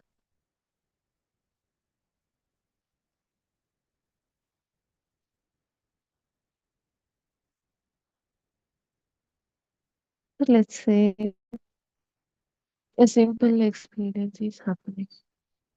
Maybe a sound or sensation, a taste or smell or any feeling. Then suddenly this thought appears with this. It comes as I hear this, I feel this, I am experiencing this, or I am affected by this. But always this self, this I-ness is added after that sense of contact, after that experience. This happens very fast. So it feels like one thing, one single thing.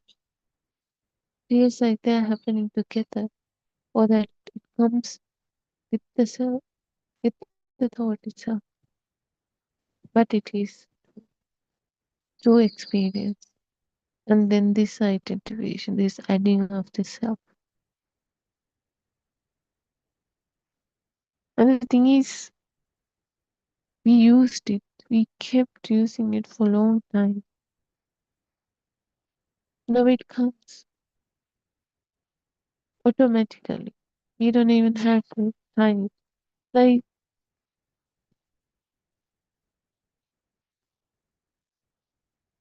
so we can't even notice it, it has come. Like, for example, let's say we're using a keyboard. At first, we don't know, we're struggling with the keys, but once we get used to it, it happens automatically. Even we can't stop it. Likewise, this self also comes. It happens automatically. It comes naturally there. It feels real, obvious for us. But for someone who hasn't used the keyboard, it's hard for them. But for someone who used it, who knows it now, who practiced it well, it's impossible for them to go back. Because now they are so used to it. Because they have used it frequently. Likewise, the self.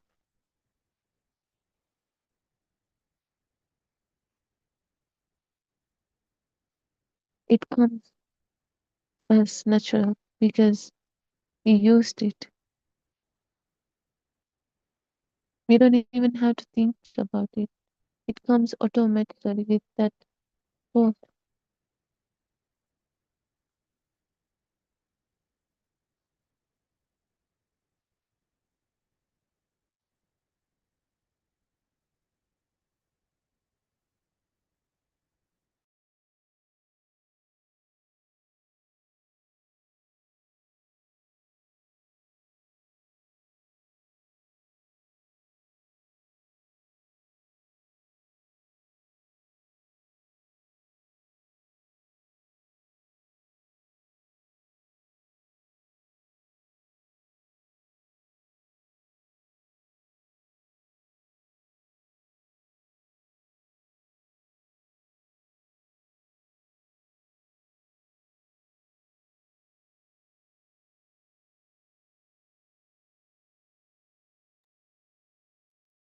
So now everything becomes mine.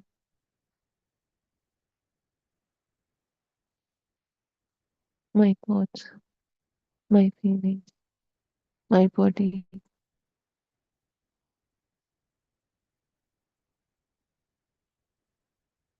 A habit is formed. It's automatic, unquestioned. So the self feels real because it comes automatically. It feels obvious, natural, feels continuous, even though it is being rebuilt every time, every moment. It happens natural without us forcing it. Seeing it as it happens is shift. As a thought appears, I am thinking, I can pause gently and see it happening. Is there really a self in him thinking? First thought, then this self, this I-ness, not one thing, but a process. How able to notice it? Then we know this illusion, how this illusion works. There's no turning back from that. It's really hard to see it, but once we somehow experience it ourselves, then we know how this self is built, constructed in the mind. It's not something that actually exists.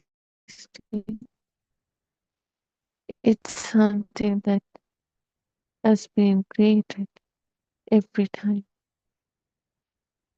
a thought, a spark.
So this self feels constant, unchanging, always here.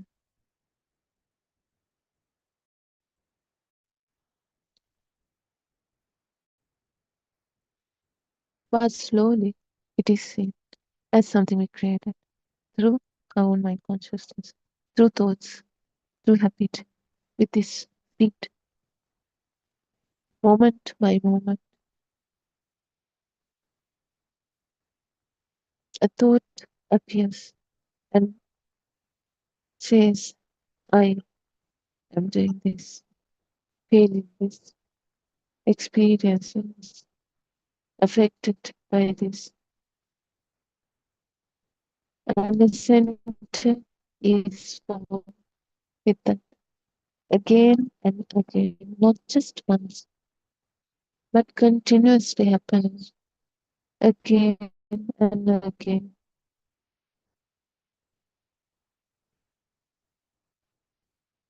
But when this process is seen clearly, gently, that power, that strong feel of this process start to loosen. When we see this illusion, it slowly starts to weaken. And what remains is just this simple, flowing experience without needing a self to hold it.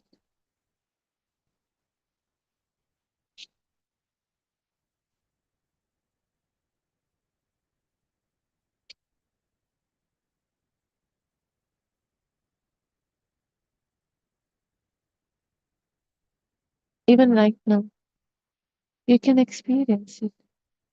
Just in this moment, right now, something is here. A sound, a sensation, a taste, smell, anything, or maybe a faint thought. You don't have to name it, we don't have to label it, you don't have to explain it. Just let it be exactly as it is. There's no me, there's no self needed there. Noticed it. It is already happening. No one is doing it. Then why do we add this unnecessary self? What is already happening with or without this self? So let everything come and go. We just only have to observe it. Let thoughts appear. Let it come and let it disappear. Nothing is self here. There's no self doing it here. So just nothing is pushed as well. There's no control needed here. Everything moves on its own.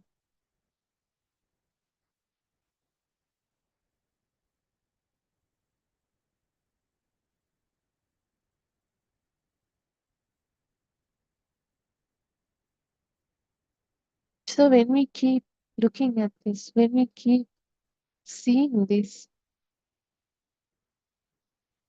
we slowly get this confirmation that self is not something real.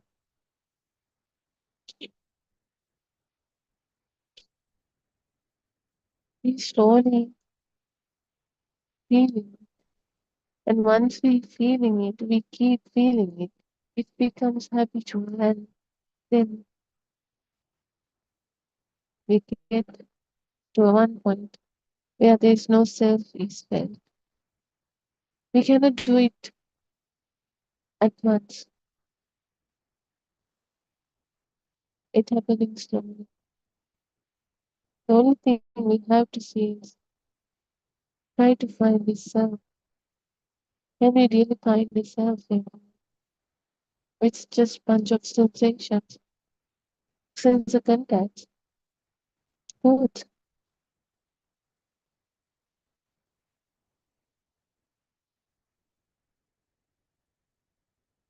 Once you see, you realize there's just this appearing, changing, occurring, and ceasing. There's no center, no holder, no owner, no controller, just a quiet flow happening by itself.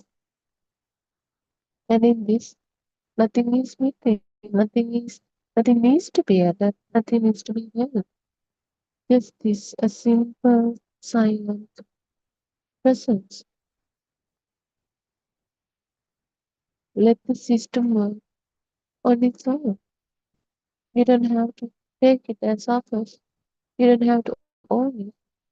You don't have to carry this unnecessary burden for this illusion.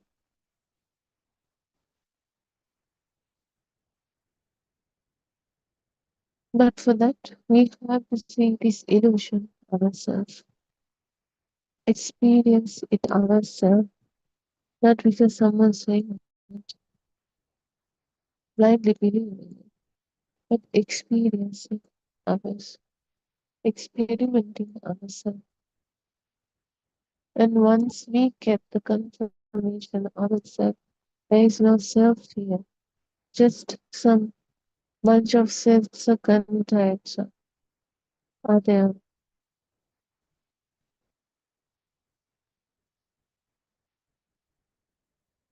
That's it. Then it slowly starts to reduce this power of the self, what we believe as real truth, start to lose its power. Only thing happen is they lose their power. That's all. And the rest, it as usual, works as usual. System is working as usual. We see things as usual. Nothing is changed. Just only the power that self has. A self has. So we'll end our morning Dhamma discourse so today. Teruan Saranai, everybody.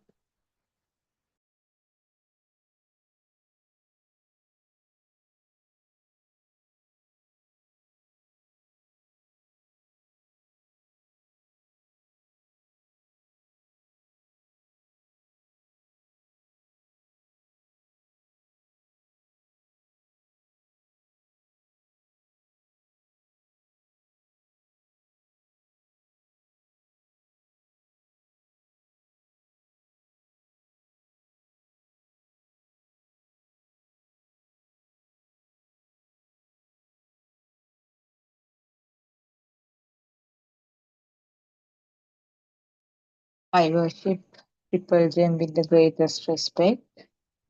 I worship Aryan Hansa at his feet, Tiruvasanayaran Hansa, for all the guidance and advice and the teaching that you are doing, directing us to the correct path.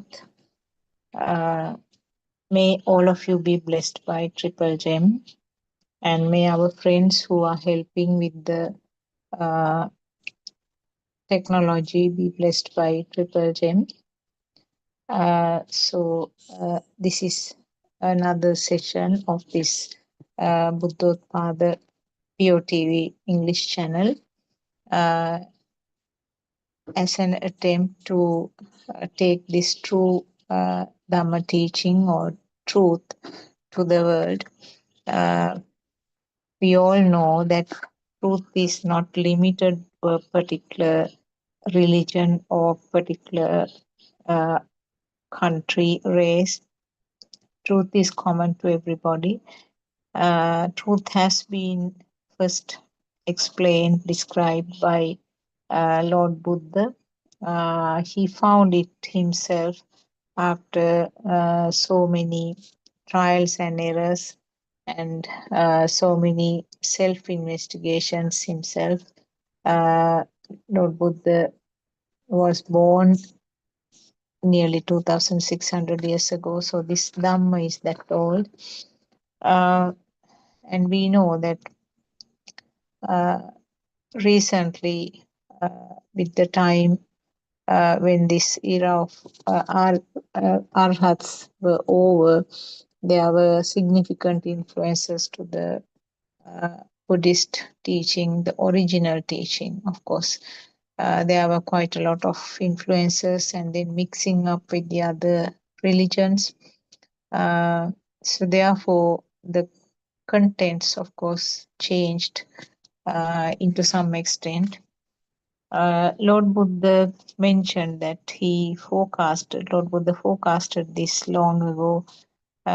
To some beautiful examples, metaphors Lord Buddha gave one was that the monks will pick up the easier parts of the Buddhist teaching, leaving out the deeper and the more difficult parts, which are the most important things. So that change will occur. And then Lord Buddha was giving a metaphor. If somebody shows something which really looks like gold color, but not really gold, the people will take it as gold. So it's something like that. The deep facts of the Buddhist teaching will not be taken up, and the superficial, more attractive parts will be taken as the Buddhism. So that is one of the metaphors given by Lord Buddha. Secondly, in another place, Lord Buddha mentioned that he took a famous drum which was there at that time called Ani. The name was Ani drum. It was made up with some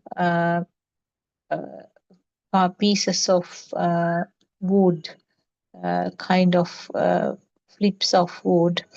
And he said, with time, when the pieces of this wood which are fixed will be replaced by different pieces of wood. But what happens is that the original sound will change with the new replacements. So finally, almost all the original pieces will be gone, and it will be almost completely replaced by the newly fixed pieces. So the sound of the Ani drum will be completely different from the original one. So similarly, the Lord Buddha said that the Buddhism also will be like that. So many things will be included, so many important parts will be left out. So ultimately, the true Dhamma which was disclosed by Lord Buddha will not be there. Something called Buddhism will be there with time. So those were the things that Lord Buddha predicted even at that time. And also another thing what was mentioned was that more than the outsiders or the other religions, the destruction or the adulteration of these original teachings will be damaged by the Buddhist monks themselves, which is quite true actually from what we are hearing today, because of their inability to understand these deep facts correctly. They are mostly applying what they know. So there are lots of changes in these Buddhist facts compared to the original teaching done by Lord Buddha. So that is why you and me are very fortunate at this time, because now we hear that truth which was disclosed by Lord Buddha long ago, because we know practically we ourselves can feel the change, can feel the inner transformation by ourselves. So when each person, when the self itself or the system itself can understand the difference or that change that is practically experienced, that itself is the evidence to say that the direction that you are going or the path that you have taken is correct. So that was just an outline to what we are going to talk, because we know that people who are trying to find the true Dhamma or truth, particularly people from the different religions, may not be able to compare and see. Of course, the Buddhist people, they themselves say very often that they have been listening to various venerables from the country, and they have been changing from one to the other because they didn't find what they were looking for. But this is quite different for a person who is not a Buddhist, who is from a different belief, because they will not be able to compare and see. Of course, most of these venerables, they take the path of concentration meditation also along with the teachings, and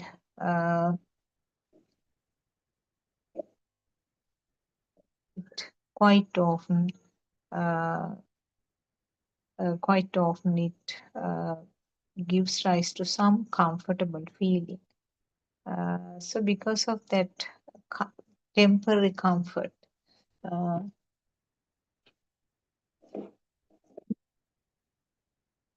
people tend to follow those, because that is something that they didn't experience from other beliefs. So they feel that because of the temporary comfort and relaxed feeling, this is the correct Buddhism. So what Lord Buddha said was not something that gives the temporary relief, not something that gave the temporary relaxation. It's a permanent one. Whatever the posture you are in, sitting, standing, lying down, or walking, whatever the posture, this relaxed feeling or this inner calmness is not going to change. That is one important thing. Secondly, whatever the surrounding that you are, whatever the environment you are, that calmness, that relaxed feeling is not going to change. And throughout, you will be communicating with the world, but that deep inside, a lasting relaxed feeling is there. This is explained with the word sukhaya. Actually, the sukhaya word gives the meaning that there is some happiness, but it is not the crude level happiness that we are describing in the mundane world. It's a kind of a relaxed feeling that is experienced. So what happens is at the end, when in the arhat state of mind, this relaxed feeling, or it's called adhigata samadhi. Adhigata samadhi is going to be persisting. Once we remember Lord Buddha after the known alms, he wanted to visit another venerable who was living close by in a different monastery. So Lord Buddha went there, and that was the Anuruddha Thero.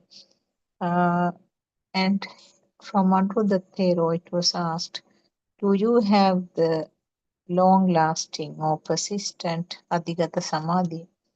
The Venerable Anuruddha said, no, Venerable Sir, it doesn't stay. It is not permanently lasting.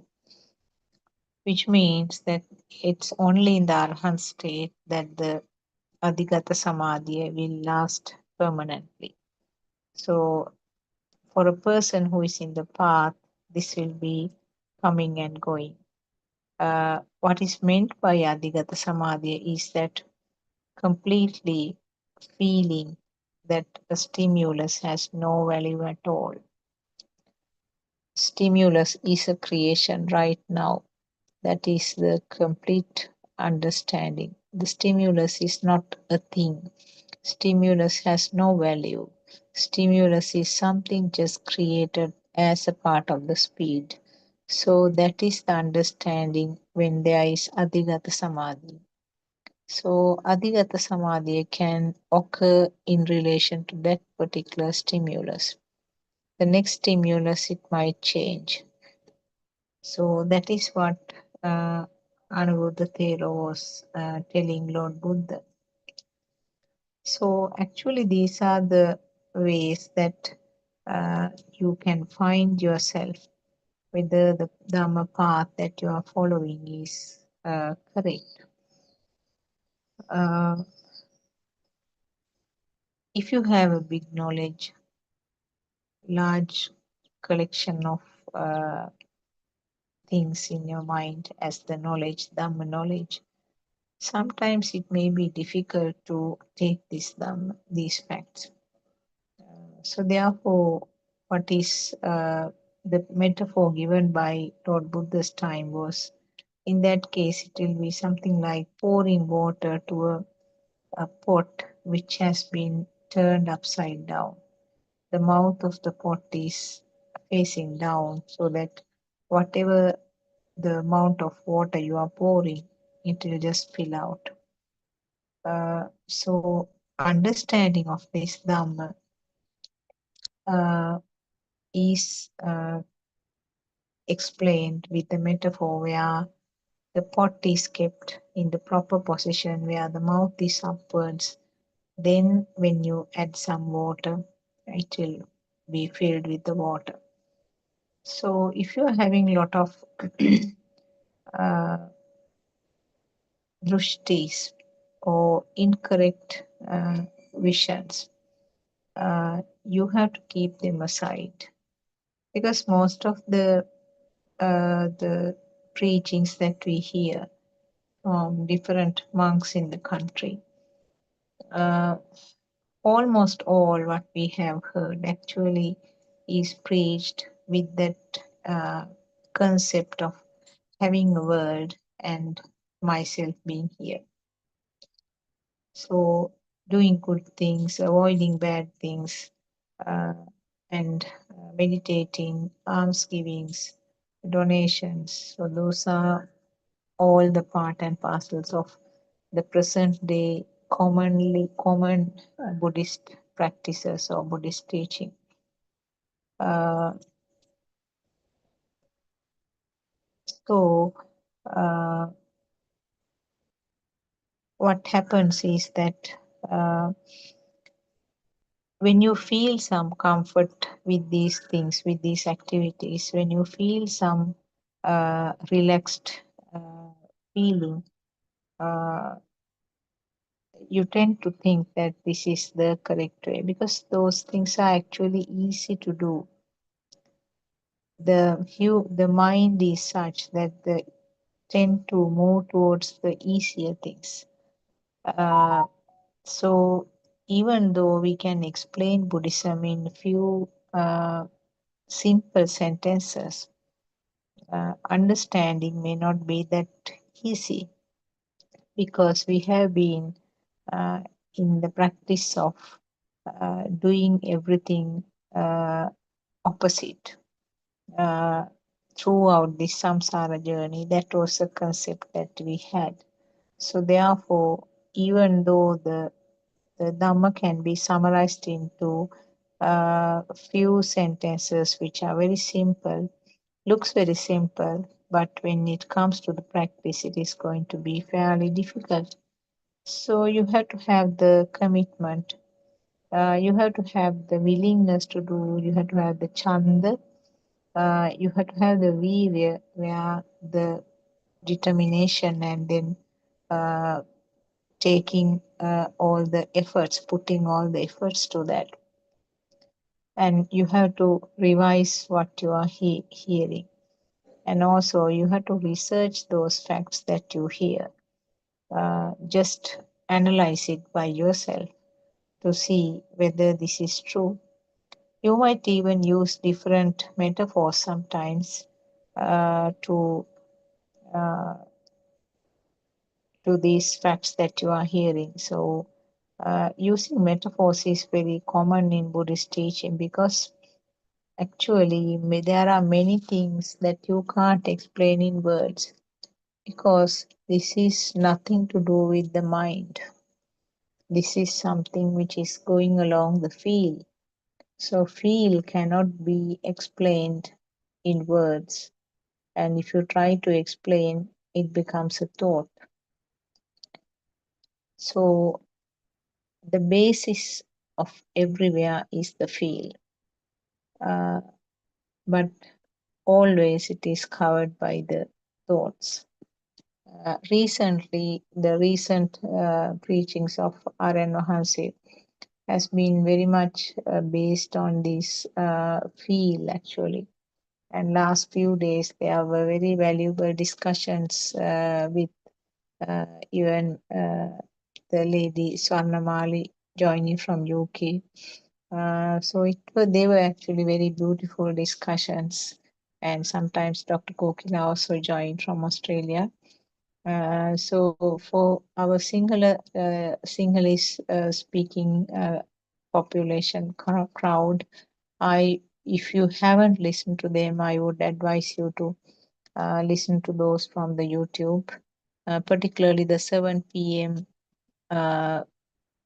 Preachings, Sri Lankan time, and 5:30 a.m.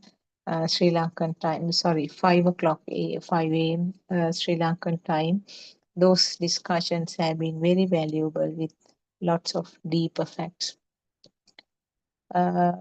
So what are we going to discuss today? Briefly, I mean, this was an introduction that I wanted to give. Why we have to look for the truth and whether we are in the correct path. Yes, if I answer the second question first, yes, definitely you are in the correct path. And Lord Buddha said that this is a Sandhitika Dharma. Sandhitika means you yourself will understand. So, what is the measuring unit?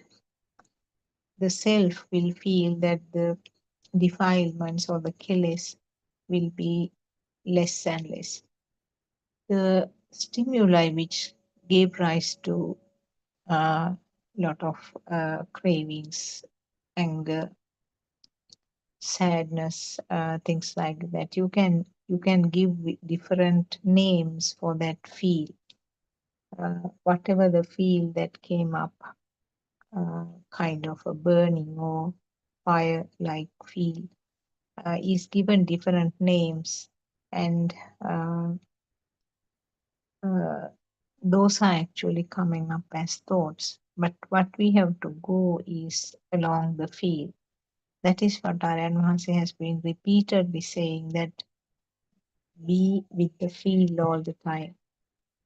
As long as you are in the mind, or as long as you are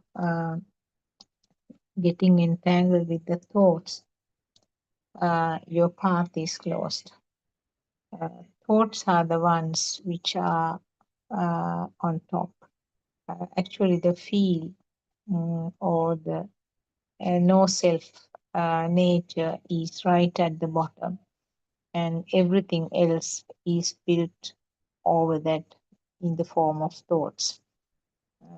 So what you feel sometimes is a kind of a fire, but the thought comes up as, I felt sad. So this myself and the word sadness, they are all thoughts. But what you felt, what the system felt, was a kind of a heaviness or a burning type of feeling, or a current or power. You need to use the words to explain, but actually, for a person who has identified it, you don't need the words, and you can't exactly express also what was felt. So this is the basis of all this burning type of fires, or this current is the thought which is taken as real. We know that thoughts are creations due to speed. So if the speed is not there, you can't talk about any power in the thought. When there is no power in the thought, it's called anidassana viññāne, the thought which was not taken as real, the thought which has no value. But what happens is always the thought is taken as real, and the thought has a value. The current which is coming with the thought is very manipulative. Everything around you, everything that you are experiencing with the sense of faculties, they are all thoughts. So what you see in front, the sounds that you hear, and the smells you get, tastes you feel, and the skin sensations that you feel, they are all thoughts. So the thought or sound, in other words, the sound or the thought will vary depending on the language, isn't it? Now, for the piece of furniture called table, we call in Sinhalese mesaya. So both are thoughts, isn't it? Table and mesa, both are thoughts, because that was something created in the mind. So the thoughts can vary. thoughts can vary depending on the language. Uh, so, uh, thought is something that is built up over the field. So, taking the table, it's a shape to the eye because the eye is unable to give a description apart from saying that there is a shape.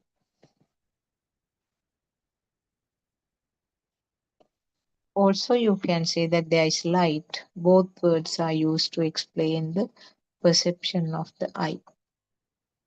So it can be either called as a light or a shape. Why do you see it as a shape? Because there are color changes, but the colors cannot be identified by the eye. But because of the color differences, it is seen as a shape. So it's a shape to the eye, and when you touch it, it's a hard feeling to the hard, sort of firm nature when you are touching. And the word table is coming as a vibration of the ear. Now, three things got together: the skin faculty, or the body faculty, ear faculty, and the eye faculty.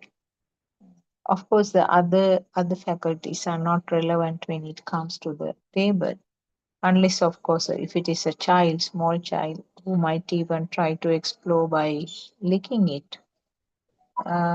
So the table, the concept or the thought called table, is a creation in the mind. With that, it doesn't actually come now, the real table that is in front of you will not come as something which was drawn on a piece of paper, isn't it? You have that 3D effect in your thought. An existing table is here.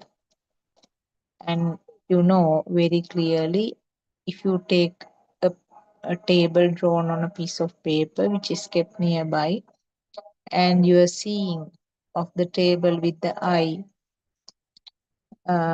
both are actually vibrations of the eye. But what happens? Both are vibrations of the eye, but in relation to this so-called real table, the other sensors are there. The touch and the sound both are there. And then especially because of the touch, you have that 3D effect. Actually, if you do not have this skin sensation, you can't talk about this 3D effect, or this real looking appearance is mostly depending on the ability to feel it as a from the skin function, as a skin function. And also the eye, the vibration of the eye and vibration of the skin. Those two particularly helps to build this 3D type of effect. That 3D type of effect means it looks as if it is really there. So now the system has a really looking table in front. That thought about the temple is empowered. All these situations, this rapid speed is the one which leads to this power which is generated. So now when it comes to the thought of really existing table, the power underneath, the current underneath is fairly strong. And the existing table, when the existing table is there, myself is also here definitely. Whatever the stimulus which becomes true, always the self is also there. This is something actually you might find it difficult to find yourself, because right at the beginning, what you pick up is the large-sized pebbles, which means the well-developed anger, well-developed sadness, well-developed joy and the happiness, and well-developed hatreds, jealousy, whatever name you are giving, those are the ones which the system will be able to get rid at the beginning. People who have been listening to this Dhamma for some time, they say that I don't get angry like I used to be. I'm not feeling very excited and happy also by going to a film or going on a trip. Or even there was a funeral of a family member. It was not a shocking kind of sadness to me. So those are the experiences that our Dhamma friends present discuss at the Zooms. So that is good, I would say. I mean, that is how you start, isn't it? That is something like finding the 33,000 volt shock, the large scale ones.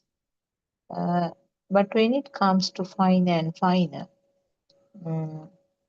still you might explain saying that smaller incidents, these incidents happened, but I wasn't feeling any kind of fire with that. So those may be the less level, like maybe a small argument at home, or maybe that you didn't get your expected position in the office, or on the way you had some sort of deeply felt incidents happening, some kind of disgrace or discomfort or injustice, any of those things you can see. So they may be something intermediate.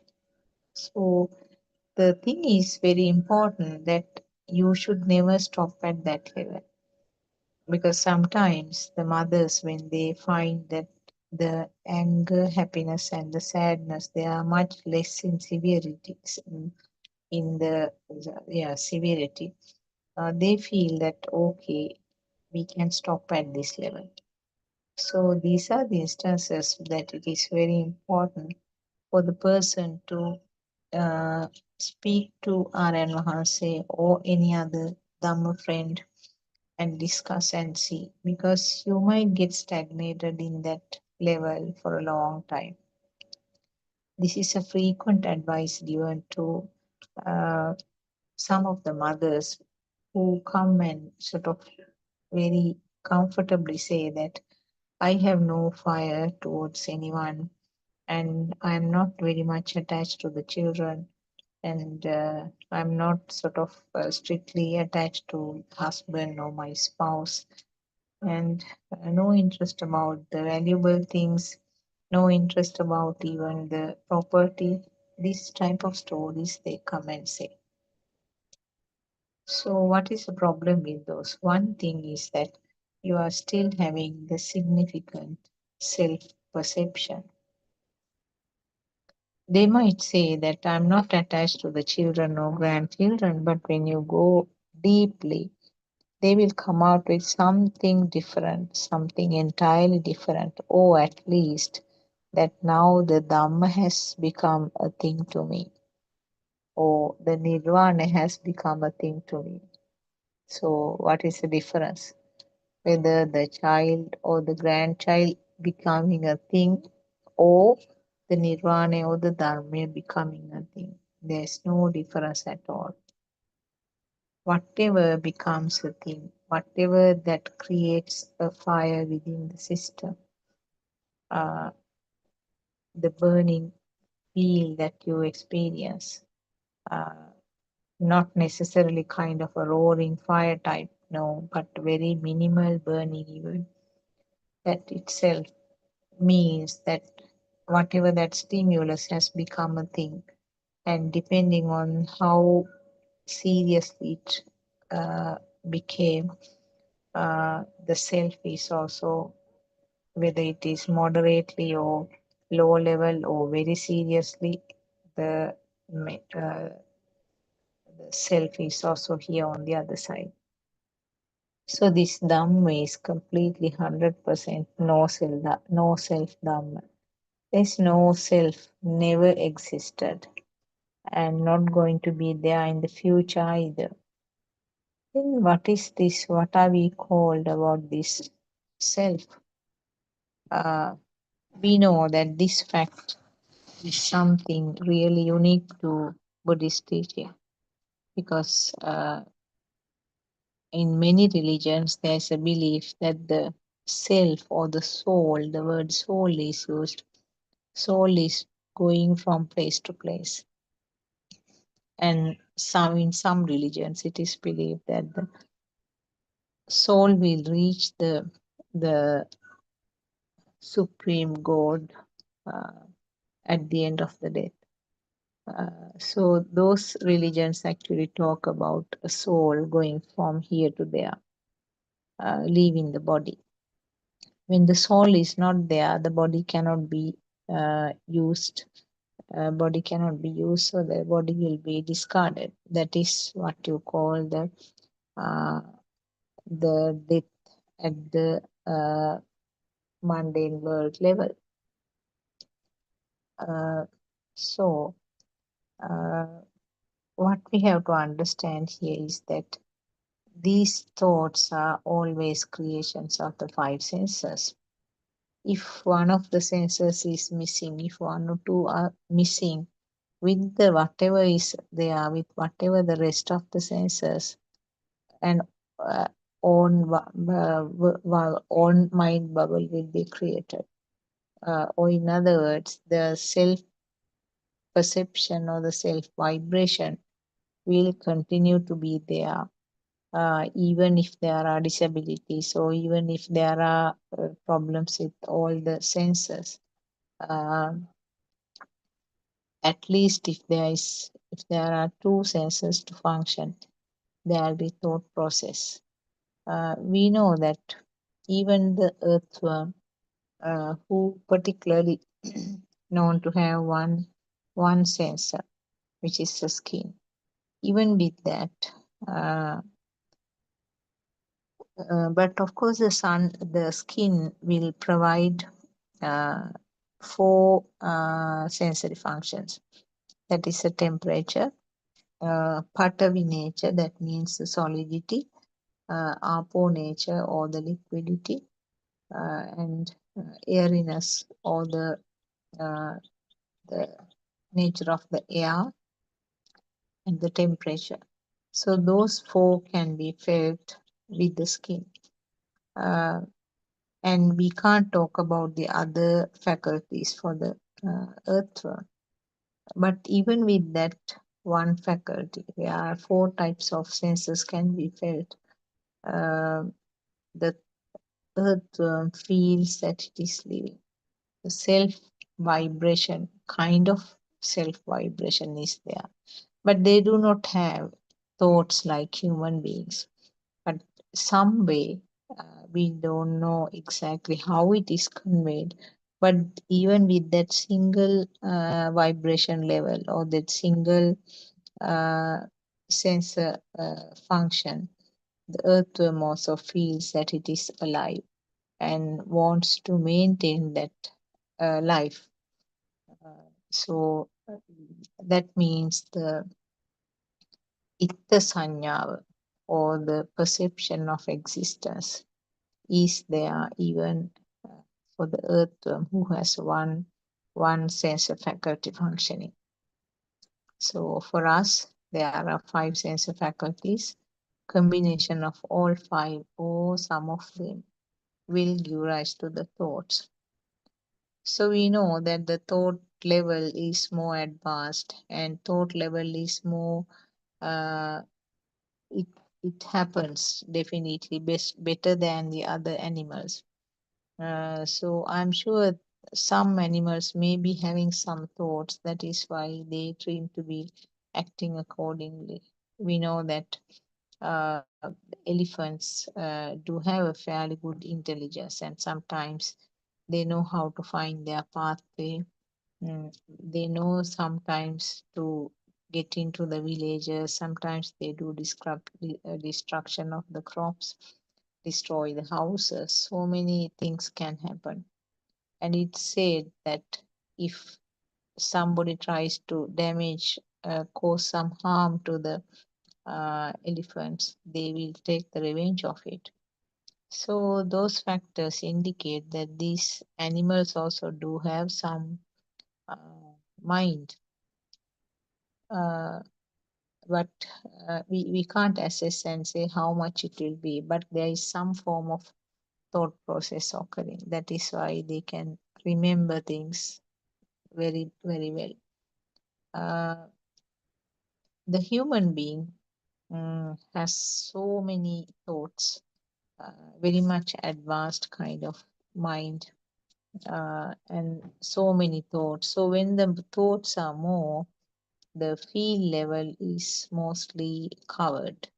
So the feel level has to be taken to the surface when you are on this path, because as I said, thoughts will always do some kind of misguidance.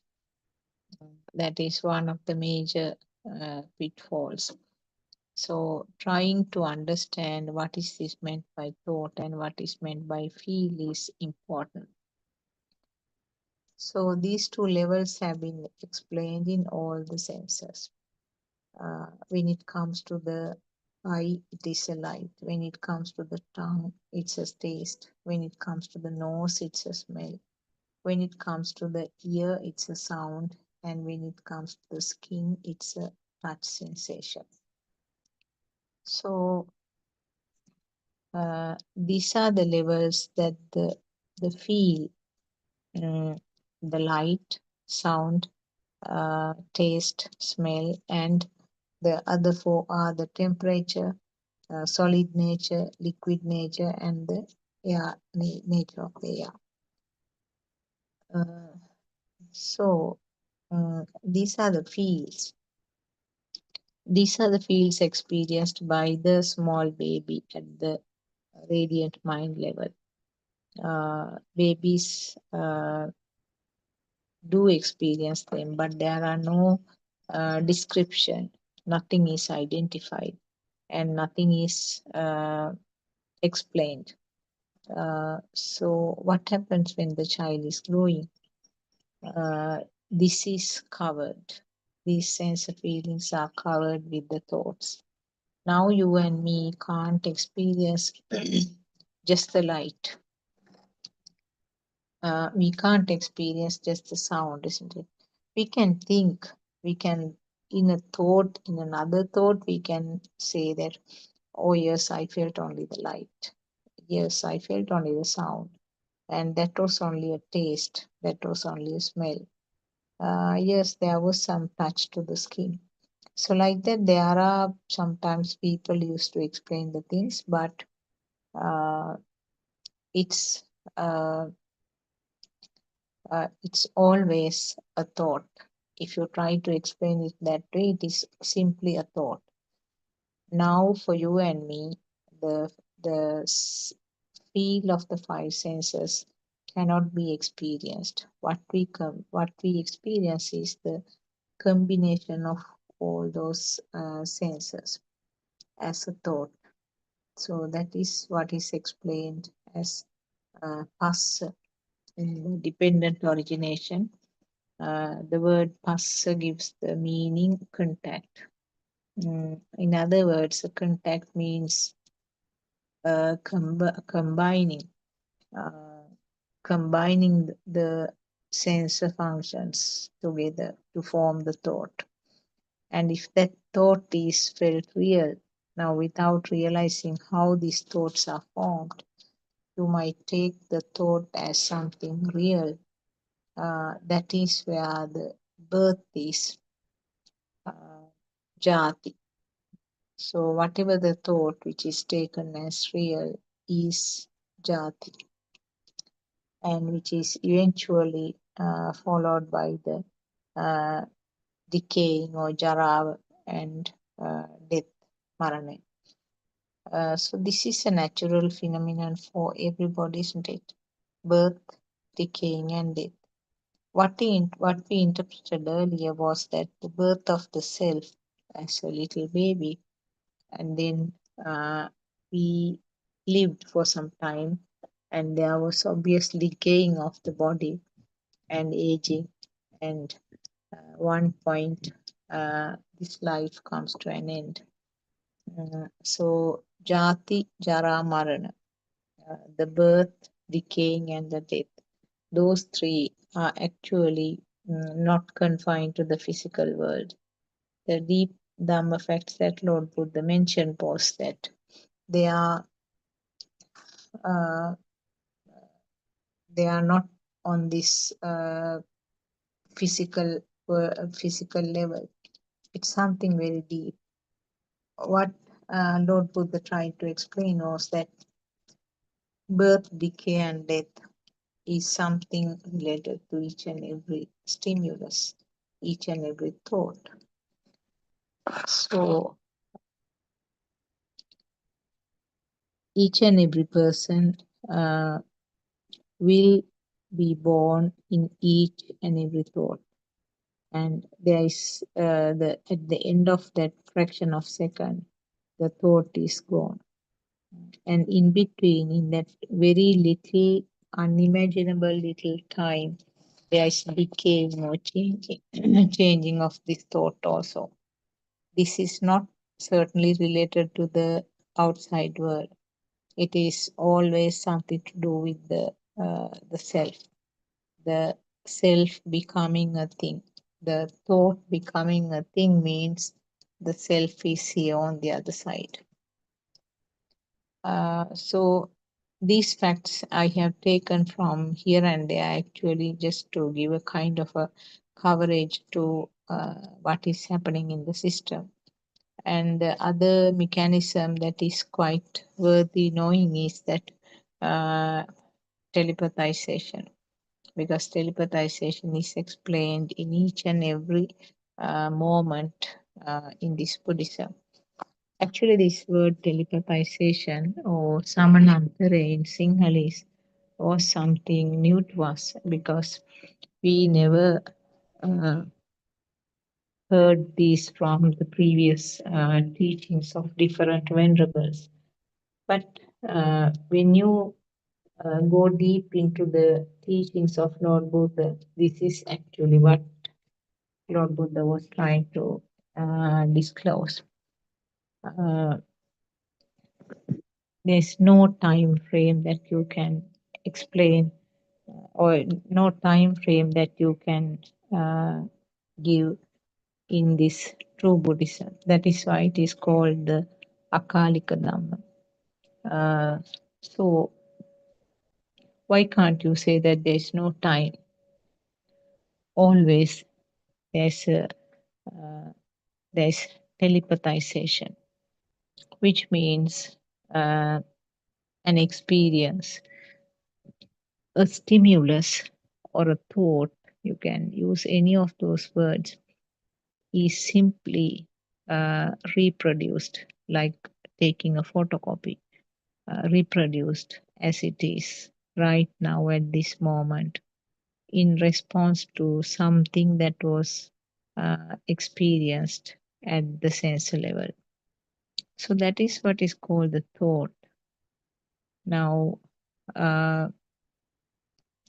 you can take a simple example. I can see a picture in front, or no, we can take something from the natural environment itself.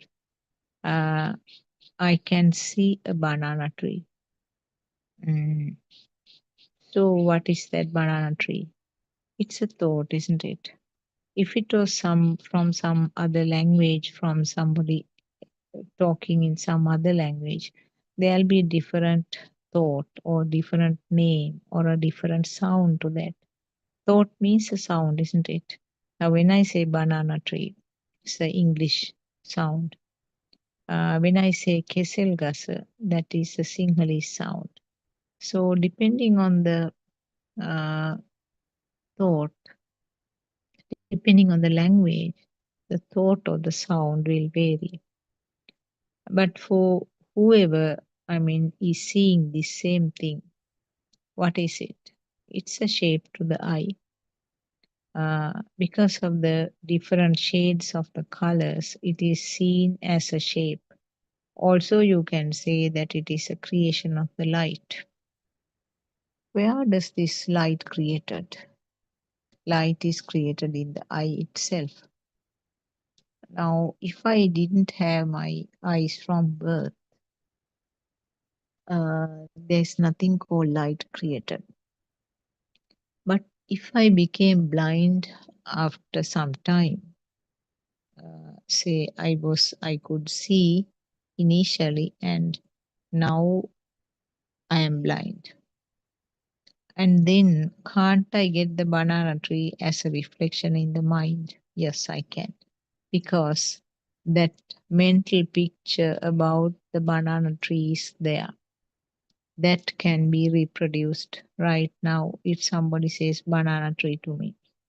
But for a person who haven't seen a banana tree for his life, say for example, a person who is living in some other faraway country where even a picture of a banana tree has not been seen, then when I say the sound banana tree, he will not get a picture. And a little baby of about 1 year old, if I say banana tree, again that baby also has no picture because that mental picture has not come up. For a person who is not speaking English, if I say the sound banana tree, again there won't be a picture coming up. Now these are variations that you have to work out. Have various kinds of experiments which will be very helpful for you to understand this Dhamma. Because just listening to what we say and just listening to the sermons, whoever is doing, alone is not going to help you.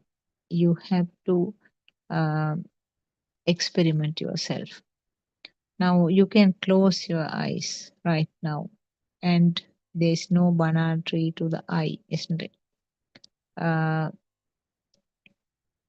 So the banana tree is simply a sound right now. When I say banana tree, it's a sound because your ear was vibrating, because the vibration of my throat, so-called sound, became equal to the vibration of your ear.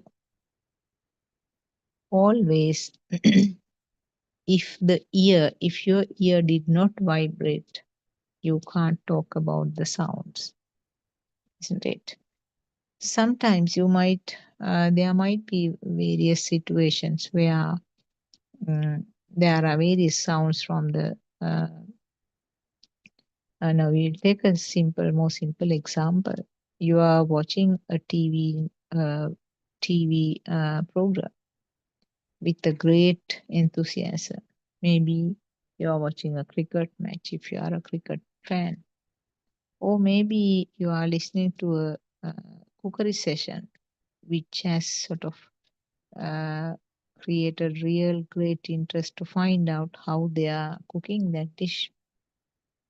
And somebody calls you, one of your family members calls you. You didn't hear it. Now, what happened in that situation?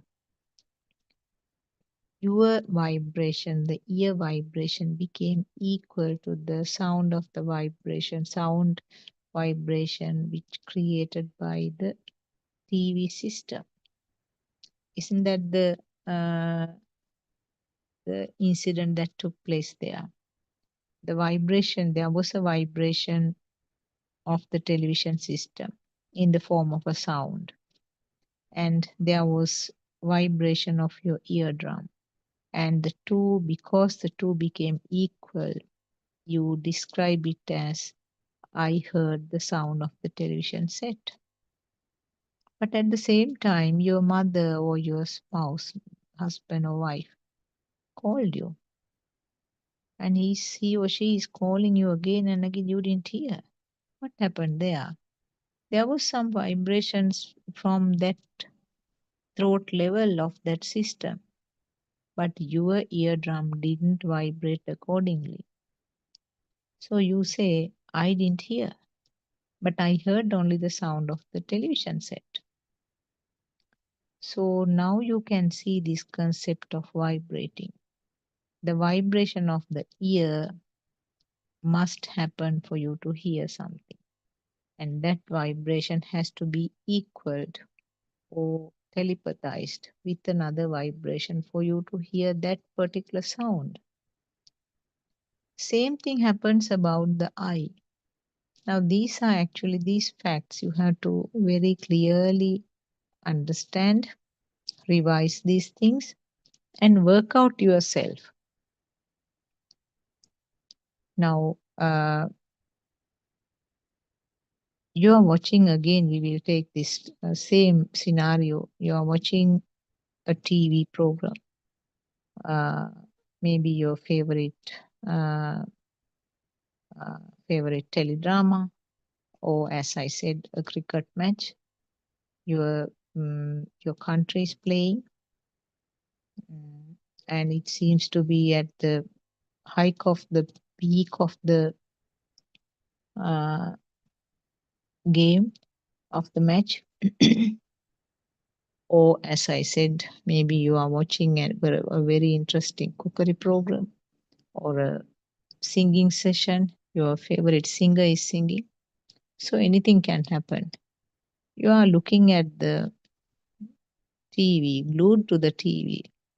So there the concept is that the vibration of the television set, the pictures that is created on the screen, there is a vibration of that. That is a light vibration, isn't it? So that vibration becomes equal to the vibration of your eye. Now, mind you, this vibration doesn't mean that it is something visible. There's some functional change there. So what happens? There is a vibration of the eye, vibration of the television set, light. These two become equal, and then you say that can see the shapes. Okay. Now somebody is walk past that screen, and you haven't seen because you are so interested to that. And maybe a butterfly was flying across the screen, or maybe a person was just quickly passing that place. And you will be asked, did you see that butterfly flying across the screen?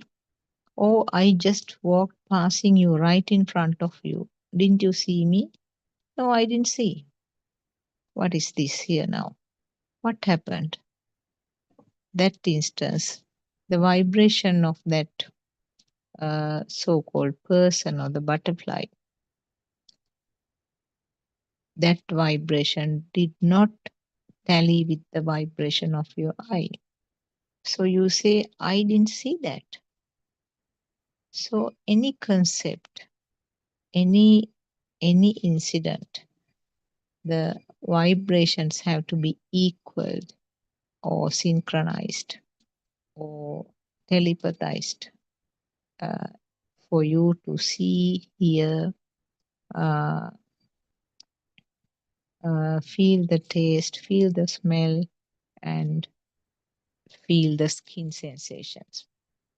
So essentially, the vibration of the part of that organ of this body must happen for you to experience that vibration. That is number one requirement. Secondly, that vibration has to be equal to that particular vibration to say that I experienced this sound, I experienced the light, experienced the smell, taste, or the skin sensation. So that is actually explained as the first circle of the events. The term Vattang Vattati is used in Pali. That means there are two circles happening for a thought to be formed. first circle is the one that I just explained. That is the level which is experienced by the baby who still have not reached the stage of thought formation. And the second circle, where the thoughts are formed, or in other words, a mind consciousness or the thoughts, or also you can use the word nama rupa, that means the naming and the form. Any of these words can be used, or the stimulus. So any of these terms can be used. The basic thing will be the thought. So for the thought to happen, again, the second cycle also there is telepathization to another thought which occurred at some stage. So the first round, it was the telepathization to another vibration in the form of a light, sound, smell, taste, or the skin sensation. Second round of telepathization is to another thought, which happened at some stage. So this is the mechanism where always very fast vibrations do occur, and these very fast vibrations are telepathized. So there this ongoing very fast telepathization is happening non-stop as long as the system is functioning. As long as the breathing is there, senses are functioning, and then as long as the